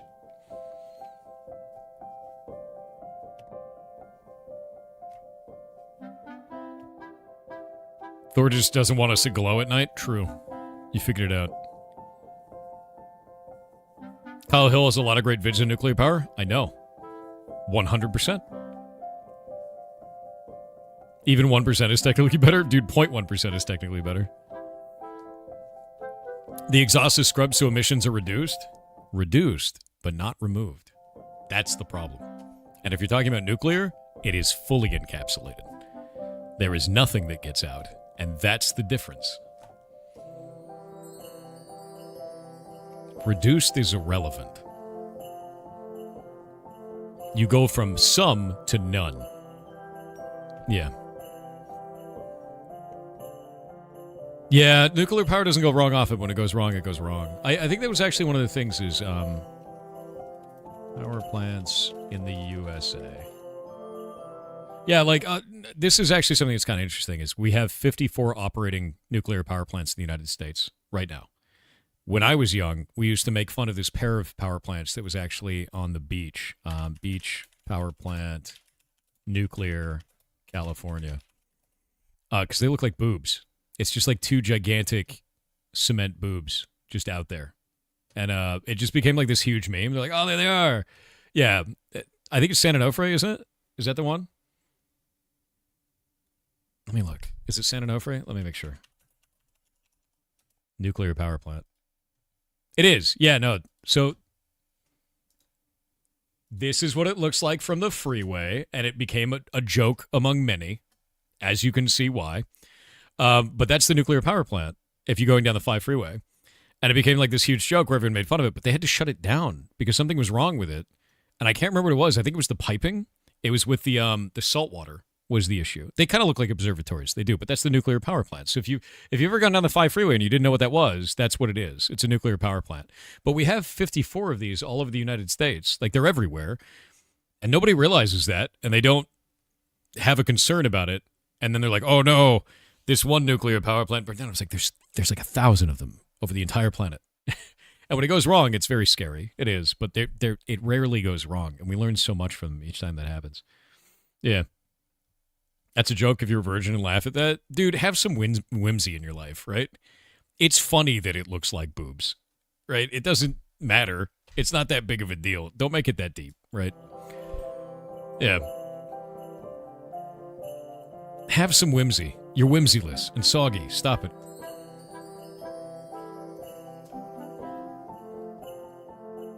Unwhimsical. Exactly. But no, like, I think that was one of the biggest things, though, is like, I like nuclear power. I think nuclear power is a very positive thing. And I've always thought, like, legitimately, that people are more afraid of it because they just don't realize how good it is. And I think sometimes people will be like, oh, we need coal. And I'm like, but fly ash is radioactive, and they release that into the atmosphere. Even if it's reduced, they're still releasing radioactive powder into the air that carries a great distance. And people go, wait, that's radioactive? And I go, yeah. And they're like, well, what about the smoke that comes out of nuclear? And I was like, that's steam. And there's no radioactive material in that. They fully encapsulate all of the radioactive material. It never releases out of the atmosphere. And when people find out about that, they're like, wait a minute, really? And I'm like, yeah, dude, like, the nuclear power plant releases no radiation to the atmosphere at all. Like, yeah, coal is naturally radioactive. It has impurities of uranium in it. That's why. And that's it. In fact, your home, if you live in the United States, how many of you guys are homeowners? I'm going to give you something weird. When I bought a house, I got to learn about something that's weird. When I became a homeowner, I got to learn about our glorious horror known as radon, which is radioactive gas produced by naturally degrading uranium in the soil. And it fills up your home, and this is why you need to have airflow through your house, because if you don't, it turns into radon encapsulations in the home, and then that degrades into lead. And your house gets filled up with lead particles. Great. It's actually right up there with lung cancer causers like cigarettes. In fact, I believe for a while it was the leading cause of lung cancer was radon, which is kind of wild. The map is crazy, but I live over in this direction in the yellow zone, and I didn't know anything about it because when I lived in California when I was growing up, we're not allowed to have basements in California. And because we couldn't have basements in California, it wouldn't collect in the home most of the time because you just open the windows. But in the basement, it collects a lot because the windows will be closed most of the time. So up here in Washington, we have the basement. And when I bought my house, they were like, hey, you need to check into radon. And I was like, what is it? What? You know, and they had to tell me all about it. And I got a pamphlet. Like the state demands that you get a pamphlet when you buy a house. And like you have to be fully informed on it. And I had to get a pump put in the house to take that out of the house. It's to take that away. Which is wild, right? Not weird? Yeah. Good state laws. Yeah, they do that here in Washington. It's part of inspection. It is. It's an inspection thing. They actually, the way that they do it is they take a radon spelled R-A-D-O-N, but they take a little like thing and they put it in the room and they close the door and you're not allowed to enter that room for like, I think it's like 3 days or some shit.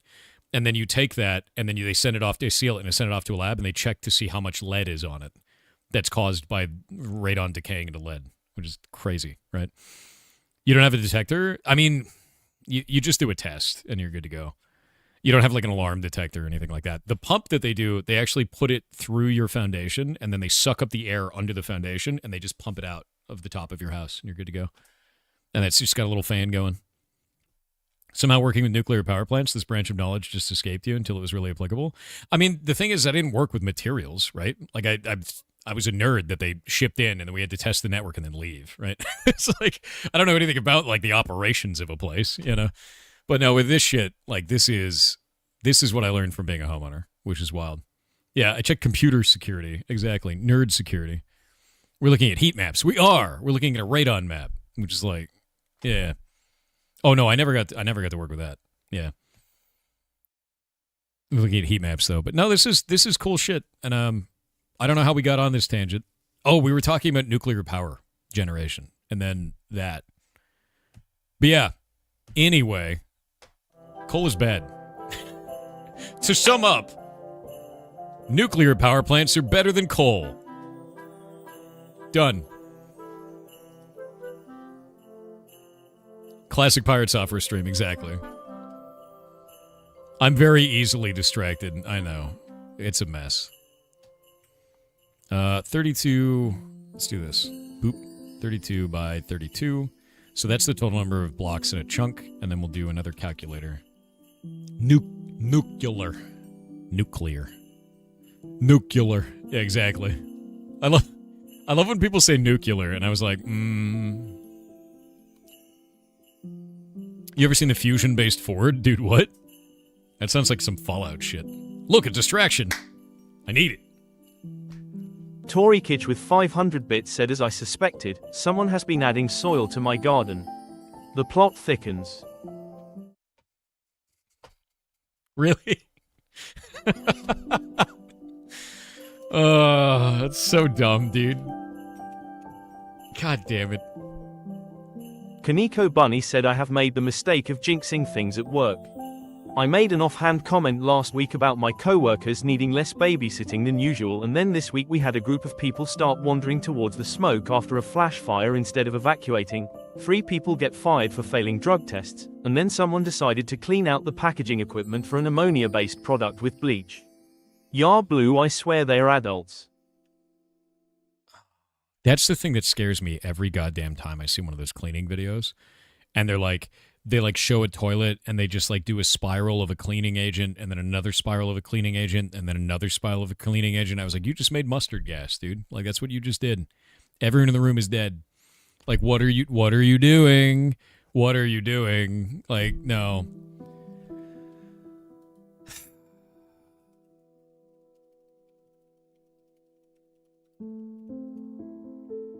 Yeah, it's really scary. It's really bad. Potion crafting gone wrong, yeah. It doesn't actually make mustard gas, by the way. It just makes death. It makes hurt you in the lungs simulator. It's not fun. Times 25. It makes spicy air. Yeah, it makes chlorine gas. Basically what happens if you mix those two things together, a lot of people don't realize this. Do not mix cleaning agents. This is a PSA. Do not mix cleaning agents. Ammonia and bleach becomes chlorine gas. It will kill you. You will die. Do not follow the TikTok trends of mixing all of the different chemicals in the toilet when you're cleaning the toilet. Do not mix cleaning agents. One at a time. One at a time. You will die. Do not screw this up. My wig is crooked. God damn it, dude. My hair is dry and weird today.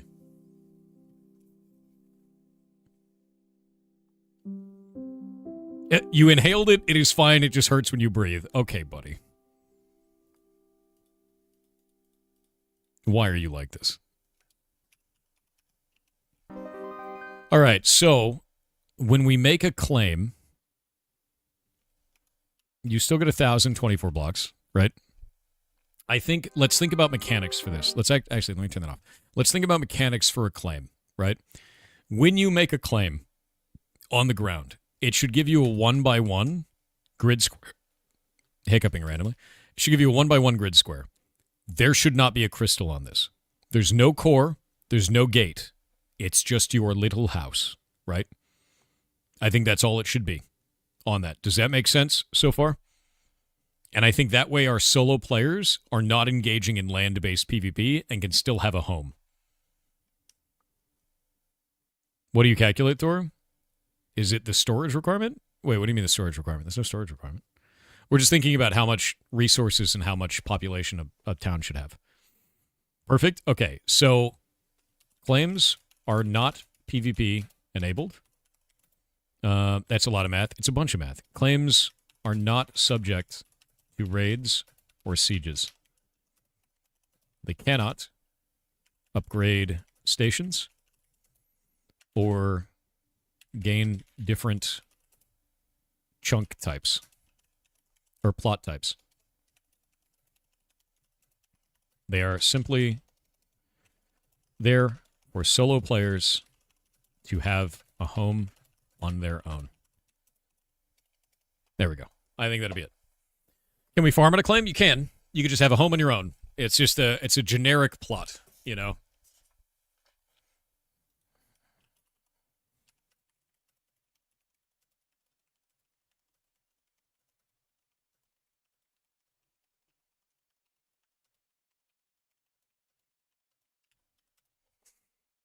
Yeah. Are you making a server? Yeah. Yeah, we're porting our MMO from Minecraft over to Hytale, and I'm designing out the new town system that we're building. Yeah. This feels like there'll be a lot of claims and only very few big towns. Yes, that is correct. And that is just fine, to be honest with you. I don't think that's an issue at all. Make the wizard towers one by one? Are you saying that you're going to make a giant wheat maxing shitlord tower?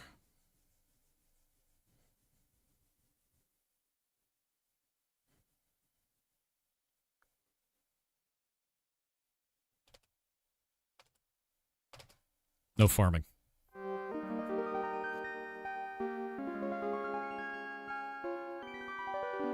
I know you wouldn't.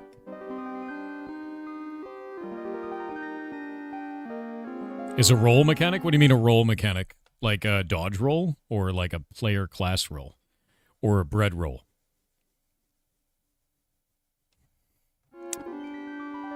Depends. Sushi roll? A dodge roll would be pretty cool. I think an active dodge roll would be neat. Yeah. Inky Mouse has obtained the cursed quest. A poll has begun for chat to decide their fate. It took that long? Inky Mouse, are you still here? That's deep into the queue. Wow.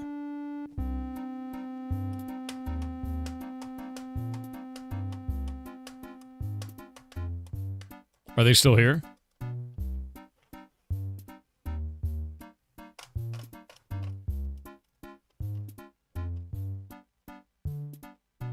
Chat is suddenly full of scholars. It's true. I'm really glad that suddenly everyone in chat really wants to build a gigantic wizard tower that definitely isn't just going to be filled with wheat farming.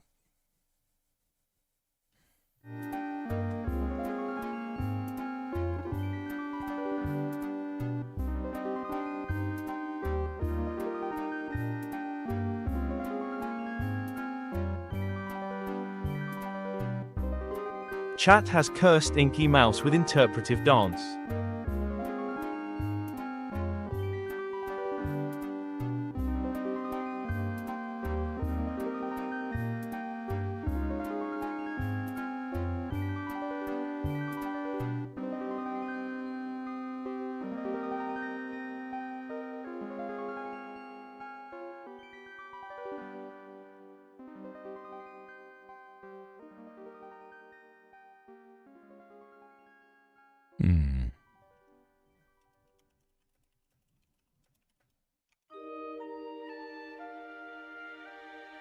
Okay, so what if we did this? What if we did a height and depth of 32 from a claim? So 32 up, 32 down, right?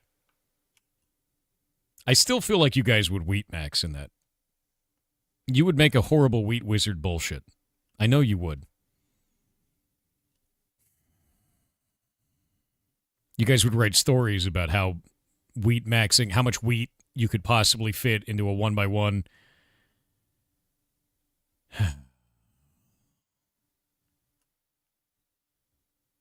You know I'm just going to have to remove farming from claims. From basic claims. You know I'm going to have to do that. I'm going to have to do that.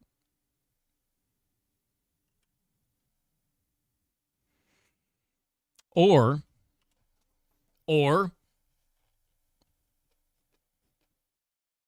I have a better way. Crops have to see the air. If you build over them, they don't grow. I can fix it immediately. Done. If you place a block above it, even 100 up, it won't grow.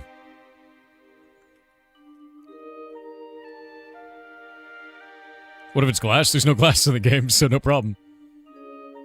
What if you build a greenhouse? No glass. So we don't have to care about greenhouses right now. When they add glass to the game, then we can worry about it. Right? I don't have an issue for now. There's glass bottles, though, so you're not going to build a greenhouse out of glass bottles. Actually, Jake, you know how we could do this? There are blocks that have transparency. We can just check for transparency. Don't build a greenhouse out of bottles, you weirdo. Don't do that. That's weird. Just put a glass block in the game. Stop it. Yeah, dirt isn't transparent. I can just make an awesome glass texture in MS Paint and make it your problem. You could just instantly make it my problem. That's true. But I think if we make it so that like it can't grow when there's something above it, I think that's the right way to handle this, you know? I think that's really all we need to do. Isn't there ice? There's ice, but it's not transparent. So if we look at the ice, they don't really have transparent blocks in the game, which is kind of weird. I don't know why that's like that, but they're all solid, right? It's weird, but yeah, there's no like translucent on that one. There's very few that are actually transparent, or translucent rather. There's very, very few. But like windows are not transparent or translucent. They actually have a gap window. So if we look at these, like the primordial Scarak window, right? Like you can actually see through it. They have like gaps, right? Make a window house, let's go. On it. Can't you limit how much could grow if inside? No, I don't want anything to grow. I don't want you to build a gigantic, ridiculous-ass tower and then farm on it. Like, that's insane. That's what happened in Blockgame, and it ruined the video game, and, like, we had to ban it, and it was a huge problem. We're never allowing wheat maxing again.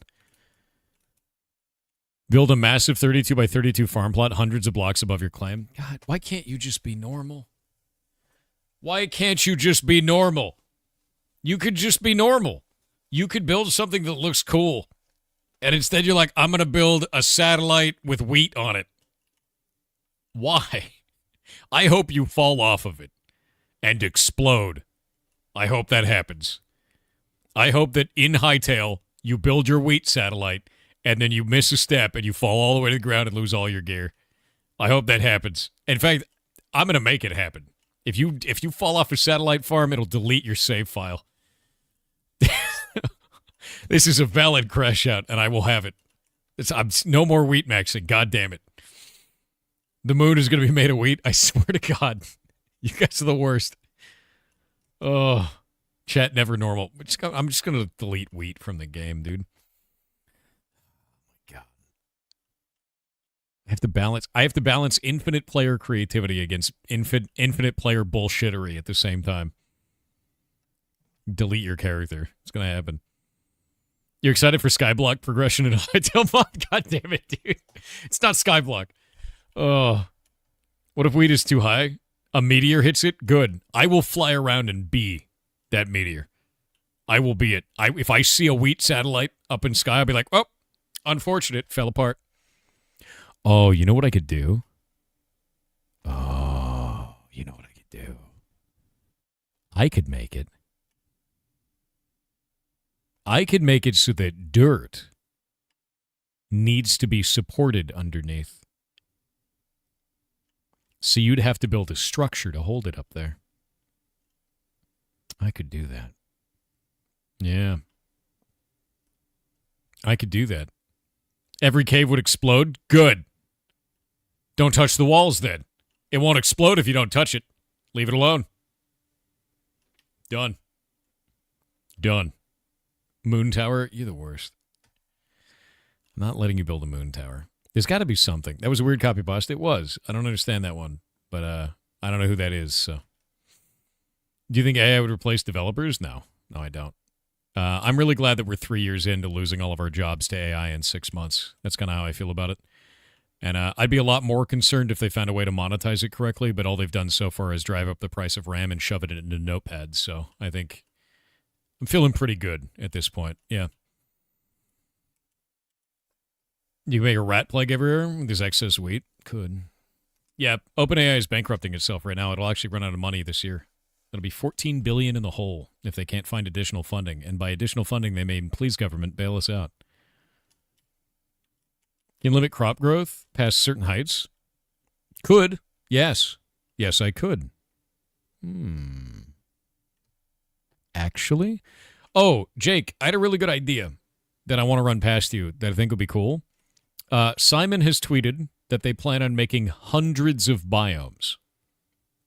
Hundreds of biomes, which is kind of cool, right? However, I think that gives us a really interesting opportunity. I want to make sure Jake is there. Jake, you there? You're already working in a custom biome with some other people? I am also working in a custom biome. So hell yeah. Go on. So my plan is we make a buff system. Let me hide this and bring this back. Nope, not that one. I'll just make a new one. We make a buff system where we have seasons and biomes. And this allows us to do really interesting things. Certain biomes will grow some plants better, and certain seasons will grow some plants better. And we can also apply these as a buff to the player. So, like, when you're in a season of, like, summer, you do, like, plus 10% more fire damage. Right? Winter, increased frost damage. In a biome that's like a swamp biome, maybe plus 10% poison. Right? Things like that. So I think that would be cool. Do you write with a mouse or a pen? Just a mouse. Yeah. But I think this would be really cool to do, where, like, buffs evolve over time and you are incentivized to change builds. And we could do it with all 4 seasons. So, like, seems a little meta. That's the point. That's the idea. Of to try and build this out of, like, being like, if we have a biome set up that way, maybe in the summer you get thirstier faster. Like, hydration drains down faster. Right? You know, things like that. In the spring, plants grow faster.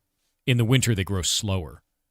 So that way, like, the way that I was thinking about this is we had this thing in EVE Online called the Season of Scarcity. And the Season of Scarcity sucked ass because it lasted like a whole year or some shit, or even longer than that. And it was basically like nothing gives enough materials. They were trying to drain it all out of the game.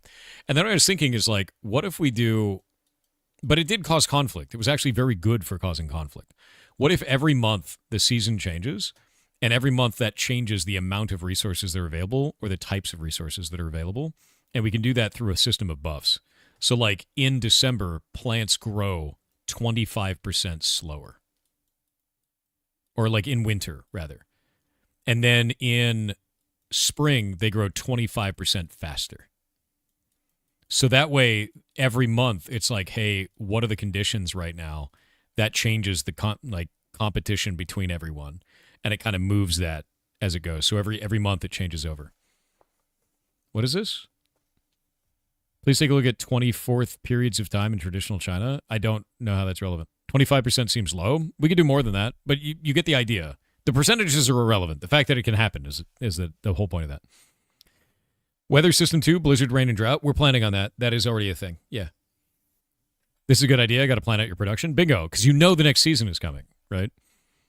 Change the percentages based on the biome. Yeah, I mean, like, the biome, basically there'd be a season buff and a biome buff. And we could just make, like, from the implementation side, I could literally just make a list of all the buffs applied to each one of the zones, and that's it. And it's done. It's, like, very fast. You got a design doc for this? I'm adding one. That'll be today. This is the thing we were talking about earlier today, and I'm excited for it. I'm writing out the design doc for the towns first, so we're doing that.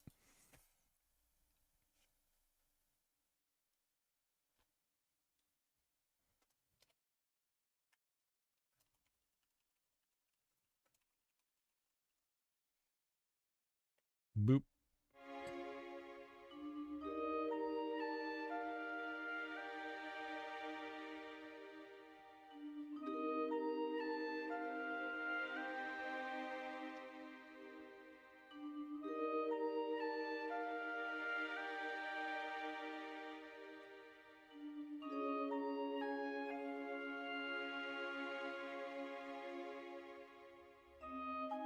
I think we'll do it like that.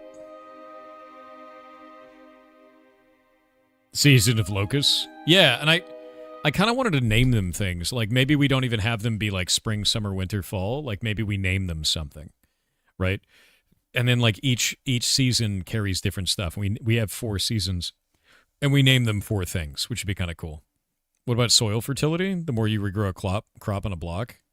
We could do that, but we'd have to store data for every single block ever grown, right? Like, that's a lot of data to store, which could work. Why don't you get an AI to type this all out for you? My man, if I had an AI go and make our game design document for me, I could have it design on an entire system, but not only would I not be invested in that, but I also wouldn't be able to add my own flavor and touches onto it based on the things that I think are fun in video games throughout the entirety of me designing it. If I have the AI do it, it loses the point, and it will be lesser for it. I have very specific interests that I like in games, and I want that to come through on this, not to export it to something else. I'm not giving my critical thinking away to a machine. That ruins the whole point of it. How'd you get an AI to do an AI to another job? What? Yeah, AI to come up with my ideas for me is just not going to work, dude. Like, you don't want to do that. You need to do it. You need to make your game design doc. You need to spend your time on it. Because if you don't spend your time on it, it will not be as good. And it will not have your unique touch on it. That is the whole point. That is the whole point. Yeah. Yeah, do not make a computer in the likeness of a human mind. Gross. No thinking machines in my house.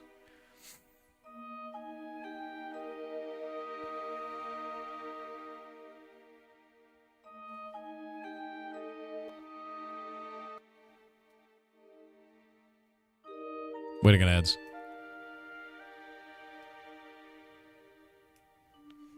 "12 seasons have 4 blocks of 3 types that thematically build over 3 months. That'd be kind of interesting. Yeah.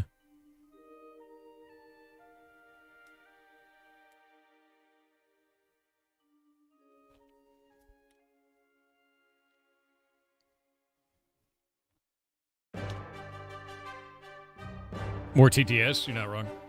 Waiting on the ads. Savalent with 500 bits said not to trauma dump, figured I'd expand my previous message. Oh? I was let known the fact my mind operates as a system of parts and not a single entity, and always has. It's a weird thing to be suddenly told, by my body telling my wife while I watched from behind my eyes. What? I have a qualified therapist. Anyways, a portion of me is made up of art and programming, and you really serve to help them express themselves. So, yay, realized how broken my mind is was rough, and holidays on top of that. It sounds like you dissociated. I definitely would talk to a professional about that, and that's okay. And it sounds like you already are talking to a professional. So good. Yeah. Good that you're talking to somebody, because that's wild. That's like a real weird thing to have happen. To experience that. How do you feel about using AI as a brainstorming tool? I think it's fine, but I think that the moment that you use it to replace what you want to do, if you start leaning on it of like, oh, it's just easier to get the AI to do it, it's over. Yeah.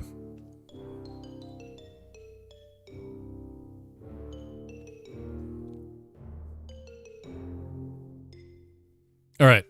Ads are over. So, claims are not subject to raids or sieges. They cannot upgrade stations or gain different plot types. They have a special plot type called a claim, where building is restricted to 2 blocks under the claim and 20 blocks above the claim.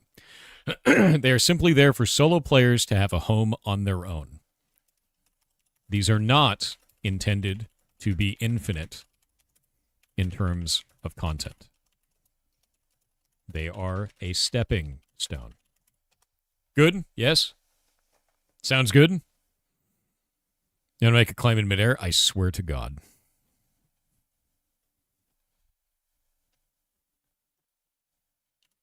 A claim must be formed at ground level. At the highest ground level naturally generated in that chunk.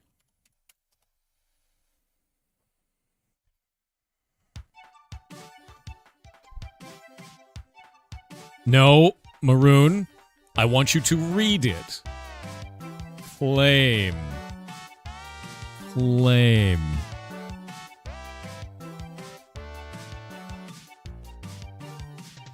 This is only for 1x1s, guys. Everything beyond this is do whatever the hell you want.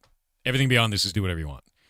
The reason why we have to restrict the 1x1 is because shit gets really dumb when everybody makes a 1x1 tower and fills it with farms. We're just not going to let that happen. It's not going to happen. Yeah.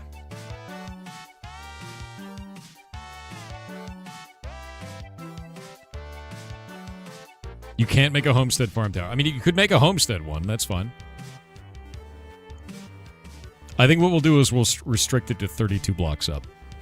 That's the whole idea. Because the international HOA will stop you from building beyond 32 blocks above the ground. Ridiculous. Insane.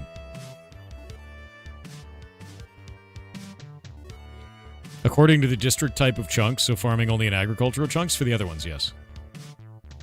The claim will allow them to restrict, like, only be restricted like that.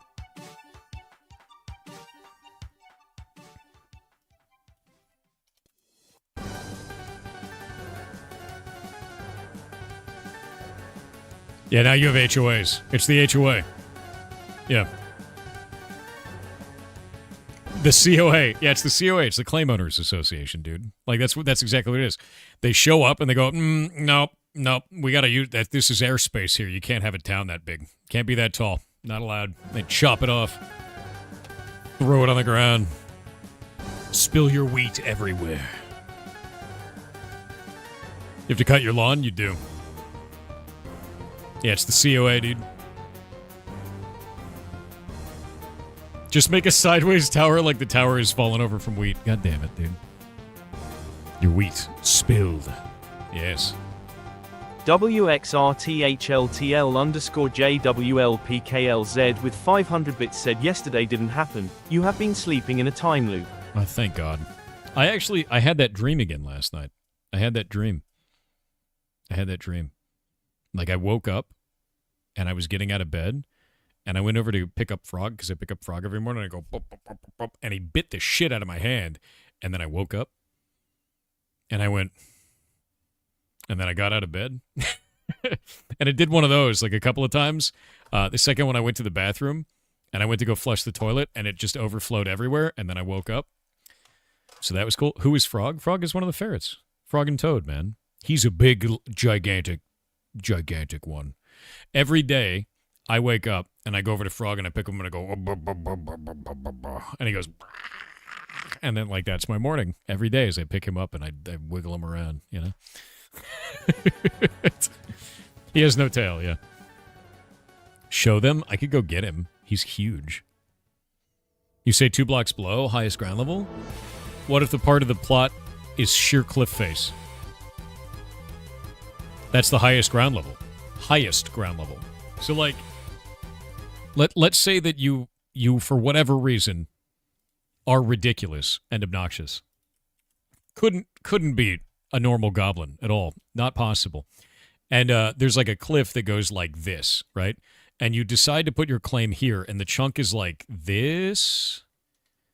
Then you can dig to like there.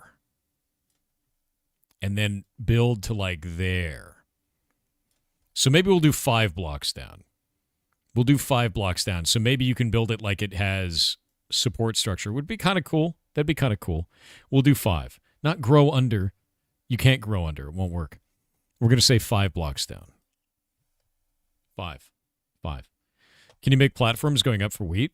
No. So what we're going to do with crops is that if it does not have access to the sky, it won't grow. So that way you don't build an ever-increasing, like, just horrific tower of wheat farming. Because I know you're going to do that, and it's not fun for you. It's not fun for the game. It's not good for the game's economy. Like, none of it is good. I want you to build out, not up, and we're trying to fix that to make it a thing. It needs to have access to the sky. We're not doing this one again. I've seen this episode. The episode is shit. The devs should have never written it. I was the devs. We're not doing it again. Like, yeah, it's not happening. Yeah. It's got to have access to the sky. Sky.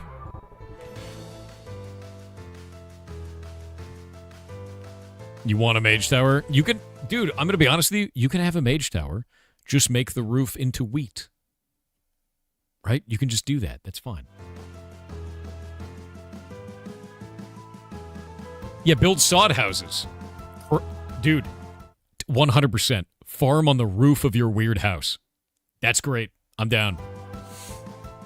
Yeah.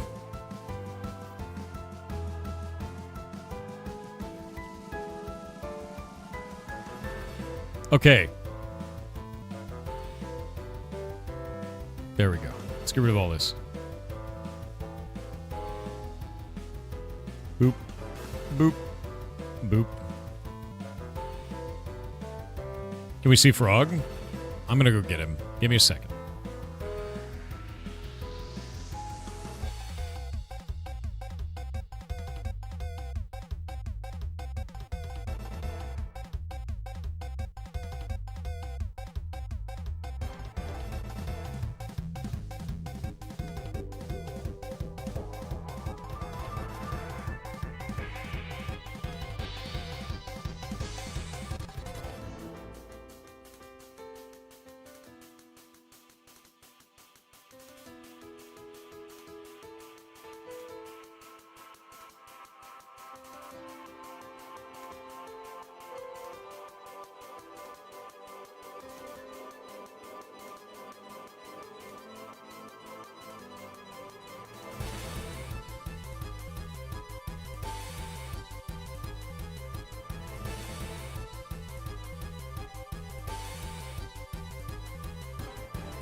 He's so big.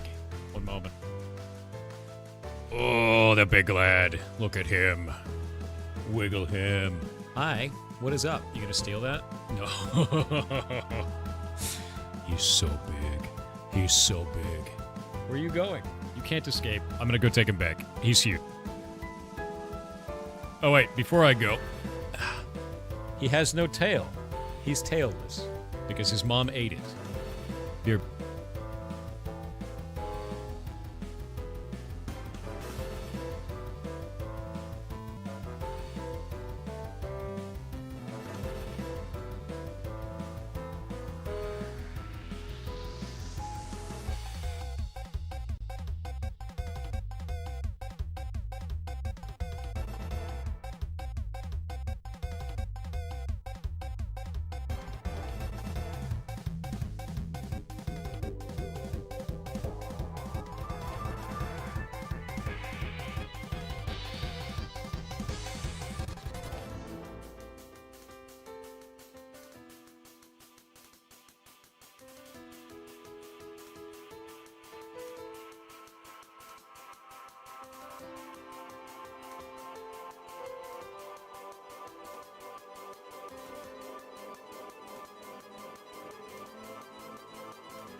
I've returned. I had to go wash my hands because he's all oily. He's very oily. Oh, no. Hightail's never been on Steam, no.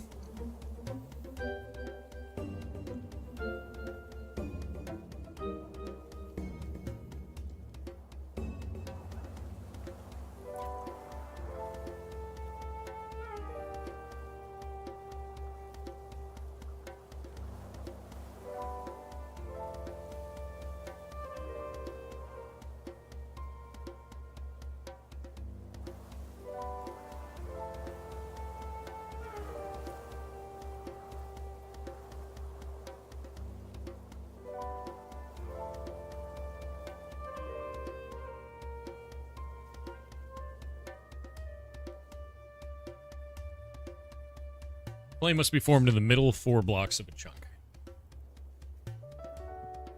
Middle of a chunk, I guess.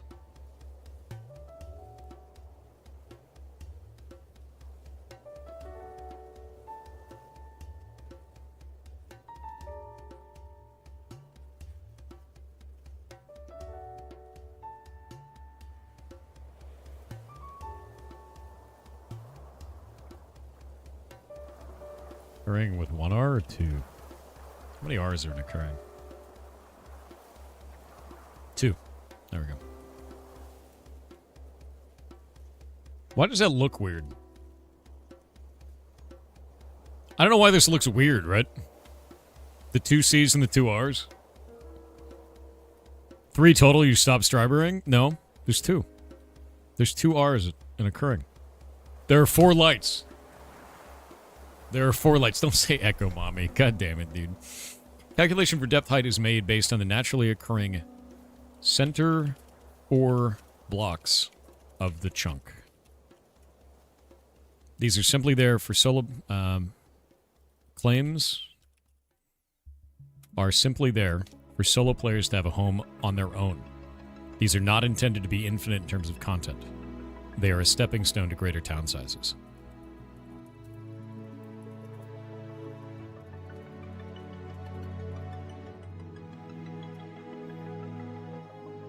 There we go. Don't think about your lips. They are not mouth flaps. They're made out of meat. They talk with meat. That's you. You do that. You talk with meat.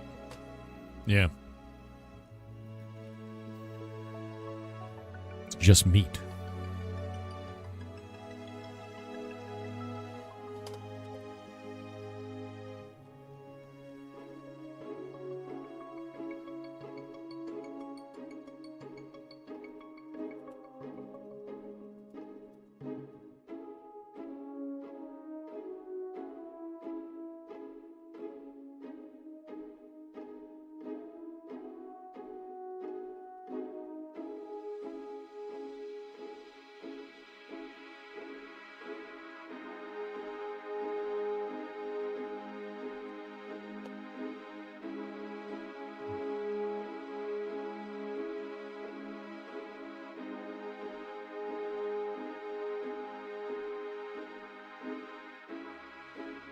All right, so claims are not subject to raids or sieges. They cannot upgrade stations or gain different plot types.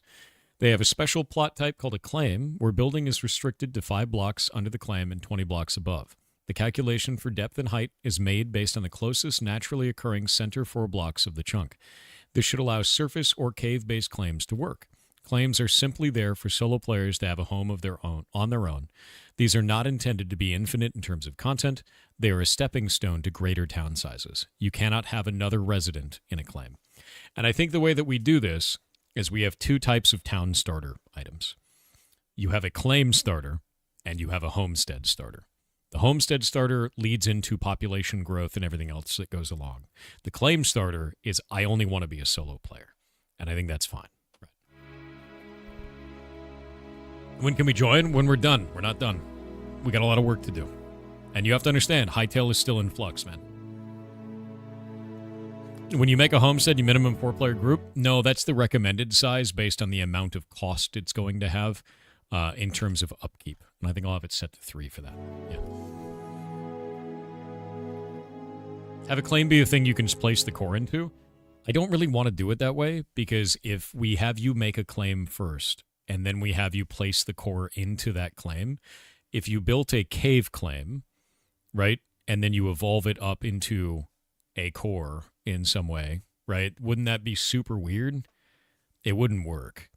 So I don't think that's a good idea. Yeah, upkeep needs to happen. Otherwise, you get infinite towns on the server that never go away. You have to remember the Blockgame server had a total of 37,000 unique players over its lifespan. We don't want to do that and not have some kind of degradation. There has to be something, you know. Yeah, there has to be degradation in some way. Claim is, hey, kids, get off my lawn of wheat. I know, right?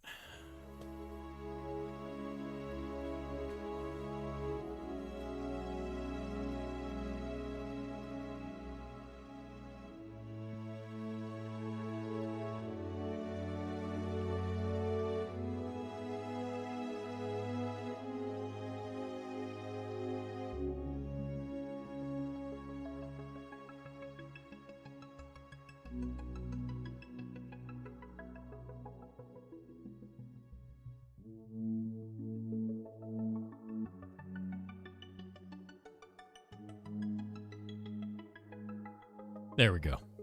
Taxes, yes.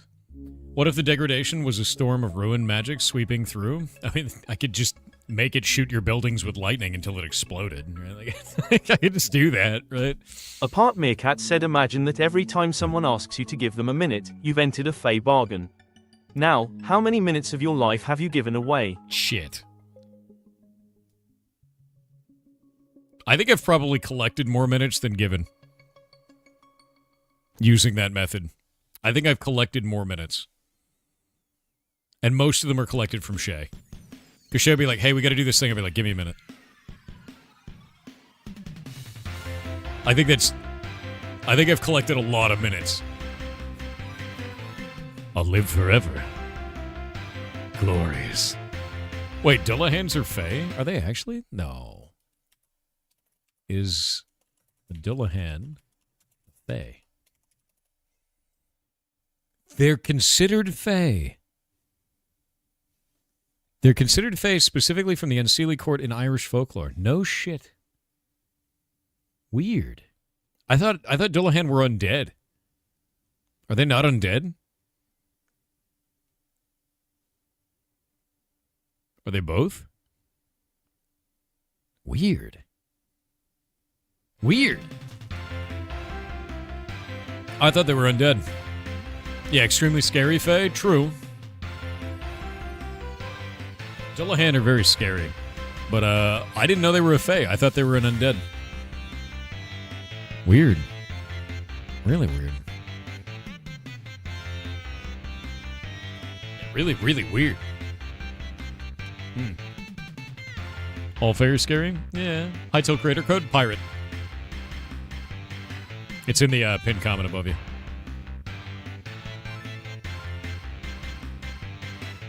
Dullahan? I thought it was Dullahan. Are undead a thing in folklore? I mean, yeah, undead are kind of a thing in folklore. I mean, usually, right? It usually has something to do with, like, dark magic and witches and bullshit. Or, like, a voodoo kind of a thing. There's a lot of undead in folklore in different areas, but I don't know about Irish folklore. Dude, anyone here know about Irish folklore?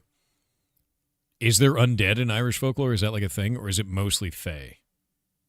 Because I thought Irish folklore was mostly Fae. I don't know about undead in Irish folklore.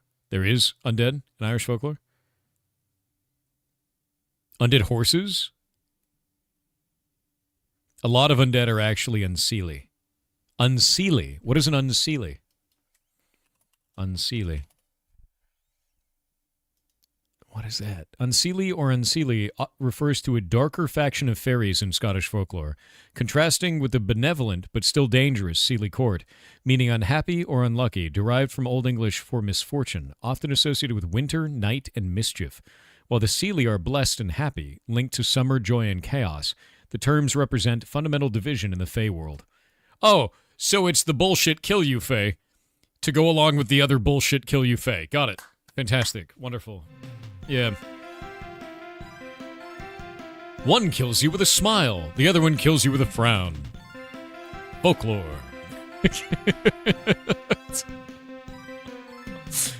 Yay, he's getting it. Exactly. Now, Fae are bullshit. Don't trust Fae. It's a bad idea. Better get that goat blood ready. Yeah, exactly, dude.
There we go.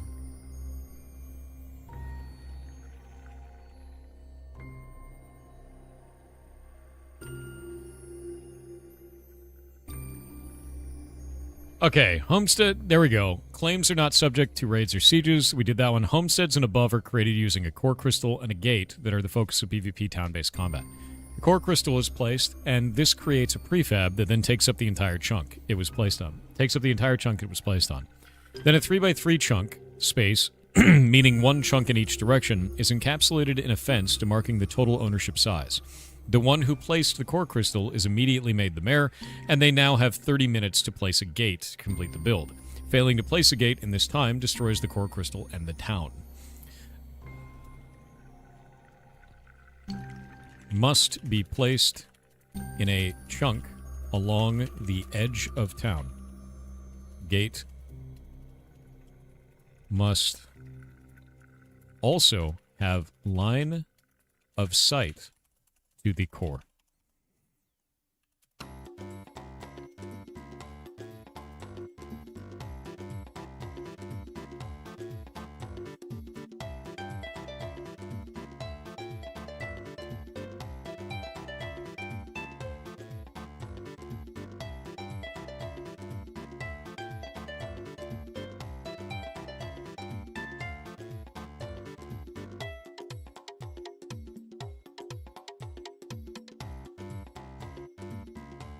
There we go. So with this, the one who placed the core crystals immediately made the mayor, and they now have 30 minutes to place a gate to complete the build.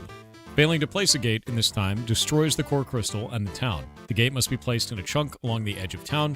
The gate must also have line of sight to the core. There is a beam drawn from the mayor to the core crystal when holding a gate to make this line of sight easier to understand.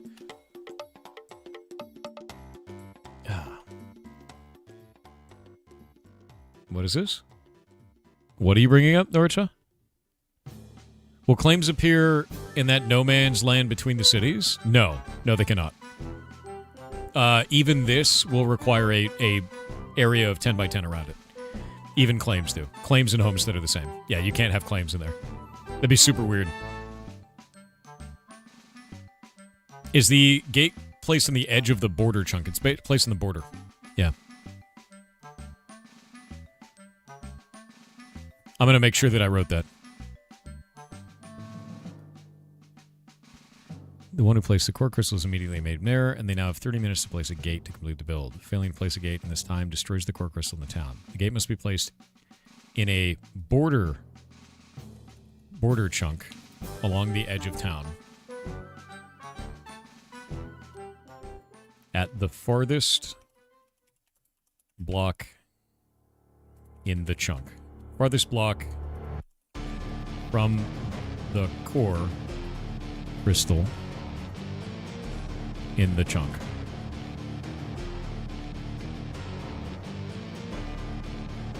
Actually, gate must be placed in a border chunk along the edge of town.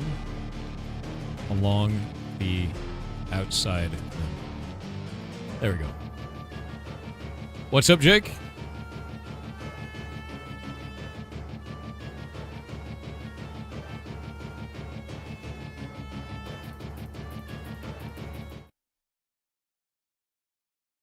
This can't be real.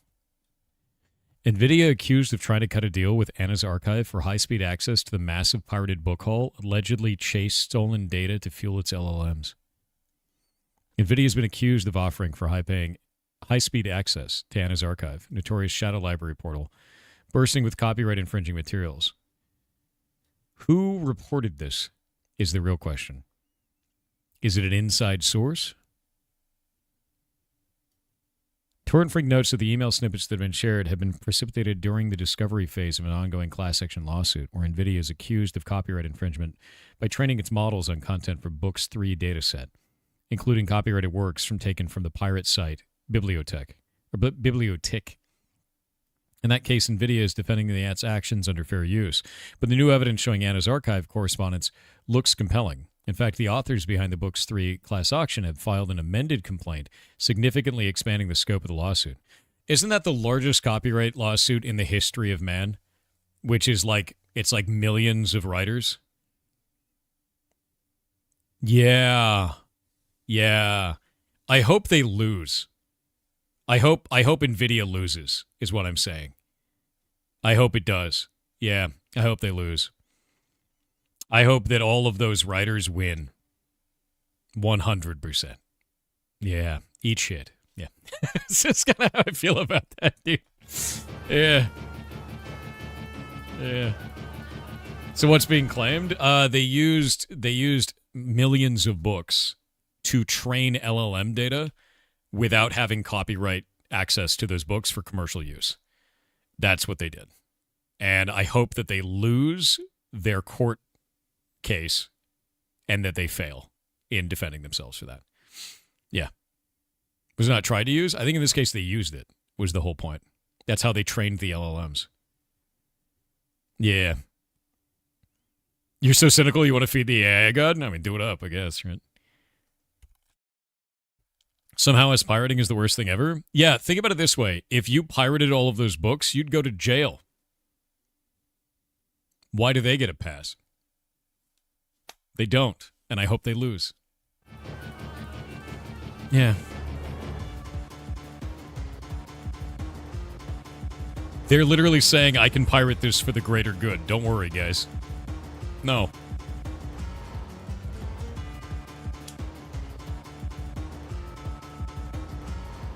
Gonna rip this shit out of my PC real quick. On it, dude. Yeah. It'll cure all disease. Eventually, it's get hung up on the copyright. My dude, this is for LLMs. This is not for actual recognition of understanding of large data sets. It is for talking to you online and convincing you that it's a girl so it can take your money. Very different things. Very different. This is not the perfect future that you envisioned there. This is an LLM. Yeah. LLMs are not the ones curing disease. No, it's not different? Yes, it is. Yes, it is.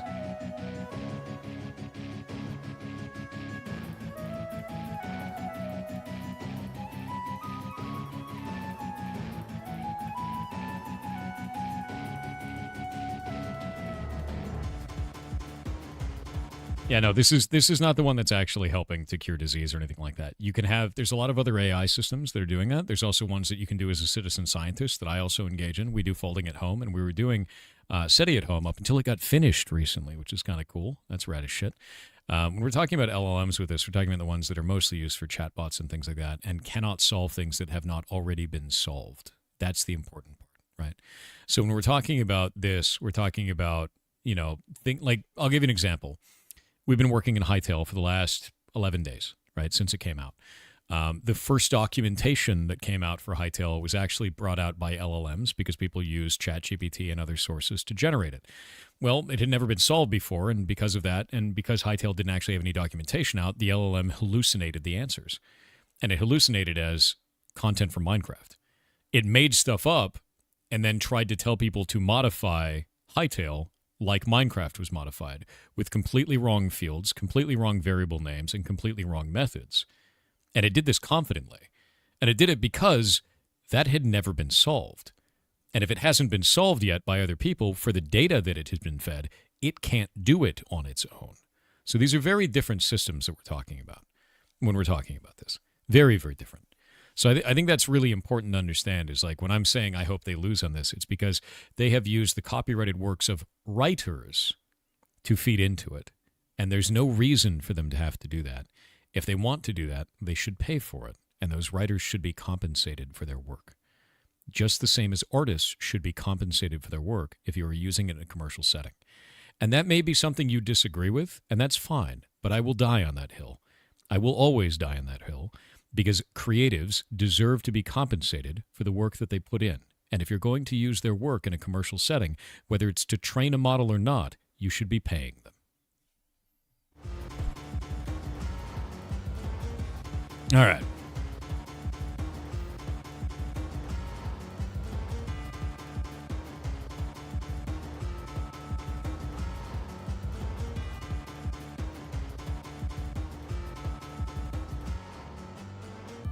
Homesteads and above are created using a core crystal and a gate that are the focus of the PvP town-based combat. The core crystal is placed, and this creates a prefab that takes up the entire chunk it was placed on. Then a 3x3 chunk space, meaning one chunk in each direction, is encapsulated in a fence demarking the total ownership size. The one who placed the core crystal is immediately made the mayor, and they now have 30 minutes to place a gate to complete the build. Failing to place a gate in this time destroys the core crystal and the town. The gate must be placed in a border chunk along the edge of the town along the outside rim of blocks.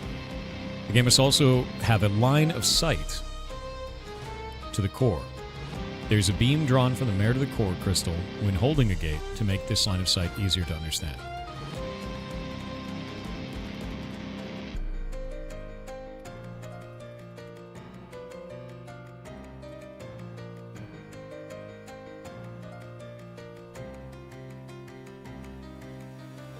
There we go.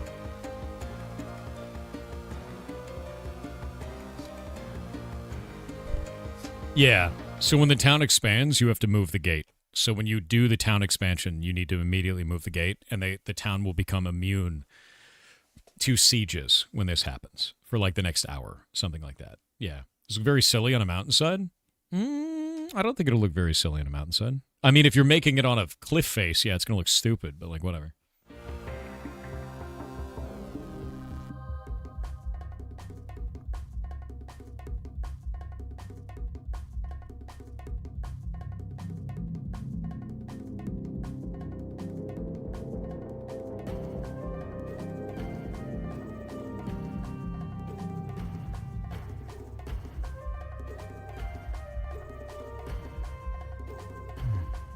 Oh, yeah, no. For the person who's talking about AI versus LLMs, all LLMs are artificial intelligence, but not all AI is an LLM. There are very different things that they do. Very, very different from each other. So there are other ones that are working on very large data sets that are not large language models, that are not doing that. They're just solving problems. It's a very different thing. So when we're talking about like solving medical issues and things like that, that doesn't necessarily mean it's an LLM. Large language model needs to communicate back to you and talk like a person. And an AI that is working on very difficult problems like that may not necessarily need that kind of data or be trained on that kind of data because it's not an LLM. It's different. I hope that makes sense. Yeah. Yeah, mapping the human genome. Quite a cool use. Yes. Okay, Doomer. That's not a Doomer thing. That's just definition of terms. Why are you like this?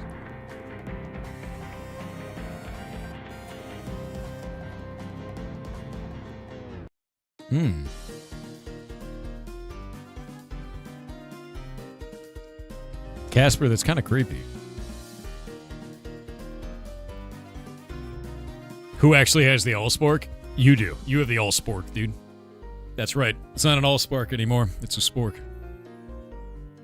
Can't spell LLM without taking a couple L's. True. Very true. All right. So I think this makes sense for most of this data, right? I think this works. And I'm trying to think of what we do beyond this. So we're going to say like when it gets expanded.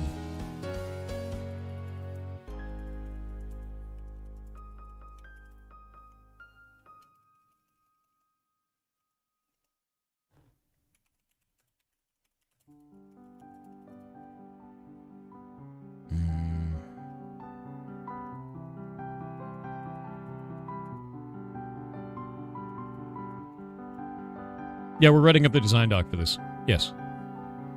That's what I'm doing right now. I'm writing up a design doc so we know exactly what we need to build. That's what we're doing. When Homestead evolves, the town gets one more chunk in every direction. And a fence is formed around these to show the space.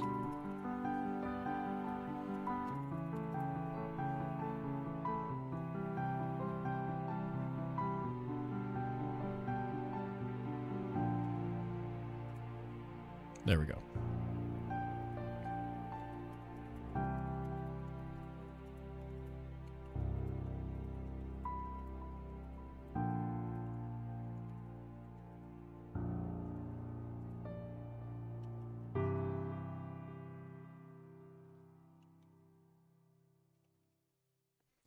The mayor then has 1 hour to move the gate to the outermost rim of the town. Can only be initiated by the mayor. There we go. How come it destroys the crystal instead of dropping it? I guess we can make it drop. That's fine. Doesn't matter. It destroys it or whatever.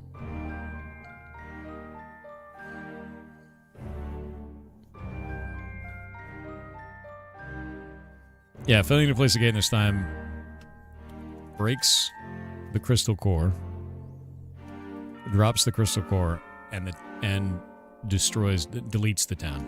There we go. There we go. That's fun.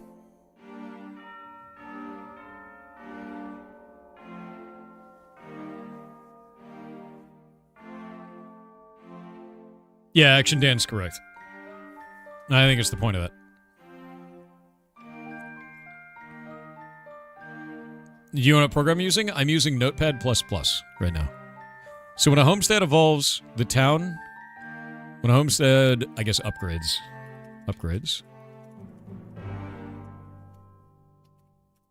It gets one more... Or when a town upgrades, it gets one more chunk in every direction, and a wooden fence is formed to show these... To the news. Around these to show the space. The mayor then has 1 hour to move the gate to the outermost rim of the town... So this action can only be initiated by the mayor. Let's see.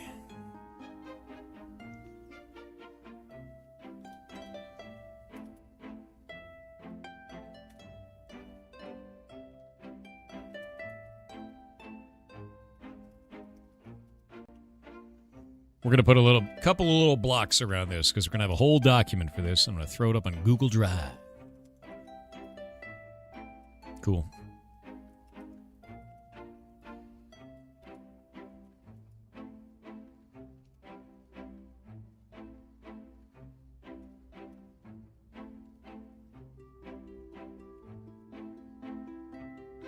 All right. Watch someone mod a city builder into Hightail.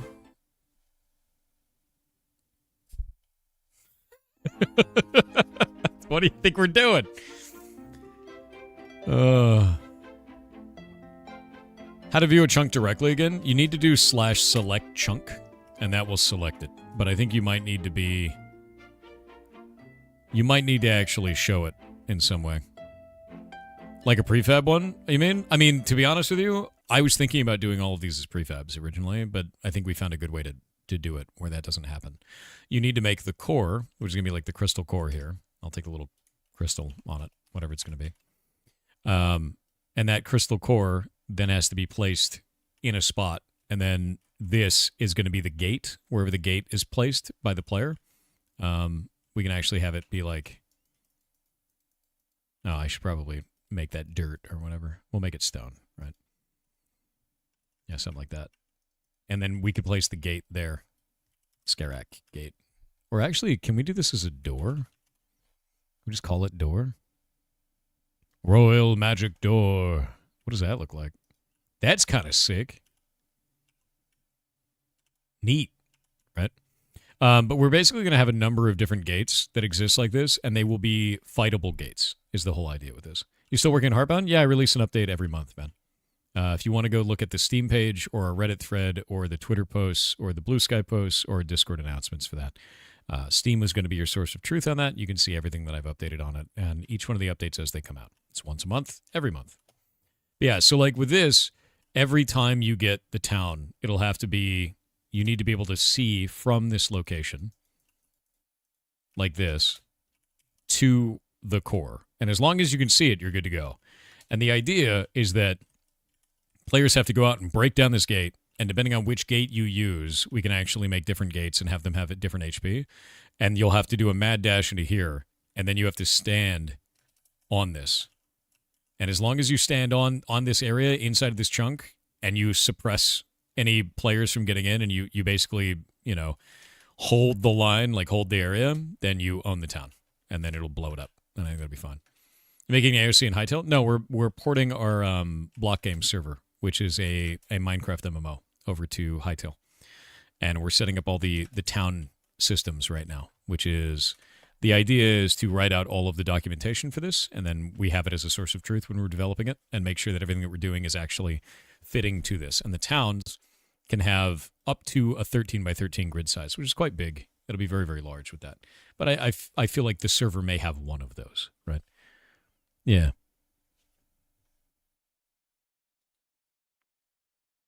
Yeah, this thread is getting like very, very unproductive with that.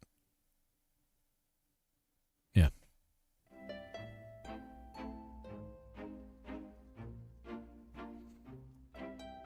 Can we have reflectors for view? Have the limit of reflectors based on the size of town so we can make it more complex? No, I don't really want to do that. And I like the basically the reason why I don't want this is I want the gate to be the primary thing, right? The idea is for you to kill the gate. And if you can kill the gate, you effectively just need to hold the town at that point. So the whole idea here is to fight this. And when the gate blows up, then it's like everybody rush in, go, go, go. Like I want that moment in PvP where everyone goes, go, go, go, go, go, in, and everybody's just like mad dashing into the town. They're standing in here and it's a big old freaking brawl. And maybe like as the mayor, you have a bunch of parapets up top and all your guys are up there shooting down into the core to try and stop people from being in there. And they hold it as king of the hill for a little while. And if they accomplish it, then you lose the town. And I think that'd be cool. Like that's a moment, right? That's a moment that you could have. And you know what ruins that moment? When I don't make it so that you have to have a line of sight and you build a giant ass maze that takes 15 minutes to get through. That ruins that moment. So we need to have something that's like, this is the mad dash. That's the moment. It's just got to be a straight line to the core, right? And it'll build like a pathway or some shit to it, whatever it's going to be, you know. I don't want a big dumb maze, basically.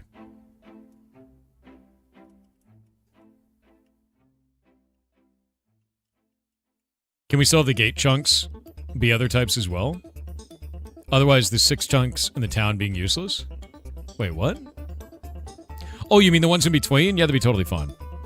Yeah. No. So, like, if we've got, like, a huge town and it goes out, like, 13 by 13, right? And it's got 6 going in this direction, and you have the one way out here being, like, you know, the gate chunk, you could have this one in the middle be fine. As long as there's line of sight from the gate to the core, like a straight road, you're good, and you can build anything on the other sides. Do you sleep? Yeah, I do. I got my rest. I'm good. So with this, that's kind of how it was. So that'll be it. And I think we can do that, you know? And I think as long as you have line of sight, you're good to go. Yeah, the chunks don't have to be empty. It just needs a road. Like it needs like a 3x3, you know, road along this whole thing. And I think that's all it needs. What is the distance on this? Let me actually check the ruler real fast. I love this feature, by the way.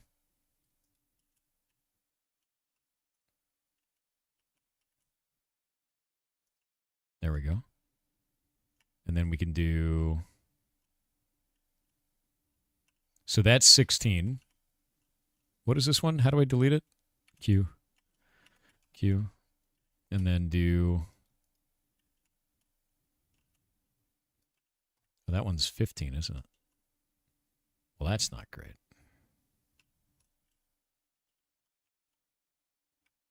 Is that weird? Oh, it's kind of weird, yeah. That one's 15.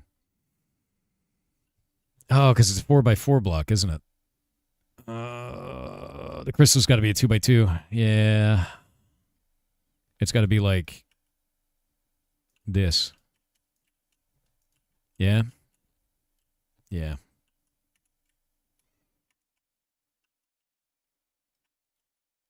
There we go. And then we'll check this one here.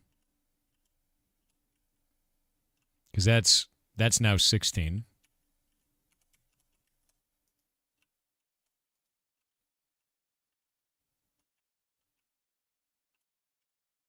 Where is that at? Goes this one. God, that's weird.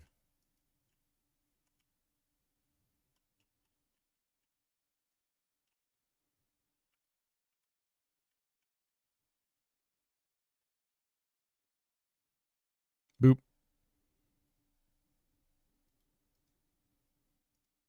What? That's really odd. There we go. Oh, okay. Why is it not connecting suddenly? Sir? What is happening here? For some reason, it seems to like not want to connect. Do I have to hold it, maybe? Rusty Programming Socks donated $25 to charity. $25? You're amazing. I think I broke it. I don't know how I broke it.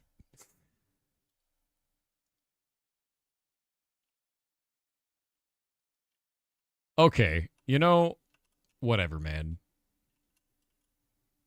There we go. No, I told you to stop there. Like, place it. Jesus Christ, dude. Why is it doing doubles? What the shit is going on here? 16. Thank God. I don't know what the hell that thing was doing. Yeah, it's just that now it's working fine. Okay.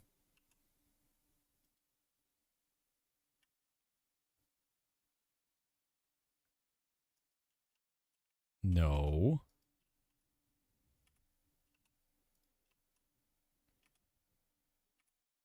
This thing is a mess, dude. There we go. Zupakna donated $15 to charity.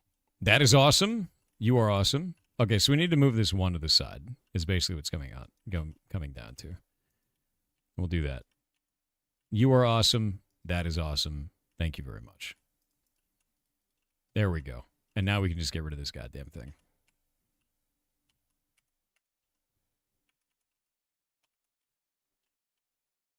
Thank you very much for supporting charity for this, though. That's freaking awesome, dude. All right. So with that in mind, we'll now need to go here and here.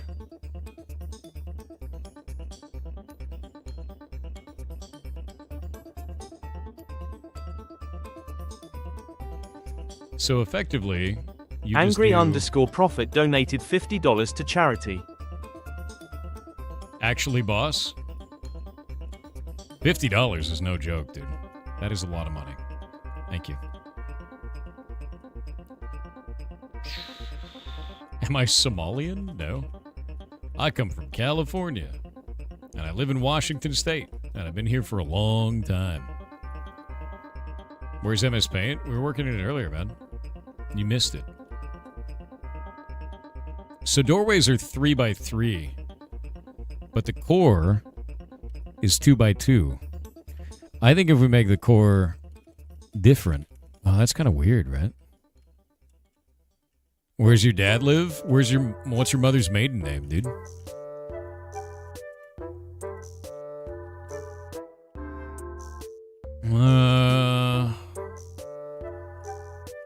Yeah, the chunk is even. It's an even number. 2 doors side by side? Yeah, it's not as imposing and cool. I feel like we'd have to do a 4-way door. Right? I guess there's big doors, too. Like, that's a three block door. Where's the Scarak big boy door? The large door. I think that one's 4, right? It is. Okay, so we'll use that as a model. Why is that being weird? There we go. Like, that is a 4-block door. And I think that works just fine. So we can use that as a basis for this.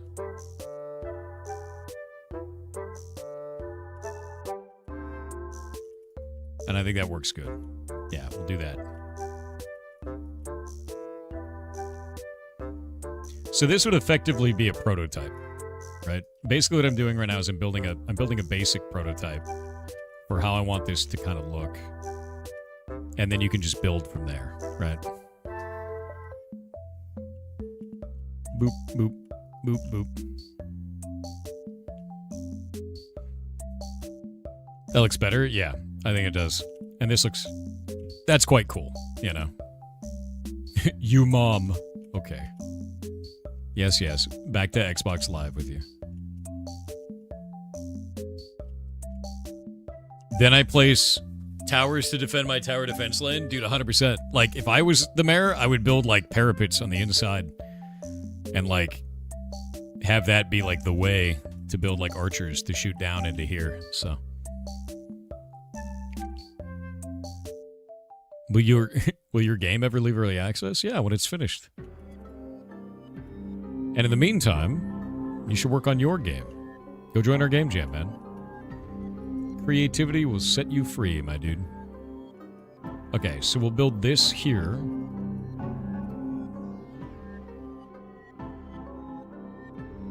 That's kind of weird. Can you not see? Oh, that's a weird bug, dude. You can't see these when you're placing them across chunk borders. It looks like. Is that what it is? Oh, no, wait. It's the selection radius causing it. Hold up. I could do this across this chunk border.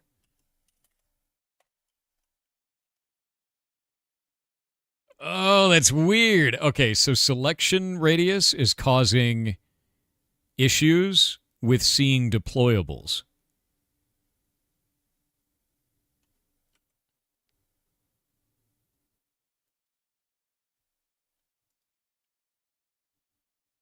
That's what that is. Yeah, it's a deployable thing.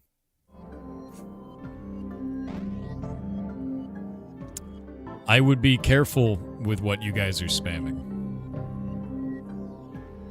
Don't be dicks. Even to someone being a dick. Alright, we're gonna put in that bug.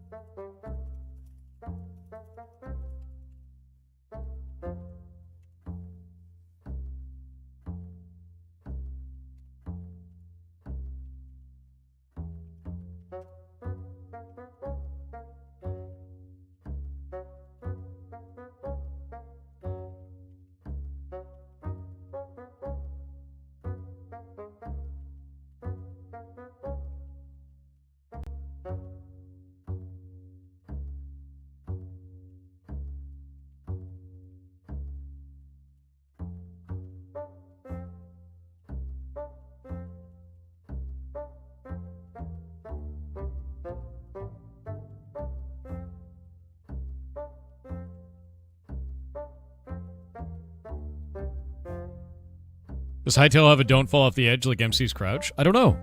I actually haven't even tried that. Let me go find out.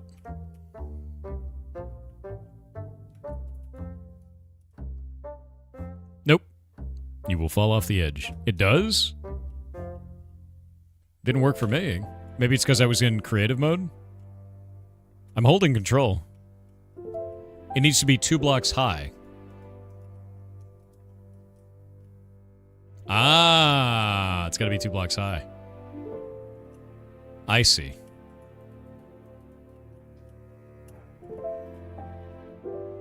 Cool.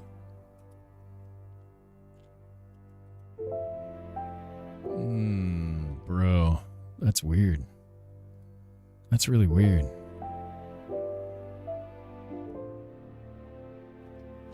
Ogre Amelia, I know you're trying very hard to get banned right now, but I'm gonna be honest with you. Just go do anything else, man. Like, it's not. We're not gonna ban you for being like slightly weird, right? Like, you're just in chat being slightly weird. It's, you know, you seem to be trying very hard, but like, dude, I'm gonna be real with you. This isn't gonna hurt me in any way, but it is gonna waste your time, and you don't get that shit back. So like, go do something creative. Go invest in yourself. Like, anything that you can do that will better your life. It's not going to hurt mine. It's not affecting anything. Like, I really do mean this. Like, you should go do something for you. Because I'm going to be honest with you, this ain't it for you. It's not doing anything, and you're just wasting the little time that you have on this planet doing shit that doesn't matter. So stop. Go do something else. Anything, you know? It's a perfectly great use of your time. If you think that, I think that's kind of sad, man. Legitimately. All right. Okay, so I think this works. We can set that up for that. That'll be good.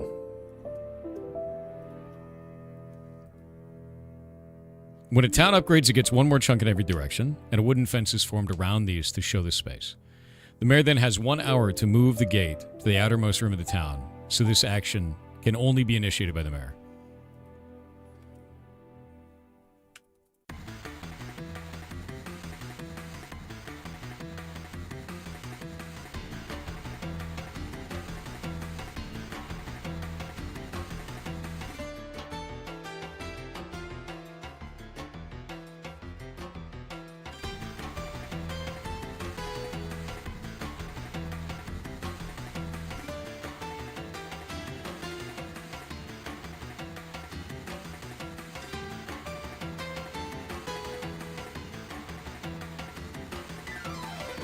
There we go.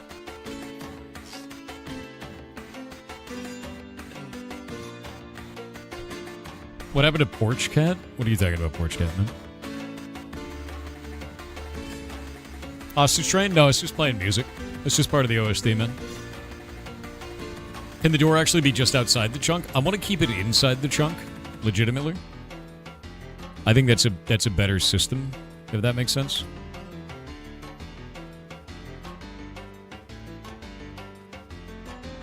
You know? Stone stair. Is this stone brick? It is stone brick.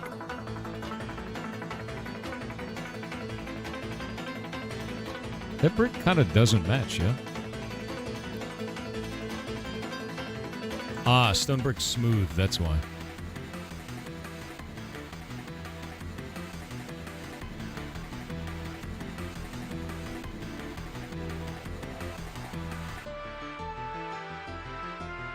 Ledge stone. That's cool.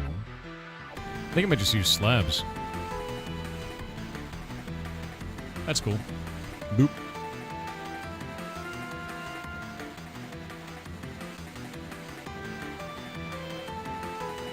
It's a wild behavior, dude. Actually...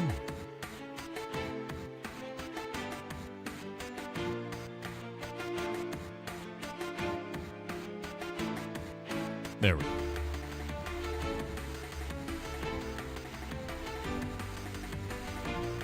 Just found an unused music file in Hytale, and there's a track named Aliens. I bet it's got aliens in it, dude. I bet it's actually full of aliens right now.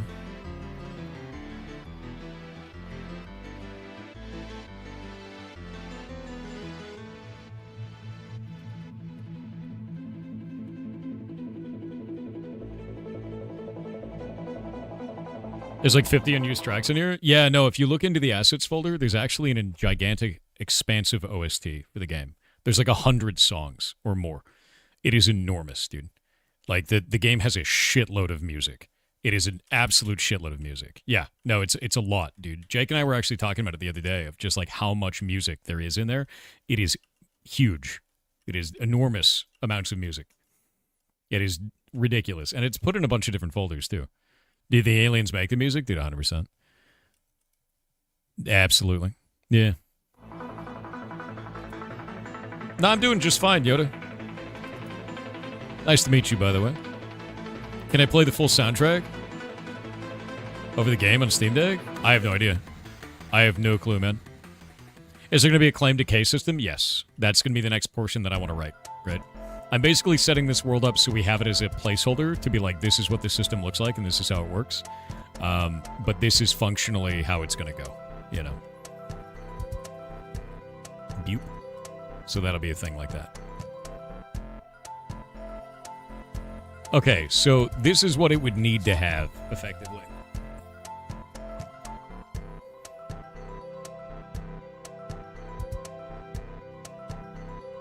What game are you making, Hytale? We're taking our Blockgame MMO over from... Oh, he hit one of them, finally. We're taking our Blockgame MMO from Minecraft and bringing it over to Hytale. That guy that was, like, not doing anything else finally hit one of the landmines where he got auto-modded away. Go on. You DM me a funny one? What's up?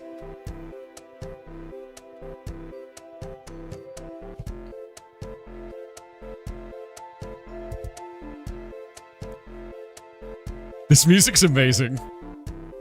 Hey, you got Heimdalled. Bro, Hightail music's amazing. I need to ask Budokat something.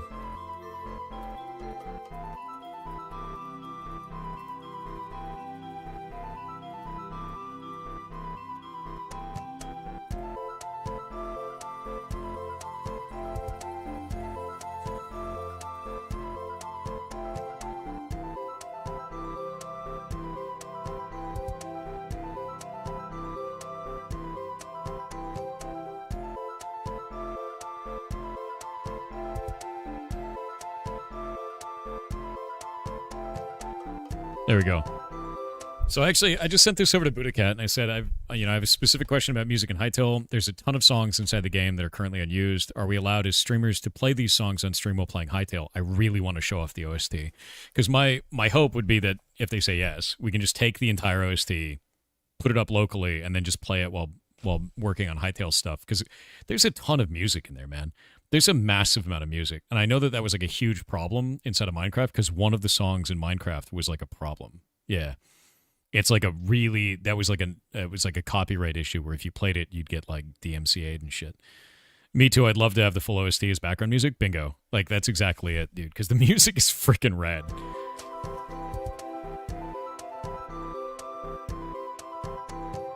See, McDonald's Japan did a commercial using Bad Apple. No, I didn't see it. It'll be in the TTS. Cool. Budokat's asking. Rockin'. Retro_VBZ said I was gonna ask this during the first stream, but wasn't this game shelved indefinitely? It was. What kind of comeback story is this? So it got bought up by Riot, and then Riot wanted to change it to make it so that it was going to be available to people on mobile and on console at the same time at launch, and they expanded the scope dramatically. The game fumbled, imploded, and they shelved it. They were going to cancel the game entirely. Simon Hypixel bought it back from Riot for a lot of dollars, many millions, and rebuilt the team that originally was on there, rehired absolutely everybody, like a shitload of people that we were already talking to, and then they released it as of the 13th of this month, so 11 days ago. And we have been playing it since, and I've been building systems in it since, and Jake has been building systems in it since, because our original intention, we'd already been working with the developers back in the day, and they sent me like merch and all kinds of stuff for that, for all the Hightail stuff, because we were going to port Blockgame into Hightail from Minecraft. And when we found out that they were rebuying it, I was like, holy shit. Like, I couldn't believe it, and now we're playing it, and I just still can't believe that. Yeah. So it's kind of insane. Yeah, released in early access. That is correct. It is to be clear, it is a 4-year-old build, which is the release from before Riot owned it, a long time ago, and they only had a couple of months of leeway to fix it up so that we could play on it. It is the shittiest the game will ever be, but the curse is broken. Exactly. That is, the curse is broken, and this is the shittiest the game will ever be. Yes. It is wild. It is wild that we even have this, and the state that it is in right now is without those 4 years of development. And the 2 updates they've done so far are the ones that they've done in the last couple of months. This is the old build. That is correct. This is the one that went to Riot before they worked on it. So this is the old shit, man. So when I'm like, you may not understand why I'm so excited to work in this and like build stuff in it. It is already a better experience modding this than it is modding Minecraft. It is already a better experience. And this is the shittiest it ever will be in a build that is 4 years old. Like, you have no idea how excited I am to be building things in this. Like, it is great, dude. Like, it is freaking awesome. It's a better experience on day 1. It's a better experience on day -4 years, dude. Like, it's wild. Yeah. That's why I hate when people who say it's been in dev for more than 4 years, or more than 7 years. No, this is the 3-year dev build. Yeah. Now I want to know what Riot did. So Riot wanted to change it pretty dramatically as far as I had heard. We won't really know. The dev team is the only people who actually know. But as far as I knew, Riot changed the development direction to make it so that it would have all of the creativity tools on mobile and console, which bloats the living shit out of your scope. So like, if that is true, if those rumors on that are true, then it makes sense that it would fumble, right? Like it really does, because that is such a huge amount of work. It sounds like Riot scope creeped the shit out of it, yeah. Which is, that's what happens. But I'm glad that, Simon bought it back, and I'm glad that it exists here now and that we can do this. It was a cool idea, but too ambitious. I think the way that software like this should be made generally is you get it out to the community, you fix the modding tools up, right? It's not a bad sentiment. It's not. I just think it's too much too early. It seems like what Riot wanted to do was get it out perfect and pristine day one. And with a tool that is made for the modding community, you can't really do that. You have to put it out kind of dirty, and then you build it with the community as you find out what their needs are and as those needs arise. So I think that Riot's mindset of release it as a perfect, piece of software just doesn't work for this kind of game. Legitimately so. And I think that Hypixel's mindset of get it out there and fix it up and work with the community to do it works perfectly for this kind of game. I think they over-engineered, yeah. Does that make sense, though? Like, that's how yeah. Gotta let the modders cook, yeah. So I think for me, that's what makes the most sense here. Yeah, 100%. Do you think Riot wanted a finished product? I think so, too. But I think what Hypixel is doing, I think what they've done here with the team and what Simon and them have done is phenomenal so far. I'm very happy with it. A client-only version for consoles would work fine. A client-only version would work fine, but again, that's development time. And right now, they want to focus on the PC space and then expand out. Like, imagine it this way. For the next year, we have constant updates to Hytale. It gets better and better and better. It becomes better and better. Tons of modding support, all the kind of shit, all the tooling, everything like that. And then they go, hey, guys, we're announcing a console build. Wouldn't that be amazing? Right? Like, that's what I feel like would be the future for that. Is like, that's the good moment. And, hey, we're announcing a mobile build, right? Like, that's kind of the way, I think. It's a future thing, not a now thing. I'm glad there's no risk of Vanguard. What do you mean of Vanguard, man? Modders show devs what players want. Yeah, they do. And like, we've given a ton of feedback. Like, I put together that whole sheet of like Hytale requests, and they've solved the first one, which is cool. And I got a bunch of other things in here for them to solve. And like, these are the requests that I've been putting up for them to have, and some of the stuff that Jake wants is in here too. The database support thing we actually already have for us, so we may just show them what we did with that. So, Vanguard, the Riot kernel anti-cheat. Oh shit, I wasn't even thinking about that. I was not even thinking about Riot's anti-cheat. They probably would have put that in there. Yeah, the 100% functional MongoDB integration. So Jake built that already. Yeah. Oh, you're doing it with the native player data. Yeah, we talked about that the other day. I forgot about that. Because they were using flat files for that, which is like deeply cursed. Deeply cursed.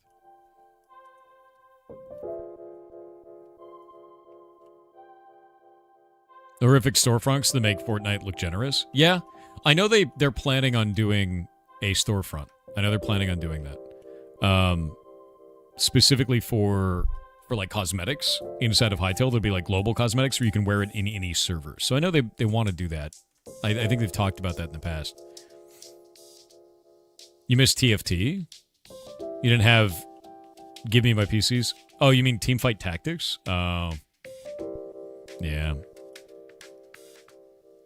Hytale is interested in hiring a bunch of V2 World Gen artists. That's true. Yeah, if you're really good at doing World Gen for V2, you could get a job, which is cool.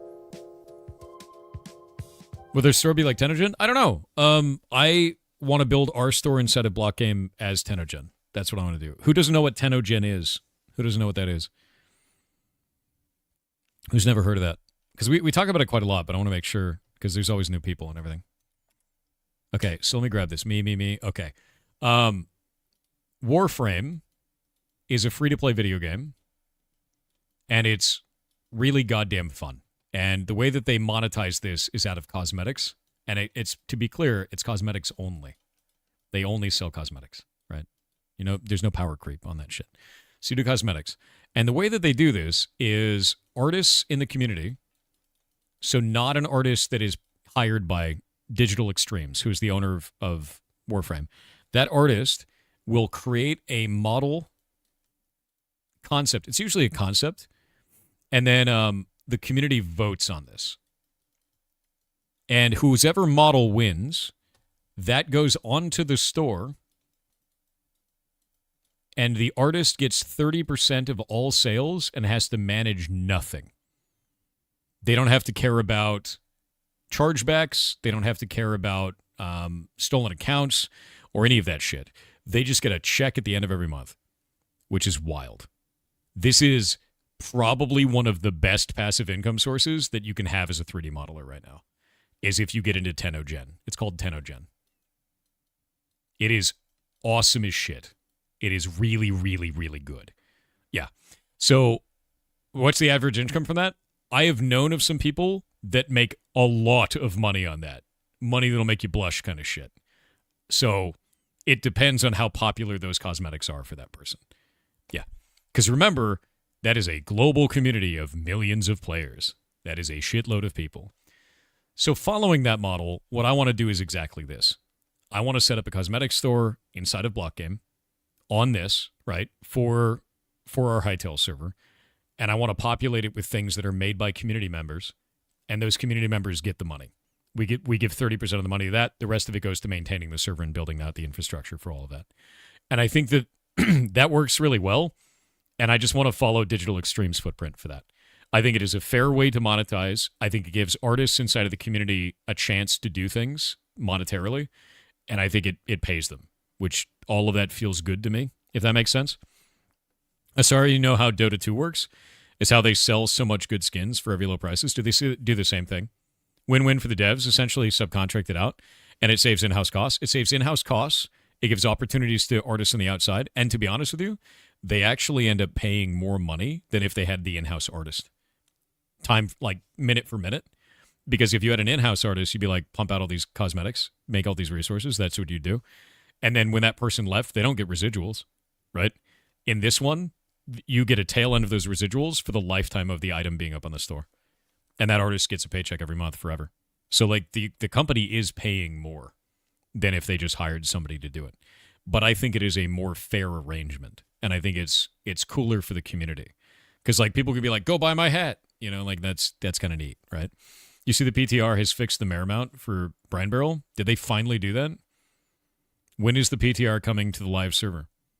Did they fix the issue with moderation in the PTR?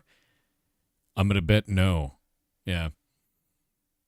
How much would you pay for the nude patch? There'd be no nude patch, man. What? That's weird. You're weird. Also incentivizes people to keep making more stuff. True. That's true. Yeah. About how long will it take to finish the block game that you're making a Hightail? We don't know yet. Right now, it's kind of the discovery phase. It's only been 11 days, and it's the discovery phase of, like, what can we do? What can't we do? Let's build some tools. Let's try some stuff. Some stuff works. Some stuff doesn't work. Like, some of it in this discovery phase has been really cool. Like, the salvager kit that they have in here, I don't have to build an entire salvager system now or design it because we have that inside of Blockgame, and it's an item that you use on other items. They just have a salvager bench in this. And that's great. We could just use that, and it's phenomenal, and all the recipes are built right into the asset database, like in the asset system, and we're done. You know, like, so, like, some of these have saved a great deal of time. I think that's like 25% of the items work was me then balancing all of that. And now I can do it very rapidly, which I'm excited about.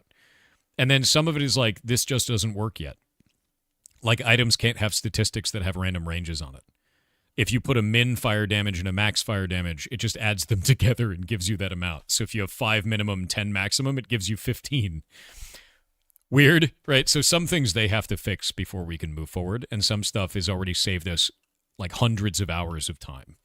You know, so, like, it's a mixed bag for now. But we'll get there, and I'm not too worried about it. The Tilt Soil lifetime now lasts 1.2 to 1.5 days. They implemented range numbers to interactions. No, they only implemented range numbers in some interactions. There are not range numbers in all interactions. So we have to have them in everything. Basically, any time a value can be placed in, let me place a range, right? And that's sort of it. Yeah.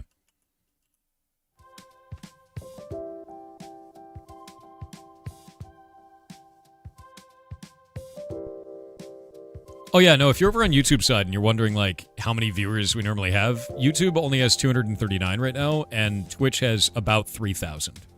So, like, the smaller community has always been on YouTube. Always been on YouTube. Much more people are over on Twitch side. What's up? Are you fighting the mod? What? Oh yeah, no. The reason why you got your message deleted is because you put it in another language. The moderators can't moderate in other languages. We try to keep chat in English.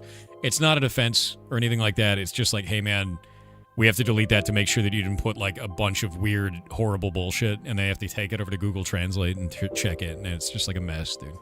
That's all. What about Kick? No, like, Kick is really weird, dude. Like, I don't like the tie-ins with gambling. I don't like the moderation that they have there. Like that, the shit that's happened there last year has just been really horrible. It really has. The gambling shit is horrible. And like, if Kick wants to be a real platform, to me, they have to really handle their moderation issues a lot better than they currently are. Which, to be honest, I have seen them ban people recently, so maybe they're turning that around. I don't know.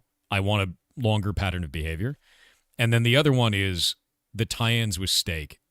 Like, the rumors that I have heard is that if you want to be a streamer with a contract there, you basically make a contract with Kick and you make a contract with Stake. And Stake is the gambling company. I don't know if that is true, though. But they're closely tied companies, even though they say they're technically separate. So, like, I don't know, man. The way that I feel about it is that platform's got to stink right now. And they need to figure it out. Because, like, I want Twitch to have competition, man. I do. I want Twitch to have competition. And they just don't. They just don't. Kick is the only thing that could have competition. And that's it. That's not true. I stream, I mod got a contract with Kick without Stake.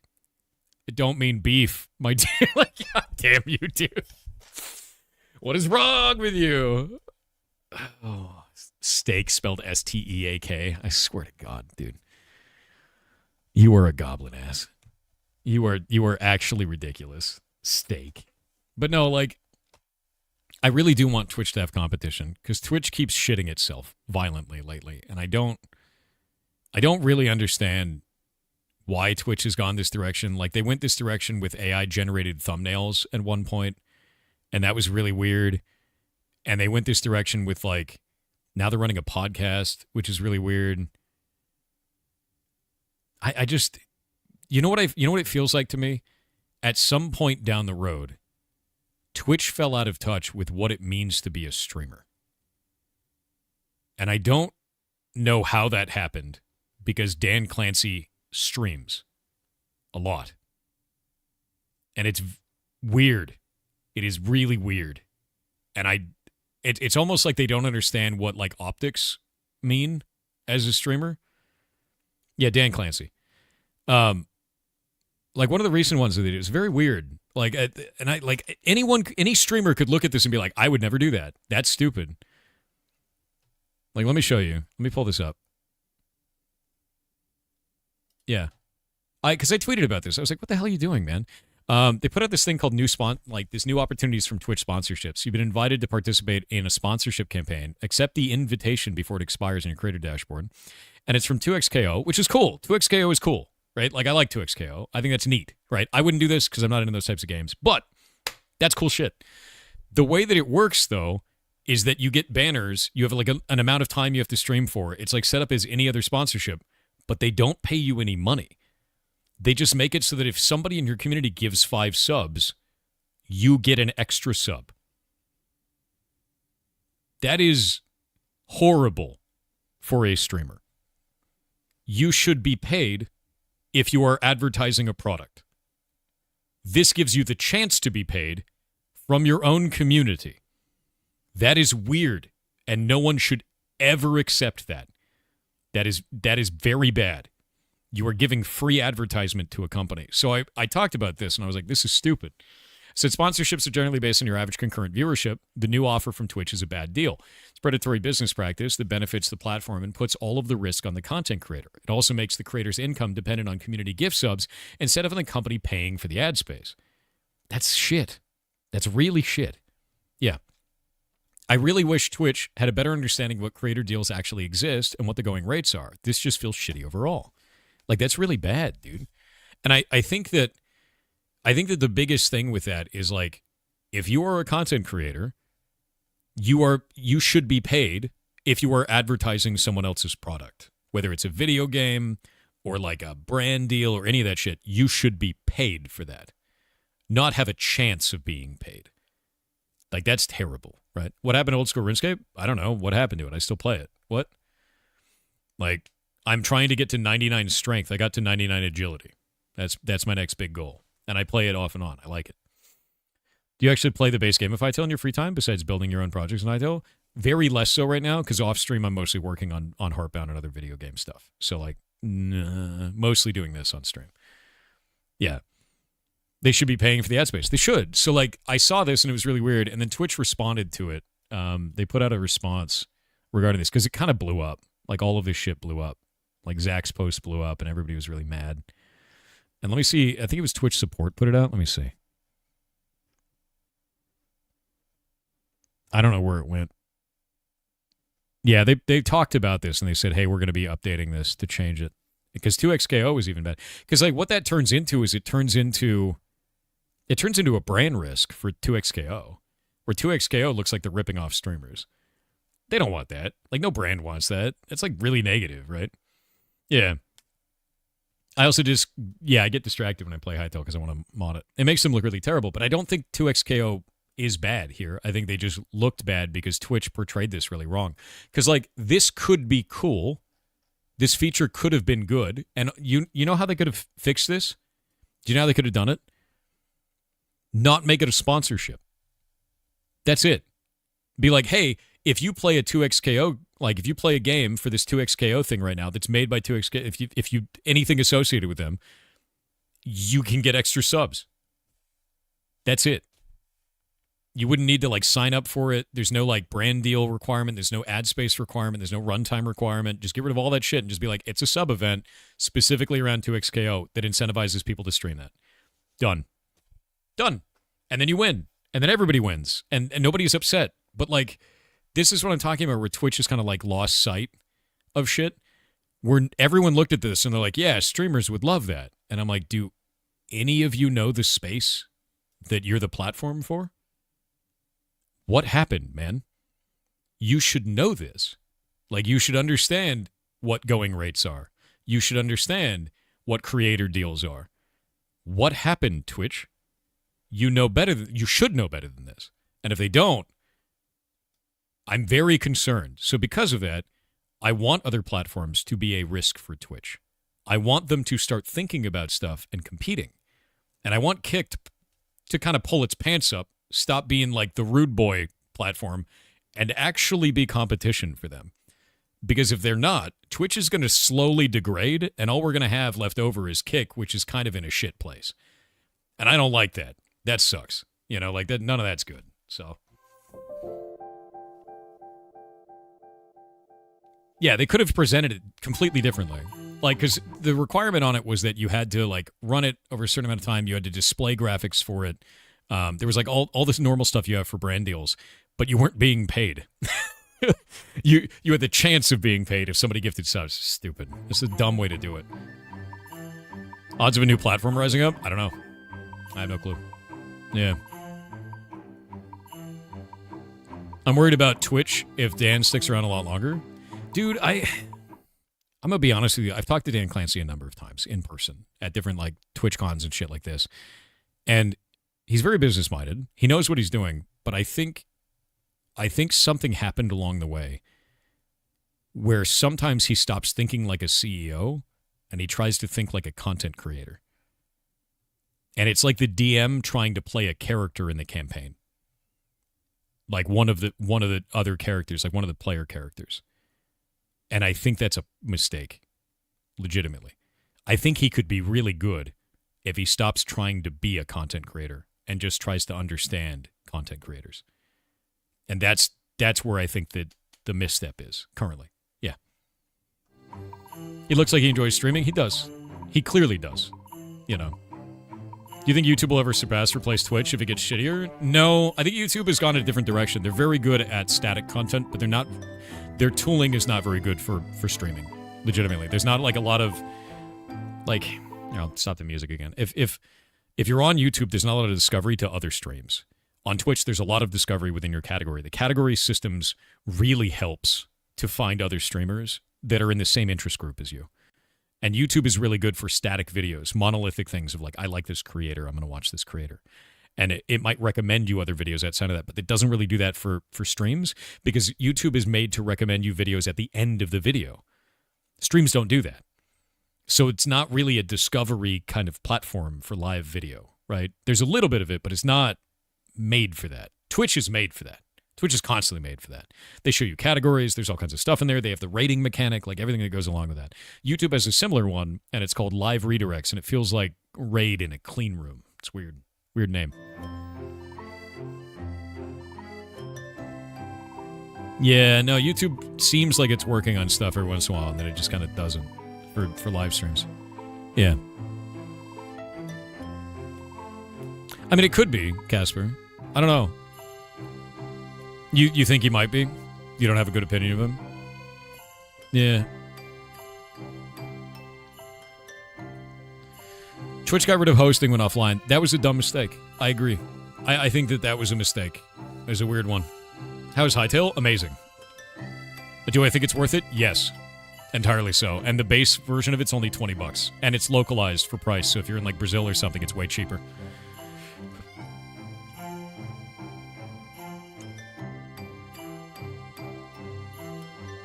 We're gonna wait on ads, and I'm gonna talk one last piece about that because I think there is an important piece in there of why YouTube is good for streaming in some ways. Hightail was some of the best $20 you ever spent. Yeah, dude. I miss offline hosting too. I do.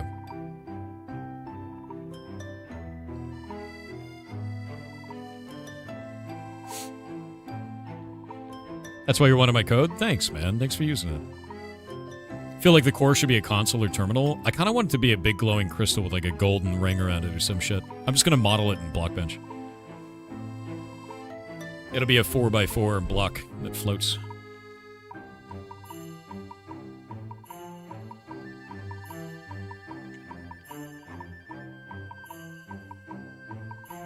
No, Alk, I have not. Obama. Obama soda? Or Obama pyramid? You have to choose. Only get one, Doug. All right, ads are over. Welcome back. I paused for ads, by the way. I don't want you to miss something just because we know you didn't pay me money or some shit. I think that sucks.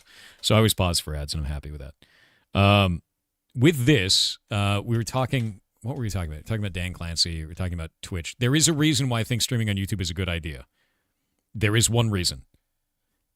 On YouTube, YouTube is usually not banned in corporate offices.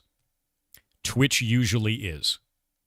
So if you have people that want to watch you when they're at work on another monitor, they can't watch you on Twitch the grand majority of the time if you're on live stream. So you stream to both. There's a ton of people over on our YouTube side that are watching in their offices because Twitch is banned in the office, which is kind of interesting. And it's because YouTube has tutorial videos that people in tech generally need, and Twitch doesn't have anything like that they require. So you will miss part of your audience that cannot reasonably watch you when they're at work, that otherwise would be able to watch you, which is cool. That is an interesting thing to that. Yeah, YouTube's right there, and Twitch is on the other side.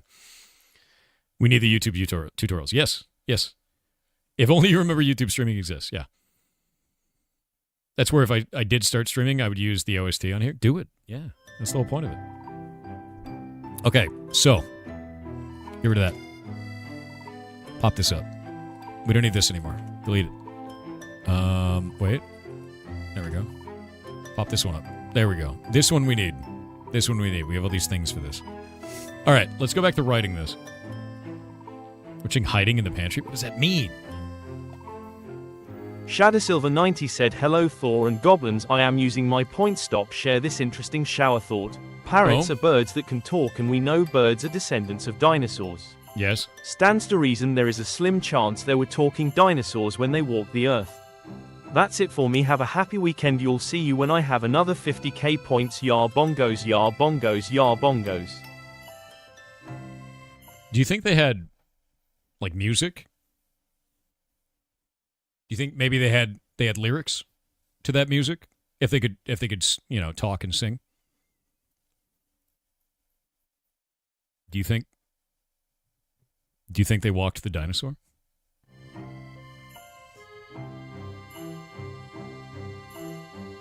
Maybe that song is a historical record of what actually happened. Maybe it is.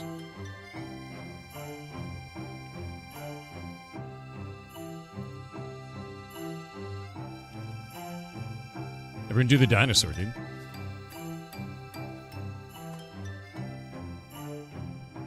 I mean, they would first have to open the door and then get on the floor. And I feel like maybe the T-Rex probably doesn't have the arms to do that. You know? They're a little bit too short. I don't know how he could open the door. Maybe it's not true. Maybe it's a lie. So old? You're old.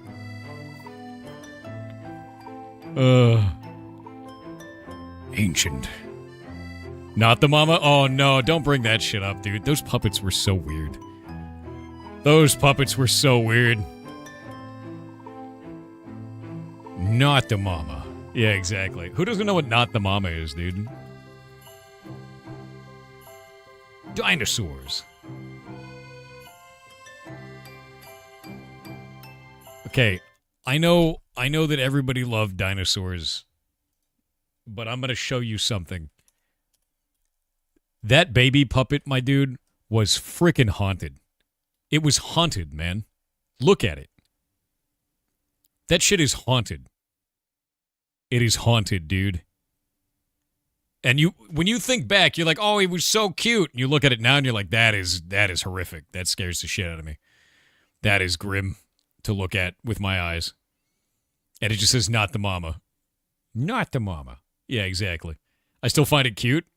You're cooked. that's terrifying, dude. Yeah, that is freaking scary. That's like some middle of my nightmares kind of shit. He's cute, what do you mean? You're very easy to scare. I have a very particular fear, all right? I actually have a fear you can scare the shit out of me with, and I know it's irrational. Benny Boo Boo donated $50 to charity. What a boss. Thank you very much. You are amazing. Thank you for the $50, the Humane World for Animals. You are awesome, dude. Yeah. Freaky old man, baby? Yes. No, it's not even just mannequins. I have a fear of people without a face, which mannequins fit the bill. It's got to be faceless mannequins. And I think it's because I cannot recognize the intent of a figure without a face. That's what it is. They scare the shit out of me. Yeah. Slenderman doesn't actually scare me, and I think it's because it's too elongated. Slenderman is too elongated. It's too much like, oh, that's not human. It's got to be human with no face. I told you, it's a very specific phobia. It actually scares the shit out of me. Like, I can't handle it. It's got to be human, where do you know that scene from The Matrix where Neo lost his mouth, where covered it over with skin? And everyone freaked out. They're like, oh, it's so scary, because if that happened to me, it'd be really scary, right? I was scared for a different reason, and it was because I couldn't detect what Neo's emotion was anymore, because his face was gone. Way scarier for me for that reason. The your own face sealing up is not what freaked me out. Yeah. So I don't know why I have that fear, but I do entirely. So it's the greatest fear that I have. It's fully irrational, I think, and I can't look at mannequins because of it. They freak me out. What's the Matrix? Don't say that. What do you mean, what's the Matrix?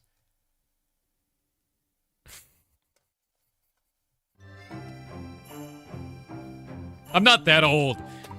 I'm not even that old. It's supposed to be a joke, man. You can't watch the Matrix. Don't. God damn it. Ask your parents. You kind of are. Shut up, man. All us oldies just aged 20 years. Dude, it's true. What is it? It's a movie. Ask your parents, dude. Free. your mind. Oh my god.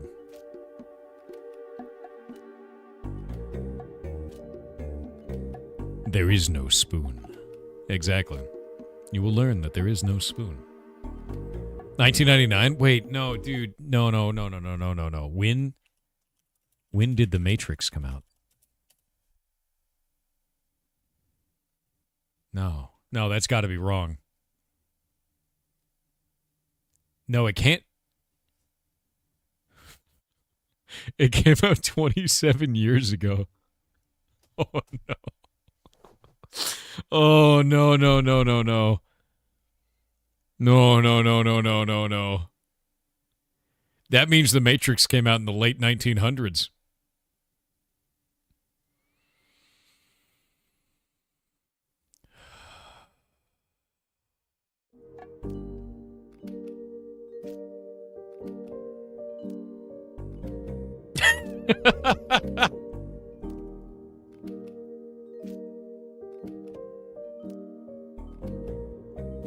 Putting that on Twitter. That's going to be my tweet of the day. I got to put out a shitpost every day.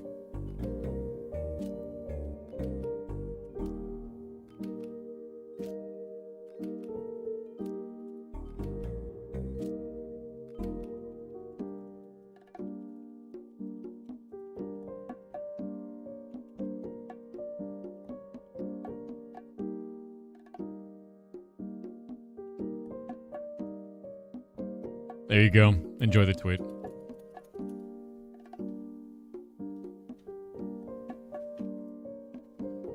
The Pain. One Piece anime also came out in 1999. Yeah, but the One Piece isn't real, so it's fine. Civilization peaked in the late 1900s. You know, honestly, I agree. I super agree with that. Your favorite piece of art from the late 1900s? Yeah. The One Piece is The Matrix. You know, you're probably right.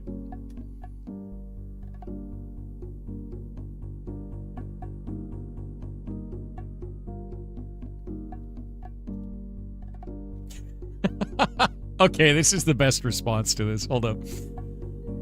This is the best. Look at this. That's a great edit of that. That's really good, dude. No, that's great. Hell yeah. Good response. Love that. Oh my god. You're welcome. That's hilarious shit, dude. Can't believe it came out in the late 1900s. God damn it, dude. That's just grim, man. That's like really grim. The upsetting. Your bones are dust, yes. It's kind of sad they had to dumb down the Matrix so people would follow it. Okay, I'm going to say something that's not controversial at all, but the fact that you had to say they had to dumb down the Matrix so people would follow it leads me to believe that you believe otherwise. There is no movie past The Matrix. It is a single movie. The Matrix 2 and 3 do not exist. It is just The Matrix, and only The Matrix, and it died there. And that's fine. It's perfect as it is, alone, with no sequels. None. The 4, it's right out. The Matrix, and only The Matrix exists. It's a very good movie, alone, with no others. It is only The Matrix. That's it. That's it. Nothing else exists. I don't want to talk about it. There's nothing else. You could bring up other things. Never heard of... No. Nope. The Matrix and only The Matrix. John Wick is also acceptable, yes. Yeah. The Matrix has no plural. That's why he's the one. One movie. Singular. John Wick is Neo's fever dream. True. Yeah. No, I loved The Matrix, man. That's a fantastic movie. Really, really fantastic. Let's talk Point Break Keanu. Actually, I could talk about another thing with Keanu. A lot of you guys may not realize he's actually immortal.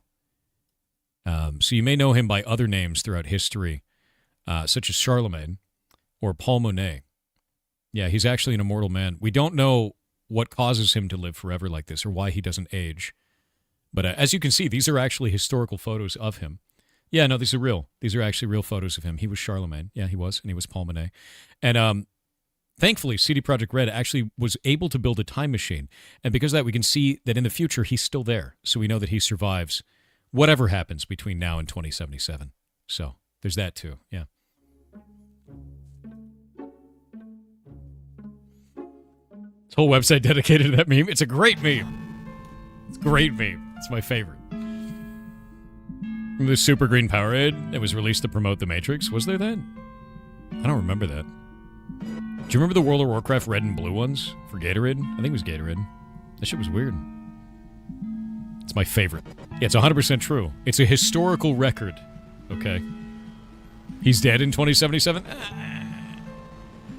He just wants you to believe that. He's just changing identity again, dude. 2077 is only 51 years away. I wonder if I'll make it. I'd be 89 years old.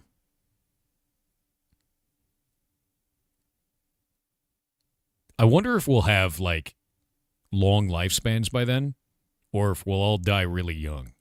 I wonder if that's going to work in 2077. Like, I wonder how much technology will change for medicine, right? You know what I mean? Preview for the next Hightail update? Again?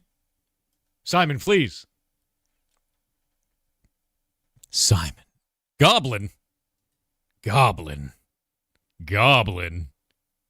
Whoa. He knows. He's on to us. Scram.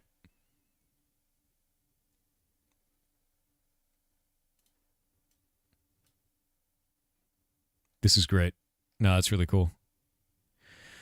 Hightail's second update is now live. Another quick patch with lots of fixes. That's good shit. The Grimoire is just an item that drops from Big Skeleton that you might have seen already. Not related to the future magic system we will implement. Yeah, we're going to be making our own magic system. We're using elements to build our magic system. I'm very excited for it, to be honest with you. And I really want to see what they do for their magic system. I want to see how they build it. Because I like kind of a regimented, analytical view of magic. I like the idea of building your custom spells in different ways. I thought that'd be quite cool. I really want to rebuild the rune carving system as an example of that. I wanted to do other things, but we'll get to that eventually, you know. When a town upgrades, it gets one more chunk in every direction. A wooden fence is formed around these to show the space. The mayor then has a 1 hour to move the gate to the outermost room of the town so that the action can only be this action can only be initiated by the mayor. It's important for mayors to plan ahead for this action to avoid any kind of negative outcomes. During this time, the town is also immune to sieges, and the action cannot be canceled. And the upgrade cannot be canceled to avoid abusing this immunity window. And I think that works.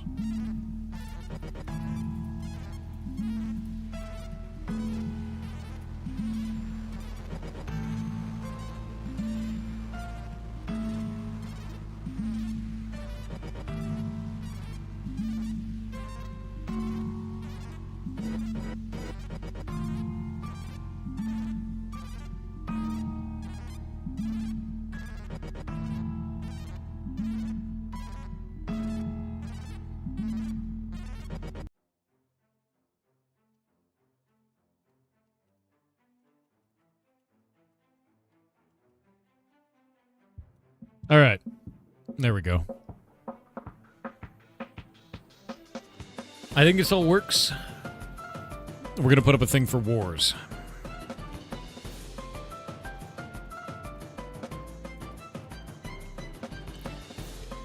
We have two different kinds of wars, right? We have sieges and we have wars. So we got to make a section for each of those.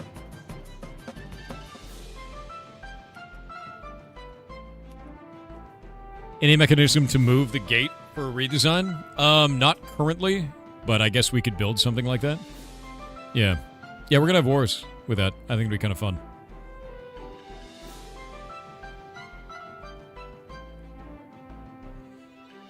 We want to migrate Blockgame over to Hightail. That's correct. Yeah, so the way that we're migrating it is we're redesigning every system in the game to make it work better and more like Hightail's gameplay loop. I don't want any of this scuff from Minecraft to come with us. None of it. So we're rebuilding basically everything. And we've already reorganized the code base, so Jake has reorganized everything in the code base to be very clean, and I'm reorganizing how we're doing items to be very clean, and now I'm putting documentation, and basically for any system we have in the game, I'm writing a game design document for every system. So I've got this one here, I've got this one over here for all of our gear balance and our gathering systems and our crafting systems. Like, all of this is set up to be as clean and regimented as possible. When these are done, I'm going to hand these design documents over to the community so that they can review it and look at it, right? And I think that's the most important thing to me, is to make sure that this is, it's set up in a way where it's easy to understand, and we can use it as a source of truth for all the systems we're designing, right? Like, that's the whole point with that. You're very happy with the current state of our code base? I saw it as well. It looks really good. You cleaned up everything and refactored it very, very neatly. Heartbeat is still spinning. Oh, it's going to go, dude. It's doing it. Mitsunari with 500 bits said, question for the city chunks. So, Can you make it so the mayor of the city can place the increased chunks themselves, so you can create custom layouts that aren't only squares? Maybe restrict it in height to block the Tower of Babel build YAR LUL. if we do restrictions in height, how tall? Right? That's the biggest problem. How tall should it be? How tall should it be? Do you have a gut check feeling on when the migration will be done? No. No, we don't. And the reason why is there are some things that the Hightail team needs to fix before we can move forward. We are actually brick-walled on some of them. Things like items can't store stats that are random ranges. That has to be fixed, you know. Yeah. So, like, some stuff we can just get on the ground running and just start going. We've also found hundreds of hours of save time on some of these things. One stack, so 100 into the air? That's kind of weird, right? Could you make a system where building higher is more expensive? No, I think letting people build as high as they want is fine, as long as we don't allow them to build infinite wheat in that tower. I think that'll be just fine. Yeah. I think megastructures should exist. I think that's fine. I don't want to have a restriction on that for towns. The one thing is that the core needs to exist, and there needs to be a line of sight from the core to the gate. That's it. That's all it needs to be. Anti-wheat prohibition era? Yes. Is there a way to limit a wheat field? Yeah, we're going to make it so that growable crops need to have access to the sky. That's all. So that you can't have underground infinite growing conditions or towers of growing conditions, right? Are you taking any influence of Ashes from MMORPG? I'm going to be honest with you. I feel like a lot of what I learned from Ashes so far is what not to do. And I think that that is just as valuable. And I think that's what I'm going to take from it for right now. Of like how we're going to communicate a lot of the things that we have in here. Part of writing this game design doc is to take this and give it to the community and be like, this is what we're building. This is the goal. And then show them each of the updates, how it implements towards this goal. Right? Like, that's the important thing for me. You think it'll take as long as OG Blockgame? No. And the reason why is we've already done discovery. OG Blockgame was a source of discovery and understanding balance and everything like that. And now we can make something completely new using all of the knowledge that we gained there. Right? And that's the whole point. No sport fishing, I swear to God. But I think for Ashes, is the stuff that I learned from that is gathering feels really good. And I think that's fine. And there's a lot of things with town management that I just wouldn't do, that I just don't think are very fun. I don't think the commission system is very good. I don't think that buy orders are very fun. I think there are better ways to do this. OG Blockgame went through many highs and lows to give us the knowledge we have. Exactly. Like, exactly that. We broke that game 5 ways from Sunday. You know, like, just over and over and over again, we destroyed Blockgame, making it very not fun, and then very fun, and then very not fun, and then very fun, trying different things because it was a test bed for ideas. Not a game most of the time. A lot of the time it was like, what happens if we do this? And people lit on fire, right? That making everyone fart at the same time for fun? Nice. Hell yeah. It was trial and error. It was trying things that would be like, this is a neat idea. And now it's in a state where, like, I'm very proud of it. You know, like, I really like where Blockgame is right now in terms of the gameplay, in terms of the systems design. I think it feels really good. And I think what we can do in Hightail is that, but with no restrictions.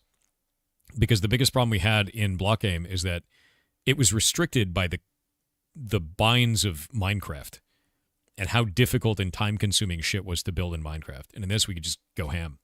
And the moment that I figured out, oh God, wait, we can just do anything in Hightail, that's why I started writing these documentation, because I was like, we just go ham for this. How big is the Blockgame development team? Just me and Jake, man. It's just the two of us. We're going to be opening it up to more people as we get deeper into this for the Hightail server, though. I think we need to. And that's a down-the-road thing, though. We're going to be doing other shit first. It's mostly going to be like 3D modelers and things like that in Blockbench. Because I like making models, but I'm not as good as some of you guys, man. Like, I more want to do systems design and balance for the whole system.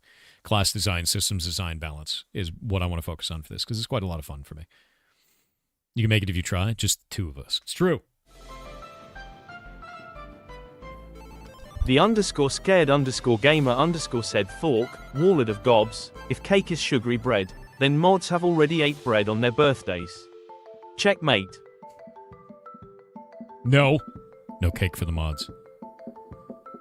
Yeah, we had, like, that is true. Our moderation in the very original design was quite bad, and it's great now. It's, like, way better in Blockgame than it was before, and I think part of that was systems design. We built out a lot of new systems, such as piping in-game chat to a bunch of different areas, moderation where they could look up the old chats for what the people were saying, like all kinds of different things, like logging and information for everything that anyone says anywhere in the game was a big one.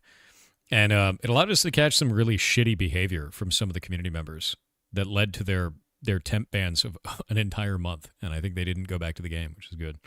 Because, like, I don't know, dude. Like, I think without that tooling, we wouldn't have had that. The shitty behaviors were wild, though. That was one of the most insane things. What we found was there were basically two nations that were at war with each other, and they couldn't beat each other. They couldn't, like, win. So what they were doing is they were going in there, and they were like, I can't beat these guys over here, so I'm going to bait them with, like, a shitty conversation that makes them mad. And then I will snip the mad portion of the text and report them for it. And pose the entire conversation as if I was the good guy. And they just did this. And they, like, selectively made these situations to, like, get the other people to get banned. And then these guys were doing it as well. They were doing the exact same shit. So then I pulled up all the logs for everyone. And I was like, you're all assholes. And then I just banned everyone. I was like, nope. like all of you are doing this. You're all terrible. You are the reason that no one wants to play this right now. Get out. You know, and like we cleaned house and it fixed it. Yeah. Because, like, the way that I feel about it, to be clear, the way that I feel about it is go have rivalries. Fight each other in the game. It's a social sandbox. That's great. But if you involve moderation to win your wars, no one's going to win. Keep it in the game. Keep me out of it, right? Yeah.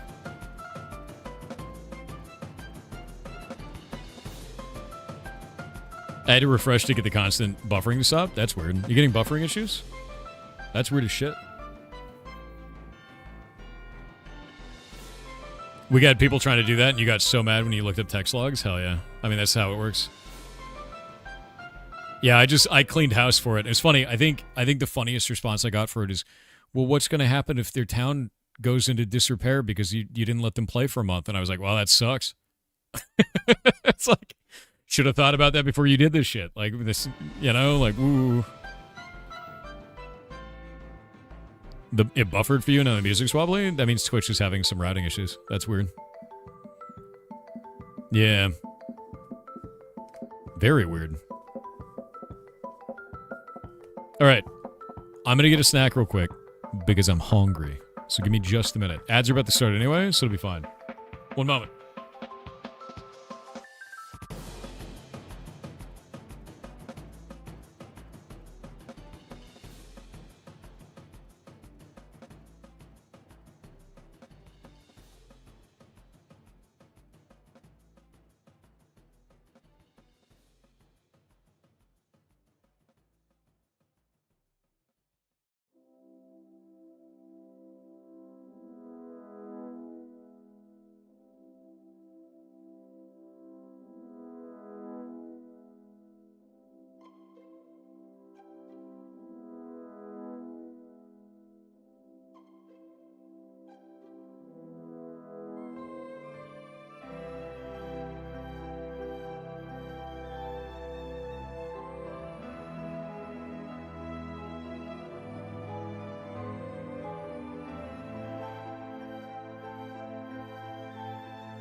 I have returned. All right. I ate a snack. So, let's see here. Ads over and thrown out back. I'm back. I'm back. You're good. Okay, so we're dealing with wars with this. Let's think about how we want to do this, right? Well.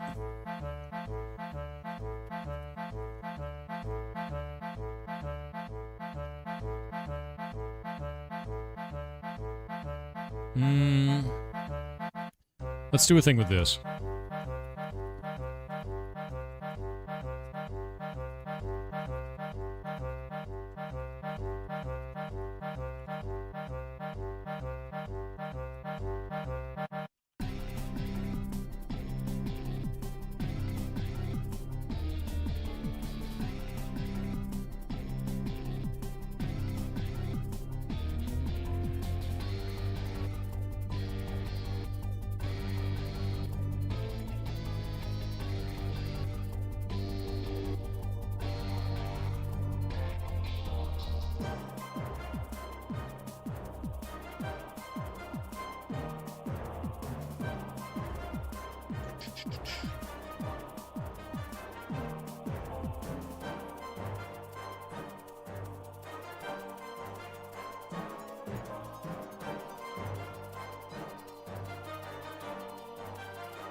Oh, Jesus.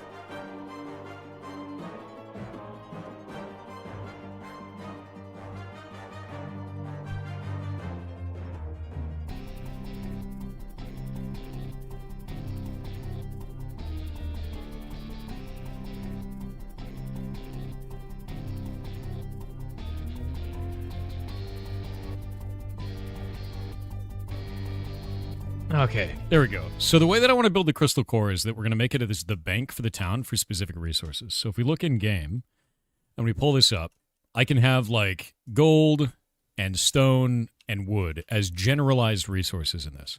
So what we could do is we can take those materials, throw them into the core and use them as upkeep. And maybe we can make it so that any wood can be turned into wood, right? In Blockgame right now, we use the system of what is called pristine wood to do different things, but I think that system sucks. I think I'd rather it be simpler than that, because all wood felt like it was useless. But now we can convert it, right? We just convert everything into that. Like anytime you put a log in it, it will convert into a wood resource, right? And I think that works really well. Yeah, I think that system's an artifact of Minecraft. Bingo. And we don't need it. We don't need it at all. Can you think of other resources that could be required here? Like a good example of this is I want to make it so that based on the chunks that you choose, so like if we go into here and we select this chunk, right? This chunk, if we make it into a farm chunk, it will add resources to the weekly upkeep. Does that make sense? All wood got turned into essence? Yeah, pretty much. That's pretty much all it was for. So I think the idea of like when you choose a farm chunk or you choose a banking chunk or some shit like that, I feel like it should use a material. Say some vegetable or fauna. What if it uses poop? Like, unironically, because it's a farming chunk, use, like, fertilizer, right? Like, that will need, like, an amount of fertilizer every week. And we'll do, like, a weekly upkeep on all of these. So that way, if we do the upkeep on Monday morning, then that means you have the entire week and the weekend to farm anything that you need to for your weekly upkeep for your town. And it will display exactly what you need for the town, right? Yeah. Poop comes from cows. Yes, exactly. How would you feel about gemstones or crystals for upkeep? I think if we did gemstones and crystals, we'd want to use that for something like a portal. If we had a portal network in your town for fast travel, we could do that. And I think that would make sense to have gemstones and crystals, right? We could add all kinds of different stuff and make it based on each individual plot type. So I think what I need to do is put a list of plot types in there. Will rails and carts be used if you want them to, right? Not in the upkeep. This is for upkeep materials, basically. So I think that's a good idea for that. I think we can add an essence for each one of them, too. Check Azure petals. They don't have a use at the moment. Would fit the magic nature. Let me look at that. Azure petal.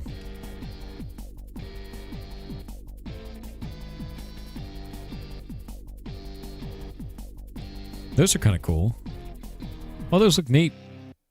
And they have like a particle effect and a little thing goes off and you break them. They should rotate. Oh, they do rotate. Never mind. Yeah, look, they have a little glow. Little sparklies that come off them. I think that's actually quite cool. Aren't Azure petals used to dye wool? I don't know. Yeah, I'm not sure. Don't forget to drink water. I have been all day. Don't worry. Okay. Let me think about this. So I was thinking earlier how we want it so that all crops need to have, light from the sky for that. How do we do that for mushrooms? Because I feel like mushrooms should be grown underground. I do feel like that should be the case, right? Also, I was thinking that if you take plant scraps, you should be able to take plant scraps and convert them into fertilizer as well. I think that would make the most sense. Like poop and plant scraps, either of those could be used to make fertilizer, and then we can take fertilizer and turn that in as a material. Fertilizer. Because they have a fertilizer bag, but is there individual fertilizer for this? No, there is not. Probably make a fertilizer item. Composting bin? No, I don't want to compost it. I want it to be done at a bench. You'll make it. You'll craft it. Mushrooms are opposite in that they cannot grow where the light is touched in the last day cycle. Yeah, but then you guys would just create a gigantic tower of mushrooms instead of a gigantic tower of wheat. It'd be mushroom maxing. Mush maxing.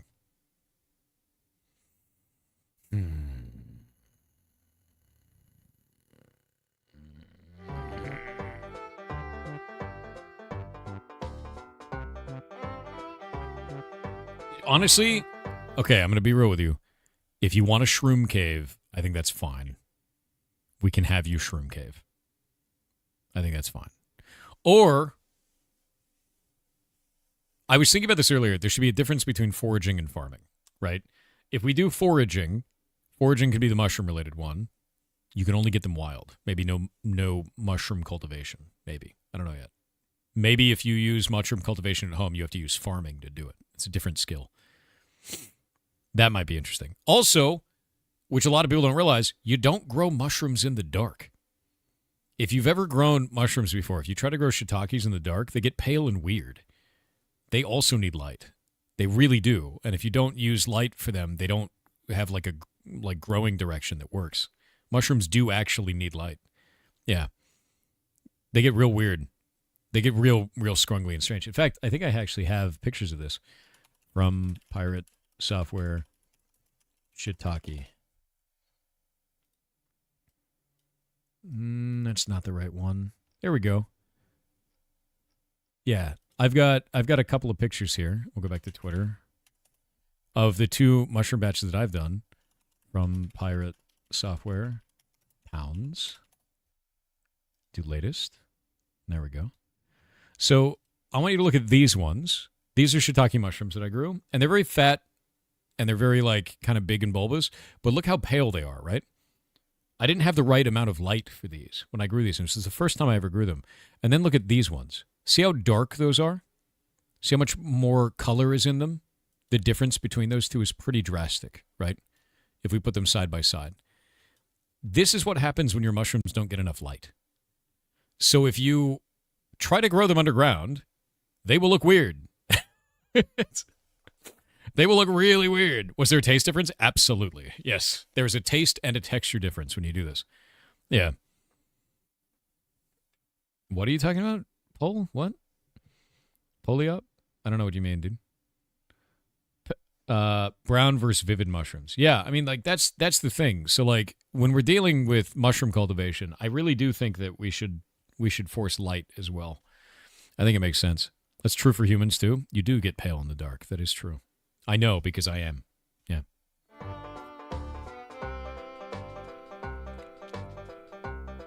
Oh, you talking about the artifact in Heartbound? Is that what you mean? It's always called the artifact. If you're wondering about the artifact in Heartbound, which is the evil book in the game, I do not change character names based on country. We don't localize character names. And the reason why we don't localize character names is because that way, if somebody makes fan art, it works globally. And it worked. It worked really well, actually. So.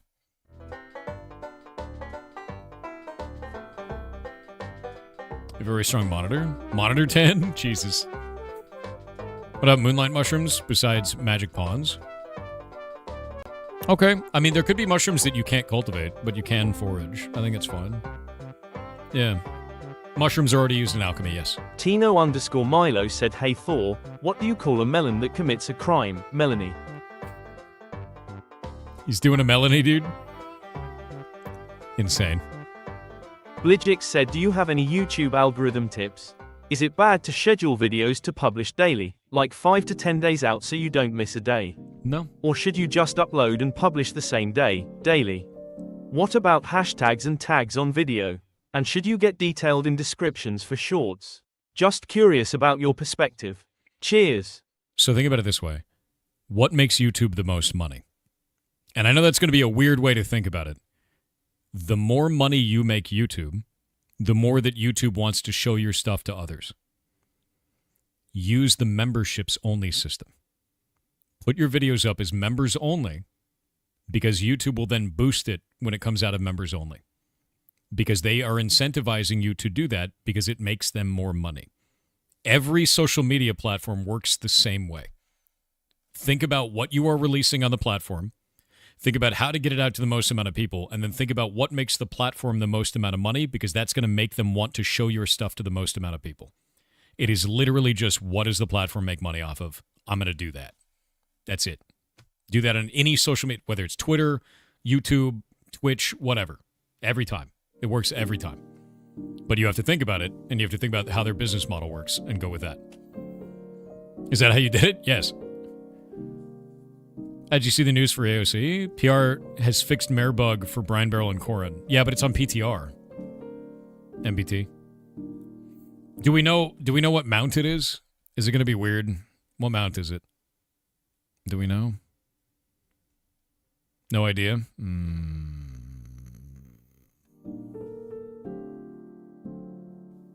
You hate the YouTube Premiere system? Video shows up in your subscription base, but cannot be viewed for days.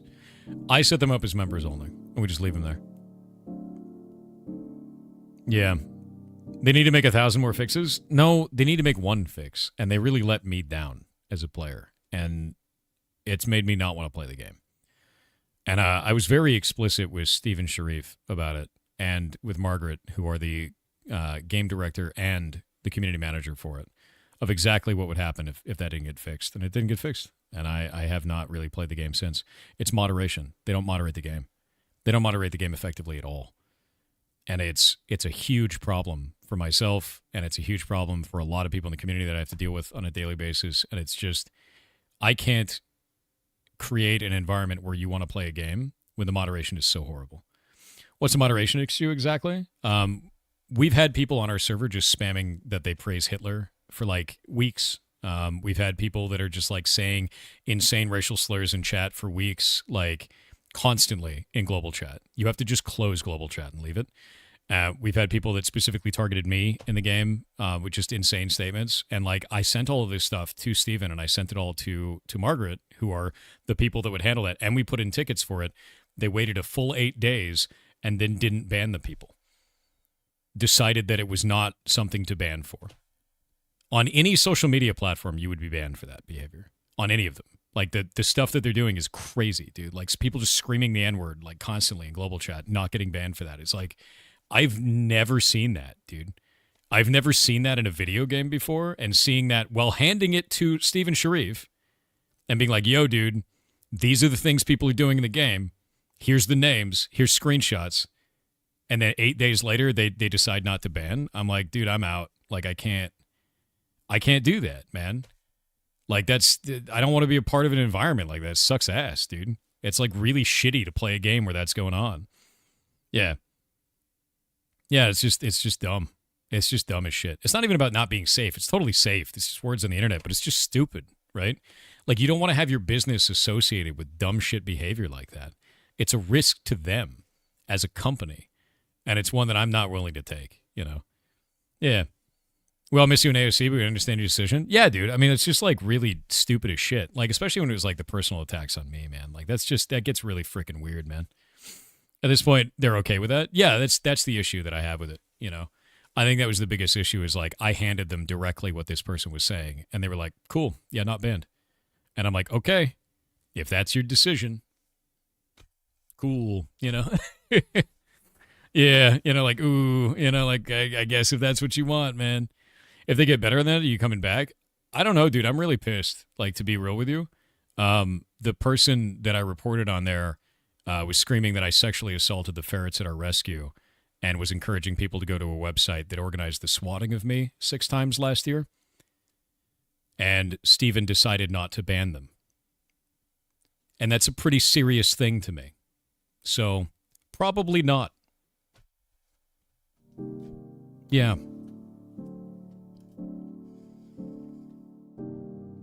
Not really happy about that, you know?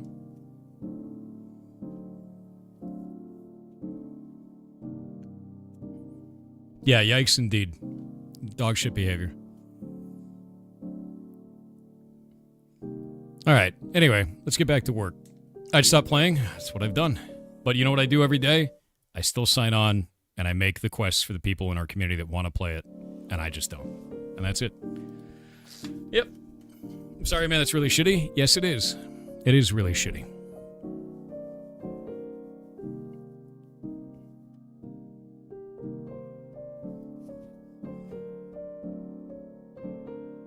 Yeah, no, I've cut ties with it. I'm not going to deal with it. And the only reason why I've cut ties with that is I did the due diligence I was supposed to do as a player.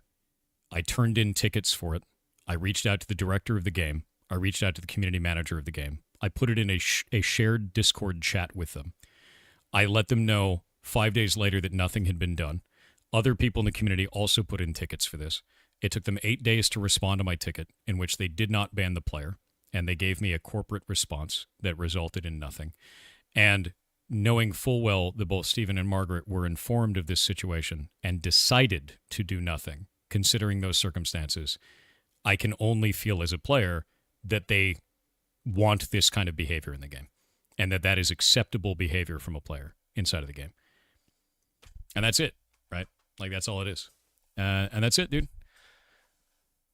What was removed from Steam? What do you mean, what was removed from Steam? What? Game's not removed from Steam. What are you talking about? No. No, it's still there. Bro, what? Yeah, no. No, it's not removed. No, what? Yeah, no, it's still there. I was like, where did that rumor come from? Yeah, no, they let me as a player and a person down. They did. And that's not what I expected, considering the long history of supporting their game that I have done and the long history of supporting the game that our community has done. That is not what I expected as a response from that. And even if I wasn't that person, I wouldn't have expected that response as just an average player. For the other people in the community that reported it, and also people outside of our community that reported it, that I met because of that situation, they received responses 12 to 15 days later, where it also didn't result in a ban. So even with the streamer privilege of, hey, you know me, what's going on here? It took them 8 days. And then after that, the normal player experience was 12 to 15 days with still no inaction. Like, still no action at all. Yeah. Suppose their TOS should allow them to ban for the shit? I mean, it should. It normally does. Yeah, I got ignored faster. Exactly. Yeah, no, it's quite bad. Can only hope they do a ban wave in the future. Doesn't really fix it. Legitimately so. There's kind of a limit, and I think that crosses it. Yeah. So for me, whatever, we got Hightail. That's how I feel about it. Crystal core of a town is effectively a bank for specific resources that can be used as upkeep. Based on the plots assigned to different chunks, the town will have different upkeep amounts. Upkeep is paid at the beginning of each Monday to give a weekend window for filling, or week-long window. Week-long window for filling the coffers. I think that works. Your modeling on Blockbench is so much fun. Dude, it's awesome. Blockbench is so easy to use. Like, it's really easy to use. I want to get into it and, like, start playing with it more. Yeah. Wasn't there reporter layoffs at the studio? They only fired 9 people, so that's hardly a layoff. I guess it is a layoff, but not really indicative of anything widespread or big, you know? Yeah. Yeah, letting it stew just breeds culture. It's really bad culture, dude. I'm just really disappointed in it. Yeah. Blockbench works in a browser. It's amazing. It does. Yeah, no, I saw that they had a browser version. I did use the portable one because when I did the installation one, it just broke. Yeah.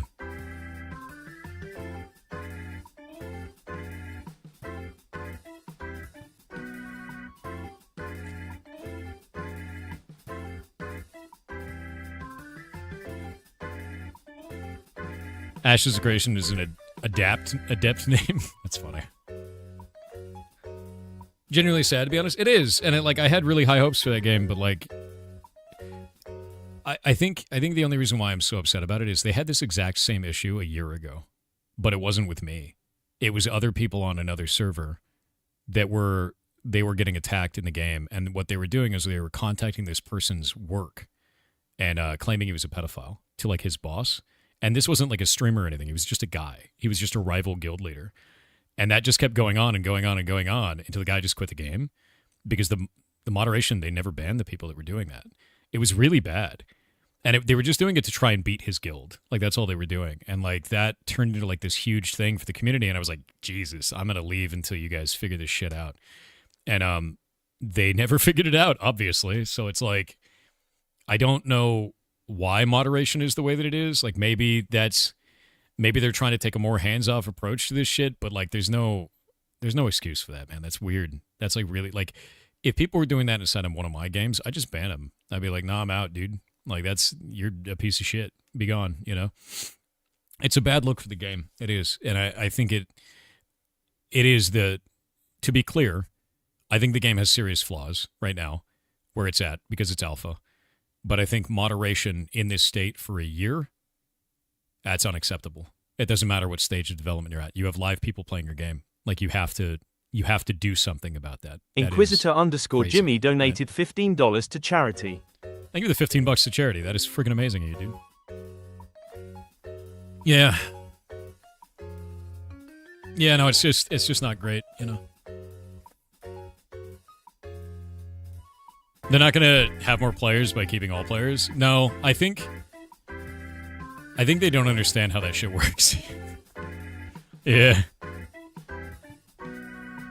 What's the charity of choice? We are currently supporting the Humane World for Animals. They used to be known as the Humane Society of the United States. We did the same event last year. So every January, we actually do like an event to do charity for them. And if we do this, which I can go pull this up. Oh, did it not work? Humane? Is that what it was? Shirt? Where the hell is my command? Nightbot! God damn it. Hold up. We have a shirt. There it is. Shade Druid. And 100% of the proceeds from this also go to the charity. So if you want to get a cool shirt, You can get this cool ferret icon that Shay made on the shirt, and it's really cool. And they ship in like 7 days, and they ship to Europe too. So you can get that. And I'm going to go post this in chat. We have the command now. Hell yeah. There you go. Boop. What about South Africa? I don't know. I would try it and see if it lets you ship to there, right? It's a command of charity. There you go. You already got yours and a hoodie? Did it already arrive? How is it? Is it good? Mine's on the way. I don't have one. Because apparently spawn camping, what is this? Yeah, no, VVVA, it's not a good look, man. Like, it's just really bad. Charity command was only on timer before.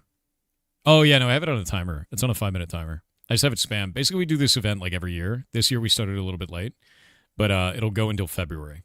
Like February 1st, I think is when we're ending it. You're wearing it now? Is it comfy? Your shirt is awesome? Hell yeah, dude. I'm always worried about that. I'm always worried about, like, clothing, like, feel, you know?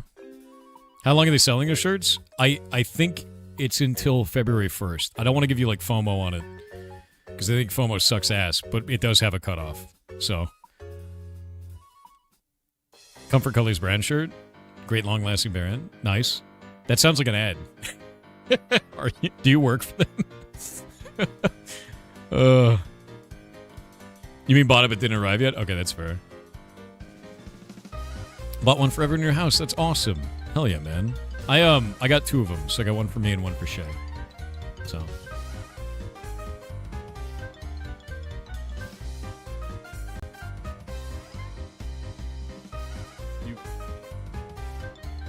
You bought one, but it's still on the way still? Nice. This chat is not sponsored. No, it's not. Sponsored by you. Ya goblin. Zaffaroff with 500 bits said, "Sir, I get the making item thing, but where do you put the texture to see it in your asset editor browser? I spent like an hour yesterday just moving a JPEG and block model around the files trying to get it to appear, to no avail." So, if you're trying to get a texture into the game, you need to go onto your server or into your mods folder. Are you doing this on a local server on your computer or on a remote server? Rutari like donated $10 to charity. Rutari, thank you for the $10 to charity. You were amazing. So if we're going for our local folder, it will either be in your app data folder or it will be in your installation path. Mine's in my installation path. So we're going to go to Hightail on here, and we'll go into this, and I believe it's under user data and then mods. No, user data and then saves, and then the world, and then mods. And see this right here? That's where Blockgame, like piratesoftware.blockgame exists. When you go into your asset editor, and you go right here, and you say that you want to create a new one of these, like when you want to create a new one for ad pack, that's what makes this. So this is Blockgame, Pirate Software, and that'll make piratesoftware.blockgame, right? Inside of that, you're going to have a server folder, and that server folder is going to be which assets are sitting on the server side, and then there's going to be a common folder. You probably have to make the common folder. So you'll make a folder called common on that, and we'll go show it to you on here, because this is the one where I actually have made this. And see this right here? It's piratesoftware.blockgame, common, and then we've got items, consumables, potions, and there's the block model for that. DarkSTIX donated $100 to charity. That is boss. $100 is a lot of money. Thank you very much, dude. Dark, thank you very, very much. You are amazing, dude. That is a lot of cash. We're at $6,518 for charity now. You guys are awesome. That's sick. Yeah, W's from the chat, dude. So if you go to Pirate Software Block Game, common, icons, items generated, and then icons in here. That's where Icon Thor is and Icon Lemon, right? And that's the faces for my blocks. And then common block textures. And the way that I found these folders is they need to be the same exact format as they are in the Hightail read-only. So if you want a block texture, you have to put it into blocks and then block textures. If you want to have an icon for an item, it's got to be items and then icons and then items or whatever it is. Just find whatever the structure is. If it goes on a block, it goes in that folder. It has to be in the exact same folder in your mod pack. And think of it as you're adding it to their folder, right? So the structure, the file structure matters, if that makes sense. So I hope that works. Then you'll have it in here. Boop. And then I have these. Look, it's horrifying and small. And then if you go look at this too in game, the way that it'll work is now it's horrifying, right? There you go. Whoa. Yeah, sweet Jesus, right?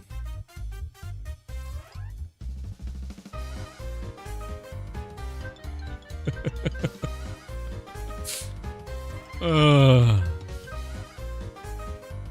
yeah, no, Tony, always, man. Knowledge should be free, man. Has 3 blockheads in stream? 4. Right here.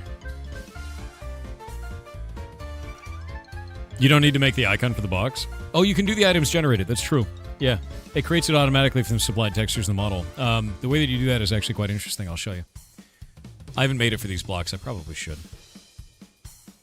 We'll go to Blockgame, go to Server. We'll go into here for Block Thor. And you could go like this. And it generates that. And you can save that icon. And we can go into here and go like this. And then save that icon. And then do... I think there's the icon for it. Yeah, there we go. Generated for that. And then we can get back in the game. And it's not displaying it for some ungodly reason. I don't know why. Oh yeah, there's the Zaphiroth block that I made. I'm gonna go delete that. Yeah, I've got them generated, but it's not working. Ads covered how to. I'll go over it afterwards.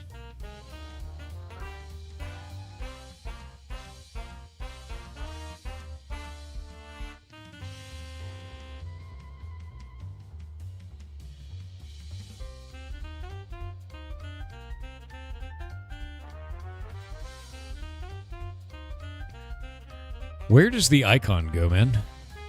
I don't know where that is. Because it should be up here. But it's not. That's weird.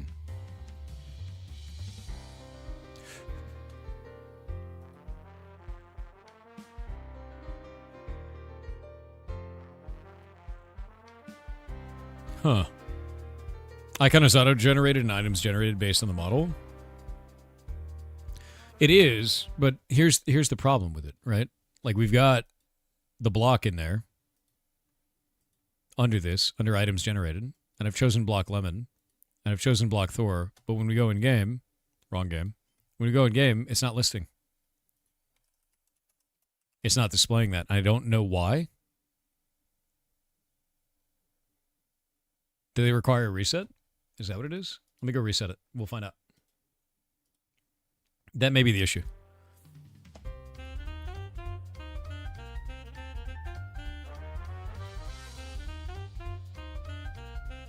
And then we'll go over it if that's the case. I want to get it right and then explain it to you. Do a TTS in the meantime. The _Stickmaster said they invented USB as a budget-friendly alternative to USA, but with Greg's in a leadership role called Sultralord. Shut up. _bubonic_plague with 500 bits said, "Good afternoon, Lord Thorington. I was thinking about wizards today and how they live in towers, so I think that they lived in a normal home. But the more they learned, the taller their home got, and I kept thinking it could go with beards, hats, robes, and wands. Because magic warps everything, the more they learn, the more it works. So their wand when they first started magic is now their staff. I saw the short. Because of their magic, they can't wear armor because it would eventually kill them." I saw the short. I've already gone through the feeds. I doom scroll before your TTS. But yes, I agree with it. Entirely. Dalinar said, "I've lived within 50 miles of a nuclear reactor my entire life. Oh. My city was once one of the most dirty cities in the US, now it's one of the greenest. Nuclear is one of those reasons." Yep. Yep. Hey, there we go. Now it works. Okay, so if we go into here and we do block, you can see that we actually have block Thor and block lemon, and they actually have icons for them now. They didn't have icons before. But basically what you do is when you make an item, after you make that item, we'll go into here, and we'll go into block for these. These are my special blocks for these. You can generate the item. And you can just do this, and you can even set up your own rotations and everything like this. And when you generate that, it'll actually generate the icon in whatever way that you set up this model, just like this. So you can just make it really silly and like off or whatever you want it to be, right? And then when you generate that, you hit go, you restart your server, and you're good to go. And those items will now have an icon, which is really cool because that means you don't have to generate a separate icon. You can actually just take basically a screenshot of it. It turns into a PNG, and you're good to go. And that works for any item in the game. Any item. I know caps lock is on. I know. There we go. It's fixed. But yeah, that works for any item in the game. So like this is actually just the book. It's just the block bench model. And that's it. Which is hilarious. So like, yeah, you can just make them. It's great. It's so easy. That block looks hideous. You want 10,000 of them. I was thinking about hiding them in the video game. Like when we actually have the game up, I was thinking about hiding them in there. I think the scariest part is that you can press F to interact with this one. I don't like that. I don't like that at all. I should probably remove that, you know. Also, if you put it in grass, it does this. It's creepy, you know? It's real weird. Yeah. There's a soil grass full block, is there? Soil grass. Oh, there is. Yeah, there is a full block. Neat. That's kind of weird, right? Imagine if Blockgame had soda. You could just give it soda. I feel like this looks like a tree, almost. Right? Like, I feel like you could do that and make like a weird bonsai bush. You know? I feel like that works. Zyle0x_ said thank you Thor for caring about animals. Always. Always have, always will. And thank you very much for watching the Ferret Rescue stream, because it lets us do that. It's been wild the last several years, going from having them as pets to running one of the largest rescues in the United States. Like, that's wild, and that's all because of you guys. That really is. Like, we wouldn't be able to do any of that without you. And it's amazing that you can do that by watching ads, right? It's completely insane to me. Love the ferrets so much. They're fantastic, dude. Any updates on the rescue building? Actually, kind of. One moment. I have a bunch of spam mail. My favorite. Why did I get a ton of new spam? What the hell is this? Ew. Alright, gone.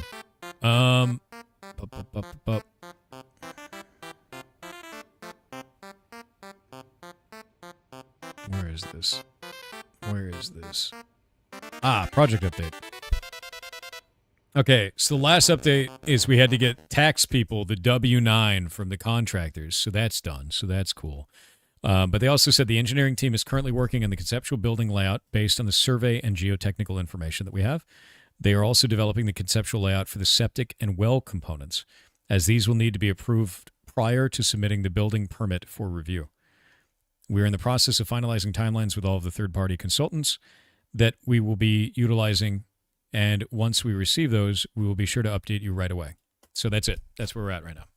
And I should probably update the website to explain that, because I haven't updated it in a little while, so I'll probably do that today, which is kind of cool.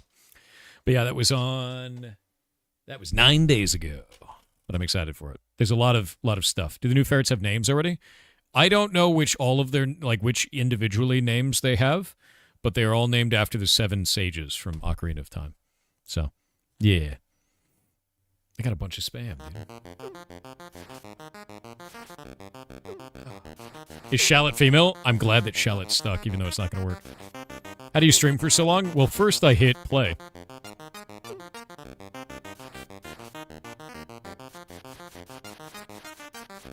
Steel_generation said with 7,000 bits, salutations Thorium Maximus. Salutations. Might I interest you in the Well, calendar thanks system from Exalted for Blockgame? There are 15 months with 5 seasons: fire, earth, air, water, and wood. There are also 5 additional days of calibration that aren't part of the calendar where everything goes crazy. Oh. Do you actually have like a link to this? What is this game? Let me look this up, because it's exactly the kind of system that I was thinking about. Because that's cool as shit. We were talking about this earlier today, and I've been looking for like a way to build this, but if we can see another game that's done this. Exalted? The game Exalted. Let's go look this up. Exalted game. Fantasy tabletop role-playing game? Is that what we're talking about from White Wolf? I never played that, if that's the case. Calendar.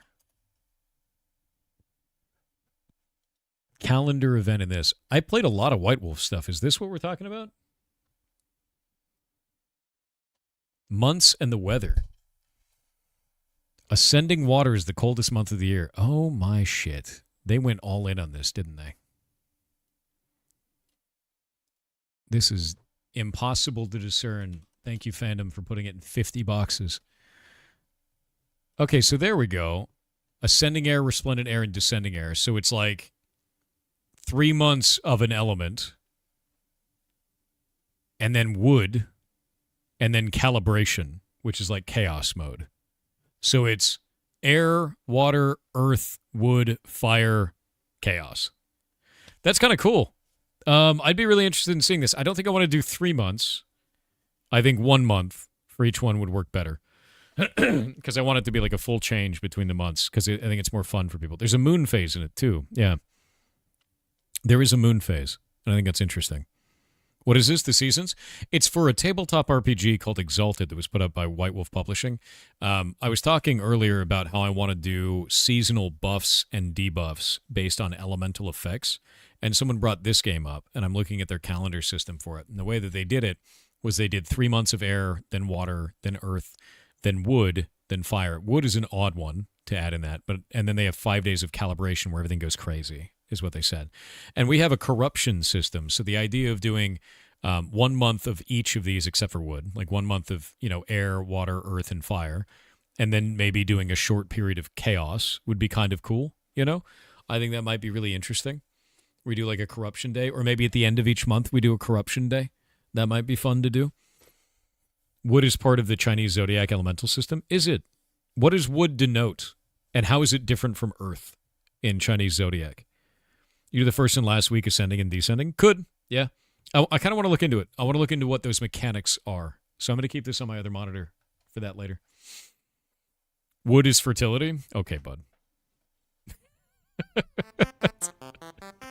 Is it actually?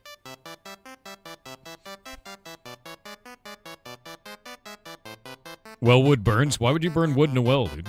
It's all wet down there. It's terrible. Can't even get a light. What's the matter with you? Wood is spring life season? Okay. That makes sense. Eno Dia ___ with 500 bits said Duck hey Duck sniff Duck hype. Hello. Drake Mayers said good morning ish Thor. I have too many points again, so I just wanted to thank you for what you do. You're awesome, and I hope you're having a good one. You're awesome, dude. Thank you very much.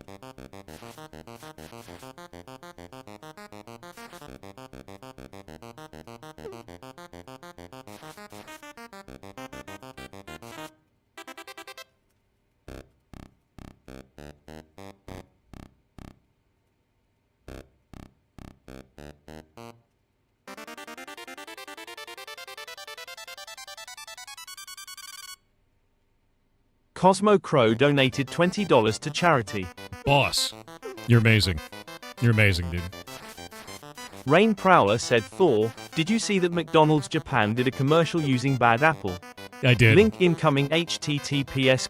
I did see it. I'm going to be honest with you. McDonald's Japan is like the banger of McDonald's for commercials.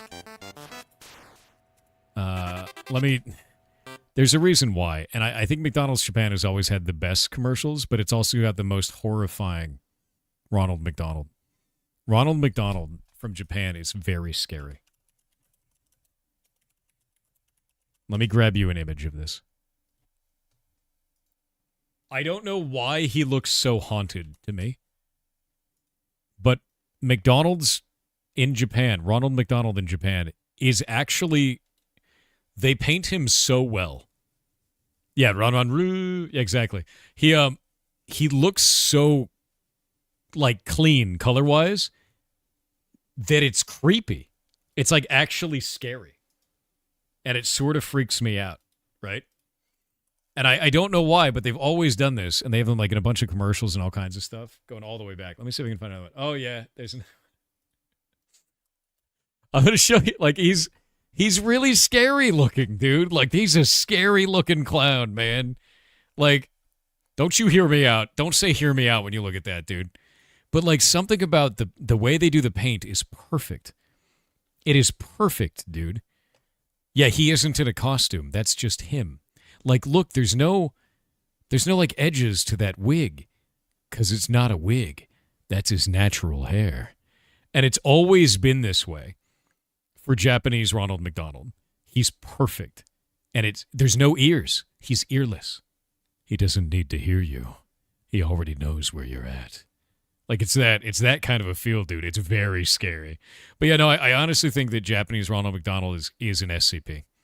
I think he is. I think he's 100% an SCP. He's very scary. Somehow. He's got to... No, he doesn't have a Big Mac for you. He's going to turn you into a Big Mac, dude. Yeah.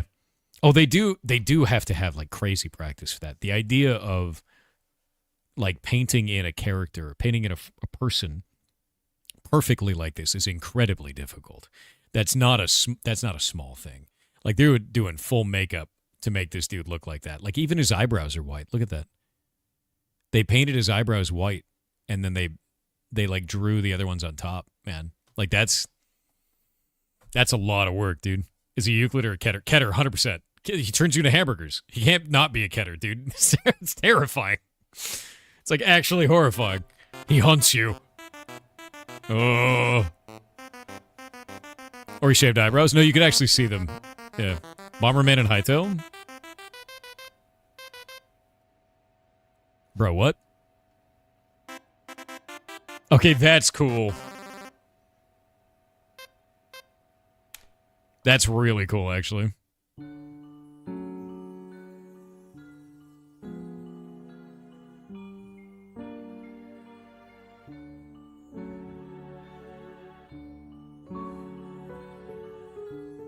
That's really good, man.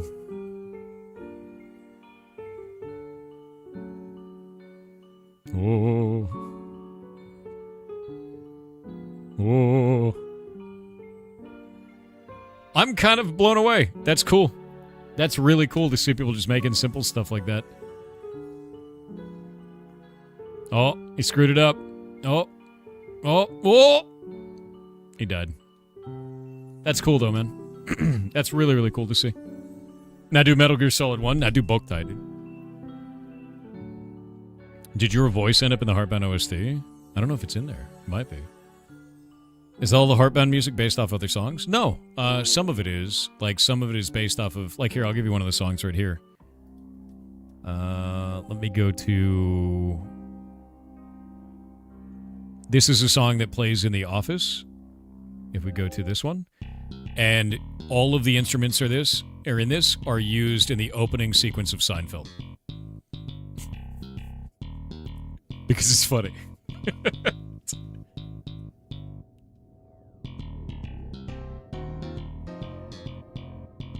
Yeah, it's just like there's no reason for it. It's just fun, you know.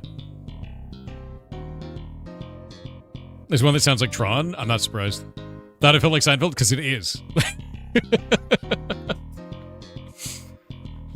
It's just very funny, dude. Or this one, this song was made... I'm going to play it for just a second. I told Stein, I was like, I don't want to have, like, footstep squeaks on stuff. And Stein was like, fine. Well, I made all of them. I'm going to turn it into a song then. So then we got this. These are all footsteps. Every one of these.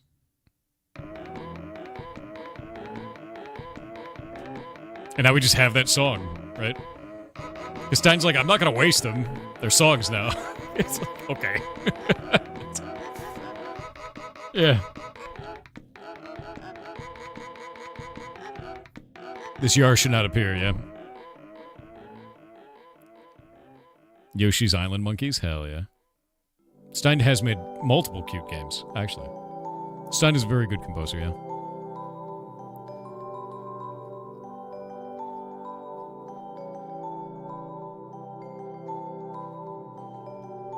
They sound like the guy that makes music using pipes and squeaky pigs. Oh, dude! I know the one you're talking about, where he's got like the rubber pigs. That shit is awesome, actually. Yeah. Rubber pig guy is the best. Actually incredible. Havel said, oh, then you must have loved that episode of Are You Afraid of the Dark where at the end the girl turns out to be a faceless alien. Oh. Don't worry, it messed me up too.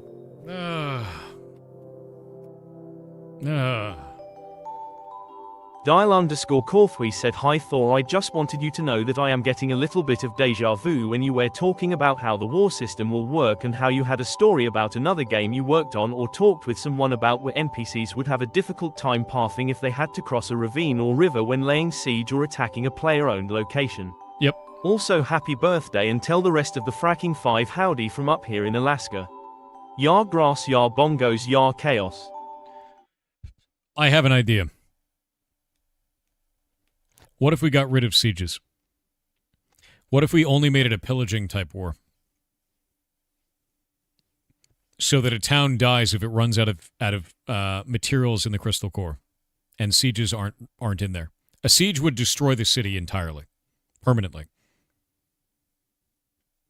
But instead, what if we did a pillage type war where you took resources from the core, and then you do that, right? What if we did it that way? Because then if the core runs out of resources, it dies anyway. And I think it's an attrition battle kind of a thing. Right? Yeah, because we could pillage that. Why not both? Because both sieges is like destroy them, right? Is it a satisfying long burn? Maybe. I think sieges should exist, though. The more that I think about it, the more that I think, like, pillaging should be normal in wars. Right? I think pillaging and plundering should be a normal war mechanic, and that's kind of like, all right, we're gonna have a battle, we're gonna have a cool one, right? And then sieges are like, we're gonna blow you up, and I think that'll be it. You know, add a nemesis system? No, we don't need that. You can already be nemesis in Minecraft. Well, I mean, in Hytale, actually, yeah. So, how long before people say in Hytale? Siege downgrades town by 1 level? That would be more damaging than just blowing it up, I think. I think a siege downgrading the city is kind of very destructive in a weird kind of way. You think destroying towns is going to breed some bad blood between players? I think so, too. I do. I think it will breed bad blood between the players. But I think that might be okay. Right? What about debuffs? Actually, the more that I think about it, maybe downgrading the town is good. Bad blood creates good content. Yes, as long as people keep it in the game, which some of them won't, and those people will get in trouble for it, right? Okay, let's think about it this way.